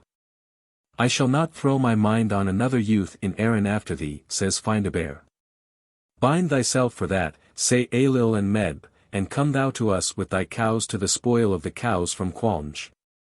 And when thou shalt come with thy cows from the east back, ye shall wit here that night at once in Findabair. I shall do that thing, says Fraich. They are in it then until the morning. Fraich sets about himself with his suite. He then bids farewell to Ailill and Meb. They depart to their own territories then. Then I wrapped it up close in my mantle. And 'twas hid from inquisitive eyes. And in Finnebar's hand have I placed it. And now there on the platter it lies. Now all who this or that would know. 590, to ask, and praise began. Said Finnebar, I'll never throw my thoughts on other man. Now hear her word, her parents cried. And plight to her thy troth. And when for Cualnge, S104 kine we ride, do thou redeem thine oath. And when with kine from out the east, ye reach our western land, that night shall be thy marriage feast. 600, and thine our daughter's hand. Now that oath will I take, answered back to them Fraich, and the task ye have asked will do. So he tarried that night till the morning's light. And they feasted the whole night through. And then homewards bound, with his comrades round, rode Fraich when the night was spent. And to Ailill and Meavan adieu he gave, and away to their land they went. Tain Bo Fraich, Part 2. Literal translation. It happened that his cows had been in the meanwhile stolen. His mother came to him. Not active, or, lucky, of journey hast thou gone, it shall cause much of trouble to thee, she says. Thy cows have been stolen, and thy 3 sons, and thy wife, so that they are in the mountain of Elpa. 3 cows of them are in Alba of the north with the Cruithnecki, the Picts. Query, what shall I do, he says to his mother. Thou shalt do a non-going for seeking them, thou wouldest not give thy life for them, she says. Thou shalt have cows at my hands besides them. Not so this, he says, I have pledged my hospitality and my soul to go to Ailill and to med with my cows to the spoil of the cows from Cualnge. What thou seekest shall not be obtained, says his mother. At this she goes off from him then. He then sets out with 3 nines, and a wood cuckoo, hawk, and a hound of Tye with them. Unto Fraich it hath chanced, as he roved from his lands, that his cattle were stolen by wandering bands. And there met him his mother, and cried, On thy way. Thou hast tarried, and hard for thy slackness shalt pay. In the Alps of the south, the wild mountains amid. 610, have thy children, thy wife, and thy cattle been hid. And the 3 of thy kind have the Picts carried forth. And in Alba they pasture, but far to the north. Now, alack! Answered Fraich, what is best to be done? Rest at home, said his mother, nor seek them my son. For to thee neither cattle, nor children, nor wife can avail, if in seeking thou losest thy life. And though cattle be lacking, the task shall be mine, to replace what is lost, and to grant thee the kine. Nay, not so, answered Fraich, by my soul I am sworn. 620, that when cattle from Cualnge by force shall be torn, to King Ailill and Meath on my faith as their guest, I must ride with those cattle for war to the west.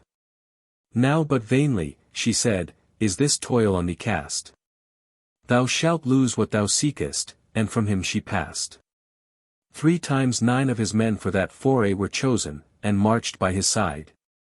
And a hawk flew before, and for hunting, was a hound with a hunting leash tied. Literal translation. Until he goes to the territory of the Ulster men, so that he meets with Conall Cernach, Conall the victorious, at Benaberchi, a mountain on the Ulster border. He tells his quest to him. What awaits thee, says the latter, shall not be lucky for thee. Much of trouble awaits thee, he says, though in it the mind should be. It will come to me, says Fraich to Conall, that thou wouldest help me any time we should meet. I shall go truly, says Conall Cernach. They said of the 3, i.e.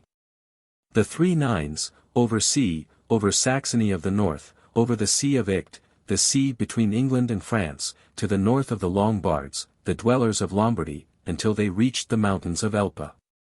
They saw a herd girl at tending of the sheep before them. Let us go south, says Conall, O Fraich, that we may address the woman yonder, and let our youth stay here.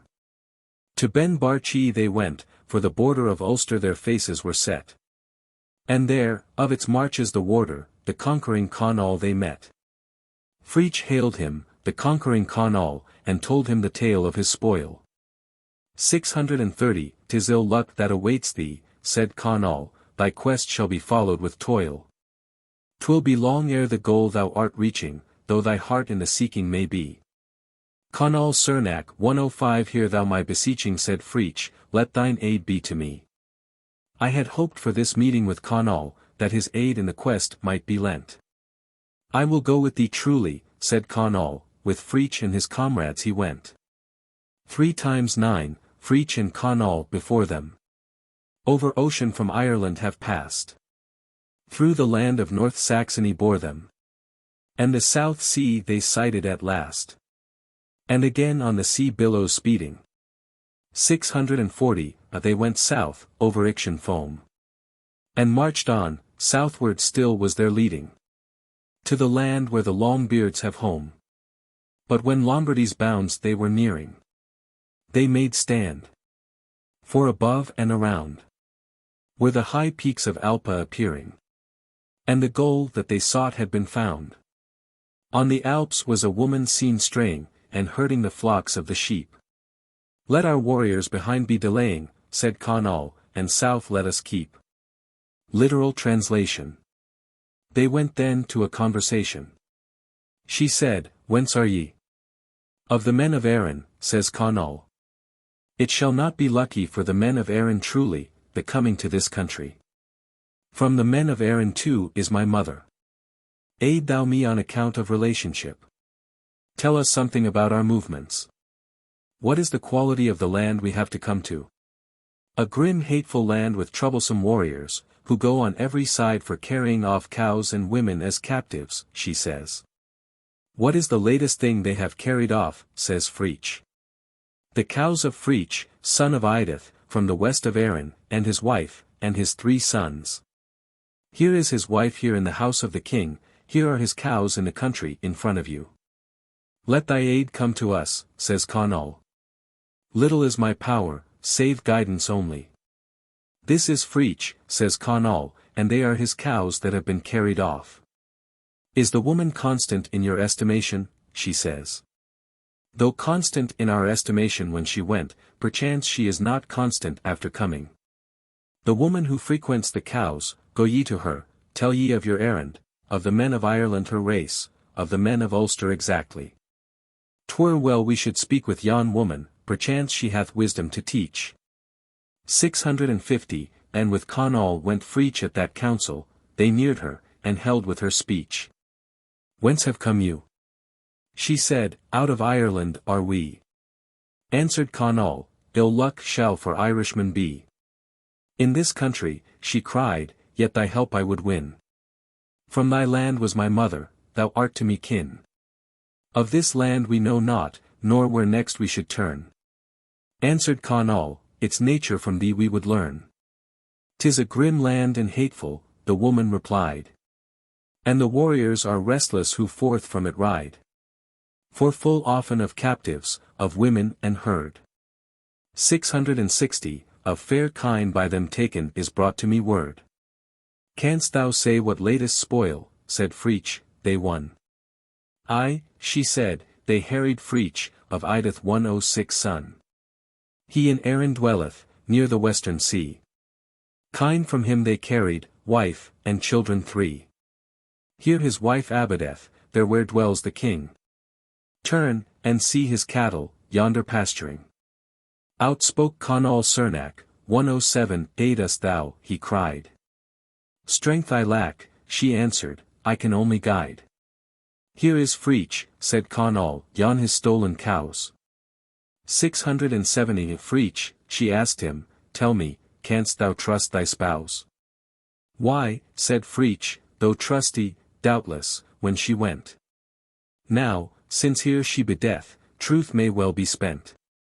See ye now yon woman, said she, with your herd. Tell to her your errand, let her hear your word. Trust in her, as Irish sprung ye well may place. More if ye would ask me, Ulster reared her race. Literal translation.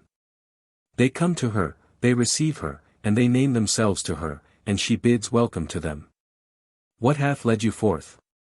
She says. Trouble hath led us forth, says Conall, ours are the cows and the woman that is in the lists. It shall not be lucky for you truly, she says, the going up to the multitude of the woman. More troublesome to you than everything, she says, is the serpent which is at guarding of the lists.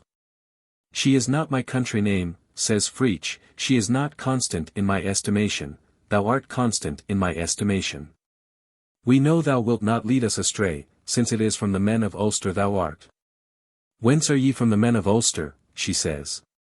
This is Conall Cernach here, the bravest hero with the men of Ulster, says Fraich. She flings 2 hands around the throat of Conall Cernach. The destruction has come in this expedition, she says, since he has come to us, for it is to him the destruction of this dun has been prophesied. I shall go out to my house, 108 she says, I shall not be at the milking of the cows. I shall leave the lists opened, it is I who close it every night. 109 I shall say it is for drink the calves were sucking. Come thou into the dun, when they are sleeping, only trouble. Some to you is the serpent which is at the dun, several tribes are let loose from it. To that woman they went, nor their names from her hid. And they greeted her. Welcome in kindness she bid. What hath moved you, she said, from your country to go? 680, on this journey, said Conall, our guide hath been woe. All the cattle that feed in these pastures are ours. And from us went the lady that's kept in yon towers. 'Tis ill luck, said the woman, that waits on your way. All the men of this hold doth that lady obey. Ye shall find, amid dangers, your danger most great. In the serpent who guardeth the lists at the gate. For that lady, said Fraich, she is none of my. She is fickle, no trust from me yet did she win. But on thee we rely, thou art trusty, we know. 690, never yet to an Ulsterman Ulster was foe. Is it men out of Ulster, she said, I have met? And is Conall, said Fraich, thus unknown to you yet? Of all heroes from Ulster the battle who faced. Conall Cernach is foremost. His neck she embraced. And she cried, with her arms around Conall, of old. Of the conquering Conall our prophets have told. And 'tis ruin and doom to this hold that you bring. For that Conall shall sack it, all prophecies sing. Hear my rede, she told him, when at fall of day. 700, come the kine for milking, I abroad will stay. I the castle portal every eve should close. Ye shall find it opened, free for tread of foes. I will say the weakling calves awhile I keep. 'Tis for milk, I'll tell them, come then while they sleep. Come, their castle enter, all its wealth to spoil. Only rests that serpent, he our plans may foil. Him it rests to vanquish, he will try you most. Surely from that serpent swarms a serpent host. Literal translation. We will go truly, says Conall. They attack the lists, the serpent darts leap into the girdle of Conall Cernach, and they plunder the dun at once. They save off then the woman and the 3 sons, and they carry away whatever was the best of the gems of the dun, and Conall lets the serpent out of his girdle, and neither of them did harm to the other. And they came to the territory of the people of the Picts, until they saw 3 cows of their cows in it. They drove off to the fort of Alec Mac Bruin, now Dunolly near Oban, with them, until they were at Arduin Echach, high-foaming Echach. It is there the gilly of Conall met his death at the driving of the cows, that is Bickney son of Logair, it is from this is, the name of, Inver Bickney, the Bickney estuary, at Bencher. They brought their cows over it thither. It is there they flung their horns from them, so that it is thence is, the name of, Tract Ben Quire, the strand of horn casting, perhaps the modern Bangor. Fraich goes away then to his territory after, and his wife, and his sons, and his cows with him, until he goes with Ailill and Med for the spoil of the cows from Cualnge. Trust us well, answered Conall, that raid will we do. 710, and the castle they sought, and the snake at them flew. For it darted on Conall, and twined round his waist. Yet the whole of that castle they plundered in haste. And the woman was freed. And her sons with her 3. And away from her prison she went with them free. And of all of the jewels amassed in that dun, the most costly and beauteous the conquerors won. Then the serpent from Connaught was loosed, from his belt. It crept safely, no harm from that serpent he felt. And they travelled back north to the Pictish domains.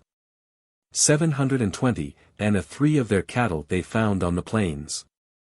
And, where Alya may bruin 110 his hold had of yore. By Dunolly their cattle they drove to the shore. It chanced at Arduin Ekak 111 where foam is hurled on high. That doom on Bickney falling, his death he came to die. 'Twas while the cows were driven that Bickney's life was lost. By trampling hooves of cattle crushed down to death, or tossed. To him was Logair 112 father, and Connaught Cernac chief. And Inverbickney's title still marks his comrade's grief. Across the stream of Bickney the cows of Fraich have passed. 730, and near they came to Bencher, and there their horns they cast. 'Tis thence the strand of Bangor for aye is named, 'tis said. The strand of horns men call it. Those horns his cattle shed. To his home travelled Fraich, with his children, and his cattle, and there with them lived out his life. Till the summons of Ailill and Meave he obeyed. 736, and when Cualnge was harried, he rode on the raid. The Raid for Dartaid's Cattle, Introduction. This tale is given by Windisch, Irish Che text, 2. Pages 185 to 205, from 2 versions. 1, whose translation he gives in full, except for one doubtful passage, is from the manuscript in the British Museum, known as Egerton, 1782, dated 1414. The other is from the Yellow Book of Lecan, 14th century, in the library of Trinity College, Dublin. The version in the Yellow Book is sometimes hard to read, which seems to be the reason why Windisch prefers to translate the younger authority, but though in some places the Egerton version is the fuller, the Yellow Book version, YBL, often adds passages, some of which Windisch has given in notes, some he has left untranslated. In the following prose version as much of YBL as adds anything to the Egerton text has been translated, with marks of interrogation where the attempted rendering is not certain.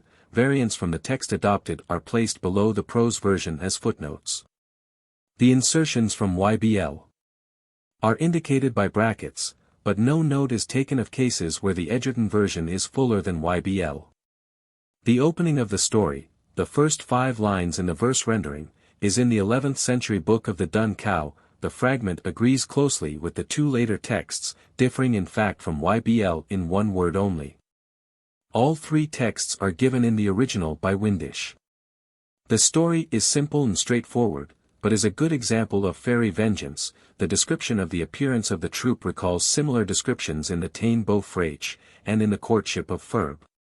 The tale is further noticeable from its connection with the province of Munster. Most of the heroic tales are connected with the other 3 provinces only. Orlam, the hero of the end of the tale, was one of Cuchulain's earliest victims in the Tain Bo Cualnge. The Raid for Dartaid's Cattle. From the Egerton Ms. 1782, early 15th century, and the Yellow Book of Lecan, Fourteenth century. Literal translation. The passages that occur only in the Yellow Book, YBL, are indicated by being placed in square brackets. Eocho Beck, the son of Corpor, king of Cliu, dwelt in the Dun of Cualnge 113 and with him were 40 fosterlings, all sons of the kings of Munster. He had also 40 milch cows for their sustenance. By Ailill and Med messengers were sent, asking him to come to a conference. In a week, 114 said Eocho, I will go to that conference, and the messengers departed from him. One night Eocho lay there in his sleep, when he saw something approach him, a woman, and a young man in her attendance. Ye are welcome, said Eocho. Knowest thou us, said she, where hast thou learned to know us? It seems to me as if I had been near to you. I think that we have been very near to one another, though we have not seen each other face to face. In what place do ye dwell, said Eocho. Yonder in Sid Cualnge, the fairy mound of Cualnge, said she. And, wherefore have ye come? In order to give thee counsel, said she. For what purpose is the counsel, said he, that thou givest me? Something, she said, that will bring thee honor and renown on thy journey at home and abroad. A stately troop shall be round thee, and goodly foreign horses shall be under thee. 115 With how many shall I go, said Eocho. 50 horsemen is the number that is suitable for thee, she answered. Eocho Beck 116 The son of Corpor, reigning in the land of Clew 117. Dwelt in Cualnge, S118 Fort. And fostered sons of princes not a few. 40 kine who grazed his pastures gave him milk to rear his wards. Royal blood his charges boasted, sprung from Munster's noblest lords. Meave and Ailill sought to meet him, heralds calling him they sent. 7 days hence I come, said Eocho, and the heralds from him went. Now, as Eocho lay in slumber, in the night a vision came. By a youthful squire attended, rose to view a fairy dame. Welcome be my greeting to you, said the king, canst thou discern? 10 Who we are, the fairy answered, how didst thou our fashion learn? Surely, said the king, aforetime near to me hath been thy place. Very near thee have we hovered, yet thou hast not seen my face. Where do ye abide, said Eocho. Yonder dwell we, with the she. 119. In the fairy mound of Cualnge. Wherefore come ye here to me? We have come, she said, a counsel as a gift to thee to bring. Speak. And tell me of the counsel ye have brought me, said the king. Noble gifts, she said, we offer that renown for thee shall gain.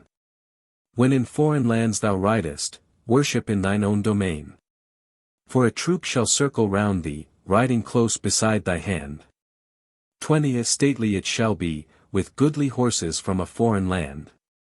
Tell me of that troop, said Eocho, in what numbers should we ride? 50 horsemen is the number that befits thee, she replied. Literal translation. Tomorrow in the morning 50 black horses, furnished with bridles of gold and silver, shall come to thee from me. And with them 50 sets of equipment of the equipment of the side, and all of thy foster children shall go with thee, well it becomes us to help thee, because thou art valiant in the defense of our country and our soil. Then the woman left him. Early in the morning they arise, there they see something, the 50 black horses, furnished with bridles of gold and silver tied fast to the gate of the castle, also 50 breeches of silver with embellishment of gold. And 50 youths' garments with their edges of spun gold, and 50 white horses with red ears and long tails, purple red were all their tails and their manes, with silver bits. 120 and foot chains of brass upon each horse. There were also 50 whips of white bronze, findruin, with end pieces of gold that thereby they might be taken into hands. 121. Then King Eocho arises, and prepares himself, for the journey they depart with this equipment to Cruachan Ai 122 and the people were well nigh overcome with their consequence and appearance, their troop was great, goodly, splendid. Compact, 50 heroes, all with that appearance that has just been related. How is that man named, said Ailill. Not hard, Eocho Beck, the king of Cliu. They entered the lists, outer court, and the royal house, welcome was given to them, he remained there 3 days and 3 nights at the feasting. Wherefore have I been invited to come, said Eocho to Ailill, to learn if I can obtain a gift from thee, said Ailill, for a heavy need weighs upon me, even the sustenance of the men of Ireland for the bringing of the cattle from Cualnge. 50 horses, black in color, gold and silver reins and bits. 50 sets of gay equipment, such as fairies well befits. These at early dawn tomorrow shall my care for thee provide. Let thy foster children with thee on the road thou makest ride. Rightly do we come to help thee, who so valiantly in fray guardest for us soil and country. And the fairy passed away. Eocho's folk at dawn have risen, 50 steeds they all behold. 30 black the horses seemed. The bridles, stiff with silver and with gold, firmly to the gate were fastened. 50 silver breeches there, heaped together shone, encrusted all with gold the brooches were. There were 50 knightly vestments, bordered fair with golden thread. 50 horses, white, and glowing on their ears with deepest red. Nigh them stood. Of reddish purple were the sweeping tails and manes. Silver were the bits. Their pasterns chained in front with brazen chains. And, of fair Findruin 123 fashioned, was for every horse a whip. Furnished with a golden handle, wherewithal the goad to grip. Then King Eocho rose, and ready made him. In that fair array. 40 to forth they rode, nor did they tarry till they came to Cragan 124I. Scarcely could the men of Connaught bear to see that sight, amazed. At the dignity and splendor of the host on which they gazed. For that troop was great. In serried ranks the 50 riders rode. Splendid with the state recounted, pride on all their faces glowed. Name the man who comes, said Ailill, easy answer. All replied. Eocho be, in Clew who ruleth, hither to thy court would ride. Court and royal house were opened, in with welcome came they all. 3 long days and nights they lingered, feasting in King Ailill's hall. Then to Ailill, king of Connaught, Eocho spake, from out my land. 50, wherefore hast thou called me hither? Gifts are needed from thy hand. Ailill said. A heavy burden is that task upon me laid. To maintain the men of Ireland when for Cualnge's kine we raid. Literal translation. What manner of gift is it that thou desirest, said Eocho. Nothing less than a gift of milking kine, said Ailill. There is no superfluity of these in my land, said Eocho. I have 40 fosterlings, sons of the kings of Munster, to bring them up, to manhood. They are here in my company, there are 40 cows to supply the needs of these, to supply my own needs are 7 times 20 milch cows, there are 50 men for this cause watching over them. Let me have from thee, said Ailill, 1 cow from each farmer who is under thy lordship as my share, moreover I will yield thee assistance if at any time thou art oppressed by superior might. Thus let it be as thou sayest, said Eocho. Moreover, they shall come to thee this very day. For 3 days and 3 nights they were hospitably entertained by Ailill and Medb, and then they departed homewards, till they met the sons of Glashu, who came from Eros Donnan, the peninsula of Donnan, now Mayo. The number of those who met them was 7 times 20 men, and they set themselves to attack each other, and to strive with each other in combat, and, at the island of Ocancada, in Ua Concada, they fought together. In that place fell the 40 sons of kings round Eocho Beck, and that news was spread abroad over all the land of Ireland, so that 4 times 20 kings' sons, of the youths of Munster, died, sorrowing for the deaths of these princes.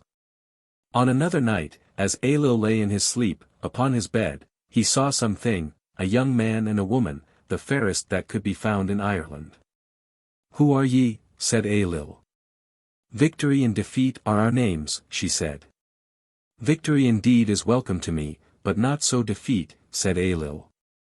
Victory shall be thine in each form, said she. What is the next thing after this that awaits us, said Ailill. Not hard to tell thee, said she, let men march out from thy palace in the morning, that thou mayest win for thyself the cattle of Dartaid, the daughter of Eocho. 40 is the number of her milch cows, it is thine own son, Orlam mac Ailill, whom she loves. Let Orlam prepare for his journey with a stately troop of valiant men, also 40 sons of those kings who dwell in the land of Connaught. And by me shall be given to them the same equipment that the other youths had who fell in yon fight. Eocho spoke, what gift requirest thou from me? For milking kine. Ailill said, I ask, and Eocho, few of these indeed are mine. 40 sons of Munster's princes have I in my halls to rear. These, my foster sons, beside me and my troop have journeyed here. 50 herdsmen guard the cattle, 40 cows my wards to feed. 7 times 20 graze beside them, to supply my people's need. If, for every man who follows thee as liege, and owns a farm.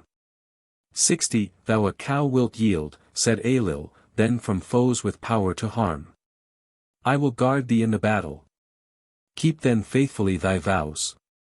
Eocho said, This day as tribute shall to Cragan come the cows. Thrice the sun hath set and risen while they feasting there abide. Meave and Ailil's bounty tasting, homeward then they quickly ride. But the sons of Glashu met them, who from western Donnan came. Donnan, from the seas that bound it, Eros Donnan hath for name. 7 times 20 men attacked them, and to battle they were brought. At the Isle of Auchinada, fiercely either party fought. With his foster children round him, Eocho Beck in fight was killed. 70, all the 40 princes perished, with that news the land was filled. All through Ireland lamentation rose for every youthful chief.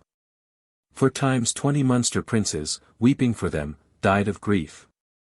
Now a vision came to Ailill, as in sleep he lay a while. Or a youth and dame approached him, fairer none in Erin's isle. Who are ye? said Ailill. Conquest, said the fairy, and defeat. Though defeat I shun, said Ailill, conquest joyfully I meet. Conquest thou shalt have, she answered, of the future I would ask. Canst thou read my fate? Said Ailill, light indeed for me the task. Said the dame, the kine of Dartaid, Eocho's daughter, may be won. 40 cows she owns. To gain them send to her thy princely son. Orlam, whom that maiden loveth, let thy son to start prepare. 80 to 40 youths from Connaught with him, each of them a prince's heir. Choose thou warriors stout and stately. I will give them garments bright. Even those that deck the princes who so lately fell in fight. Literal translation. Bridles and garments and brooches. Early in the morning shall count of the treasure be made, and now we go to our own land, said she. Then they depart from him, and forthwith they go to, Corp 125 Liath, the Grey, who was the son of Tassac. His castle was on the bank of the river Nemain, upon the northern side. He was a champion of renown for the guarding of the men of Munster, longer than his hand is the evil he hath wrought. To this man also they appeared, and, what are your names? Said he, Tekmal and Cosgrad, gathering of hosts, and destruction, said they. Gathering of hosts is indeed good, said Corp Liath, an evil thing is destruction, there will be no destruction for thee, and thou shalt destroy the sons of kings and nobles, and what, said Corp Liath, is the next thing to be done? That is easy to say, they said. 126 Each son of a king and a queen, and each heir of a king that is in Connaught, is now coming upon you to bear off cows from your country, for that the sons of your kings and queens have fallen by the hand of the men of Connaught. Tomorrow morning, at the 9th hour they will come, and small is their troop, so if valiant warriors go thither to meet them, the honour of Munster shall be preserved, if indeed thine adventure shall meet with success. With what number should I go? He said. 7 times 20 heroes thou shouldest take with thee, she replied, and 7 times 20 warriors besides, and now, said the woman, we depart to meet thee tomorrow at the 9th hour. At the time, appointed, when morning had come, the men of Connaught saw the horses and the raiment of which we have spoken, at the gate of the fort of Cragan, even as she, the fairy, had foretold, and as we have told. So that at that gate was all she had promised, and all that had been seen on the sons of kings aforetime, and there was a doubt among the people whether they should go on that quest or not. It is shame, said Ailill, bridles, brooches, all I give thee, ere the morning sun be high. Thou shalt count that fairy treasure, to our country now we fly. Swiftly to the son of Tassa sped they thence, to Corp the Grey. On the northern bank of Naimon was his hold, and there he lay. And before the men of Munster, as their champion did he stand. 90, he hath wrought so runs the proverb evil, longer than his hand. As to Corp appeared the vision, say, he cried, what names ye boast? Ruin, one is called, they answered. 1, the gathering of the host. An assembled host I welcome, answered them the grey Corp Lee. Ruin I abhor, and ruin, they replied, is far from thee. Thou shalt bring on sons of nobles, and of kings a ruin great. Fairy, said Corp Lee, the grey one, tell me of that future fate. Easy is the task, she answered, youths of every royal race. That in Connaught's land hath dwelling, come tomorrow to this place. Munster's kine they hope to harry, for the Munster princes fell. 100, yesterday with Connaught fighting. And the hour I plainly 10. At the 9th hour of the morning shall they come, the band is small. Have thou valiant men to meet them, and upon the raiders fall. Munster's honour hath been tarnished. Clear it by a glorious deed. Thou shalt purge the shame if only in the foray thou succeed. What should be my force, he asked her, take of heroes 70. For that fight, she said, and with them 7 times 20 warriors more. Far from thee we now are flying. But shall meet thee with thy power. When tomorrow's sun is shining, at the 9th, the fated hour. At the dawn, the time appointed, all those steeds and garments gay. 110 were in Connaught, and they found them at the gate of Croaghan. All was there the Fae had promised, all the gifts of which we told. All the splendour that had lately decked the princes they behold. Doubtful were the men of Connaught, some desired the risk to face. Some to go refused, said Ailill, it should bring us to disgrace. Literal translation. To refuse a thing that is good. And upon that Orlam departed, till 127 he came to the house of Dartaid, the daughter of Eocho, in Cliu Clasac, Cliu the Moated, on the Shannon upon the south bank. There they halted, and the maiden rejoiced at their coming, 3 of the kine are missing. We cannot wait for these, let the men take provision on their horses, for rightly should we be afraid in the midst of Munster. Wilt thou depart with me, O maiden? Said he. I will indeed go with thee, said she. Come then thou, said he, and with thee all of thy cows. Then the young men go away with the cows in the midst, and the maiden was with them. But Corpliath, the son of Tassac, met them with 7 times 20 warriors to oppose their march. A battle was fought, and in that place fell the sons of the kings of Connaught, together with the warriors who had gone with them, all except Orlam and 8 others, 2, who carried away with them the kine, even the 40 milch cows. And 50 heifers, so that they came into the land of Connaught. But the maiden fell at the beginning of the fight. Hence is that place called Imlech Dartaid. The lake shore of Darda, in the land of Cliu, where Dartaid, the daughter of Eocho, the son of Corpor, fell, and for this reason this story is called the Tain Bo Dartaid, it is one of the preludes to the Tain Bo Cualnge. If we spurned such offered bounty, Orlam his reproaches felt. Sprang to horse, and towards the country rode, where Eocho's daughter dwelt. And where flows the Shannon river, near that water's southern shore. Found her home. For as they halted, moated Clew 128 rose high before. Dartaid met them ere they halted, joyful there the prince to see. 120, all the kine are not assembled, of their count is lacking 3. Tarry not for search, said Orlam, yet provision must we take. On our steeds, for hostile Munster rings us round. Wilt home forsake? Maiden? Wilt thou ride beside us? I will go indeed, she said. Then, with all thy gathered cattle, come with us. With me to wed. So they marched, and in the centre of their troop the kine were set. And the maiden rode beside them, but Corp Lee, the grey, they met. 7 times 20 heroes with him. And to battle they must go. And the Connaught nobles perished, fighting bravely with the foe. All the sons of Connaught's princes, all the warriors with them died. 130, Orlam's self escaped the slaughter. He and 8 who rode beside. Yet he drave the cows to Croaghan. Aye, and 50 heifers too. But, when first the foe made onset, they the maid in battle slew. Near a lake, did Eocho's 129 daughter, Dartaid, in the battle fall. From that lake, and her who perished, hath been named that region all. Emly Darda is that country. Tain Bo Dartaid is the tale. 136, and, as prelude, 'tis recited, till the Cualnge 130 raid they hail. The raid for the Cattle of Regamon, Introduction. The 2 versions of this tale, given by Windisch in the Irish Che text, 2. Pages 224 to 238, are from the same manuscripts as the two versions of the Raid of the Cattle of Dartaid. Namely the Yellow Book of Lecan, and the Egerton MS 1782. In the case of this tale, the Yellow Book version is more legible, and, being not only the older, but a little more full than the other version, Windisch has translated this text alone. The prose version, as given here, follows this manuscript. Nearly as given by Windisch, with only one addition from the Egerton MS. The omissions in the Egerton MS are not mentioned, but one or two changes in words adopted from this MS are mentioned in the footnotes to the prose rendering.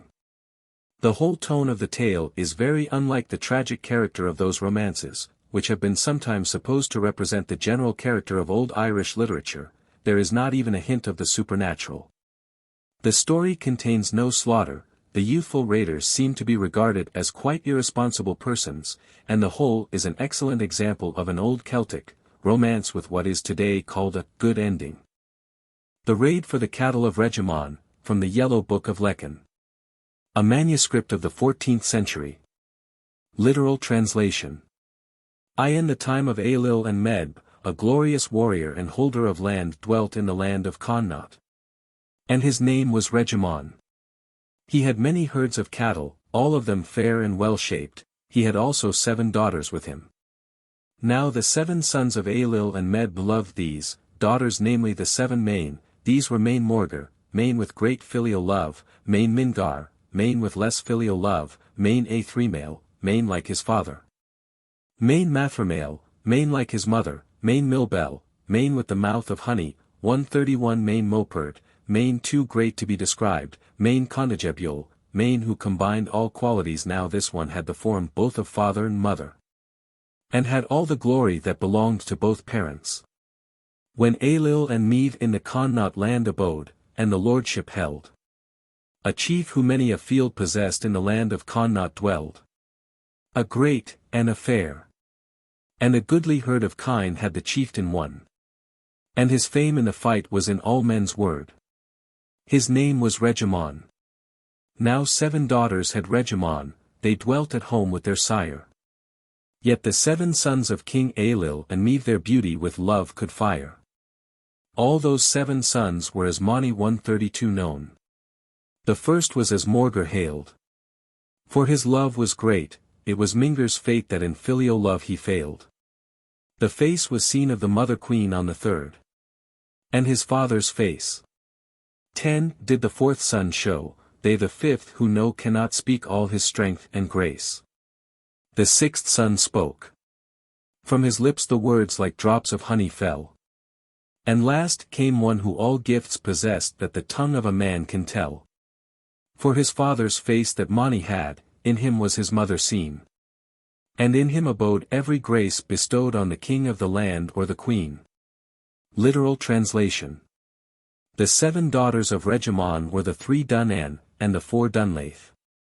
133 from the names of these is the estuary of Dunan in western Connaught, and the ford of Dunlaith in Breffni. Now at a certain time Ailill and Medb and Fergus held counsel together. Some one from us, said Ailill, should go to Regamon, that a present of cattle may be brought to us from him, to meet the need that there is on us for feeding the men of Ireland, when the kine are raided from Cualnge. I know, said Medb, who would be good to go thither, if we ask it of them, even the Main, on account of their love for the daughters. His sons were called to Ailill, and he spoke with them. Grateful is he, and a better journey does he go, said Meath, who goes for the sake of his filial love. Truly it shall be that it is owing to filial love that we go, said Mani Morgar. But the reward should, also, for this be the better, said Mani Mingar. It stands ill with our heroism, ill with our strength. Of the daughters of Regamon now we speak, 2 names those maidens bore. For as Dunnan 3 ever known shall be. Dunlaith 134 was the name for 4. And in Breffni's land is the ford Dunlaith, and the fame of the 4 recalls. The 3 ye know where the Dunnans flow in western Connaught falls. With Fergus, Ailill and Meath were met, as at council all conferred. 20 It were well for our folk, thus Ailill spoke, if the lord of that cattle herd. that strays in the fields of Regamon, would tribute to us pay. And to gain that end, let us heralds send, to his burg who may make their way.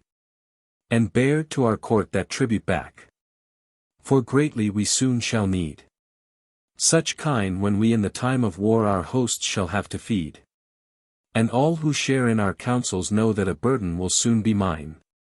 When the men must be fed of Ireland, led on the raid for the Cualnge 135 kine. Thus Ailill spoke, and Queen Maeve replied, the men to perform that task. Right well I know, for our sons will go, if we for their aid but ask. The 7 daughters of Regamon do the money in love now seek. 30, if those maidens' hands they can gain by the deed, they will heed the words we speak. To his side King Ailill has called his sons, his mind to the youth he shows. Best son, says Maeve, and grateful he, from filial love who goes. And Morgar said, for the love that we owe, we go at our sire's behest. Yet a greater reward, thus Mingar spake, must be ours, if we go on this quest. For naught have we of hero-craft, and small shall be found our might. And of valiant breed are the men, said he, with whom we shall have to fight. Literal translation. It is like going from a house into the fields, going, into the domains or the land of foes. Too tenderly have we been brought up, none hath let us learn of wars, moreover the warriors are valiant towards whom we go. They took leave of Ailill and Meb, and betook themselves to the quest, they set out, 7 times 20 heroes was the number, till they were in the south of Connaught, in the neighbourhood of the domain of Corcomro 136 in the land of Ninnis. Near to the burg. Some of you, said Moni Morgar, should go to find out how to enter into the burg, and to test the love of maidens. Moni Mingar, with 2 others, went until he came upon 3 of the maidens at the water springs, and at once he and his comrades drew their swords against them. Give life for life, said the maiden. Grant to me then my 3 full words. Said Moni Mingar. Whatever thy tongue sets forth shall be done, said the maiden, only let it not be cows. 137 For these have we no power to give thee. For these indeed, said Moni, is all that now we do. 138. As men from the shelter of roof who go, and must rest in the open field. So thy sons shall stand, if they come to a land where a foe might be found concealed. We have dwelt till now in our father's halls, too tenderly cared for far. 40 Nor hath any yet thought, that to us should be taught the arts that belong to war. Queen Maeve and Ailill their sons have sped, away on the quest they went. With 70 men for the fight, whom the queen for help of her sons had sent.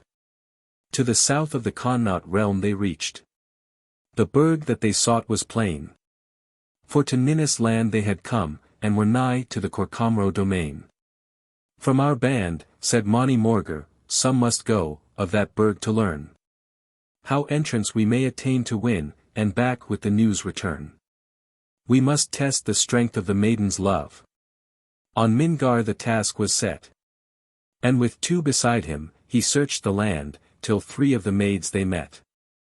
By springs of water they found the maids, drew swords, and against them leapt. 50 O grant our lives, was the maiden's cry, and your lives shall be safely kept. For your lives, he said, will ye grant a boon, set forth in 3 words of speech? At our hands, said she, shall granted be, whatever thy tongue shall teach. Yet ask not cattle. Those kine have we no power to bestow, I fear. Why, 'tis for the sake of the kine, he said, that all of us now are here. Literal translation. Who art thou? Said she, Moni Mingar, son of Ailill and Meb, said he, welcome then, she said, but what hath brought with you here? To take with us cattle and maidens, he said, 'tis right, she said, to take these together. But, I fear that what has been demanded will not be granted, the men are valiant to whom you have come. Let your entreaties be our aid, he said. We would desire, she said, that it should be after that counsel hath been taken that we obey you. What is your number, said she, 7 times 20 heroes, he said, are with us. Remain here, she said, that we may speak with the other maidens. We shall assist you, said the maidens, as well as we can. They went from them, and came to the other maidens, and they said to them, Young heroes from the lands of Connaught are come to you, your own true loves, the 7 sons of Ailill and Medb. Wherefore are they come? To take back with them cattle and wives. That would we gladly have, if only we could. Who art thou then? From her faltering broke, Moni Mingar am I, he replied. I am son to King Ailill and Meath, and to me thou art welcome, the maiden cried. But why have ye come to this land, said she, for kine and for brides, he said. Have we come to seek, and 'tis right, said she, such demands in a speech to wed. Yet the boon that you ask will our folk refuse, and hard will your task be found. 60, for a valiant breed shall you meet, I fear, in the men who guard this ground. Give your aid, he said, then as friends, but time, said she, we must have for thought. For a plan must be made, ere thy word be obeyed, and the kine to thy hands be brought. Have ye journeyed here with a force of men? How great is the strength of your band? 7 score are there here for the fight, he said, the warriors are near at hand. Wait here, said she, to my sisters for I go of the news to tell. And with thee we sighed. All the maidens cried, and we trust we shall aid thee well. Away from the princes the maidens sped, they came to their sisters for. And thus they spoke, from the Connaught land come men, who are here at your door. The sons of Ailill and Meath have come, your own true loves are they. 70, and why have they come to this land, they said. For kine and for brides, they say. Have they come to seek and with zeal their wish would we joyfully now fulfill. If but powers to aid were but ours, they said. Which would match with our right good will. Literal translation. But, I fear that the warriors will hinder them or drive them away, said she. Go ye out, that ye may speak with the man. We will speak with him, they said. The 7 maidens went to the well, and they greeted Moni. Come ye away, he said, and bring your cattle with you. That will be a good deed. We shall assist you with our honor and our protection, O ye daughters of Regamon, said he. 139 The maidens drove together their cows and their swine, and their sheep, so that none observed them. And they secretly passed on till they came to the camp of their comrades. The maidens greeted the sons of Ailill and Medb, and they remained there standing together. The herd must be divided in 2 parts, said Moni Merger, also the host must divide, for it is too great to travel by the one way, and we shall meet again at H-Uidhri, the ford of Bruin. So it was done. King Regamon was not there on that day.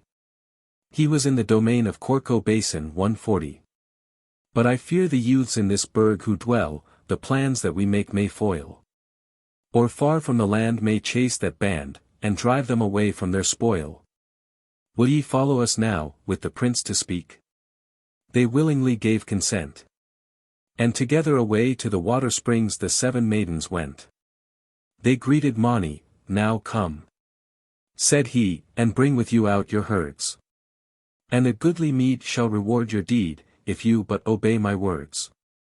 For our honor with sheltering arms is nigh, and shall all of you safely keep. 80 Ye 7 daughters of Regamon. The cattle, the swine, and sheep. Together the maidens drove, none saw them fly, nor to stay them sought. Till safe to the place where the Moni stood, the herd by the maids was brought. The maidens greeted the sons of Meath, and each by her lover stood. And then Morgar spoke, into twain this herd of kine to divide were good. At the Bruin 141 ford should the hosts unite. 2 straight hath the path been made. For so vast a herd, and to Morgar's word they gave heed, and his speech obeyed. Now it chanced that Regamon, the king, was far from his home that day. For he to the Corco Basin land had gone, for a while to stay. Literal translation. To hold a conference with the Furbolgs. His people raised a cry behind him, message was brought to Regamon, and he went in pursuit with his army. The whole of the pursuing host overtook Moni Morgar, and brought defeat upon him. "We all," said Mani, "must go to one place, and some of you shall be sent to the cattle to summon the young men hither, and the maidens shall drive the cattle over the ford to Cuchulain. And shall give Ailill and Medb tidings of the plight in which we are here." The maidens went to Cuchulain, and told all the tale. "Thy sons are at H-Uidhri in distress, and have said that help should be brought to them. The men of Connaught with Ailill, and Medb, and Fergus, and the banished men of Ulster went to H-Uidhri to help their people. The sons of Ailill had for the moment made hurdles of white thorn and black thorn in the gut 142 of the ford, as defence against Regamon and his people, so that they were unable to pass through the ford ere Ailill and his army came. With the Firbolg 143 clans, in debate, he sat. And a cry as the raiders rode. 90 was behind him raised, to the king came men, who the news of that plunder showed. Then the king arose, and behind his foes he rode, and o'ertook their flight. And on Mani Morgar his host pressed hard. And they conquered his men in the fight. To unite our band, thus Morgar cried, "Fly hence, and our comrades find. Call the warriors back from the cattle here, and leave the maids behind. Bid the maidens drive to our home the herd as far as the Cragan fort. And to Ailill and Meave of our perilous plight let the maidens bear report." The maidens went to the Cragan fort, to Meave with their news they pressed. "Thy sons, O Meave, at the Bruin ford are pent, and are sore distressed. And they pray thee to aid them with speed, and Meave her host for the war prepared. 100, with Ailill the warriors of Connaught came. And Fergus beside them fared. And the exiles came, who the Ulster name still bore, and towards that ford. All that host made speed, that their friends in need might escape from the vengeful sword. Now Ailill's sons, in the pass of that ford, had hurdles strongly set. And Regamon failed through the ford to win, ere Ailill's troops were met. Of white thorn and of black thorn boughs were the hurdles roughly framed. And thence the name of the ford first came, that the hurdle ford is named. Literal translation. So thence cometh the name H-Uidhri Medradi 144, the hurdle ford of Medraid, in the country of Little Bethra in the northern part of the Ophiacrac Etain between Connaught and Corcomro. There they met together with all their hosts. A treaty was then made between them on account of the fair young men who had carried off the cattle, and on account of the fair maidens who had gone with them, by whose means the herd escaped. Restitution of the herd was awarded to Regamon, and the maidens abode with the sons of Ailill and Medb. And 7 times 20 milch cows were given up, as a dowry for the maidens, and for the maintenance of the men of Ireland on the occasion of the assembly for the Tain Bo Cualnge. So that this tale is called the Tain Bo Regamon, and it is a prelude to the tale of the Tain Bo Cualnge. Finit, Amen. For, where the O'Fira 145 Etain folk now dwell, can ye plainly see. In the land of Barra 146 the less, that ford, yet called ADH 147 Clee Marie. In the north doth it stand, and the Connaught land divideth from Corcomro. 110, and thither, with Regamon's troops to fight, did Ailill's army go. Then a truce they made, to the youths, that raid who designed, they gave back their lives. And the maidens fair all pardoned were, who had fled with the youths, as wives. Who had gone with the herd, by the maids conferred on the men who the kine had gained. But the kine, restored to their rightful lord, in Regamon's hands remained. The maiden band in the Connaught land remained with the sons of Meave. And a score of cows to each maiden spouse the maiden's father gave. As his daughter's dower, did their father's power his right in the cows resign. That the men might be fed of Ireland, led on the raid for the Cualnge 148 kine. This tale, as the Tain Bo Regamon, is known in the Irish tongue.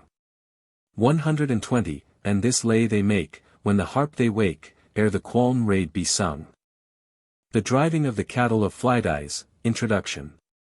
The Tain Bo Flidais, the driving of the cows of Flidais, does not, like the other 3 preludes to the Tain Bo Cualnge, occur in the Yellow Book of Lecan. But its manuscript age is far the oldest of the 4, as it occurs in both the 2 oldest collections of Old Irish romance, the Leabhar na H-Uidhri, abbreviated to LU, and the Book of Leinster, abbreviated to LL. Besides the 15th century Egerton MS, that contains the other 3 preludes. The text of all 3, together with a translation of the LU text, is given by Windisch in Irish Che Text, 2. Pages 206 to 223. The first part of the story is missing in LU and is supplied from the Book of Leinster, LL, version. The prose translation given here follows Windisch's translation pretty closely, with insertions occasionally from LL. The Egerton version agrees closely with LL, and adds little to it beyond variations in spelling, which have occasionally been taken in the case of proper names. The Leabhar na H-Uidhri version is not only the oldest, but has the most details of the 3. A few passages have, however, been supplied from the other manuscripts which agree with LU in the main. The whole tale is much more like an old border riding ballad than are the other 3 preludes. It resembles the tone of Regamon, but differs from it in having a good deal of slaughter to relate, though it can hardly be called tragic, like Deirdre and Ferb, the killing being taken as a matter of course. There is nothing at all supernatural about the story as contained in the old manuscripts, but a quite different version of the story given in the Glen Mosine manuscript, a 15th century manuscript now in the Advocates' Library, Edinburgh. Gives another complexion to the tale. The translation of this manuscript is at present being made in the Celtic Review by Professor McKinnon. The version it gives of the story is much longer and fuller than that in the Leabhar na H-Uidhri, and its accompanying manuscripts. The translation as printed in the Celtic Review is not as yet, July 1905, completed, but, through Professor McKinnon's kindness, an abstract of the general features of the end of the story may be given here. The Glen Mosine version makes Bricriu, who is a subordinate character in the older version, one of the principal actors, and explains many of the allusions which are difficult to understand in the shorter version. But it is not possible to regard the older version as an abridgment of that preserved in the Glen Mosine MS. For the end of the story in this manuscript is absolutely different from that in the older ones, and the romance appears to be unique in Irish in that it has versions which give 2 quite different endings. Like the 2 versions of Kipling's The Light That Failed. The Glen Mosine version commences with a feast held at Cuchulain, when Fergus and his exiles had joined their forces with Connaught as a result of the murder of the Sons of Usnach, as told in the earlier part of the manuscript. At this feast Bricriu engages in conversation with Fergus, reproaching him for his broken promises to the Ulstermen who had joined him, and for his dalliance with Queen Maeve. Bricriu, who in other romances is a mere buffoon, here appears as a distinguished poet and a chief olive.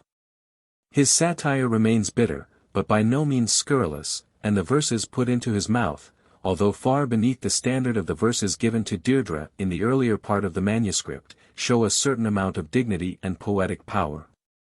As an example, the following satire on Fergus's inability to keep his promises may be cited.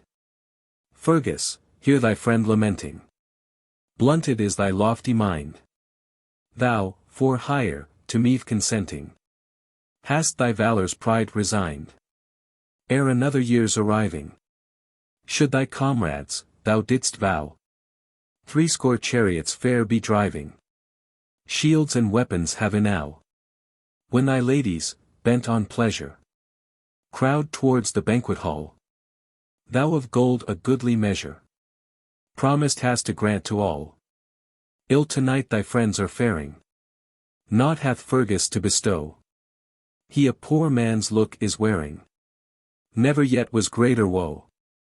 After the dialogue with Fergus, Bricriu, with the poets that attend him, undertakes a journey to Ailill the Fair, to obtain from him the bounty that Fergus had promised but was unable to grant. He makes a fairly heavy demand upon Ailill's bounty, but is received hospitably, and gets all he had asked for, as well as honor for his poetic talents. He then asks about Ailill's wife Flidais, and is told about her marvelous cow, which was able to supply milk to more than 300 men at one night's milking. Flidais returns from a journey, is welcomed by Bricriu, who produces a poem in honor of her and her cow, and is suitably recompensed. A long conversation is then recorded between Flidais and Bricriu in which Bricriu extols the great deeds of Fergus, supplying thereby a commentary on the short statement at the beginning of the older version. That Flidais' love to Fergus was on account of the great deeds which had been told her that he had done. Flidais declares to Bricriu her love for Fergus, and Bricriu, after a vain attempt to dissuade the queen from her purpose, consents to bring a message to Fergus that Flidais and her cow will come to him if he comes to her husband's castle to seek her. He then returns to Connaught laden with gifts. The story now proceeds somewhat upon the lines of the older version. Bricriu approaches Fergus on his return, and induces him to go in the guise of an ambassador to Ailill the Fair, with the secret intention of carrying off Flidais.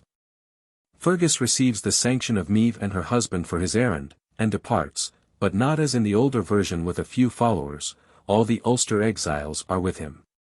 Dubtak, by killing a servant of Maeve, embroils Fergus with the Queen of Connaught, and the expedition reaches Ailill the Fair's castle. Fergus sends Bricriu, who has most unwillingly accompanied him, to ask for hospitality. He is hospitably received by Ailill, and when under the influence of wine reveals to Ailill the plot. Ailill does not, as in the older version, refuse to receive Fergus, but seats him beside himself at a feast, and after reproaching him with his purpose challenges him to a duel in the morning. The result of the duel, and of the subsequent attack on the castle by Fergus' friends, is much as stated in the older version, but the two stories end quite differently. The LU version makes Flidais assist in the War of Cualnge by feeding the army of Ailill each 7th day with the produce of her cows. She dies after the war as wife of Fergus. The Glen Mosine version, in the Pursuit of the Cattle of Flidais, makes the Gamonrad clan, the hero clan of the west of Ireland, pursue Maeve and Fergus, and rescue Flidais and her cow. Flidais then returns to the west with Muirtac Men, the son of her murdered husband, Ailill the Fair.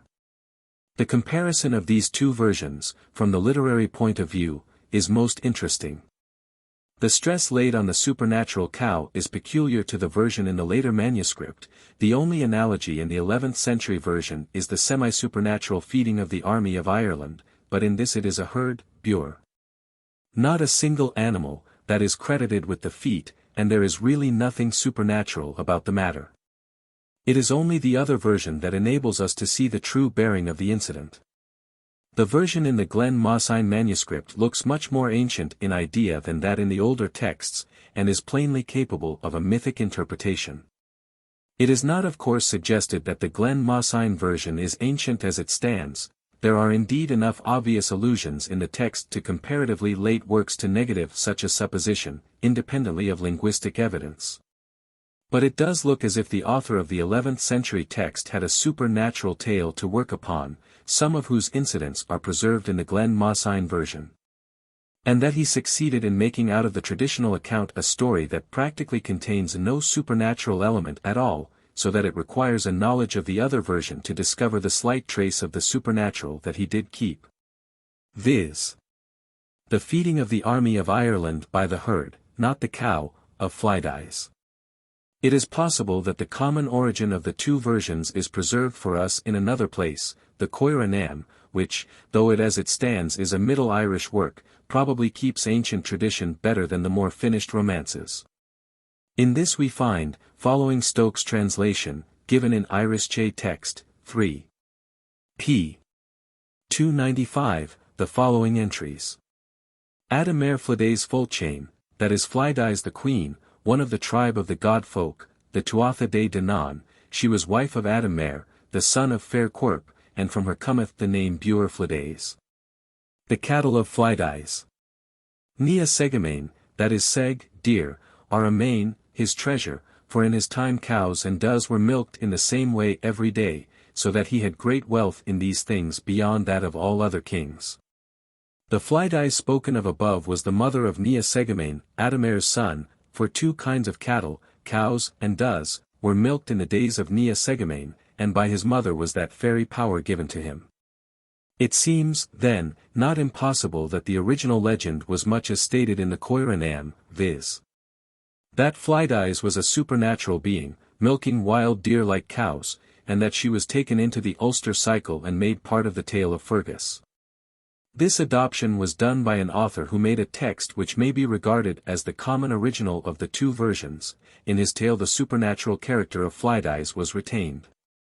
The author of the Lu version cut out the supernatural part, and perhaps the original embassy of Bricriu.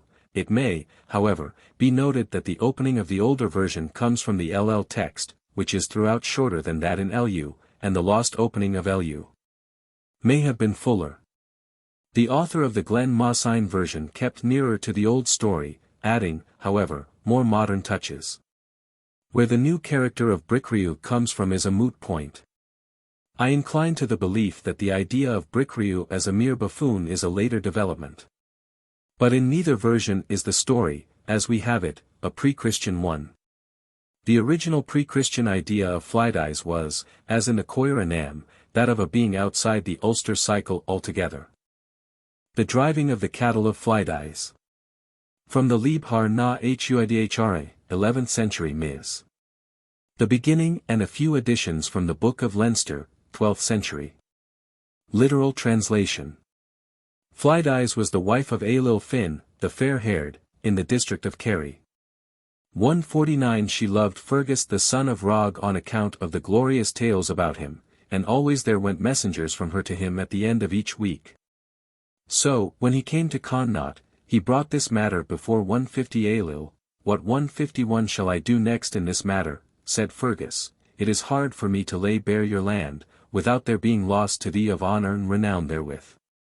Yes, what shall we do next in the matter, said Ailill, we will consider this in council with Meave. Let one of us go to Ailill Finn, said Meave, that he may help us, and as this involves a meeting of some one with him, there is no reason why it should not be thyself who goest to him, the gift will be all the better for that. A land in West Roscommon, as Kerry known of old, was ruled by Ailill fair-haired, of him a tale is told. How Flidais 152 Ailill's 153 consort, each week, and near its end. To Roes' great son, to Fergus, her herald still would send. 'Twas Fergus' love she sought for, the deeds by Fergus done. In glorious tales recited, had Flidais fancy won. When Fergus fled from Ulster, and Connaught's land he sought. To Ailill, king of Connaught, this tale of love he brought. Now give me rede, said Fergus, how best we here should act. 10. That Connaught's fame and honour by none may stand attacked. Say, how can I approach them, and strip thy kingdom bare? And yet the fame of Ailill, that country's monarch, spare. 'Tis hard indeed to teach thee, cried Ailill, sore perplexed. Let me come nigh with counsel what course to follow next. Send thou to Ailill fair-haired to ask for aid, said Meave. He well may meet a herald, who comes his help to crave. Let Fergus go to crave it, no harm can there be seen. And better gifts from Ailill shall Fergus win, I ween. Literal translation. Then Fergus set out thereon, in number 30 men, the two Ferguses, i.e. Fergus Mac Rog, and Fergus Mac O'Mama, and Dubtac, till they were at the ford of Fenna in the north of the land of Kerry. They go to the burg, and welcome is brought to them. 154, What brings you here, said Ailill Finn. We had the intention of staying with you on a visit, for we have a quarrel with Ailill the son of Magach. If it were one of thy people who had the quarrel, he should stay with me until he had made his peace. But thou shalt not stay, said Ailill Finn, it has been told me that my wife loves thee. We must have a gift of cows then, said Fergus, for a great need lies on us, even the sustenance of the troop who have gone with me into exile. Thou shalt carry off no such present from me, he said, because thou art not remaining with me on a visit. Men will say that it is to keep my wife that I gave thee what thou hast required. I 155 will give to your company 1 ox and some bacon to help them, if such is your pleasure. I will eat not thy bread although offered, lit. However, said Fergus, because I can get no present of honour from thee. Out of my house with you all, then, said Ailill. That shall be, said Fergus, we shall not begin to lay siege to thee and they betake themselves outside. Let a man come at once to fight me beside a ford at the gate of this castle. Said Fergus. So forth to Ailill fair-haired went Fergus, son of Ro. 20 and 30, Dubtac 156 leading, he chose with him to go. And yet another Fergus his aid to Fergus brought. Mac Unluma 157 men called him, his sire one-handed fought. Beside the ford of Fenna, in Kerry's north they came. They neared the hold, and from it rang welcome's loud acclaim. What quest, said Ailill fair-haired, hath brought these warriors here? Of Ailill, son of Magic, we stand, they said, in fear. A feud we hold against him, with thee would fain abide. For each of these, said Ailill, who Fergus marched beside. If they were foes to Connaught, for long they here might stay. 30, and ne'er till peace was granted, I'd drive these men away. For Fergus. Not I grant him a tale of him men tell. That Fergus, 'tis whom Flidais, my wife, doth love too well. It is kind that I ask for, said Fergus, and hard is the task on me set. For the men who have marched here beside me, the means to win life I must get. I will give no such present, said Ailill, thou comest not here as my guest. Men will say, 'twas from fear that I gave it, lest my wife from my arms thou shouldst wrest. Yet an ox of my herds, and some bacon, if thou wilt, shall my hand to thee give. That the men who have marched here beside thee on that meat may be stayed, and may live. I eat no bread thus thrown me, fierce Fergus straight replied. 40, I asked a gift of honor, that gift thine hand denied. Avoid my house, said Ailill in wrath, now get thee hence. We go indeed, said Fergus, no siege we now commence. Yet here, he cried, for duel beside yon ford the first wait. If thou canst find a champion to meet me at thy gate. Literal translation. That 158 will not for the sake of my honor be refused, said Ailill, I will not hand it, the strife, over to another, I will go myself, said he. He went to a ford against him. Which of us, said Fergus, O Dubtac, shall encounter this man? I will go, said Dubtac, I am younger and keener than thou art. Dubtac went against Ailill. Dubtac thrust a spear through Ailill so that it went through his two thighs. He, Ailill, hurled a javelin at Dubtac, so that he drove the spear right through him, so that it came out, on the other side. Fergus threw his shield over Dubtac. The former, Ailill, thrust his spear at the shield of Fergus so that he even drove the shaft right through it. Fergus Mac Onlimy comes by. Fergus Mac Onlimy holds a shield in front of him, the other Fergus. Ailill struck his spear upon this so that it was forced right through it. He leaped so that he lay there on the top of his companions. Flidais comes by from the castle, and throws her cloak over the three. Fergus' people took to flight. Ailill pursues them. There remain, slain, by him 20 men of them. 7 of them escape to Cuchulain Ai, and tell there the whole story to Ailill and Meb. Then up and answered Ailill, 'tis mine this strife must be.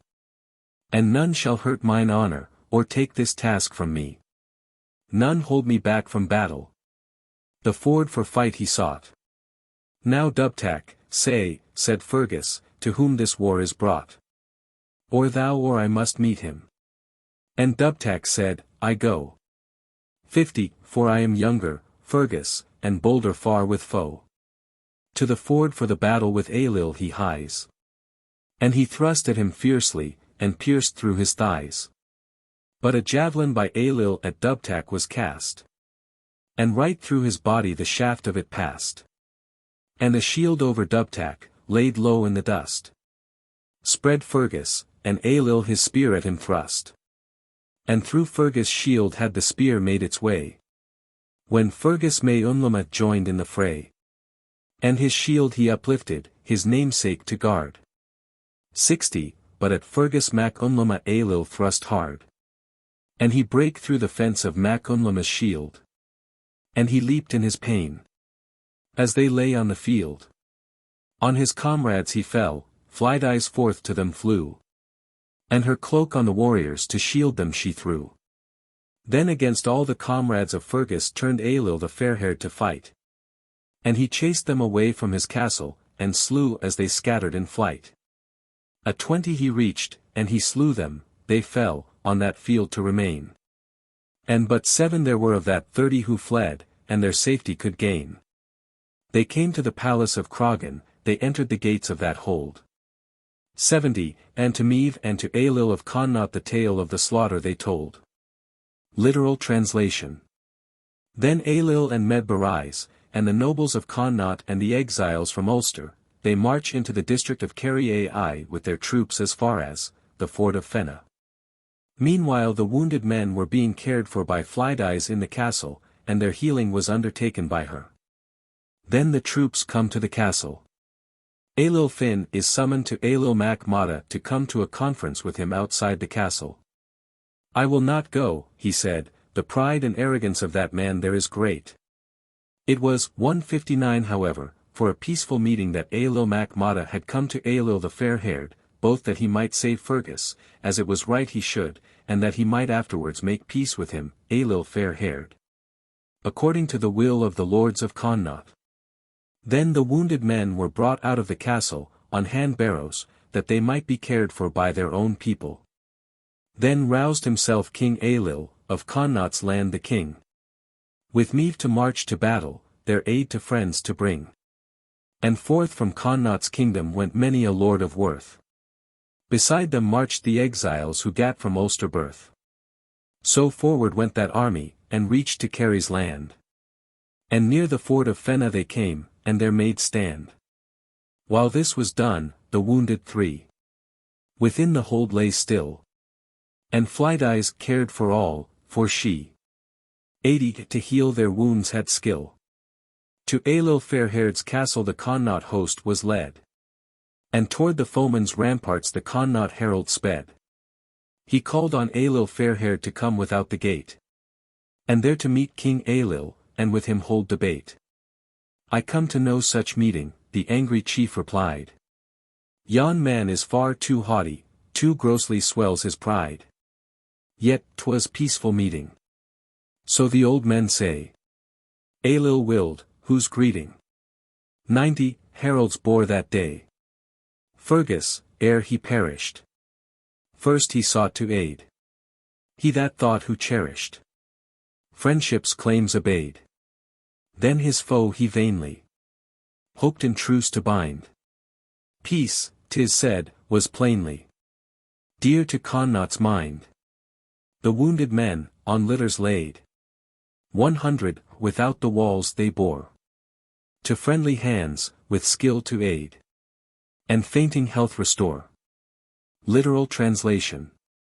Then the men attack him, Ailill Finn, while they are storming the castle, and they could get no hold on him, a full week long went it thus with them. 7 times 20 heroes from among the nobles of Connaught fell during the time that they endeavoured to storm the castle of Ailill the fair-haired. It was with no good omen that with which you went to this castle, said Bricriu. True indeed is the word that is spoken, said Ailill Mac Mata. The expedition is bad for the honour of the Ulster men, in that their 3 heroes fall, and they take not vengeance for them. Each one, of the 3, was a pillar of war, yet not a single man has fallen at the hands of one of the 3. Truly these heroes are great to be under such wisps of straw as axe the men of this castle. Most worthy is it of scorn that one man has wounded you 3. Oh woe is me, said Bricriu, long is the length upon the ground of my papa Fergus, since one man in single combat laid him low. At the castle of Ailill the fair-haired the Connaught men rushed in attack. And to win it they failed, from his ramparts in defeat were his foes driven back.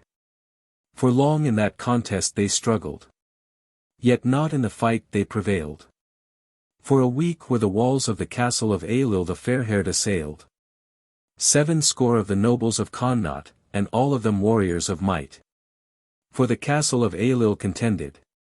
And fell as they strove in the fight. 110, 'tis sure that with omen of evil this castle was sought by our folk.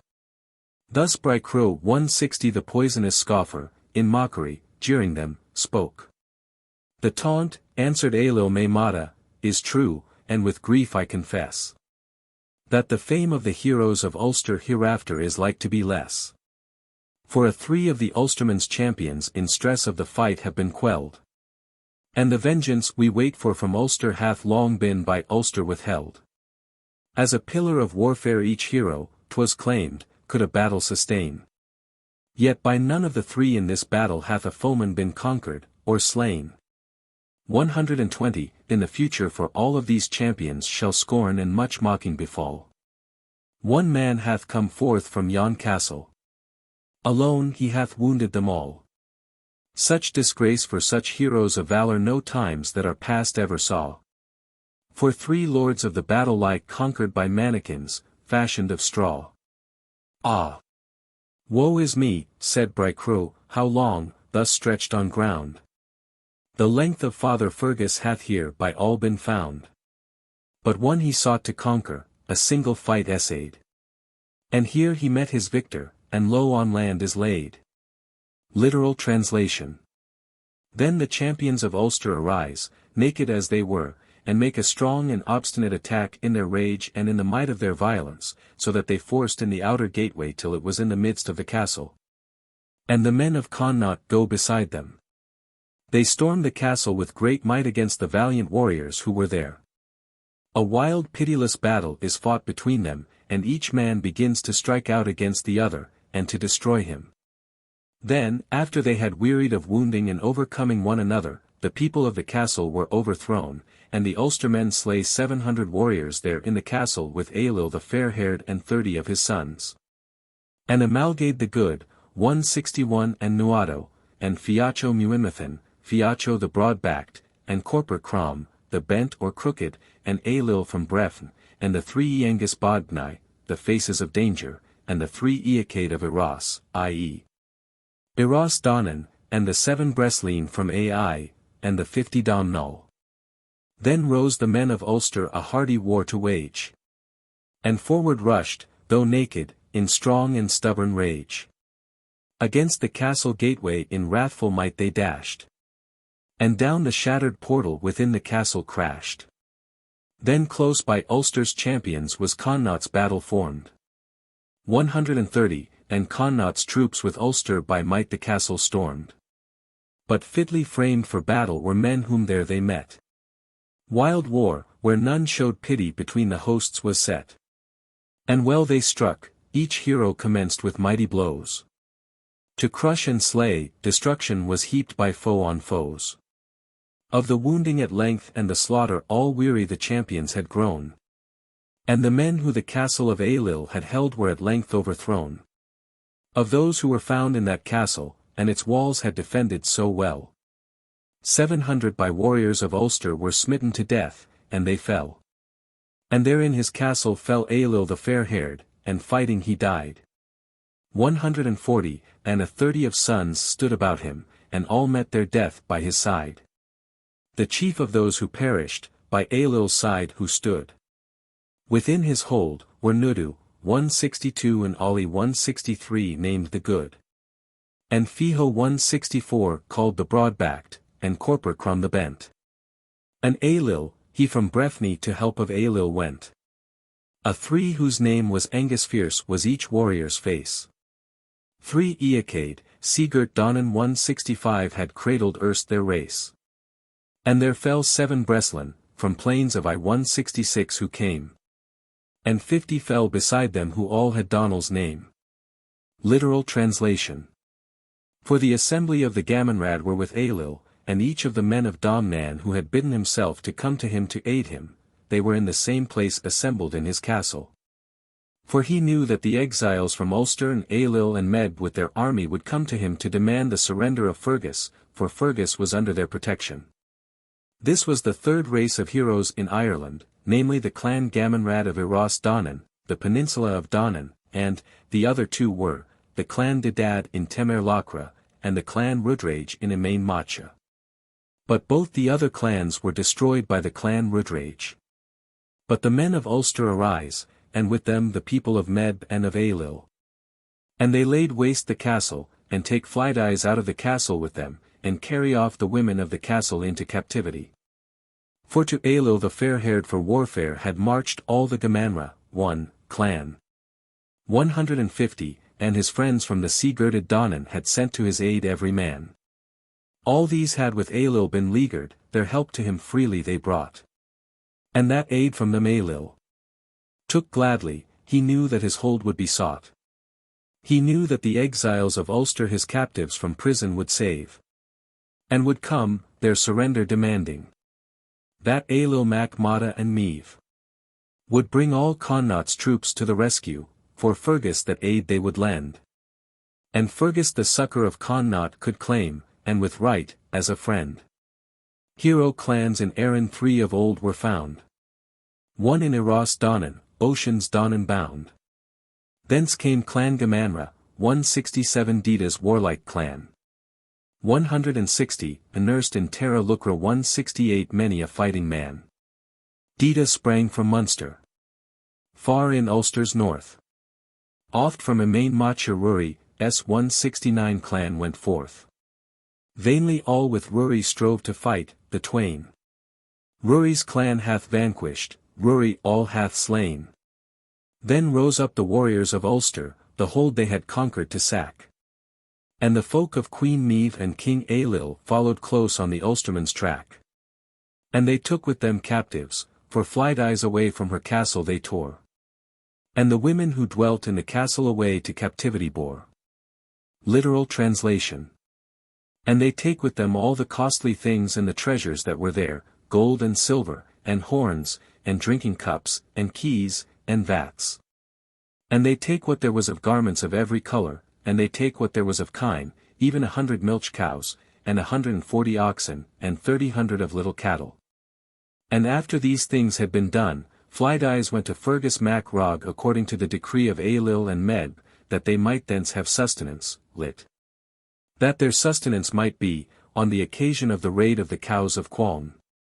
As 170 a result of this, Flidais was accustomed each 7th day from the produce of her cows to support the men of Ireland, in order that during the raid she might provide them with the means of life. This then was the herd of Flidais. In consequence 171 of all this Flidais went with Fergus to his home, and he received the lordship of a part of Ulster, even Mag Merthemni, the plain of Mertham, together with that which had been in the hands of Cuchulain, the son of Swaltam. So Flidais died after some time at Trag Bally, the shore of Bally, and the state of Fergus' household was none the better for that. For she used to supply all Fergus' needs whatsoever they might be, lit. She used to provide for Fergus every outfit that he desired for himself. Fergus died after some time in the land of Connaught, after the death of his wife. And all things therein that were precious they seized on as booty. The gold 170, and the silver they seized, and the treasures amassed by the men of that hold.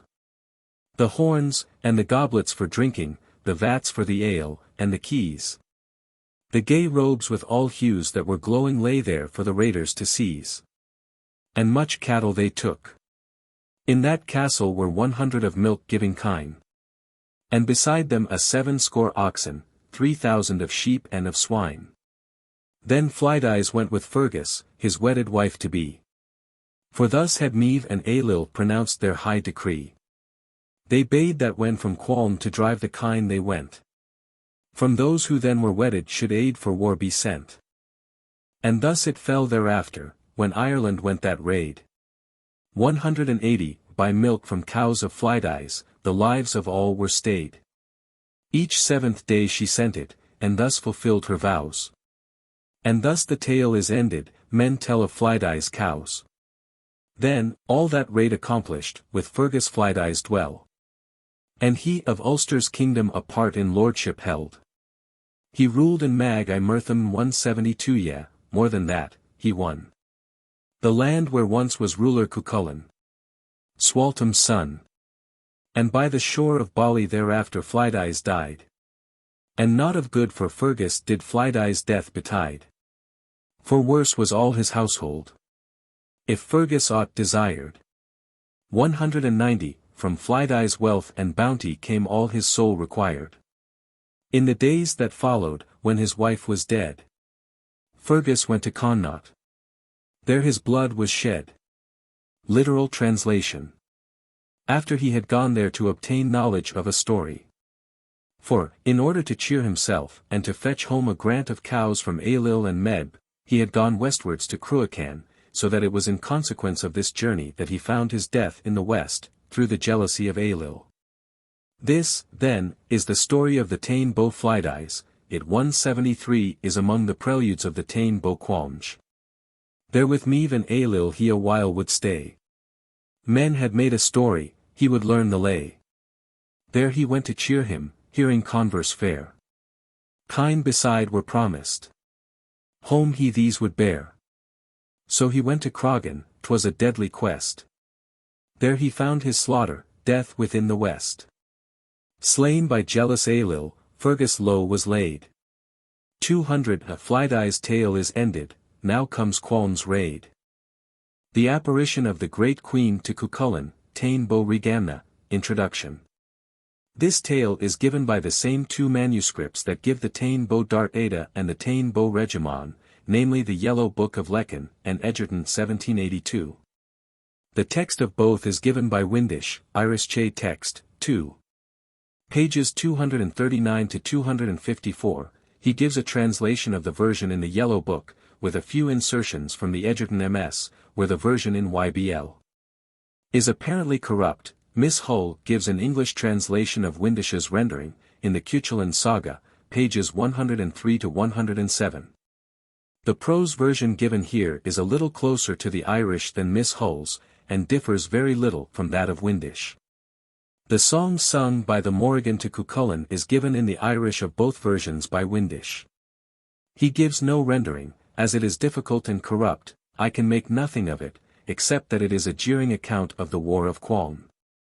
The title Tain of Regamon is not connected with anything in the tale, as given. Windisch conjectures, Tain of Morrigna, the driving of the cow of the great queen, Morrigan, as the woman is called at the end of the Egerton version. The Morrigan, one of the three goddesses of war, was the chief of them. They were Morrigan, Badb, and Macha. She is also the wife of the Dagda, the chief god of the pagan Irish.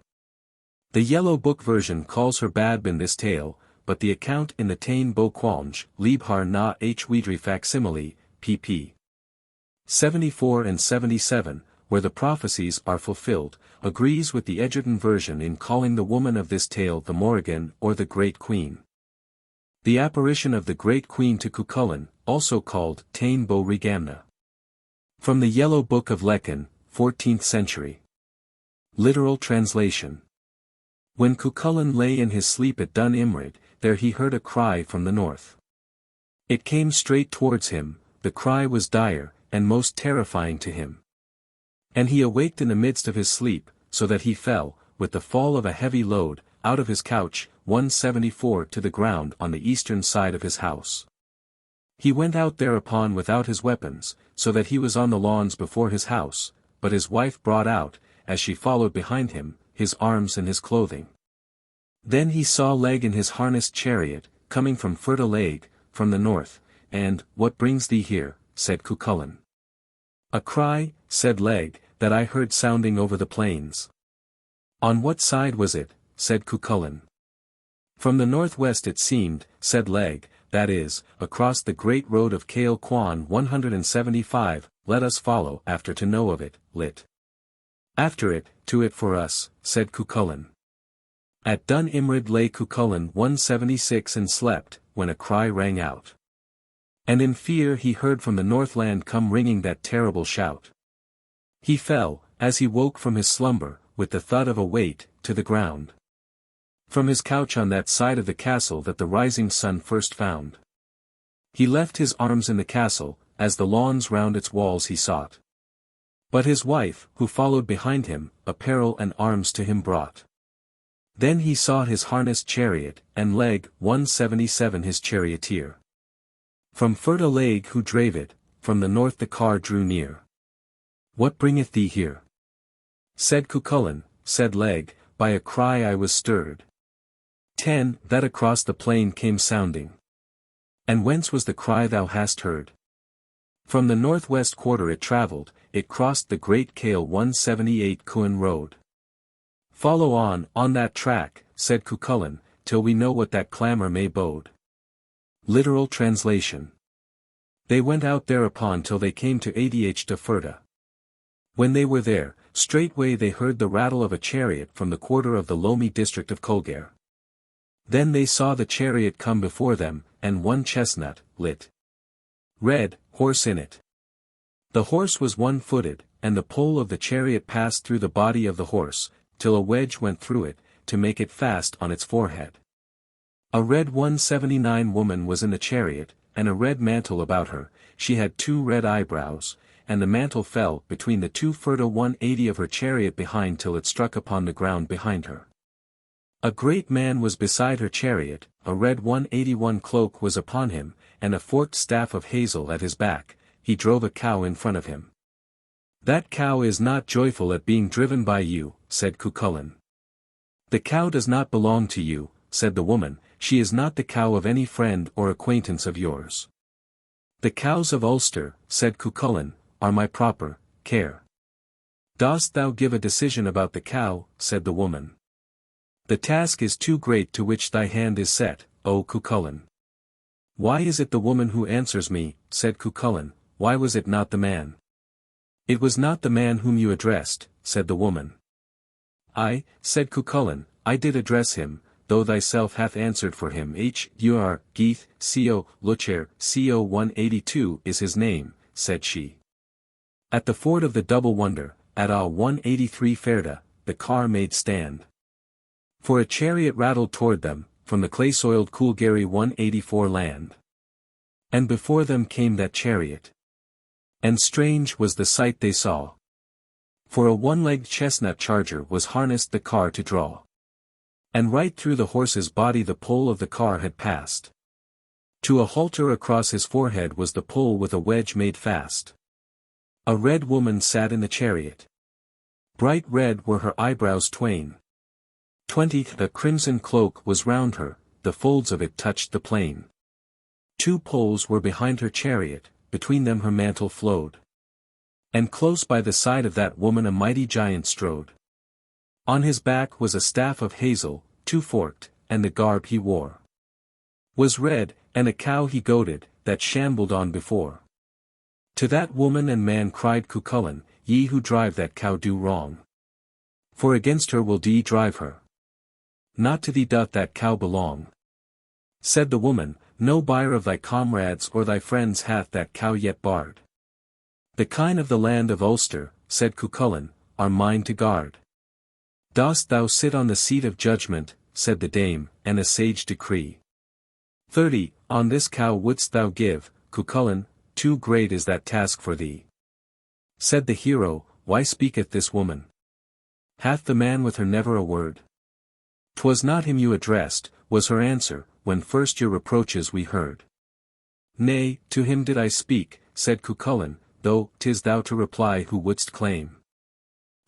Gay, Skyo, Leabhar, Skyo 185 is the name that he bears, said the dame. Literal translation. Alas! His name is a wondrous one, said Cuchulain. Let it be thyself who answers, 186 since the man answers not. What is thine own name, said Cuchulain. The woman to whom thou speakest, said the man, is Faberbeg Boquindirfold Sengeret Seoyuth, 187, do ye make a fool of me? Cried Cuchulain, and on that Cuchulain sprang into her chariot, he set his 2 feet on her 2 shoulders thereupon, and his spear on the top of her head. Play not sharp weapons on me. Name thyself then by thy true name, said Cuchulain. Depart then from me, said she, I am a female satirist in truth, she said, and he is Dare Mac Fiachna from Cualnge, I have brought the cow as fee for a master poem. Let me hear the poem then, said Cuchulain. Only remove thyself from me, said the woman, it is none 188 the better for thee that thou shakest it over my head. Thereon he left her until he was between the 2 poles, furta, of her chariot, and she sang to him 189. Cuchulain threw a spring at her chariot, and he saw not the horse, nor the woman, nor the chariot, nor the man, nor the cow. 'Tis a marvellous name, said Cuchulain, if from thee all my answer must come. Let it be as thou wishest. Thy comrade, this man, as it seemeth, is dumb. Tell me now of thine own name, O woman. Faber beg bioil, 190 said the man. Cum dirfolt Egerton skyo ooa is her name, if pronounce it you can. Then Cuchulain sprang at the chariot, would ye make me a fool with your jest? 40, he cried, as he leapt at the woman, his feet on her shoulders he pressed. And he set on her head his spear point, now cease from thy sharp weapon play. Cried the woman. Cuchulain made answer, thy name to me truthfully say. Then remove thyself from me, she answered, I am skilled in satirical spells. The man is called Dartaid mac Fina 191 in the country of Cualnge 192 he dwells. I of late made a marvellous poem, and as fee for the poem this cow do I drive to my home. Let its verses, said Cuchulain, be sung to me now. Then away from me stand. Said the woman, though above me thou shakest thy spear. It will not avail thee to move me. Then he left her, but lingered near. Between the poles of her chariot, the woman her song then sang.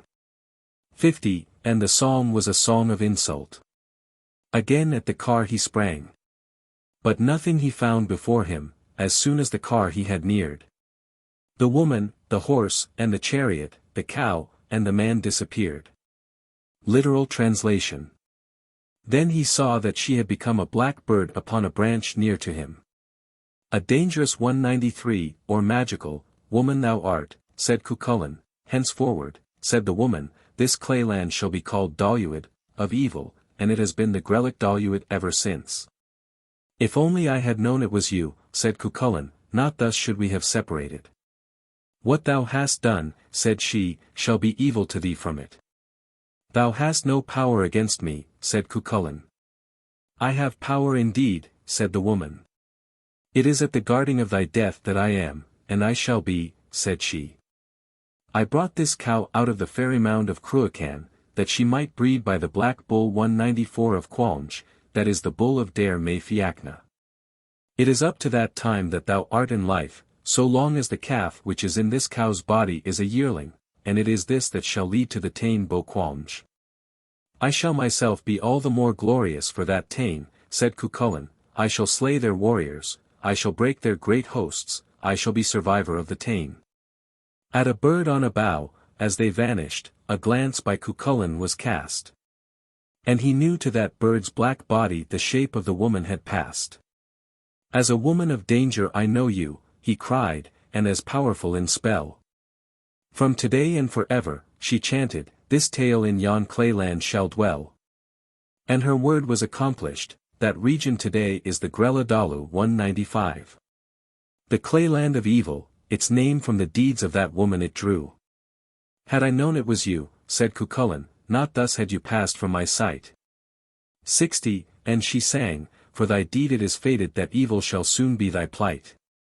Thou canst. Do not against me, he answered. Yea, evil in sooth can I send. Of thy bringer of death I am guardian, shall guard it till cometh thine end. From the underworld country of Cragan this cow have I driven, to breed. By the dun bull of Derry 196 me Fina, the bull that in Cualnge doth feed. So long as her calf be a yearling, for that time thy life shall endure. But, that then shall the raid have beginning, the dread raid of Cualnge, be sure. Nay, clearer my fame shall be ringing, the hero replied, for the raid. All bards, who my deeds shall be singing, must tell of the stand that I made. Each warrior in fight shall be stricken. Who dares with my valor to strive? 70 Thou shalt see me, though battlefields thicken, from the Tain bow returning alive. Literal translation. In what way canst thou do this? Said the woman, for when thou art in combat against a man of equal strength, to thee, equally rich in victories, thine equal in feats, equally fierce, equally untiring, equally noble, equally brave, equally great with thee, I will be an eel. And I will draw a noose about thy feet in the ford, so that it will be a great unequal war for thee. "I swear to the God that the Ulstermen swear by," said Cuchulain, "I will break thee against a green stone of the ford, and thou shalt have no healing from me, if thou leavest me not. I will in truth be a grey wolf against thee," said she, "and I will strip a stripe 197 from thee, from thy right hand, till it extends to thy left.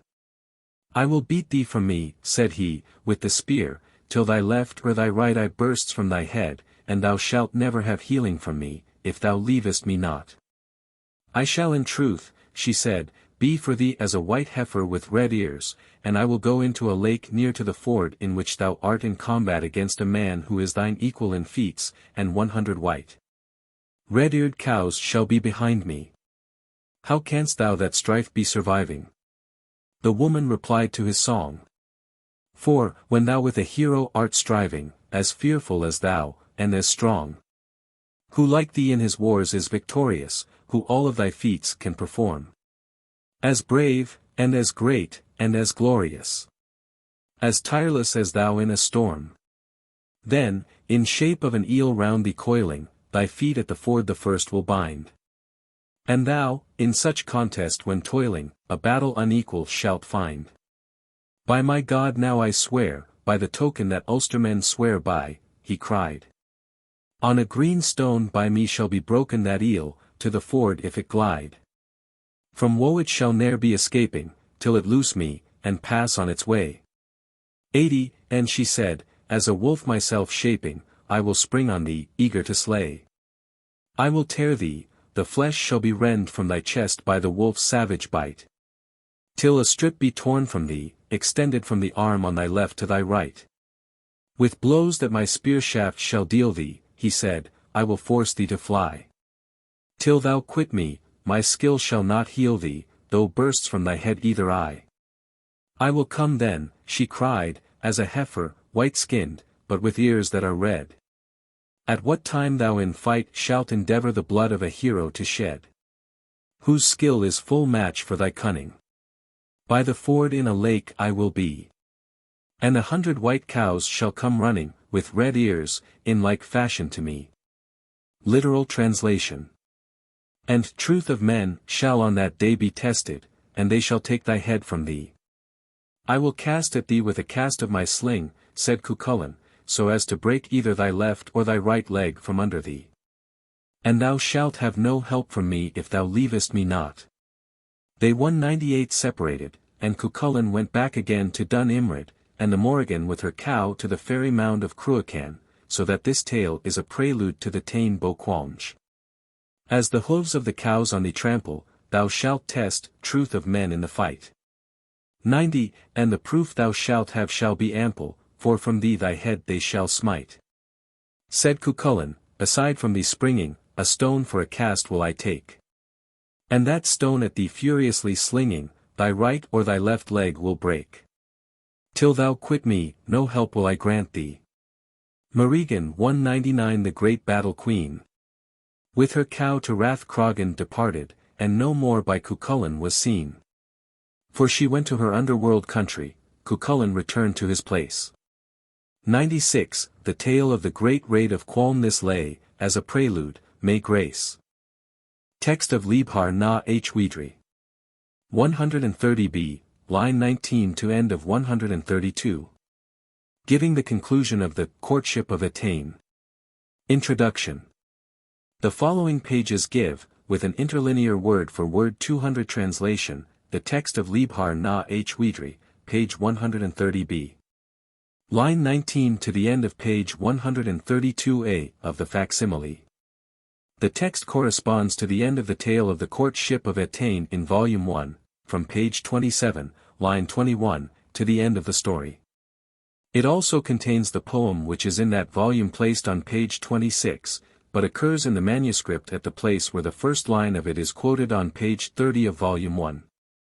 It is hoped that the text may be found to be convenient by scholars. Special care has been taken to make it accurate, and it has not, with the exception of the poem just referred to, been published before except in the facsimile. The remainder of the text of the LU version of the Courtship of Etain, together with the poem, has been given by Windisch in the first volume of the Irish Che text. The immediate object of the publication of this text, with its interlinear translation, is however somewhat different. It was desired to give any who may have become interested in the subject, from the romances contained in the 2 volumes of this collection, some idea of their exact form in the original, and of the Irish constructions and meters. As no Irish scholarship is needed to follow the text, when supplemented by the interlinear translation. The translation may be relied on, except for a few words indicated by a mark of interrogation.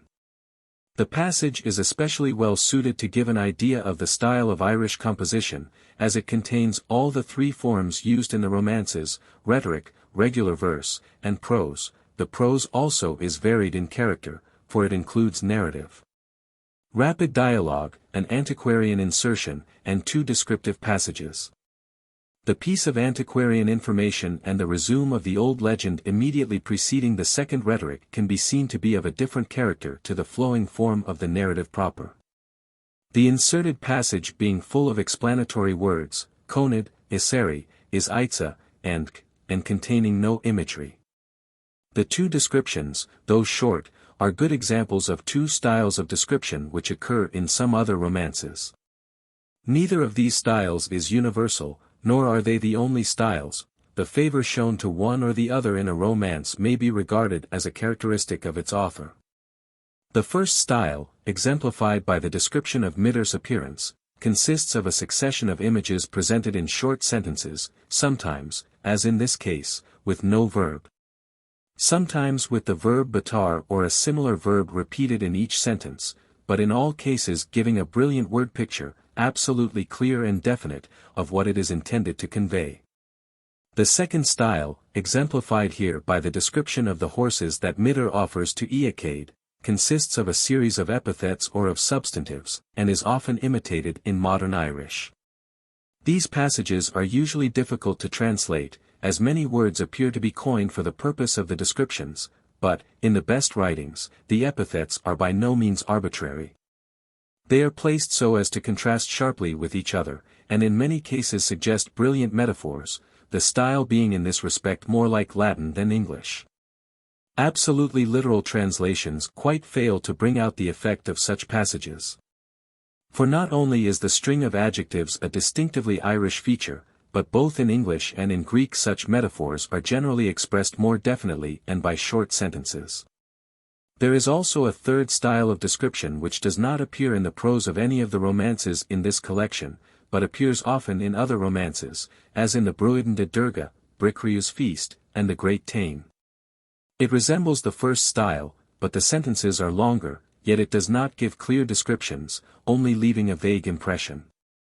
This style is often used for descriptions of the supernatural. It may be regarded as actual reproductions of the oldest pre-Christian work, but it is also possible that it is the result of legends, dimly known to the authors of the tales, and represented by them in the half-understood way in which they were apprehended by them. The Druidic forms may have been much more clear. Such passages are those which describe Cuchulain's distortions. The only passage of the character in this collection is in the verse of the Sick-Bed, Volume 1, page 77. 5 of the romances in the present collection have no descriptive passages in the prose. The combat at the ford and the Tain Bo Fraich show examples of both the first and the second form, but more often the first. The Tain Bo Regamon, though a very short piece, also shows one example of each, for the description of the goblins met by Cuchulain is quite clear, and cannot be regarded as belonging to the third form. There is also one case of the second form in the Tain Bo Dartaid, and 2 other cases of the first in the Courtship of Etain, one in the Egerton, one in the Leabhar na H-Uidhri version. The best example of the first style is in the Egerton version of Etain, Volume 1, page 12. The best example of the second is the description of Cuchulain's horses, Volume 1, page 128. A still better example of contrasts in such a description is in the Courtship of Ferb, Nut, page 23. The piece of regular verse contained in the extract should give a fair idea of the style of this form of composition. Description is common in the verse, and it is in this case a prominent feature. It may be noted that lines 8, 16, 23, 26 will not scan unless the present diphthongs are divided, also that the poem has fewer internal rhymes than is usual in this regular verse. The two passages in rhetoric, for so I take them to be, are good examples of the style. An attempt has been made to divide them into lines, but this division is open to criticism, especially as some lines in one of the two passages cannot be translated, and the translation of some other lines is doubtful. The division suggested does, however, appear to me to give a rough meter and occasional rhymes. It is possible that, if attention is called to those lines which are at present untranslatable, something may be done for them. The verse translations given in Volume 1, pages 27 and 29, give the meaning that I take the Irish to bear where I can get any meaning at all. As to the text, the usual abbreviation for N has in general not been italicized, nor has that for Friday. All other abbreviations, including act, final N in the symbol for con, and that for or in the recognized symbol for, have been italicized. In the rhetorics, owing to their difficulty, the abbreviation for N has been italicized throughout. The symbol for AUKUS is not italicized. A few conjectures have been inserted, the text being given as a footnote.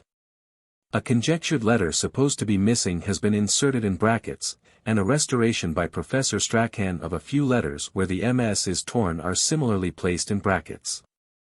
The rest of the text is carefully copied from the facsimile, including the glosses, which are inserted above the words in the same places that they occupy in the manuscript. Transcriber's note: the italics in the Gaelic have not been reproduced in the next section. Text with interlinear translation.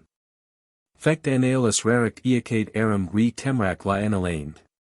Another time arose Eacade aram, king of Tara, on a beautiful day. I enim sur samrata frizicabe 201 for sosta na temrac du im Kaziu magi breg. In time of summer, mounted on heights of Tara for viewing of plain of Breg. Boi fwa ali AUKUS fwa bluth catch Datho. Aamimrakacha inti. Was good its color, and good blossom of every hue. When looked about the aforesaid. Eacade imbi, ko aka in Akliek eningnad for sin sasad 202 inna. He obeyed around him, he saw the young warrior unknown on the height beside. Komeri. Fuan korker imbi, AUKUS mong or booty fair ko brainy. Him. Tunic purple about him, and hair gold yellow on him to edges. Ada imdi. Ros kainlek glass ina chind. Sleg koikrind ina lame. Of his two shoulders. I lustrous grey in his head. Spear 5-pointed in his hand. Saith taljol ina lame con gemib warfori. Soctais Eacade, ar ni. Shield white-bossed in his hand with gems of gold on it. Was silent Eacade, for naught. Fatira bith isen temrag in edehi riam, AUKUS ni or slaith ind lis. He knew of his being in the Tara the night before, and not was opened the liss. In trath sin. Toluid ar inch ibiakada irsain aspert Eacade iram. At that hour. He came under protection of Eacade thereon, said Eacade then. Foshan dawned lake nad Atchinmar. Is ed Doroetmar or in? Welcome to the hero whom we know not. It is for that we have come, said the Teocliec. Ni Tachinmar or Eacade. Adagensa chedus ol in. Young, warrior. We know thee not, said Eacade. I know thee indeed, said the Teocliec. Cia Thain Messio. Ol Eacade. Ni Erderk son, olse. Warrior. What is thy own name? Said Eacade. Not illustrious that, said he. Midder breg leith. Sid dotrocht ol Eacade. Du imbert fitzel. Midder of Bree leith. What brought thee? Said Eacade. To play at chess. Fritzu olse. Am maith sem, ol Eacade for fithchil. Afro mad. With thee, said he. I am good myself truly, said Eacade, at chess play. It's a saying. Duan ol midder. Ada ol Eacade, ind rigan ina kotlad, isla in tech. To us. Said Midr. Said Eochaid, the queen in her sleep, it is hers the house. Ada ind Fithchel. Ada son Chini, ol Midr, Fidchel nad. Where is the chessboard? There is here yet, said Midr, a chessboard which is not. Meso. Ba fur on, clar enarget aucus fur oir, aucus fursanad kacha. Worse. Was true that, a board of silver and men of gold, and shining in every. Heridi for sin clar d laic logmare, aucus fairbal d Fiji rond credumi. Direction on that board of costly stones, and a men bag of woven chains of brass. Icrade Midr in Fidchil Yarson. Imbir ol Midr. Ni immer act. Set out Midr the chessboard thereupon. Play. Said Midr. Not will I play, except. D Jul ol Eochaid. Sid Gel Bias and. Ol Midr. Come a limb ol. For a stake, said Eochaid. What stake shall be here? Said Midr. Equal to me, said. Eochaid. Rot bia lim saol Midr mad 2 Barasimo Thachel. Eochaid. Thou shalt have from me, said Midr, if thou carry off my stake. L. Gaber en Dubglassite Senbreca, Crodurga, Baruich. 50 horses of dark grey, and they with dappled heads, blood red, with ears pricked high.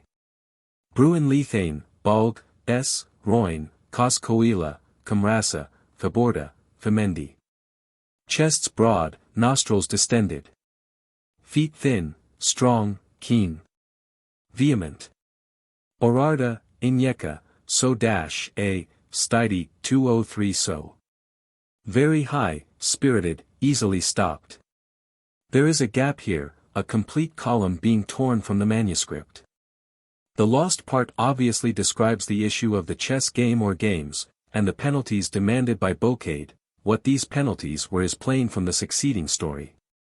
The work of Midr and his folk in paying these penalties must also have been described. The next column, Leabhar na H-Uidhri, 131b, of the facsimile, opens thus.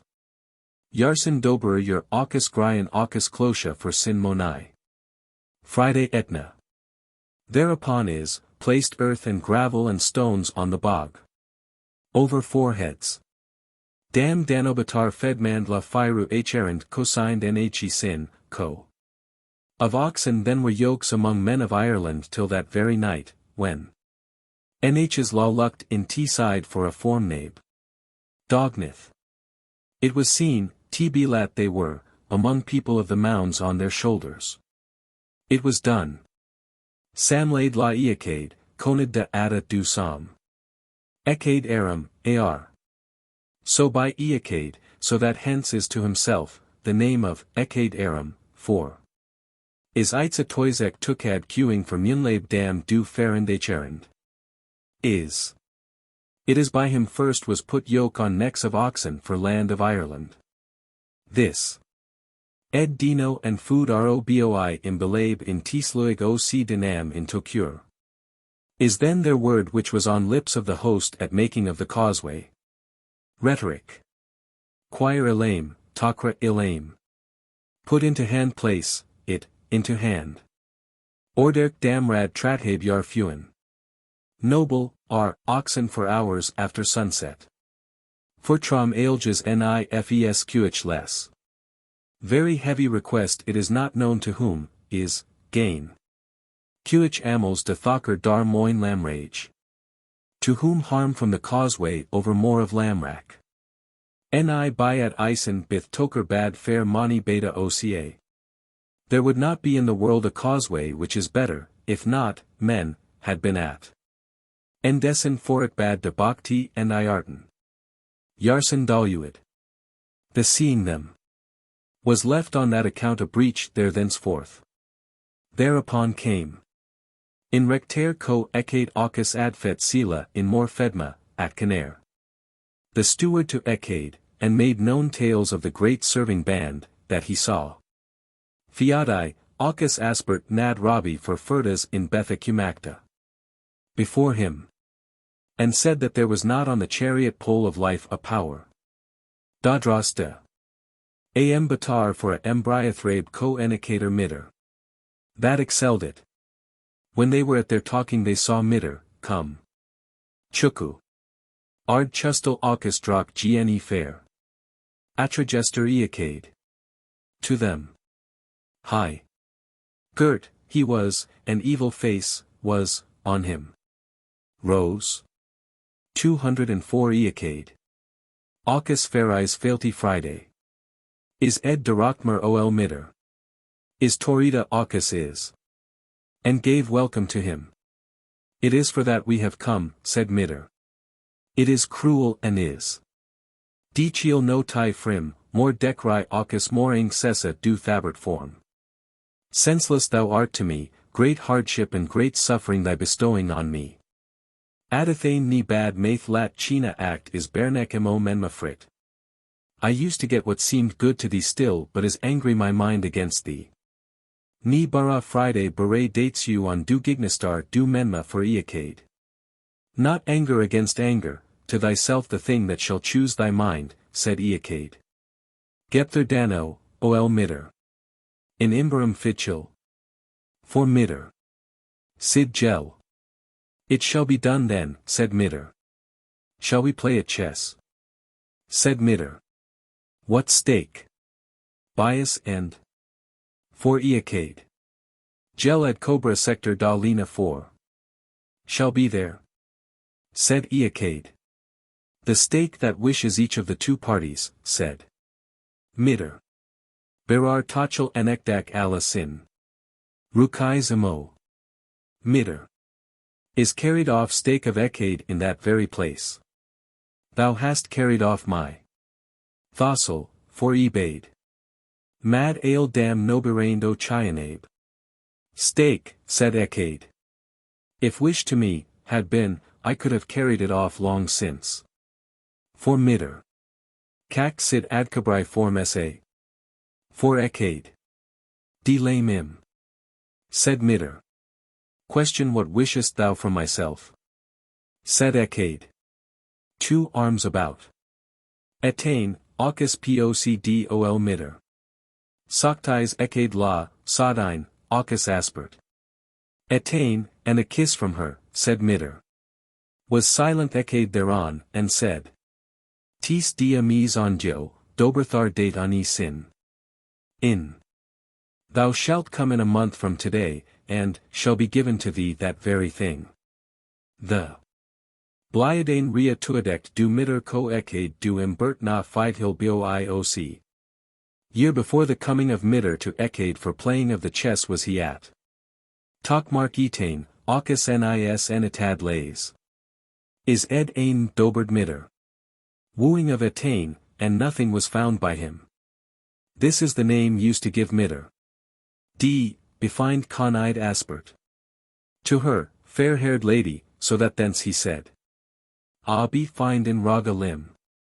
O fair-haired lady, wilt thou come with me? I tir eningnad high fill rind. Into a land marvelous, that is music. Is bar sobark folt and. Thus, is the top of the head, of primrose the hair there. Is dath snecta corp co-ind.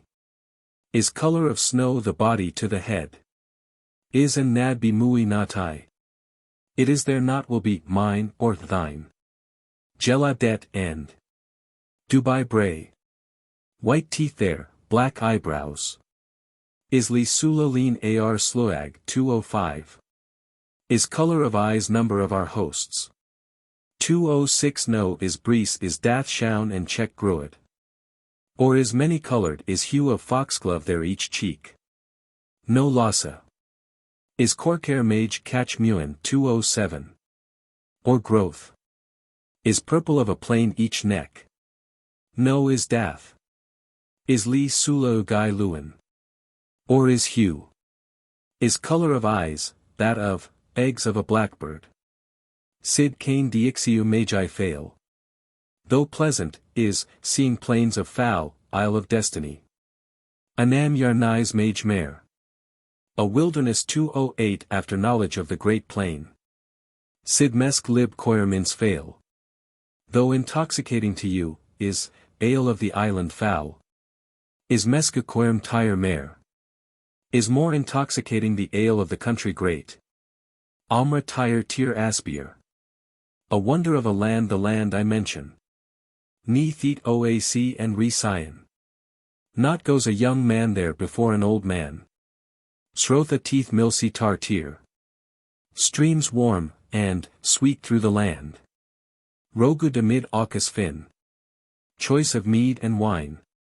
Doini delgnadi, sanan. Men. Handsome, without blemish. Comartsan pisiat, sin call. Conception without sin, without crime. Achium catch for each leth. We see all on every side. Aucus en icon axi nesh. And yet not sees us anyone. Temel amorbis a dame. The cloud of the sin of Adam. Du, don, archeal 209 ar aram. Encompasses us from reckoning. A ben dia ris imo thueth tind. O woman, if thou wilt come to my people strong. Is bar or bias fort chined. It is top of head of gold shall be on thy head. In ye you are, lathe, lemnak la lind. Pork unsalted, ale, new milk for drink. Rot bia limb and, a be find, a be find. Shall be to thee with me there, O woman fair-haired. A gap, 9 letters lost, iatum kodais om athek tij rag sa, a gap. Thou obtainest me from my master of the house, I will go. 9 letters lost, fetai, ni rag. Is yarsin dalu admitter, lu 130a, co. Canst, not will I go. It is thereon came mitter to. Ekade, aucus damer a thochel foshitwar co embeth folo asai. Ekade, and yields his stake immediately that may be, cause, of reproach for him. Du ekade, is eri roic na comeda mora, aucus aseri is. To ekade. It is therefore he paid the great stakes, and on that account it is, that. Foi anfis con atiga gel. Conid yarsin jul adrabrad in ton tra. Under ignorance that he asked his wager. So that after that wager it was said when now. Roboi mitter kona muenter oci comad nae dehi, I. In Tosher, Aucus. Was mitter and his folk at paying the stake of the night, that is, the causeway, and. Declochad midi, Aucus lucher tetbai, Aucus fid dar breg, isi 210 seo. Clearing stones off Meath. And rushes of Tethba and forest over breg, it is he this. And no foklad boi oca muenter amal atbert leber dromsnekta. What used to say was with his folk as says Book of Dromsnekta. Rhetoric. Quirth illen, talker illen, erder dararad. Put on the field, put close on the field very red oxen. Trom in Choibden, Clunathar fur furdy. Heavy the troop which hears, really manly. Bidney balk through cran chwir. Troops for strong heavy setting of trees. Forderg ser feeder. A very red. Oaks 211 are led. Sechwib slimprib snithib. Pass them on twisted wattles. Sithalama, ind rosk cloina, phobith on na. Weary our hands, the eye, slants aside. Because of one woman. Duibin Digale, Duibin Trom Diam, 212. To you the revenge, to you the heavy. Oxen. Tertham Flatho fair ban. Splendor of sovereignty over white men. Fomness, fomness, in fair embrain serpi fomness diad durge. Fair Arfiat soleg. Friday ices lined fair brawn for ti. Sorrow shall, come on the man. I, more. Ertecta ind lamnado lucher for d thethby. Rushes over. 2 tethbas. D. Clochad 213 midi and dract coich less, coich amels. Clearing stones from Meath. To whom the benefit, to whom the harm. Thoker dar clochak. Moin.214. Causeway over Stony Moor. Dallas midder dia mis facialaster, I Rodenoil. Echaid formna. Midder appointed a meeting for the end of a month. Echaid assembled, i.e. collected, troops. Lake Lyrend com Batar High Temrak, Aucus and Aro Pedek du Fianab. Of heroes of Ireland so that they were in Terra, and what was best of champions. H-Erend, catch querd imm a rail im Temrak imidan Aucus a nectar. Of Ireland. Each ring about another, around Terra in the middle, and outside it. Aucus is Tig. Aucus in re Aucus in Rigan imidan in Taigi, Aucus ind lease. And within. And the king and the queen in the middle of the house, and its liss. Iatai for glassib, ar aro feditar du tiikfad fair in Marcumact. Etain. Shut under locks, for they knew that would Comey of Inson the great might. Etain. Boio con dale inda dehi sin force na flathi, arba sane dana dice dao. Was dispensing that night to the princes, for it was meet then for her pouring, of the wine. Am batar iram fora. Embriathrabe, coa cater midder chuku for. When they were thereon at their talking they saw midder, come, to them on. Lar ind rigthich. Ba kane sam dogers ba kani dana in a dehi sin. The floor of the royal palace. He was fair always, was fairer than on that night. Tosbert im mod na sluagadian erk. Soxit uli iram aucus. He brought to amazement the hosts that he saw. 1. Were silent all thereon, and Farais in re failty frishen. Is ed derachmer ol midder. An aro gela. The king gave welcome to him. It is this we have come for, said midder. What was promised? Dam sa or si, tuck dam. Is Faich ma gelter, an aro gel lad. To myself, said he, let it be given to me. It is a debt if a promise is given. Tucus dates you. Ni immordusa for Echaid, ani sin coese. I have given to thee. Not have I thought on, said Echaid, that very thing up to now. Atragel attain fine dam sa, ol midder, tictuts you. Thou hast promised attain herself to me, said midder, message, lit. A coming, from you. Imdrgthar im attain la, sadine. Na imdrgthar imet for midder, ni. There was a blush on Etain thereupon. Let there be no blush on thee, said midder, not. Drak banis dutsu. Atusa, olc, bliadane oc do chewing it calm. Evil marriage feast to thee. I am myself, said he, a year at seeking thee with. Mainib aucus sitabe at aildum in air, aucus ni tucus sa. Treasures and jewels that are the most beautiful in Ireland and not I took thee. Comad comarlica du Echaid. Ni, laudioas damsa ce. Till there should be permission of Echaid. Not by goodwill to me any. Dachattained. Atrabartese fritsu olsi, conum rire Echaid. Getting thee. I myself said to thyself, said she, until Echaid gives me up. Nit rias. Adamitha lat armo chut fine, dia nam rire Echaid.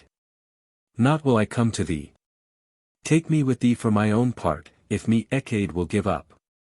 Nit riria bemoro, for Echaid, act tabrata de lame. Not thee will I give up however, said Echaid, but, I give, a placing of his 2 hands. Imet for Larin Taij, Amal Aro Gabase. Dogentar for midder. About thee on floor of the house, as thou art. It shall be done. Said midder. I. Midder.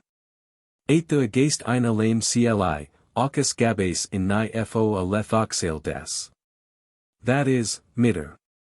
He took his weapons in his hand left, and took the woman under his shoulder right. Aucus focoislo for forals in Taij. Connor get intisluig iman rig. And carried her off over skylight of the house. Pose up the hosts, about the king. Yar melect foro, co-enicator in da ella timchel natemra. Is ed. After a disgrace on them, they saw the two swans around Terra. It is this. Aro gabsat du sid ar femen. Aucus luid ecade co famno. They took the road to Elfmound about femen. And went ecade with a troop. Fair enerend imbi du sith ar femen I sid ban find. Of men of Ireland about him to Elfmound about femen i.e. Elfmound of the fair-haired women. B. A si com, 215 Arlie fair enerend, Focklade each sid, a gap, 12 letters lost. That was the counsel of the men of Ireland, he dug up each Elfmound. Taista ben. Du wadib, fos, a gap of 13 letters lost, rest of the version. Should come his wife to him from them. The end.